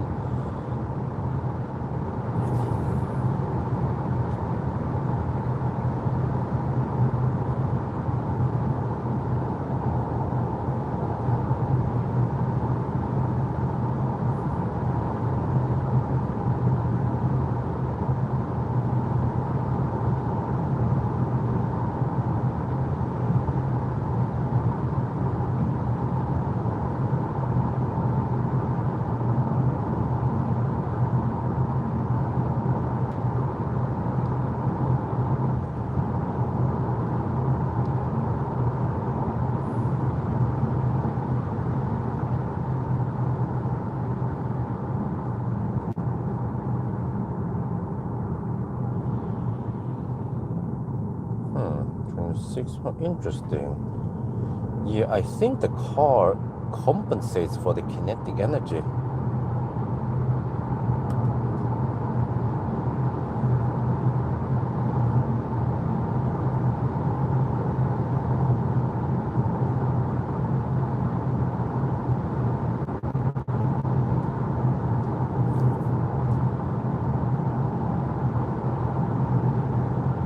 In the trip meter.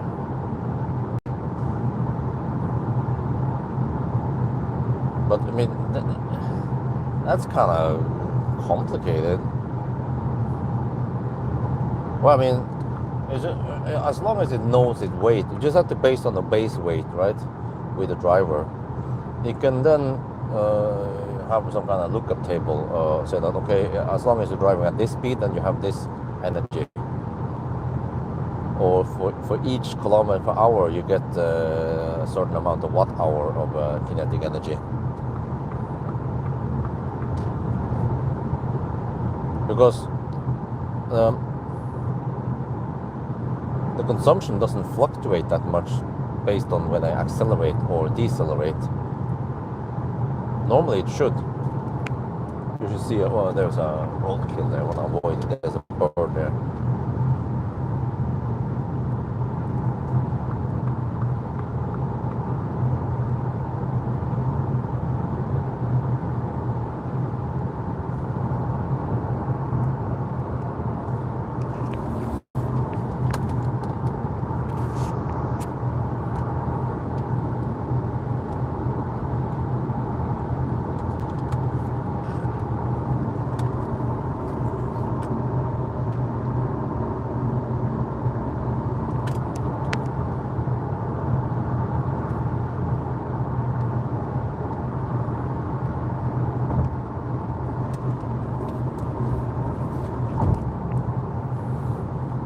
The kids should be awake by now, and I'm still not done.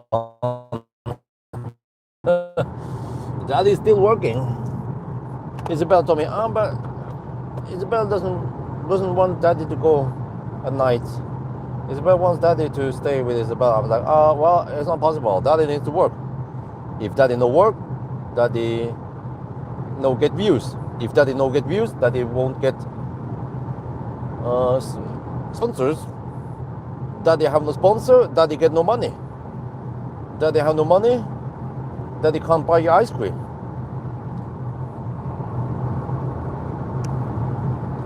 We are currently at 820 kilometers.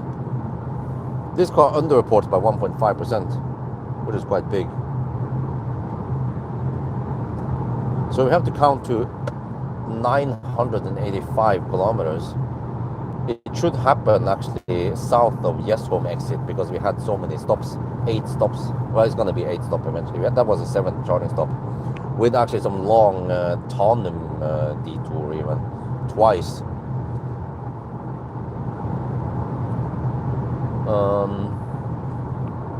But I kind of want to do some, it doesn't take too long, I guess, on Monday.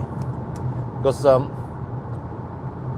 in order, let me see, how is this again? When I did the Sunday drive, yeah, I went deep, right? I think I went deep on the Sunday drive, and in the Sunday drive, I measured 41.3 kilowatt hour, but the consumption was really low, showing only 110 watt hour per kilometer, and then the distance was quite long. I've done 0 mile test already yesterday night.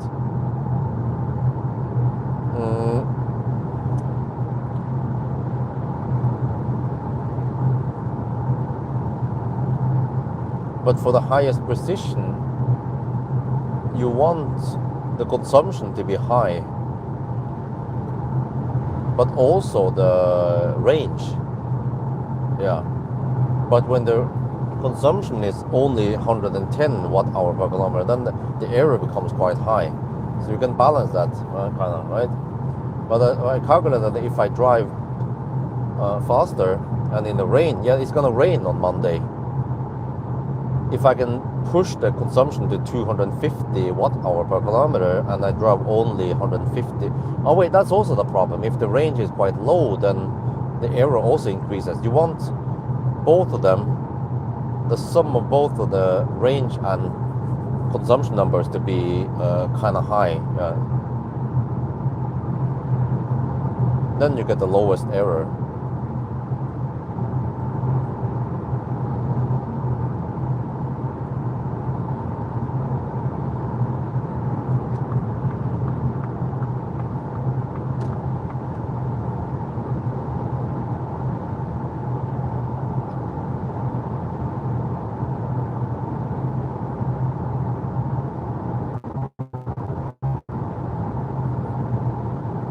But this gets kind of nerdy. Yeah. Wait, so how was that again? When I had around 100 watt hour per kilometer and almost 400 kilometers, then the error became 0.5. Oh yeah, the problem is that the consumption number is quite inaccurate. Yeah. So what you want is you want the consumption number to be as high as possible, because the precision on the distance is already quite high. Yeah, so so ideally, if you have like 400 watt hour per kilometer pulling a trailer or some shit, 400 watt hour per kilometer and then 100 kilometer range, that yields the lowest error. But then you will have let me see, how is that again? Half of that. Then you have, because you always have 5 watt hour per kilometer error on that side. So 5 watt hour per kilometer multiplied by 100 kilometer. Well, that's only 100 watt hour. Wait, really? No. That's 500 watt hour. Yeah, that's the lowest possible error. Only 500 watt hour error. But in the Sunday drive, the error was staggering 1.8 kilowatt hour or 1800 watt hour, simply because the consumption was so low.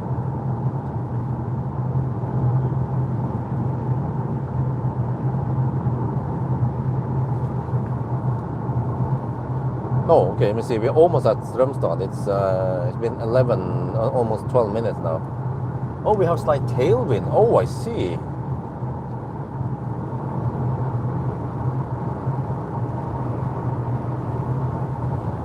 P7 Plus, I haven't confirmed it yet, but possibly in the end of August.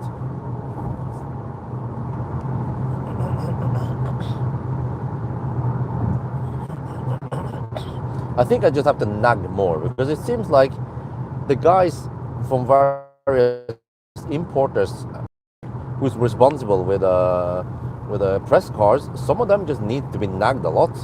Like, okay, is it available? Okay, can you confirm, please? Okay, thank you. Do you have the EX60 now? Okay, I'll contact you again in 2 weeks. Do you have the CLA shooting brake now? I asked you 1 month ago. Okay, then I have to keep following up every time, because they're not gonna come to me and say, we have it now. You asked for it earlier, we have it now. No, they don't. They expect me to come to them, because they probably get gangbanged by lots of journalists, and they just can't keep track of who asked for what, or they don't put this in a spreadsheet and keep track of everything. So we are the one who needs to bang them. After many years, I figured it out. Okay, 13 minutes here. Okay, because from here to the border, it will take another 10 minutes. So we'll be at the border at 8:35 roundabout. And then from there, we should finish at 9:55. But we have a charging stop. So then we finish at 9. No, not 9. 10. No, wait. 8. Yeah. 9, okay. No, we finish at 9:55. Shit. Almost, actually slightly past 10. Damn. That means that the 1,000 kilometer time will be a little bit over 11 hours. 11:10, 11:15. That's what I'm guessing right now.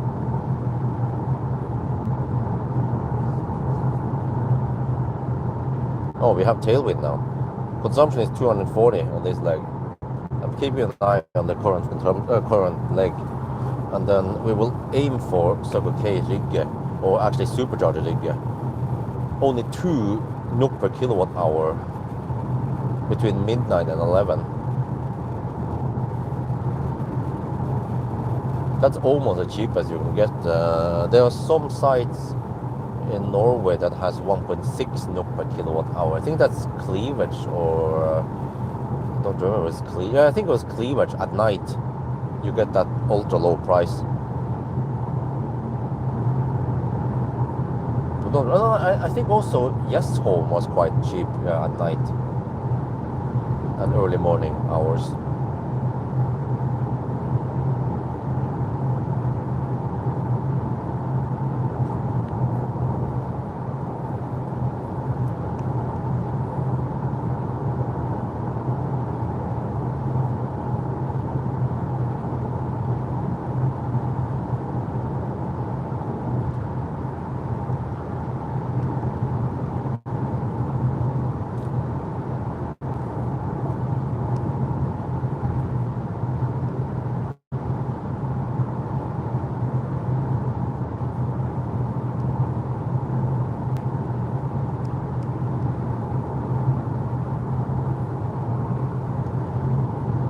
Well, it's 41-ish kilowatt hour net capacity, but I don't know exactly how much it is. And it's supposed to be 53 kilowatt hour gross capacity with some buffers and shit. But I haven't gained that. I mean, I haven't been able to get that much. From what I know yesterday, I drove around 7 to 8 kilometers before this car died. I had to look at my notes again. And then based on what I know, slow driving and shit, I probably consume around 120 to 130 watt hour per kilometer yesterday. No, more like 120 actually, 110, 120. Which means that the zero buffer I got was only, I don't know, maximum 1 kilowatt hour.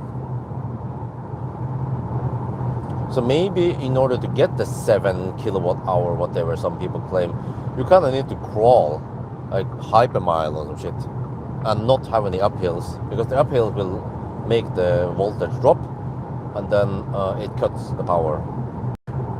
And you can restart around 2 or 3 times before it cuts completely, and then it actually goes brick. And even if you charge it for 5-10 minutes, it still won't start. But then I charged for around 20 minutes more, and then it started driving.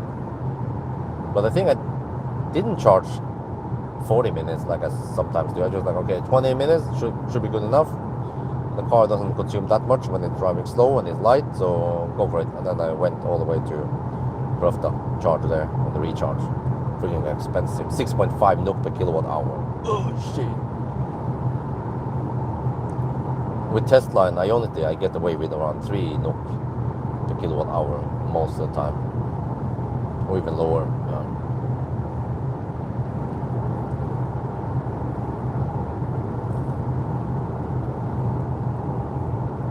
Actually, in the old days, in the Fortum days and Grønn Kontakt days, they would charge.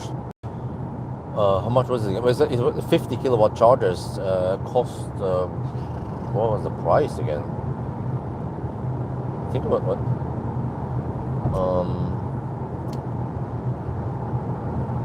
I remember there was around 3 NOK per kilowatt hour only. No, 250. Now I remember. Wait, was it 250?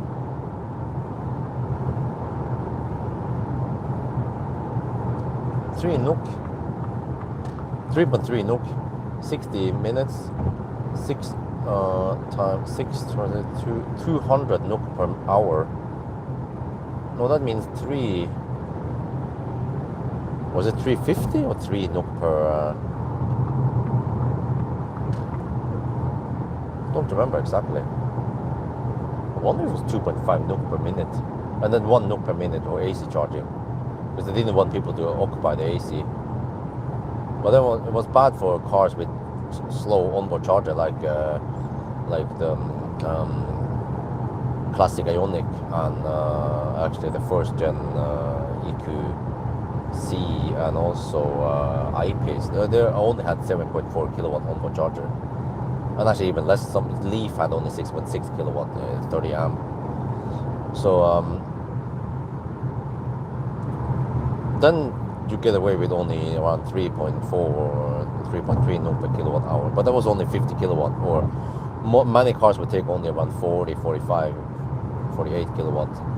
Even Tesla with the CHAdeMO adapter, the voltage wasn't that high, so I would usually get maybe around 45. Well, I would try to, yeah, that's what I did, I was optimizing it. I would top up on CHAdeMO with Optimus Prime when the voltage was still kind of high, so I would ride on 46 to 48 kilowatt. Yeah, jump between the supercharger. It was actually quite some challenging times back then. Yeah.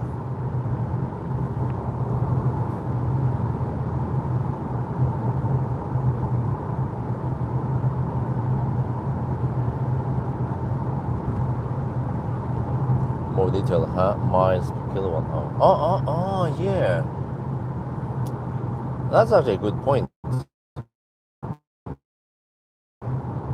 You get more detail if you go the other way there. Then I can calculate. What does that mean? Miles per kilowatt hour. Oh yeah, because miles is a smaller unit.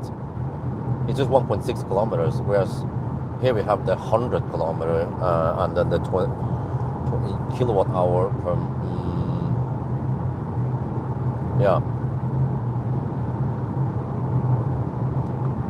Okay, let's see. I'm gonna switch now.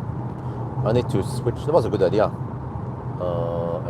Settings or features? What the heck is the difference between setting and feature anyway? Settings, I guess. General. Measurement unit. We have kilowatt hour per 100 kilometer. We have kilometers per kilowatt hour. Wait, really? Dude. There, kilometers per kilowatt hour is 4.1. There it shows decimal. 4.1. Dude, I should have thought about this before when I did the measurement or the test. Oh man, I'm a noob. Okay, from now on I know how to deal with Ford. 4.1 kilometer per kilowatt hour. That means you can take 1,000 divided by 4.1 and you get 244 watt hour per kilometer. Oh. And it shows 240 right now. Oh man, why didn't I check that before? I didn't think about that, of course. Very smart. Very smart indeed. But it would also be kind of silly if it showed only 4 kilowatt. If it didn't show decimal when you switch to the unit. Okay, here, I need to pay attention. It would be 835, right? Or 836, I'm not sure, at the border.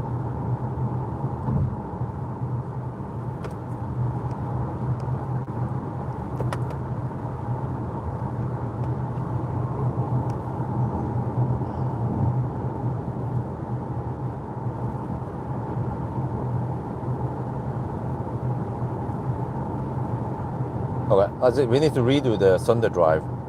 Well, but actually, this will. I can do this method to more accurately measure the battery capacity. I can do this on Monday, or even Sunday night. Well, okay, whatever. Doesn't matter. Okay, here, 8:35.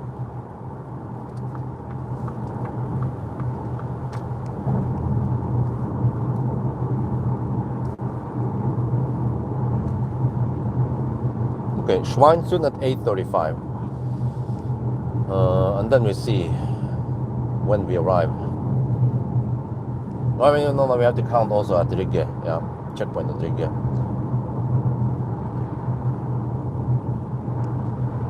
So I don't know, is Nordbytunnelen slow now?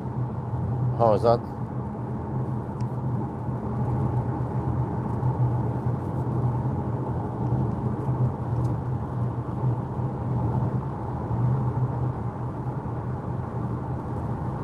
No, it seems like they open it for normal traffic. Oh, they only do the slowdown at night, maybe. Oh. Someone claimed that it's supposed to be slow all the way until Monday. I was like, huh? Really? That would actually be quite bad if they did that. With only one lane and lots of traffic, weekend traffic. Well, that would be bad.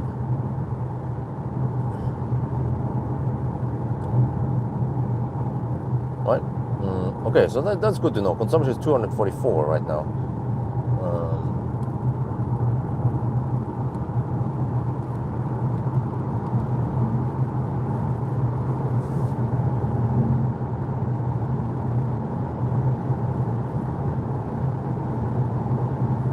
Yeah, so we should finish right around 10. And the good thing is I don't have to drive the extra loop. Normally I have to drive an extra loop past Yes Home exit. Now I can just 9 and then go home. Yeah, pretty much. TV, go home. And just plug it in the garage and charge it on Norges Pris.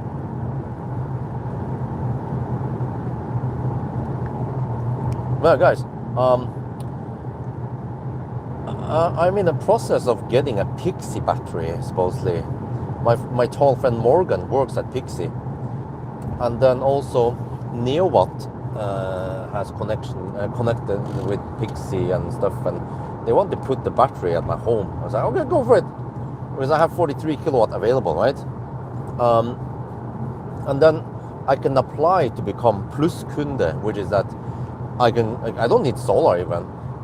I can be a seller. I can sell to the grid. So what I can do is I can buy from the grid or charge it on solar or whatever, right? But then I can sell to the grid. But here's the thing I heard, which is freaking fucked up if it's true, but it is possibly true, because Adrian from Neowatt, he knows a thing or two about electricity and stuff.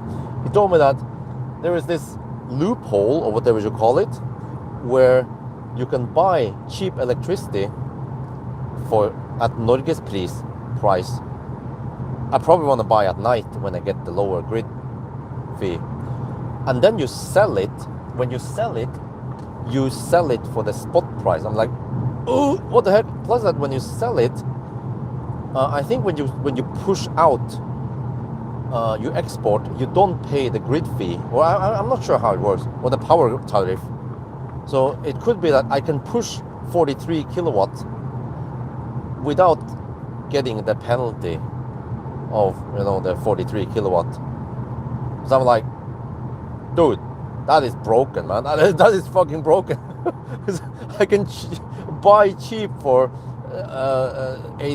around 80 euro per kilowatt hour, and then I can wait until the right moment. Hodl, and then when the spot price is at 5 NOK. Can you stop being annoying? If the spot price spikes at 5 NOK per kilowatt hour, then I sell at 43 kilowatt. I empty the battery within an hour.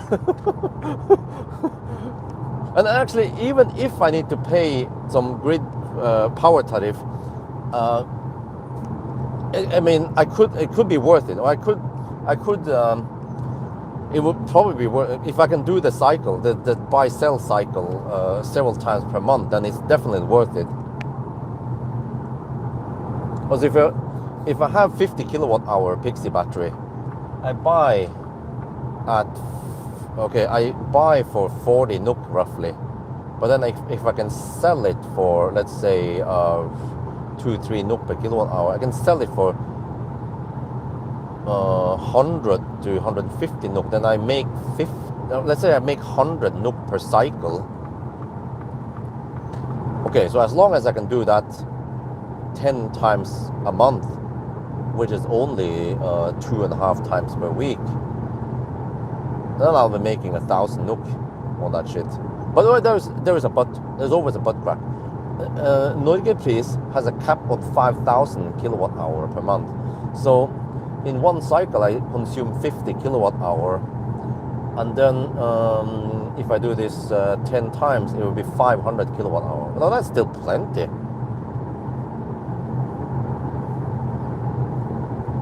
Wait, 5,000. If I consume, let's say, 3,000 kilowatt hour on the cycle, that means 3,000 and then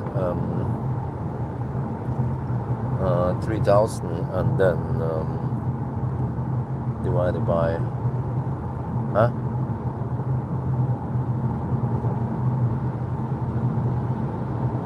60 cycles. Dude, can I make 3 to 6,000 NOK on the buy and sell cycles? Dude, that would be freaking awesome. That is so broken if it works like that. And of course, if I get free solar, I can add solar to the mix.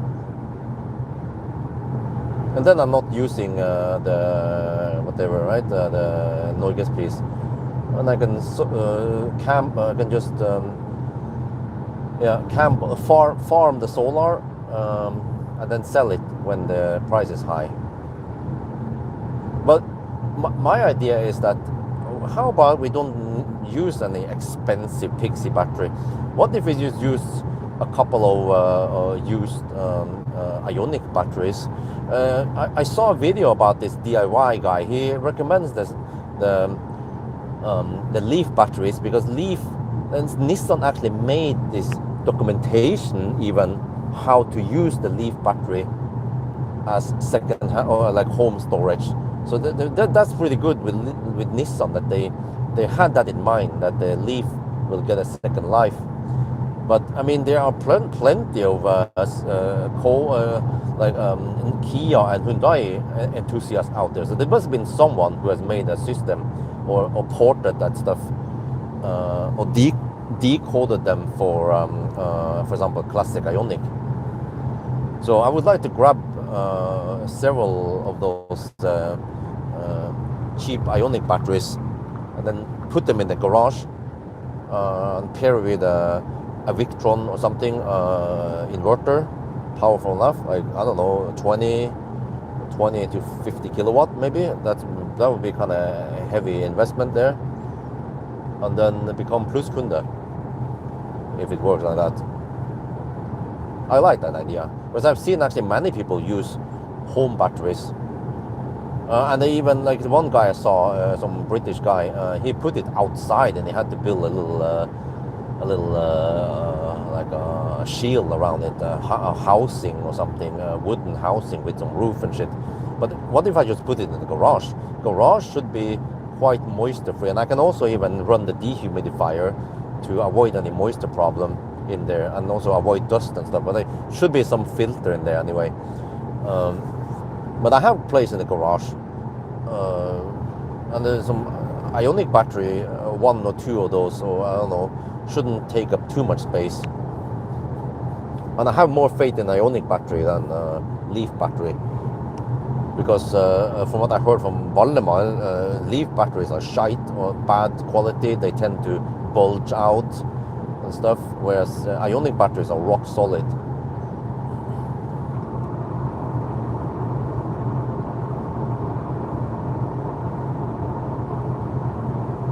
$10 megawatt, huh?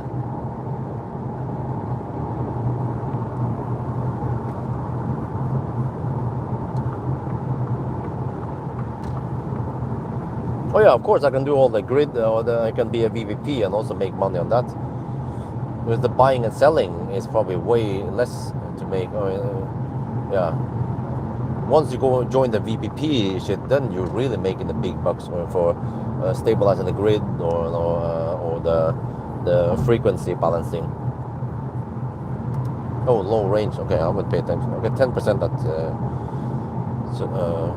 Rygge, that's fine.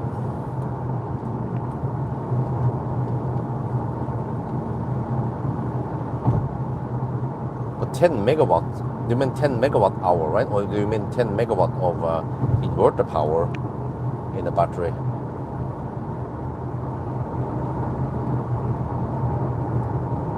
This is why we shouldn't mix kilowatt and kilowatt hour.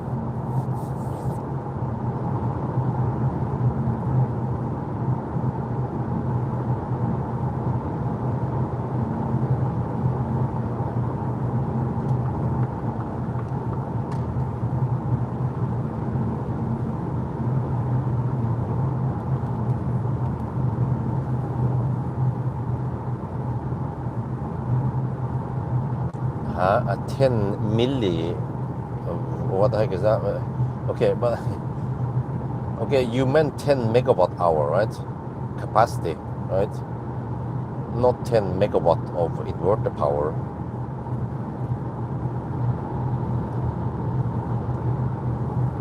Or did you actually mean 10 megawatt? But it's kind of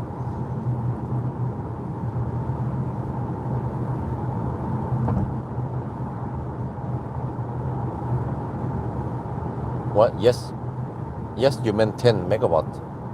Or yes, you meant 10 megawatt hour.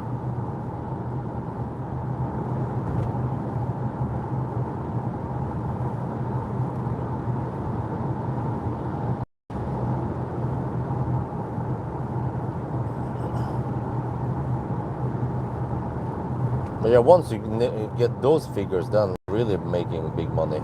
But I mean, what I heard, yes, VVP can gain you lots of money if you have a battery, and you can just let you join the VVP club loop, and then the battery is just working. I don't know, around the clock, charging and discharging. And since I already have a quite strong grid connection, 43 kilowatt, then I can utilize it.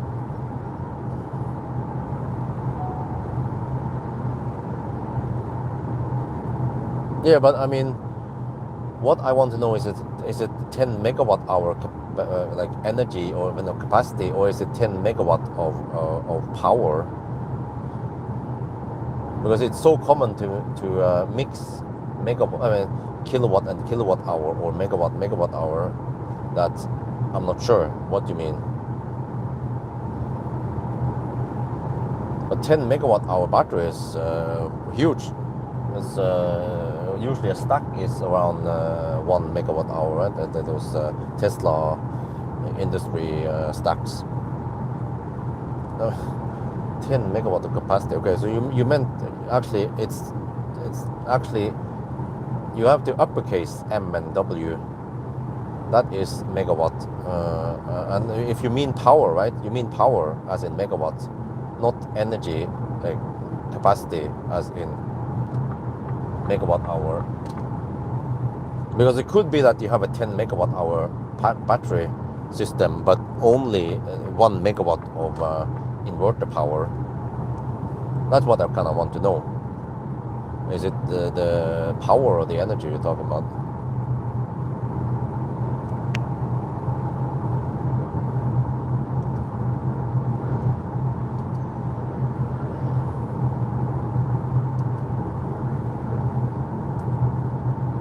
Because from what I know, both of them counts the power available and the energy. But it depends, you know, like when in terms of neowatt, there if you have like charging station and heater and whatever, then they look at they call it styrbart, you know, controllable power. So okay, 10 megawatt of power. Okay.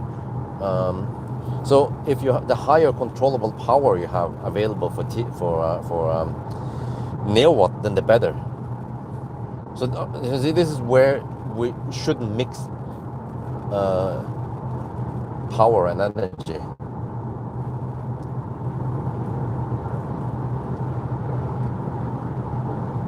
Actually, anyone who is involved in electricity or could be anything from solar to EV to whatever, right? Grid related stuff or electricity, they should not mix watt and watt hour or kilowatt and kilowatt hour. It's the basic, the fundamental stuff in electricity. But yeah, I mean, if you have 10 megawatt of power, that is massive.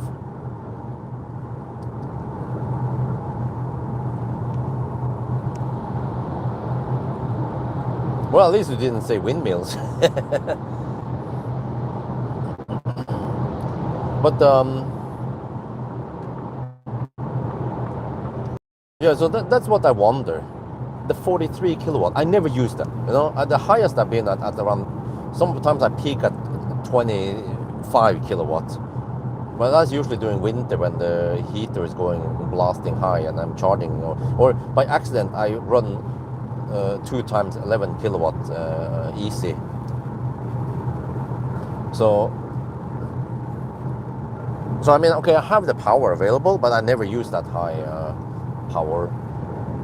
But maybe it would be, it makes sense if I have some kind of battery and then utilize it so I can make money on it.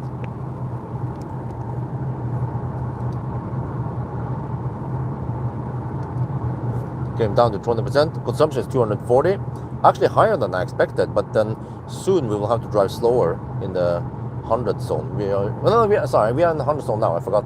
Yeah. But then soon we actually hit the 110 zone again.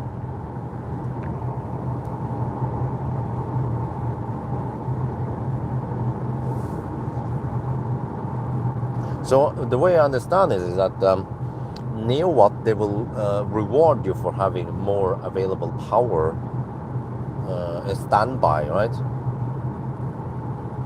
They can switch on and off. Tibber is different. The grid reward, that is more like they are doing the energy market, and they guess what they need to use, and then sometimes when they miss, then they have to get rid of kilowatt hour. Or if they guess wrong the other way around, then they need to cut some kilowatt hour. So hence you get the grid reward that either starts the charging or pauses the charging.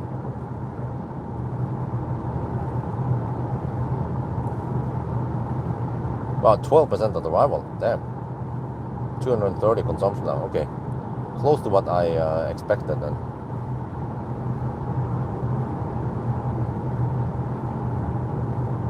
But the last leg will be low, probably 200.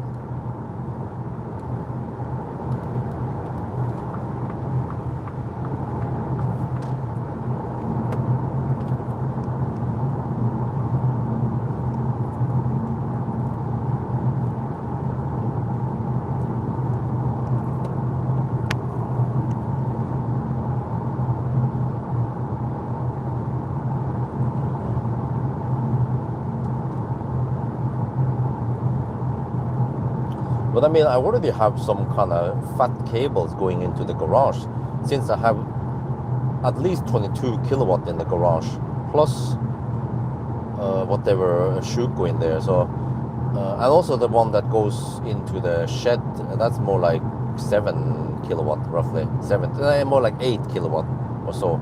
Well, no, it could be 10 also over there. So, well, it means that I could overload the whole house if I fire up everything. Yeah. So I need some kind of like a pulse or something to check what's going on and then not overload the system.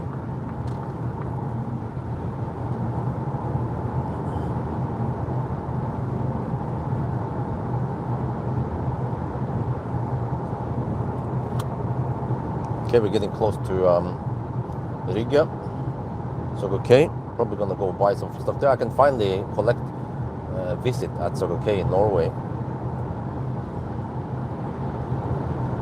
Gonna go there, pee, grab some food quickly, and then get ready for the last run.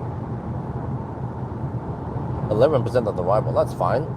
But I don't have that much time, I think, on the last leg here. Consumption will be low because of Oslo and low speed around Oslo.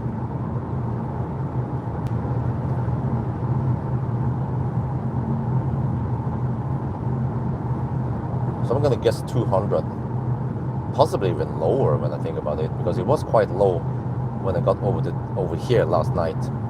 I was hovering around 180, 190 maybe, yeah.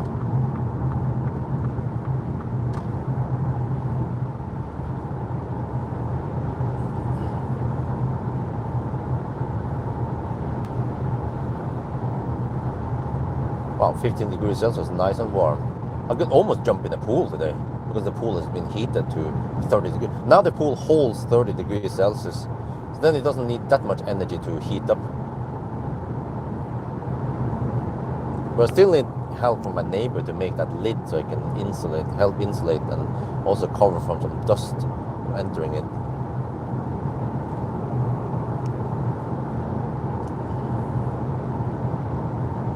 No, that was a total. Oh, I was looking at the total. Where was the current leg? Oh, current leg is 230 watt-hour per kilometer. Okay.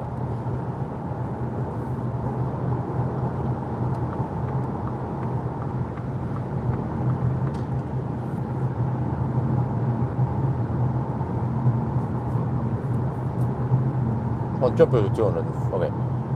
240 now. Okay, that means that it will dip to 230. Yeah.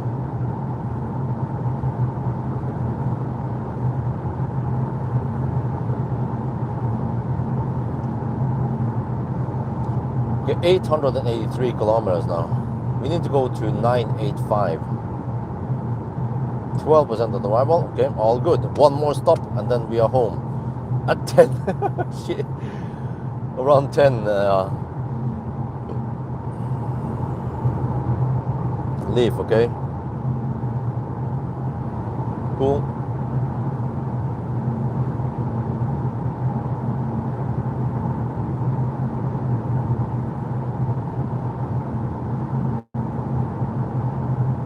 Maybe one day if the 40 leaf becomes cheap, I can buy one and I can let Valdemar try to make some kind of active cooling on it.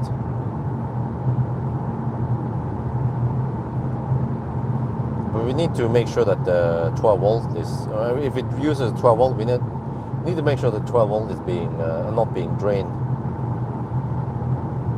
Well, of course we can add an extra battery, but that's kind of hack. So ideally we want to use a DC-DC converter.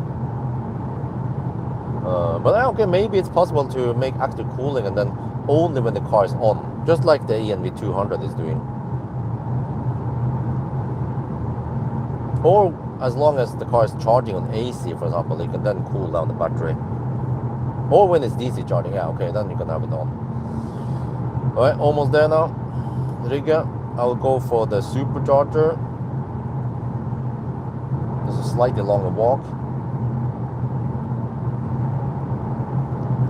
I like Ionity because in general Ionity they are closest to a gas station. It was back in the days when Ionity had a little deal with Circle K, but Circle K they kind of ended the deal. That's why you don't see Ionity popping up at Circle K anymore. And Circle K realized that, oh fuck, we can make our own network. Lol, like Ionity's been doing for a while now. So that's good because more competition. The Circle K are rolling out more chargers.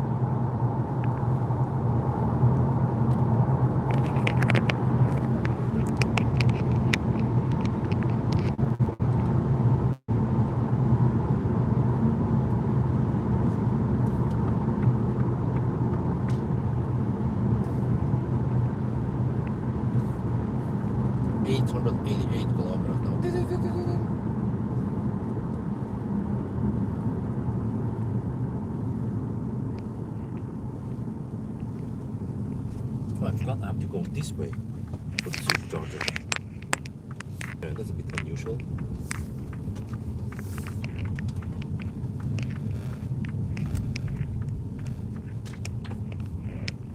Okay, kind of slow detour.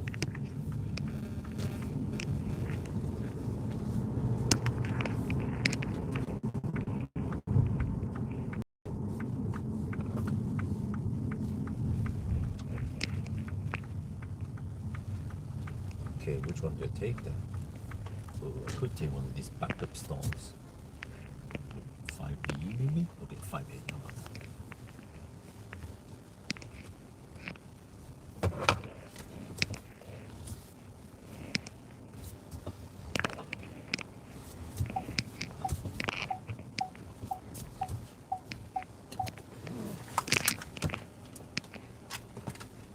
No, this is Ford's own shit. Riga. Oh shit, I forgot to check. I exited at around, where was the clock here? Shit. 9. Yeah, okay, 9.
just arrived. Yeah, what's up?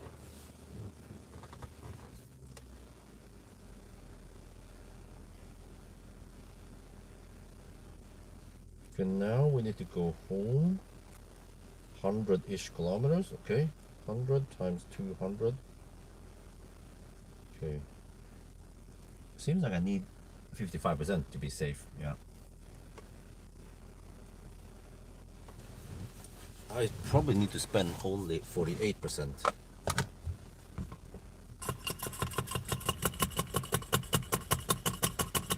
Pump it, pump it, pump it. Pump the shaft with the right hand.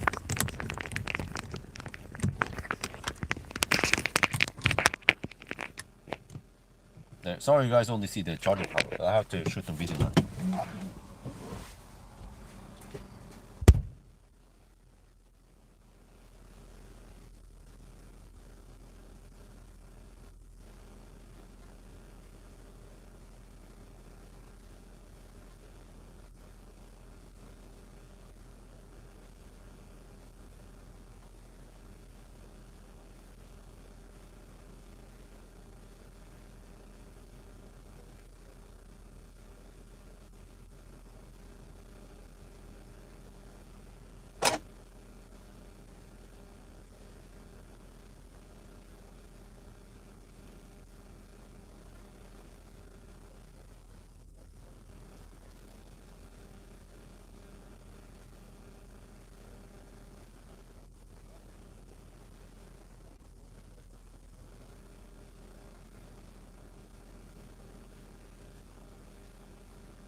Okay, everything is fine. We're taking the maximum speed. Yeah, okay. So, finally we're back in Norway. I can go to Circle K.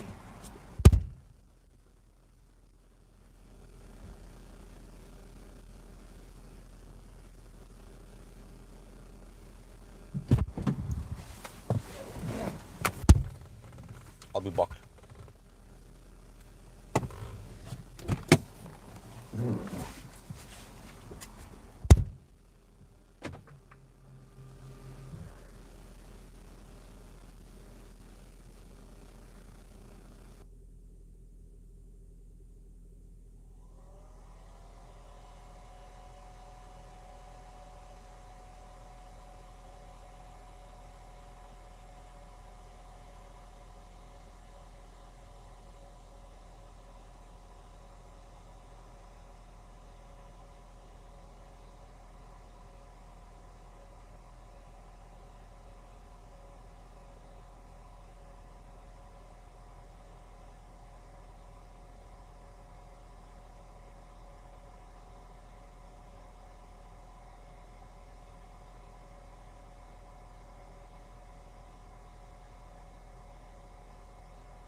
Okay, sorry guys, we're back.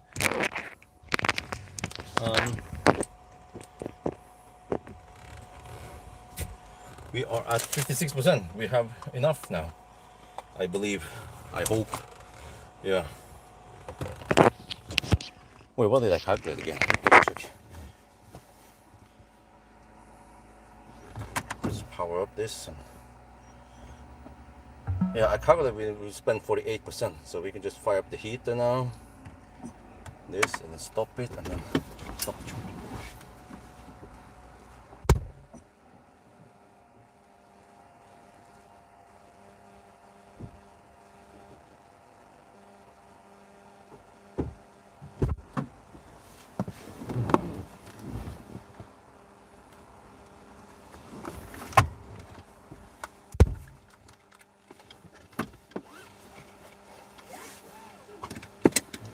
We're good to go. We're good to go. Every time I start the car, stop the music, wait for home, wait for the lag, features. Every time we charge, this happens. This slowly. Speed limit. I don't want to do this while I'm driving. It's not safe because you have to actually confirm it like that. Most cars you just turn off the thing. Driver alert off. And then no, I wanna touch it. Block. No, there. Yes, home. Okay, good. Let's go.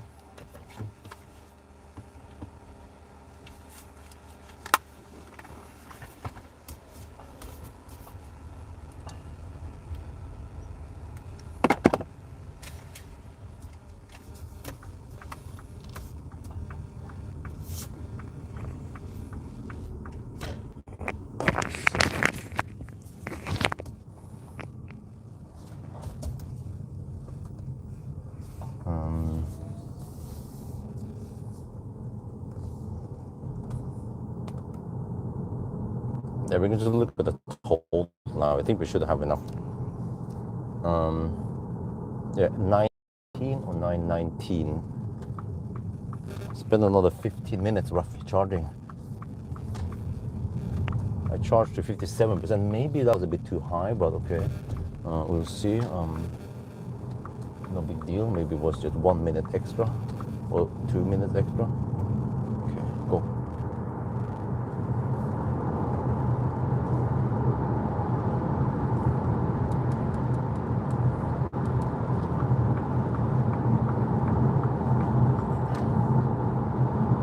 Yeah, 919.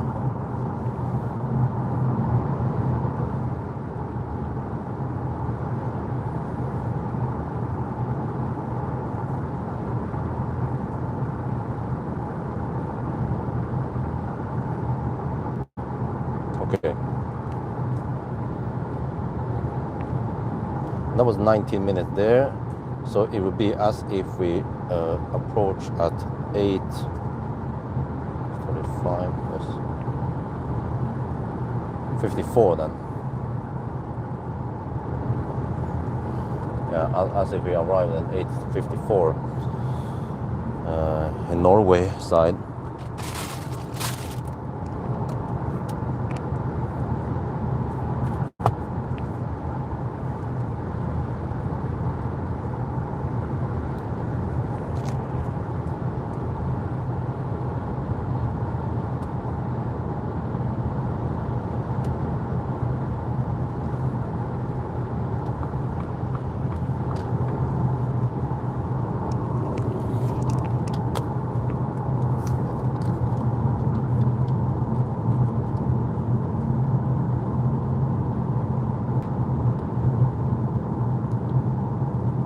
There's it, the final run. So, the way we count now is that the distance here, the car counts or underreports by 1.5%. So we have to count to 985 kilometers. And then when it comes to time, we take the current time and we add 1 hour and 6 minutes. So we're already at 10 hours and 26 minutes. Oh, shit. Okay. Is it gonna be 11:10 like I predicted? Well, let's see. I'm gonna show you something here. So you see here, the consumption number here is lacking a digit, right? Or decimal, so it's not that accurate. But I learned from someone in the live stream. He had a brilliant idea. What you can do is that you go here. What is the difference between setting and features? Okay, settings, general. You go to the measurement unit, and then you switch to kilometers per kilowatt hour, then it shows 4.3. So then based on this, I can calculate what the actual consumption is. So you can take 1,000.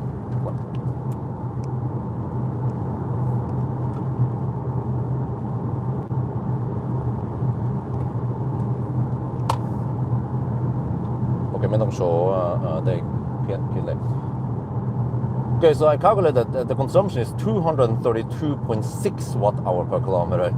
That is better than having it on this consumption number.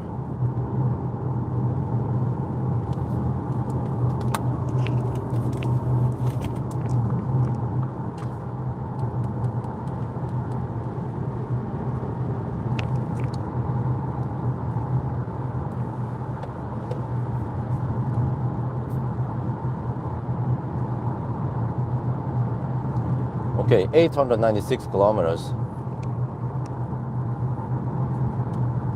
This time I'm gonna navigate to, see, it's kind of annoying that when you go to search, recent is not default showing there, unlike most other cars.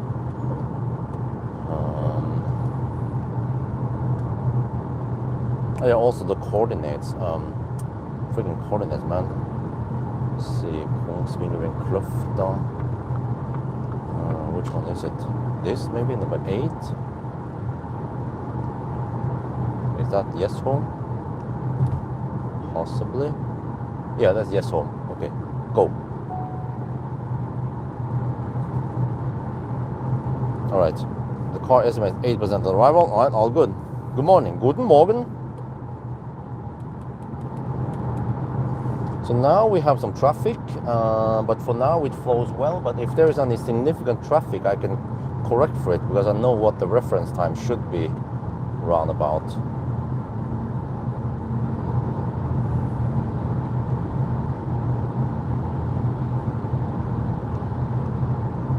There is actually not that much traffic for now. Matrix LED. Heating windscreen. Okay, yeah, that's actually pretty good. Yeah, heating windscreen. Well, you have it in the e-Golf though, but the e-Golf is discontinued.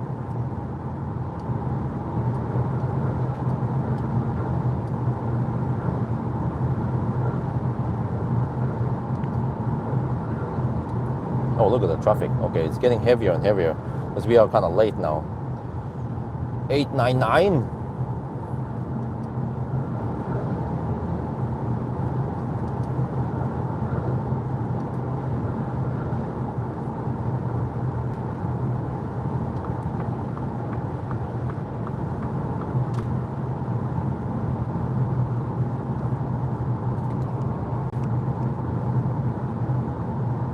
Well, yeah, Model 3 is way faster. Model 3 is the fastest, but I don't remember all the other cars. I have to check in the list. Maybe you guys can do it. Renault 5 and, well, ID3 Pure maybe. What else? MG4. Yeah, I don't like the heated windscreen at night. In the daytime it's fine. I can kind of refocus. But at night you get that glare or that yeah, whatever you call it. Oncoming traffic creates this zigzag wave form on the windscreen.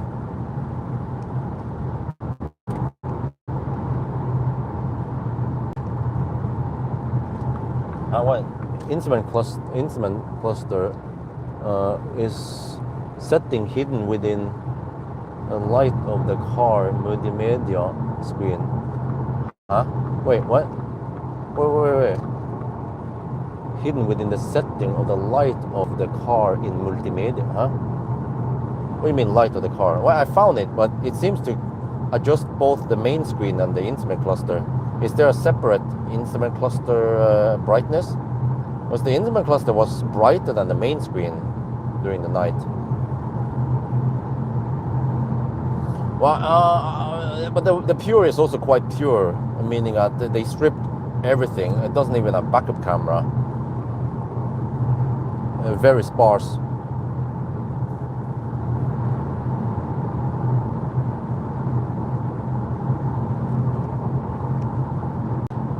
Yeah, if you want to add the matrix lights at least, yeah, then it'll be more expensive.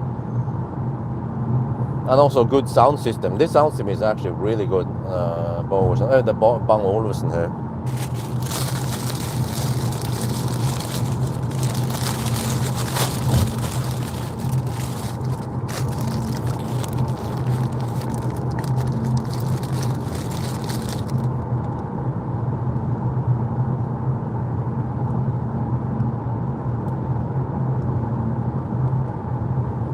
Wow, what the heck, man?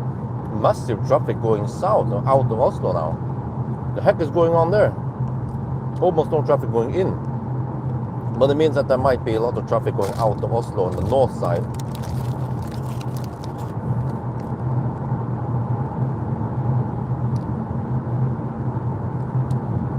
Remarkably low traffic now, today. Or it could be that there might be some traffic earlier, but now at 9:30 then it kind of calms down. Lots of left-lane campers in the opposite lane.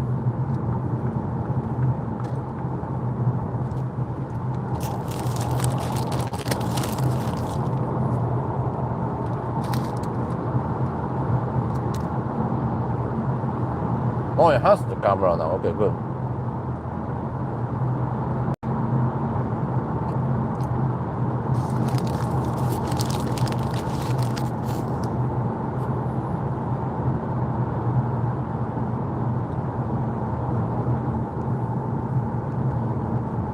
Yeah, here we go, some campers.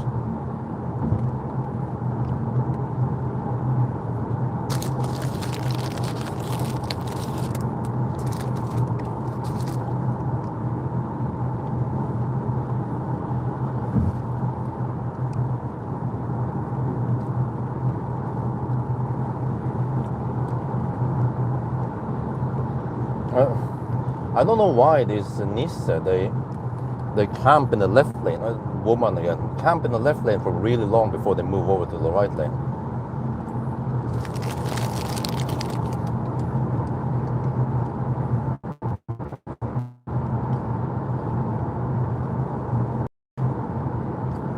Oh, here we go. More traffic.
What the car claims I will arrive with 4%. No. I bet I will arrive with 10%.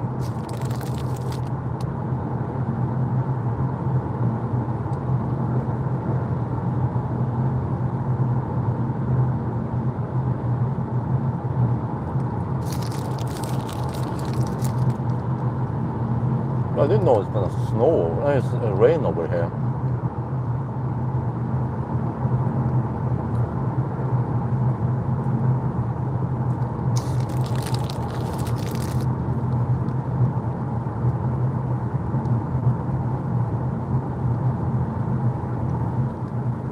But yeah, I survived without passing out.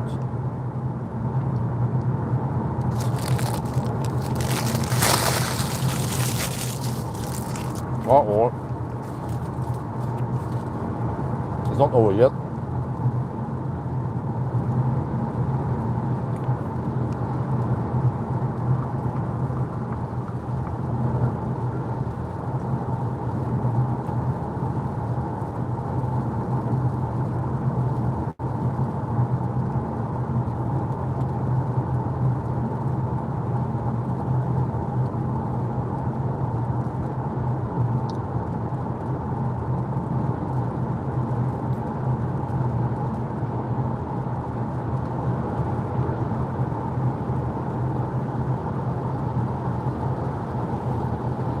Man, this Volvo is being annoying.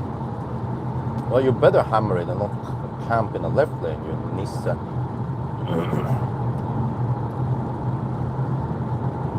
I can't drive faster, because I'm already going to the maximum speed.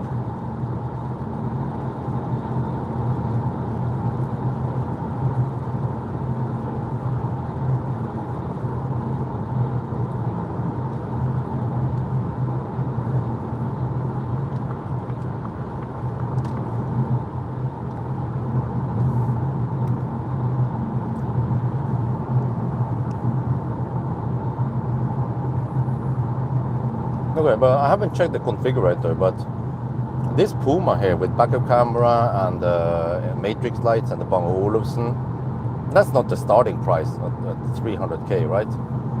It's more than that.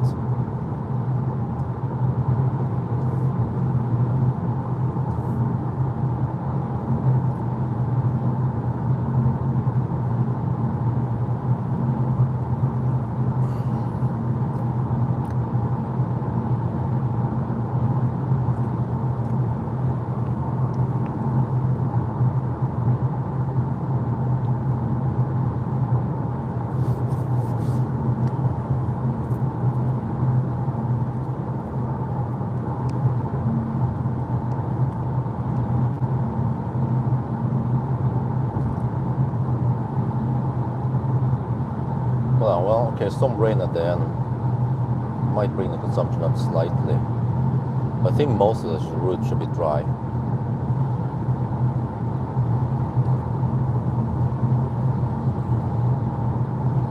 Yeah, morning.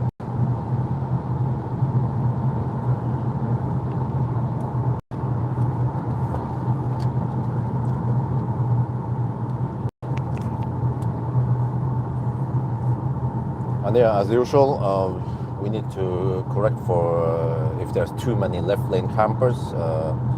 It's 9:30 in the morning now, so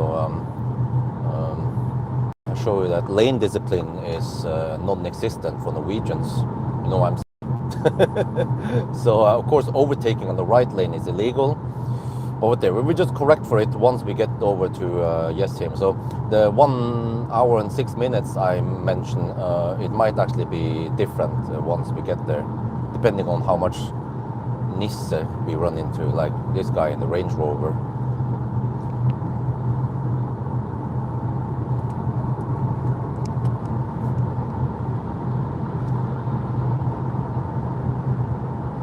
Again, a woman? What? Seriously?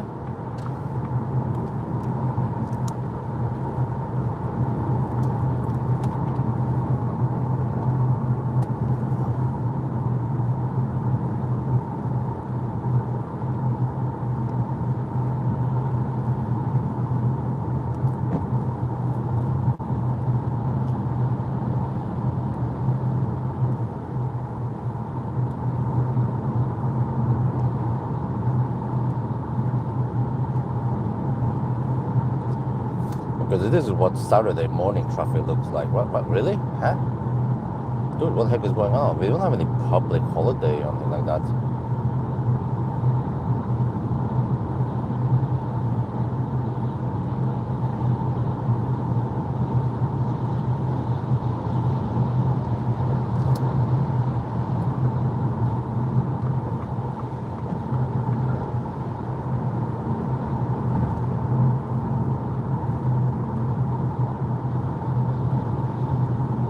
Man, is this Xpeng G6 being annoying or what? Because he speeds up when the right lane is clear, and then he slows down when he's overtaking other cars. Holy macaroni. Whatever. We just deduct for it once we are in Yes Home. And of course it doesn't move away. Or she. Could be a she. Yeah, I forgot.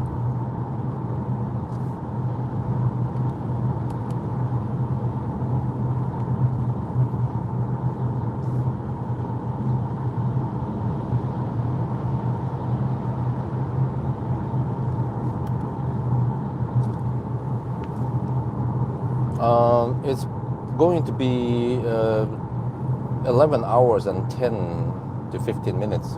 Very close to my prediction of 11:10.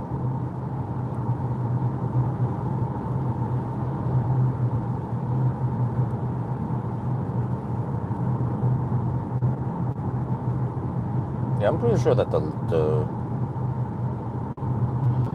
tunnel is at normal operation now. Otherwise, it would create a massive stau.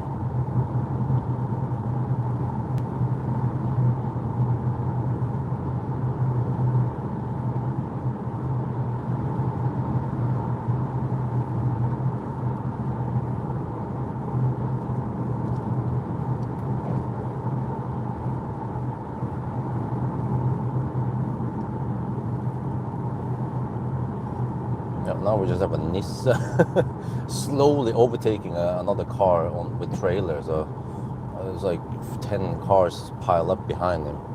Or whatever. We're just correct for this, like we always do when we tend to be a bit late.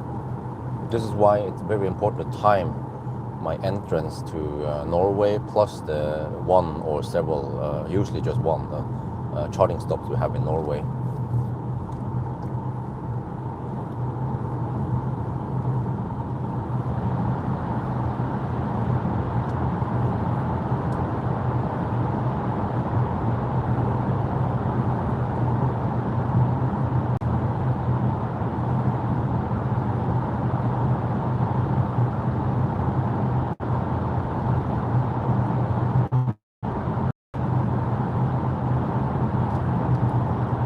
Spreadsheet. All are just almost same with small car cutaways. Not surprising, huh? What? All are just almost same. What do you mean? Are you talking about 1,000 kilometer tab, or which one is it? Or are you talking about the banana box?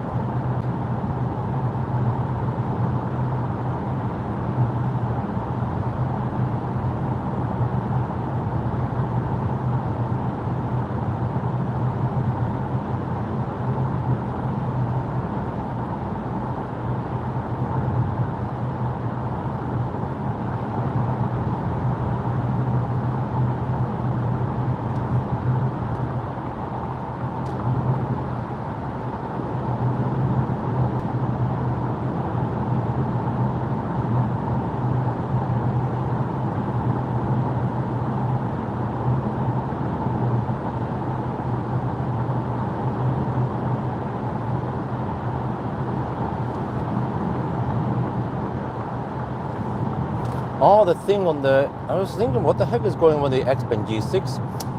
Oh, it's the blind spot warning every time he overtakes another car, but it seems to be... Wait, huh? Let me see. Does it light up at random times? I think it does. It lights up on the right side without any cars on the right side. There's a freaking BMW and Nissan hugging the left lane right now. Trying to get past him, but it's hard because of all the traffic.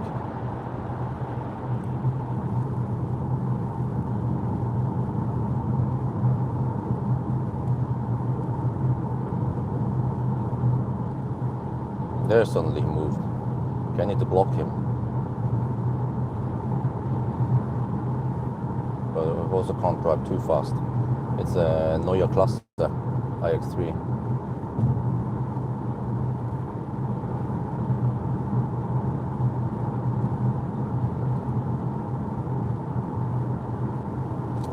Pumps over there, it's fine.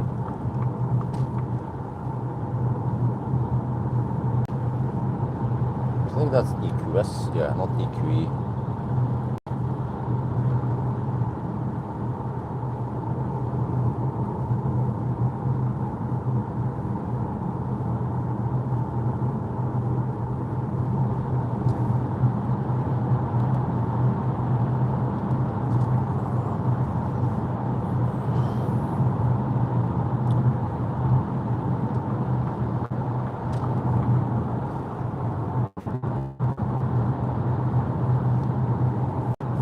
But what do you mean all of them are the same? You mean time, right? So they are roughly 10 hours or 10, 20, 10 and a half. Don't remember all of them, but yeah. I remember that the MG4 could make it faster, 10 hours. It was 10:20, 10:30 something. Same with the Renault 4. Renault 4 was actually charging at OK speed, whereas the ID3 would be the fastest, the ID3 Pure. Oh, 11, okay. Wait, but the slowest is probably, well, Insta was actually not that slow because it was quite efficient, but the slowest was probably Firefly, peaking at only 85 kilowatts and has the smallest battery.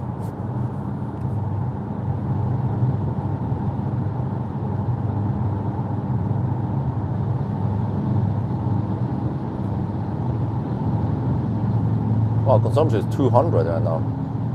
I was gambling on 200, so it would be lower than that once we pass through Oslo.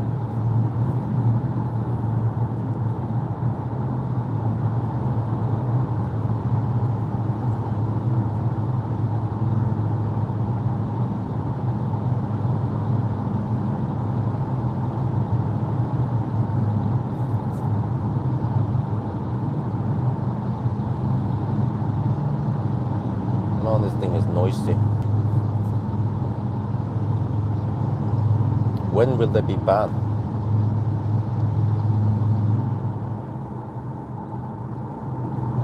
Because in a way, I understand that in the dark ages, fossil was the best.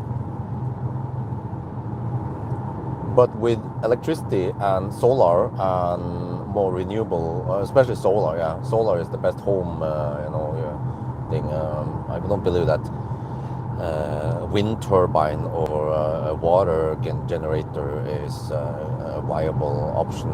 But with the reduced price on solar and battery and more EVs, then EVs are just becoming better and better. So yeah, in the dark ages of fossil world, yes, of course, fossil was the only option. But nowadays, electric is so good that it's no-brainer really to use fossil, and you kind of need to have a good reason to use fossil, as long as you have home charging capability, or you don't drive that far or whatever. Like,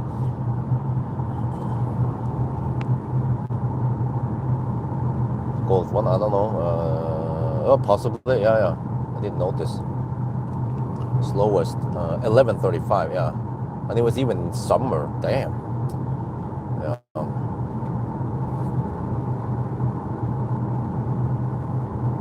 Yeah, that Golf is a classic. How old is it? 50 years, maybe?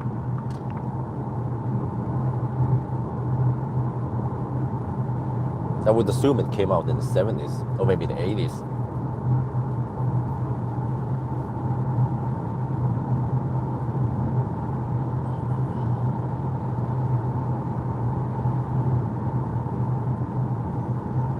But of course, it doesn't make any sense to scrap existing fossil cars. That's not good for the environment. However, it is bad for the fossil car to keep burning. So if you drive a lot, then you should buy an electric car. But of course, if you just have an old fossil and you don't drive that much, then using a fossil is still okay. But what is madness is to keep manufacturing and keep developing new models, fossil cars. That is madness today when we have so good battery technology and cheaper and cheaper solar. And also that means cheaper home batteries, yes, which help support the solar. Because also the problem is that only if you only get solar and you get EV, then if you have a 94 job or 95 job, whatever, your car won't be home when you have solar. But with battery, it solves. I mean, it's like the holy grail, the holy triangle that fits perfectly together. With LFP battery, for example, cheap LFP battery. Oh yeah, by the way, did you guys hear about the Lidl battery? 2.26 kilowatt hour, and it was dirt cheap. 300 euros only. I was like, damn! But it was only in Germany.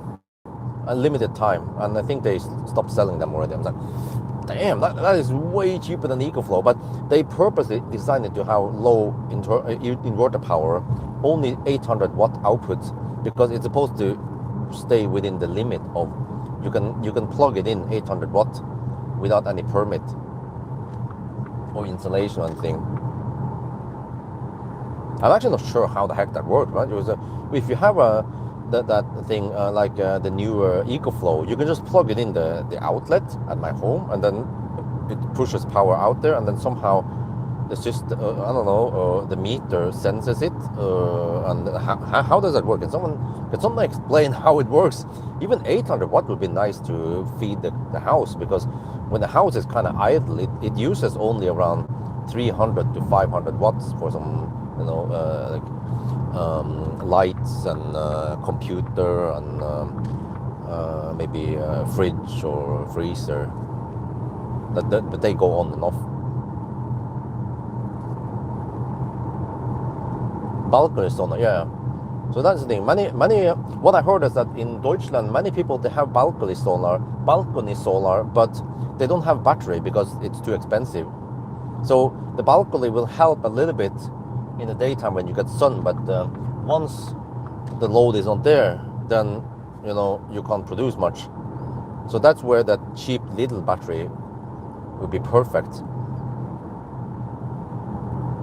But I wonder if they sold with losses. Because if they were making profit, they should still sell them, right? So it must have been some kind of PR stunt. Oh yeah. It's Saturday now, so I can use the bus lane legally.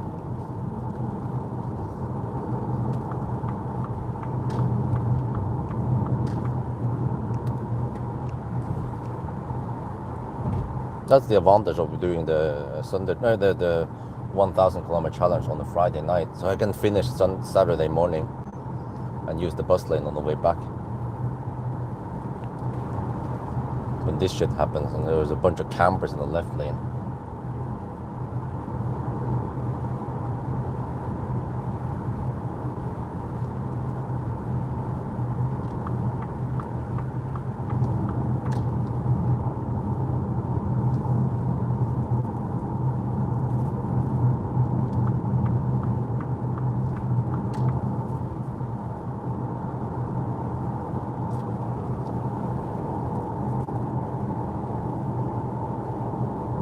Oh, you just register online, okay. All meters come backwards. Oh, okay. Oh, there must be the analog meter, right? Yeah, that makes sense.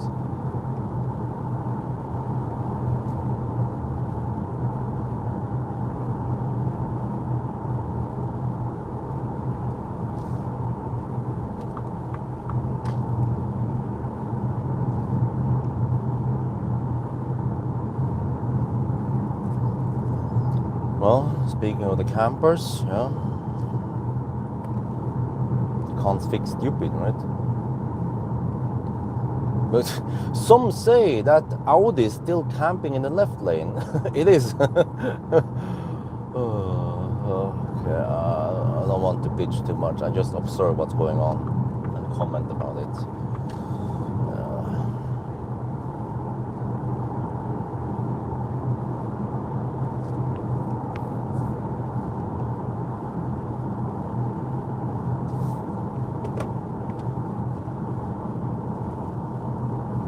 So 8:54 I entered, if I count it like that. Then that means that, let me see, 8:54, I should be at the 99 point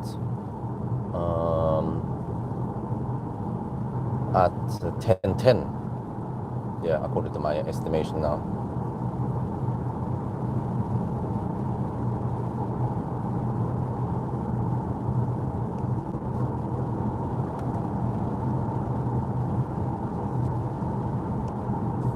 Which means in 19 minutes, really? There's no way gonna be there in 19 minutes. That means that whatever is slower is a delay.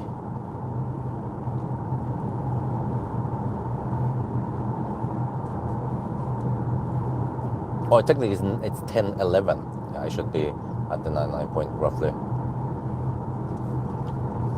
Wow, the consumption dropped to 190 on this leg.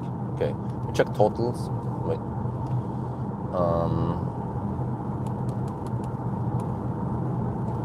949 kilometers.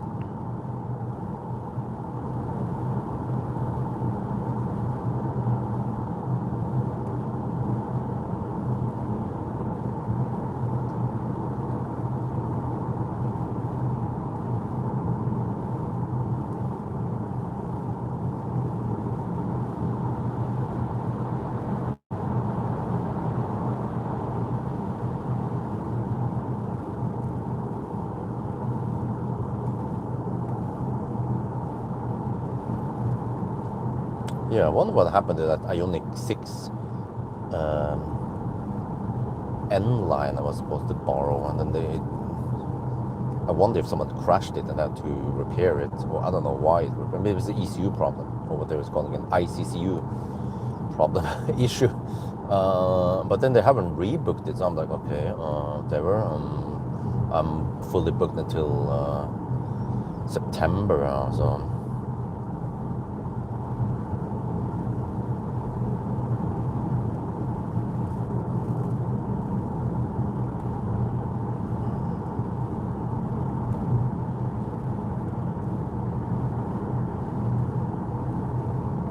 Yeah, the back is ugly. The facelift is slightly better, but still like, yeah.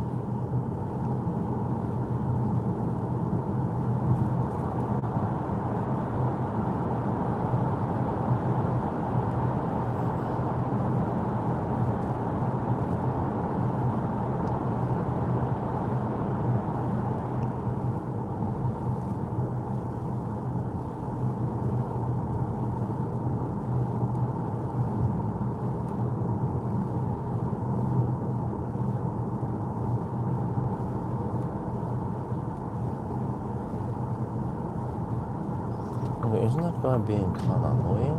Huh? Can you? No? Okay.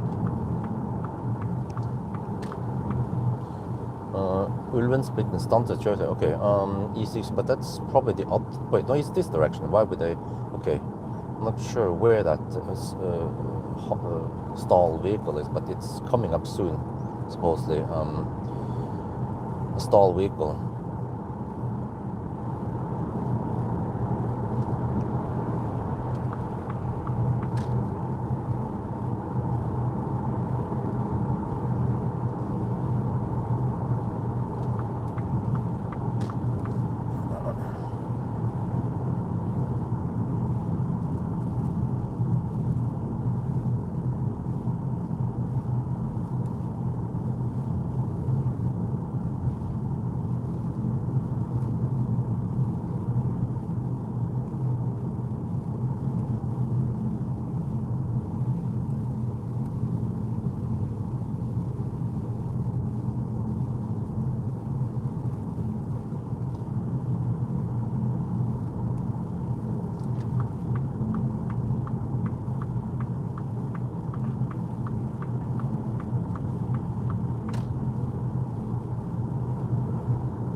Wait, where's the stalled vehicle? I thought it was over here.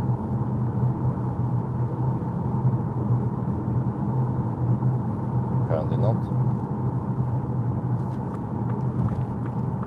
Oh, there. Okay.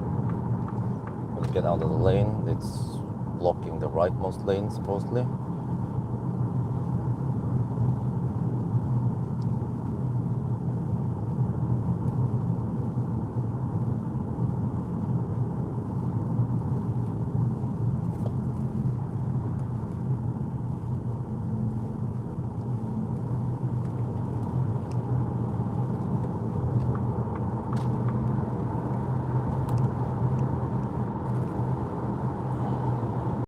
It was a van.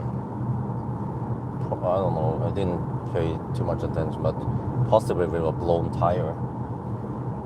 I suspect that many of those accidents by the road is caused by poor maintenance, or lack of maintenance, or I don't know. Because I've seen those blown tires or like a broken axle. I was like, how did that happen? Like, wouldn't they hear any noises beforehand? Maybe it wouldn't pass the EU inspection or some shit like that.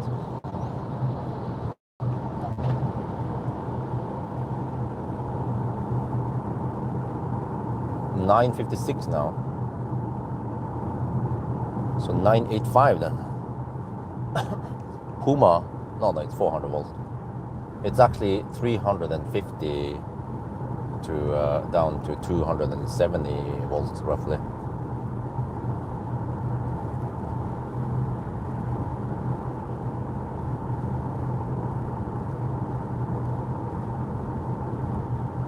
Maxus Unix 6. Should I test it one day? Not sure, man. Oh, it's probably gonna be really annoying software.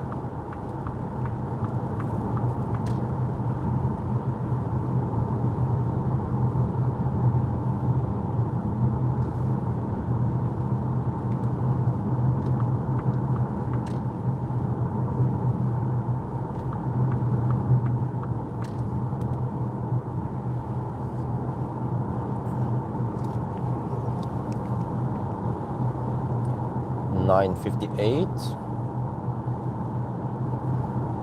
So by the time I reach, yeah, I will 999 right before the exit supposedly. Just 1 kilometer before or something. But I have to switch over to the, yeah, let me do it now. Home, it's kind of clumsy. Let me see. Settings, General.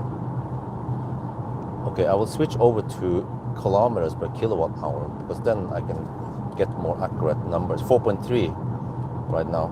4.3 kilometers per kilowatt hour.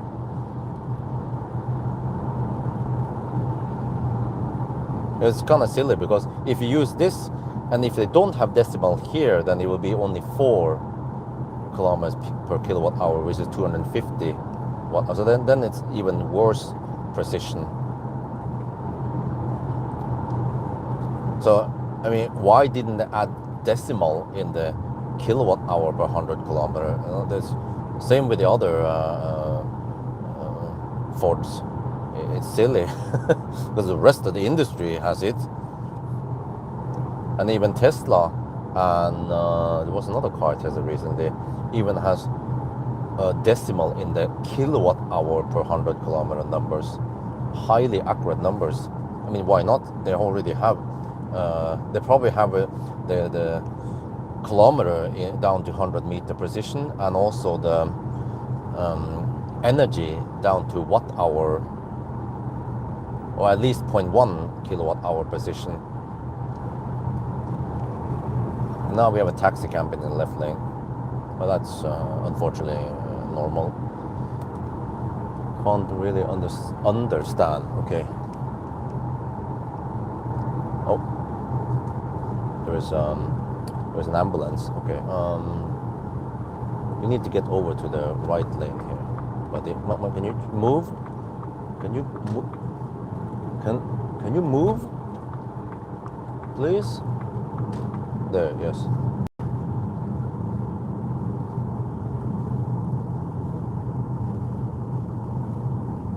was trying to get in there, where the dude was kind of blocking the. Okay.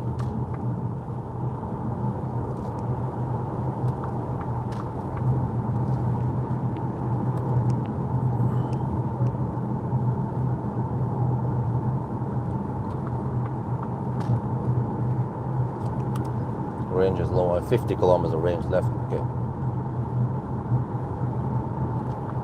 Nobody uses the rightmost. Well, actually, the rightmost lane, but not the. Yeah, they're hugging the middle lane. All of them.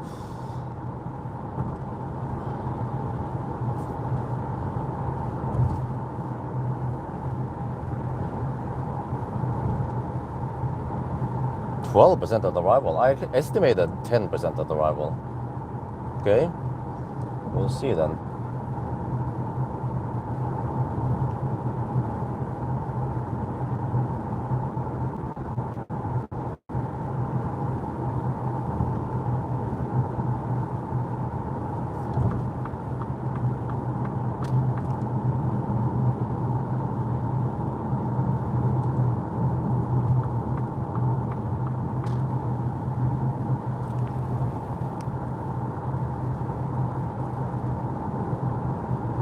I hope there's no accident on E6.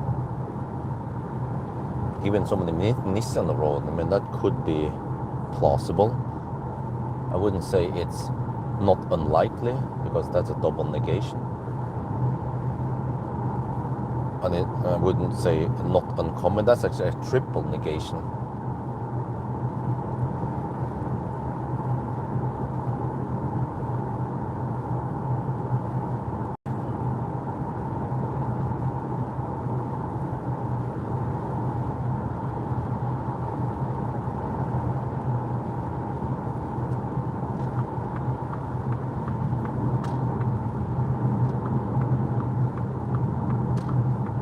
Okay, 966 kilometers.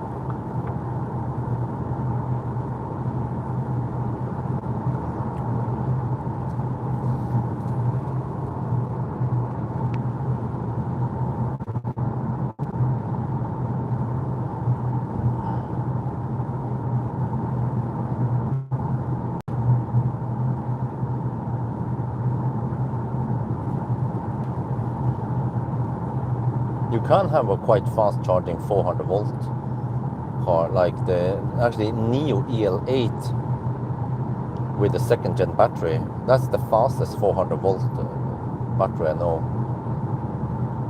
It can maintain 230 kilowatt for a really nice long time. But also the Model S, actually, Palladium, 100 kilowatt hour. Well, there's only 100 kilowatt hour.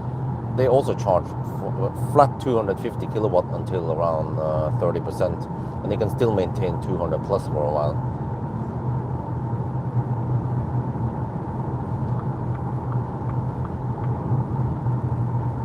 $968.5.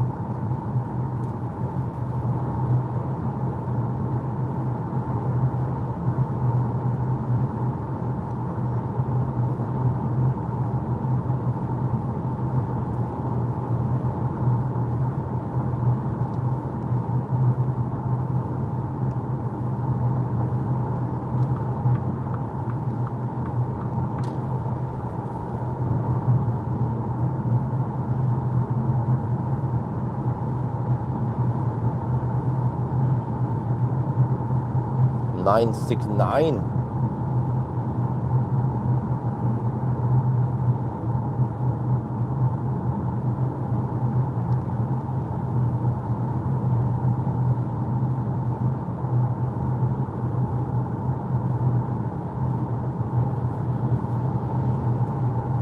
Well, ironically, Tesla that uses 400 volt, they have some of the lightest cars. So the extra weight of copper seems to be a drop in the ocean compared to how legacy automakers build cars. I don't know how they get the cars so heavy, especially the Germans.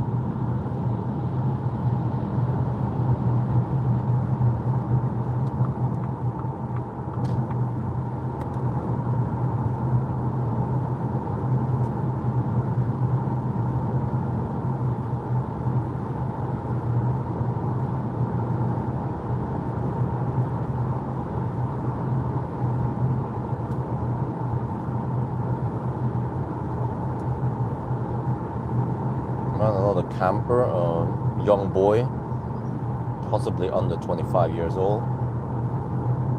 I think he forgot about lane discipline after he got his driver's license. In the Skoda. Some kind of VRS.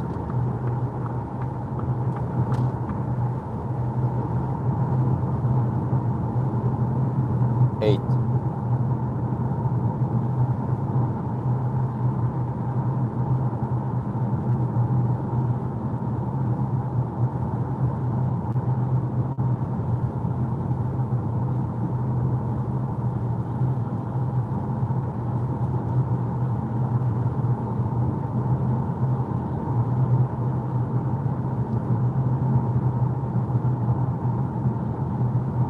It's actually not thirsty because consumption is only 4.3 kilometers per kilowatt hour.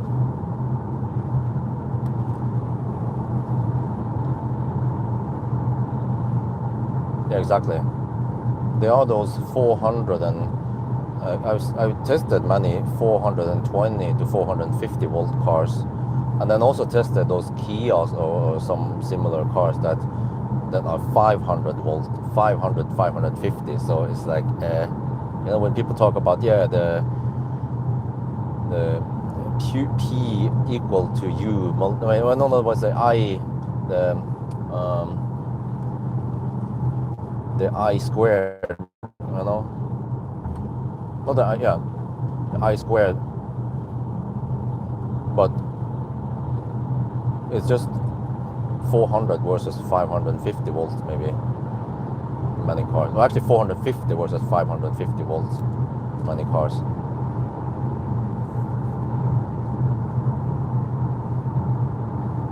So then when people talk about the 4 times difference, it's actually more like maybe, I haven't done the math, but could be only around 2 times difference or maybe less, the heat loss. Just in the cable though. The rest of the system, that's a different story. Okay, 976, almost done now. But here's the thing, I'm supposed to do 999 in 2 minutes. So I kind of need to calculate the delay here. It is somewhat significant because of all these Nisse.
Around about there, here-ish.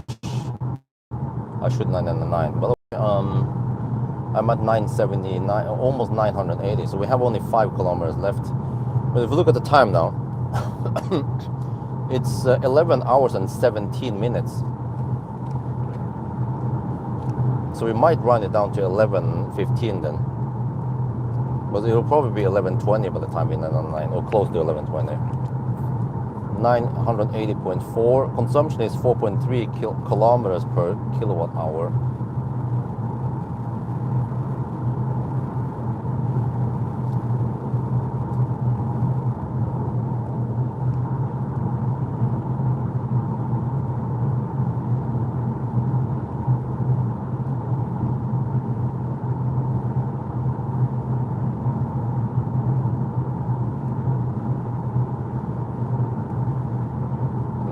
One.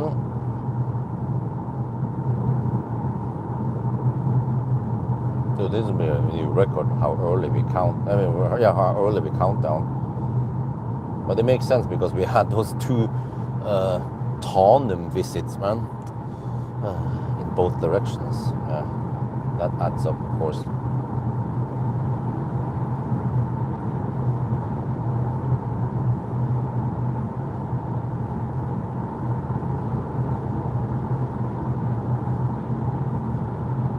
Two.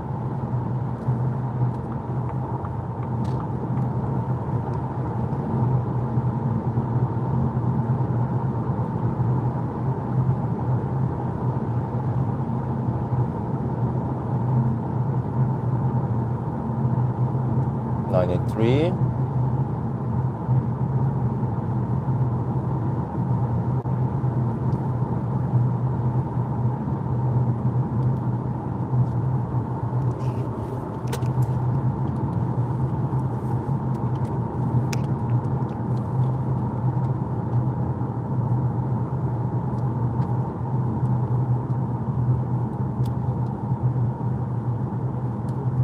All right, let's do the countdown. 9990, 9991, 9992, 9993, 9994, 9995, 9996, 9997,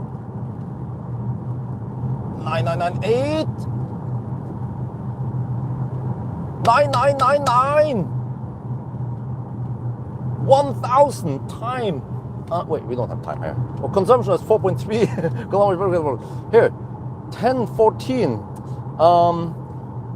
Okay, so that means 11 hours and 20 minutes, but it should have been more like 10:11 or 10:10. We were delayed actually by as much as 3 to 4 minutes. So I need to discuss with the live stream whether this is 11:10, 11:15 or 11:20. Yeah, because there are lots of traffic on the way here and lots of campers.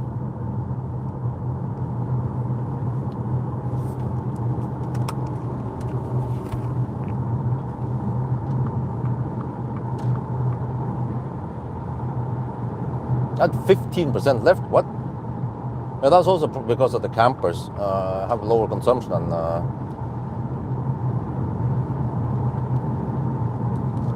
I expected. But yeah, I expected to arrive at 10%, so, all right.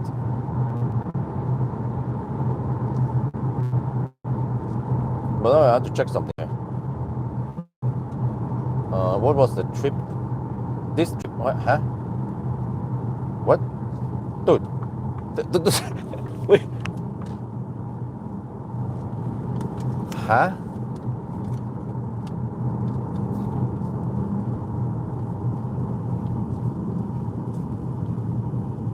Oh, wait, check this out.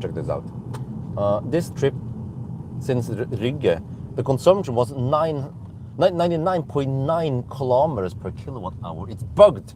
What the heck is this shit? Dude, what? Huh? 99.9 kilowatt hour per 99.9 kilometers per kilowatt. How much is that? It's 1,000 divided by 99.9, which is basically 100. So it reported as 100 watt hour per kilometer. No. Wow, seriously, this car. Jesus, man. Just like when I did the 0 mile test, it also the consumption also bugged, and it reported as 99.9.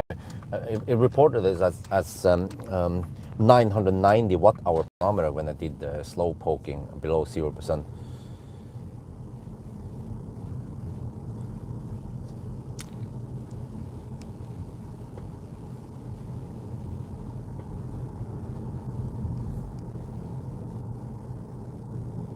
Wait, really? How can that shit be bugged? It should be something like 5.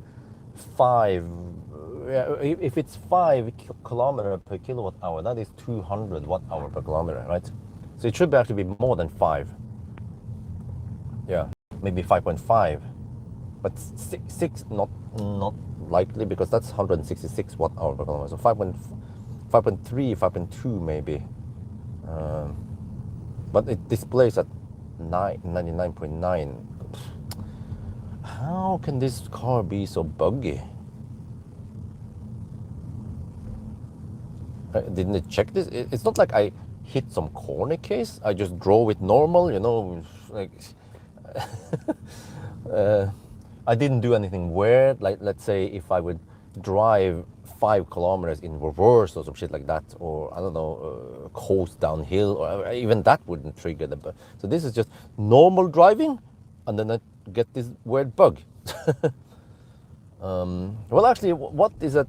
I changed the unit during would that trigger the bug? Because I started the trip with a kilowatt hour per 100 kilometer, but then during the trip I switched over. But that shouldn't change anything, right?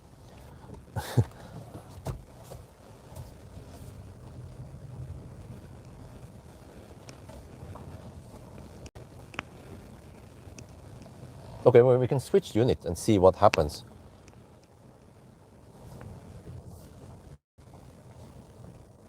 Oh, the sun has come up far there.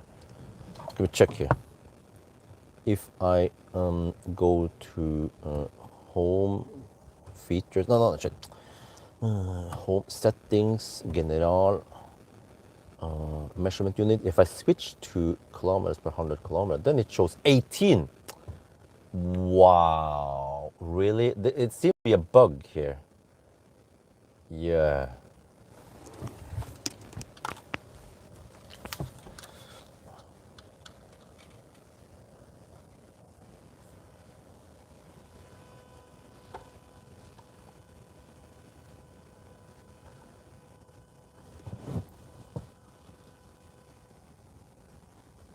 Wait, what the heck?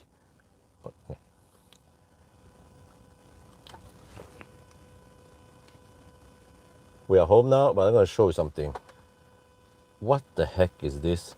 I wanted to know the last leg from Rygge to here, how much I consume, and it reported as 99.9 kilometers per kilowatt hour. That is a bug. You see here, the total 1,000 kilometer challenge is 4.3, right? So, I mean, how much is this? Well, quick math, you can take, okay, 1,000, which is 1 kilowatt hour. 1,000 divided by 100, this is basically 100, right? Becomes 10. So it's roughly 10 watt hour per kilometer, or 1 kilowatt hour per 100 kilometer, if you want to do it the clumsy way. So this thing is bugged. But if I switch now, I'm going to show you now. If I switch, voila, 18. Okay, if it's 200 watt hour per kilometer, that means 5 here. It means 5 kilometers per kilowatt hour. So then it should be 5.2 maybe to get this, right? But I think the way I triggered this bug, I didn't do any weird shit. I didn't drive 5 kilometers in reverse or shit like that. What I did was that I started the trip in this unit, and then during the trip I switched. No, sorry, I started the trip in this unit, and then I switched here, and then the bug comes. So, well, bug report. I can do this. Person hold maybe. No, is not respond. Oh, I thought this was the voice control. Okay, but they were. Hopefully, Ford can fix this bug.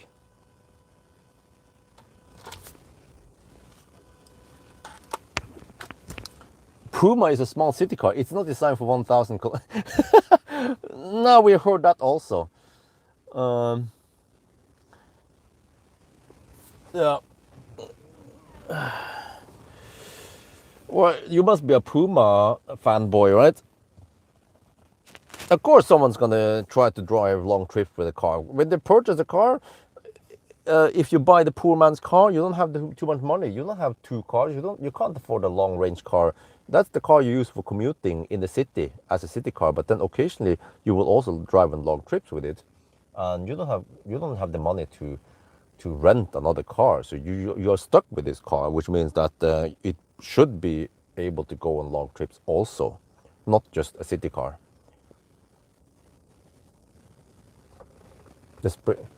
But Inster is a city car. But okay, whatever. Let me finish.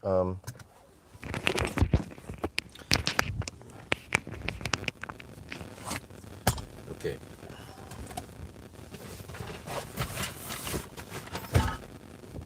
I'm not gonna dig around too long today. Go slightly more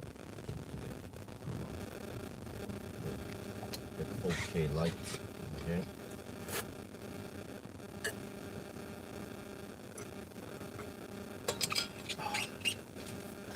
But dude, I was guessing 200 watt hour per kilometer, but we ended up with 180.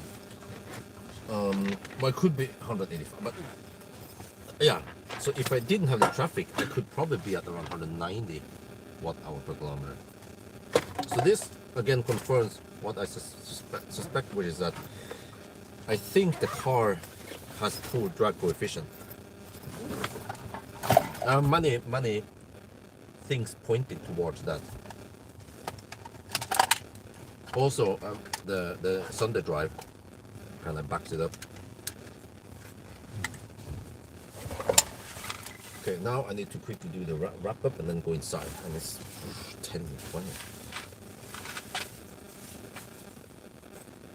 Okay, I see. You own a Puma. Yeah, then you're biased. Because I think most people who own, let's say, something that is suitable for long, like if people who own the ID3 Pure, they wouldn't say, oh, it's a city car, it's not suitable for long trip. They go on long trips. Same with Model 3 standard. You know, the smallest battery, the cheapest Tesla. They can go on long trip just fine. And they can even charge to 80%. It doesn't take that long. It's just that when I did it for my most optimal time, I had to go to around 55%, whatever I think, I don't remember.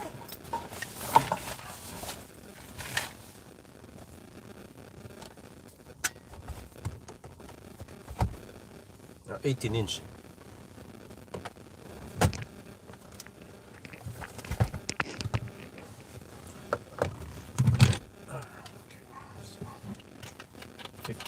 Yeah, we're gonna get lots of juice when we are stationary.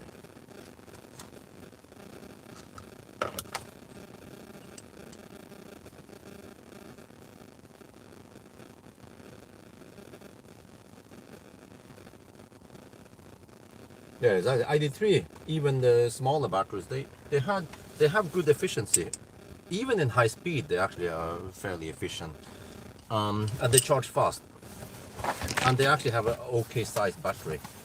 Here is lacking this battery. It's only around 40 something kilowatt hour. I kind of want to measure it again Monday since I have a little bit of time. Well, it depends what kind of city. If you live in Gjesholm, you kind of need a car.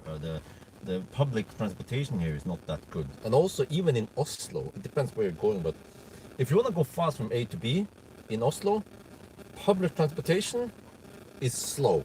Many places. I experienced it firsthand. Time for swimming? I'm not sure. I'm still kind of recovering. Plus that I kind of need to sleep soon.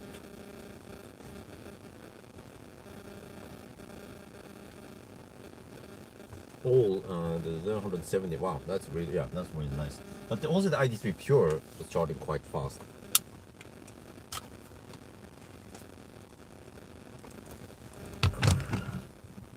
Because now I have to do the little wrap up here. Let's see, change exposure a bit. Okay. Maybe add a bit of color.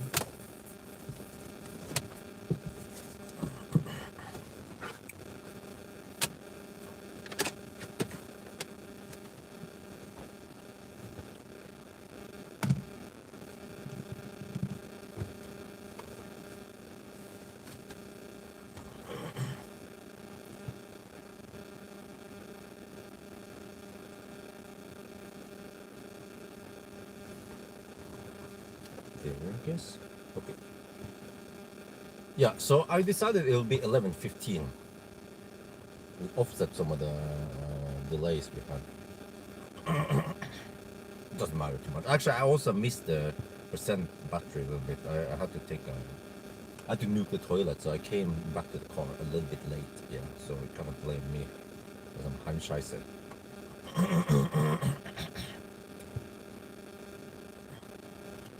So now I need to check. Yeah, it was 4.3, right? Oh, but that's before correction. So the actual consumption was 229 watt hour per kilometer, which is decent. But still, wait, 229? Let me check the other cars. I believe that even the Plaid, or yeah, the Plaid was more efficient even at colder weather. Let me see here.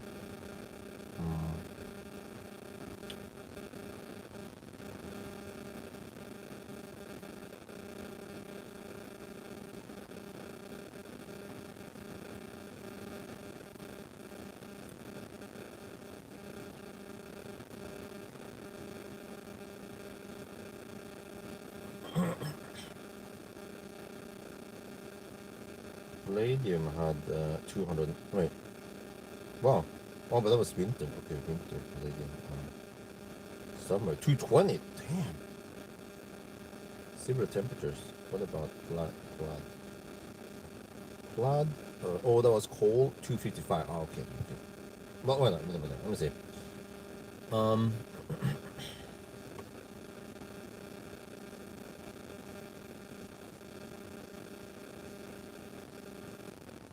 MG4 was 1010. Wow, impressive. EV3 was also 1010. Oh, okay, that was Cynic.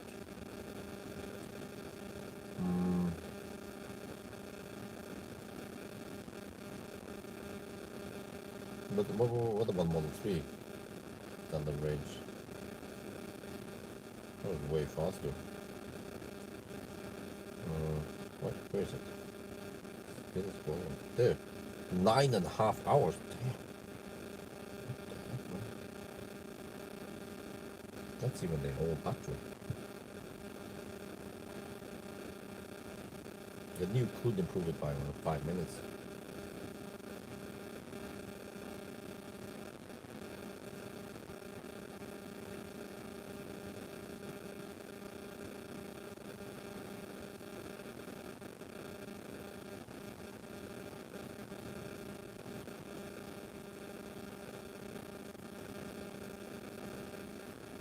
Where's the...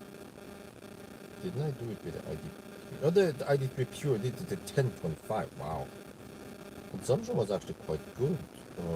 It had colder. Yeah, it had lower temperature even. Wow, impressive for the ID3. Okay.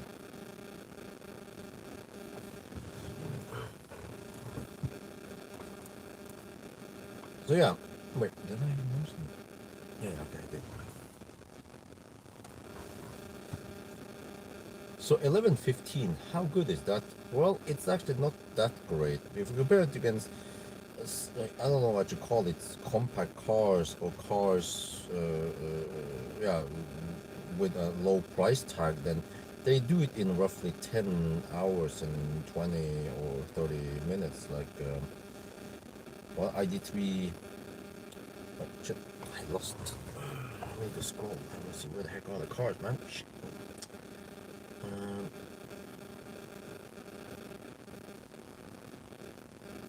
No, 1020. No, was it 1020? 1010. Well, dude, they didn't 1010. MG4, at least.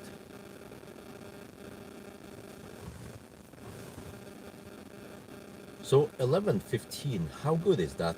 Well, compared to the Model 3 Highland long standard range, that's not even the Model 3 standard. It's the premium. With the old battery, it was 9.5 hours. So the new one should be faster, maybe 5 minutes faster. But MG4, 64 kilowatt hour, should be roughly the same price, right? Did it in 1010.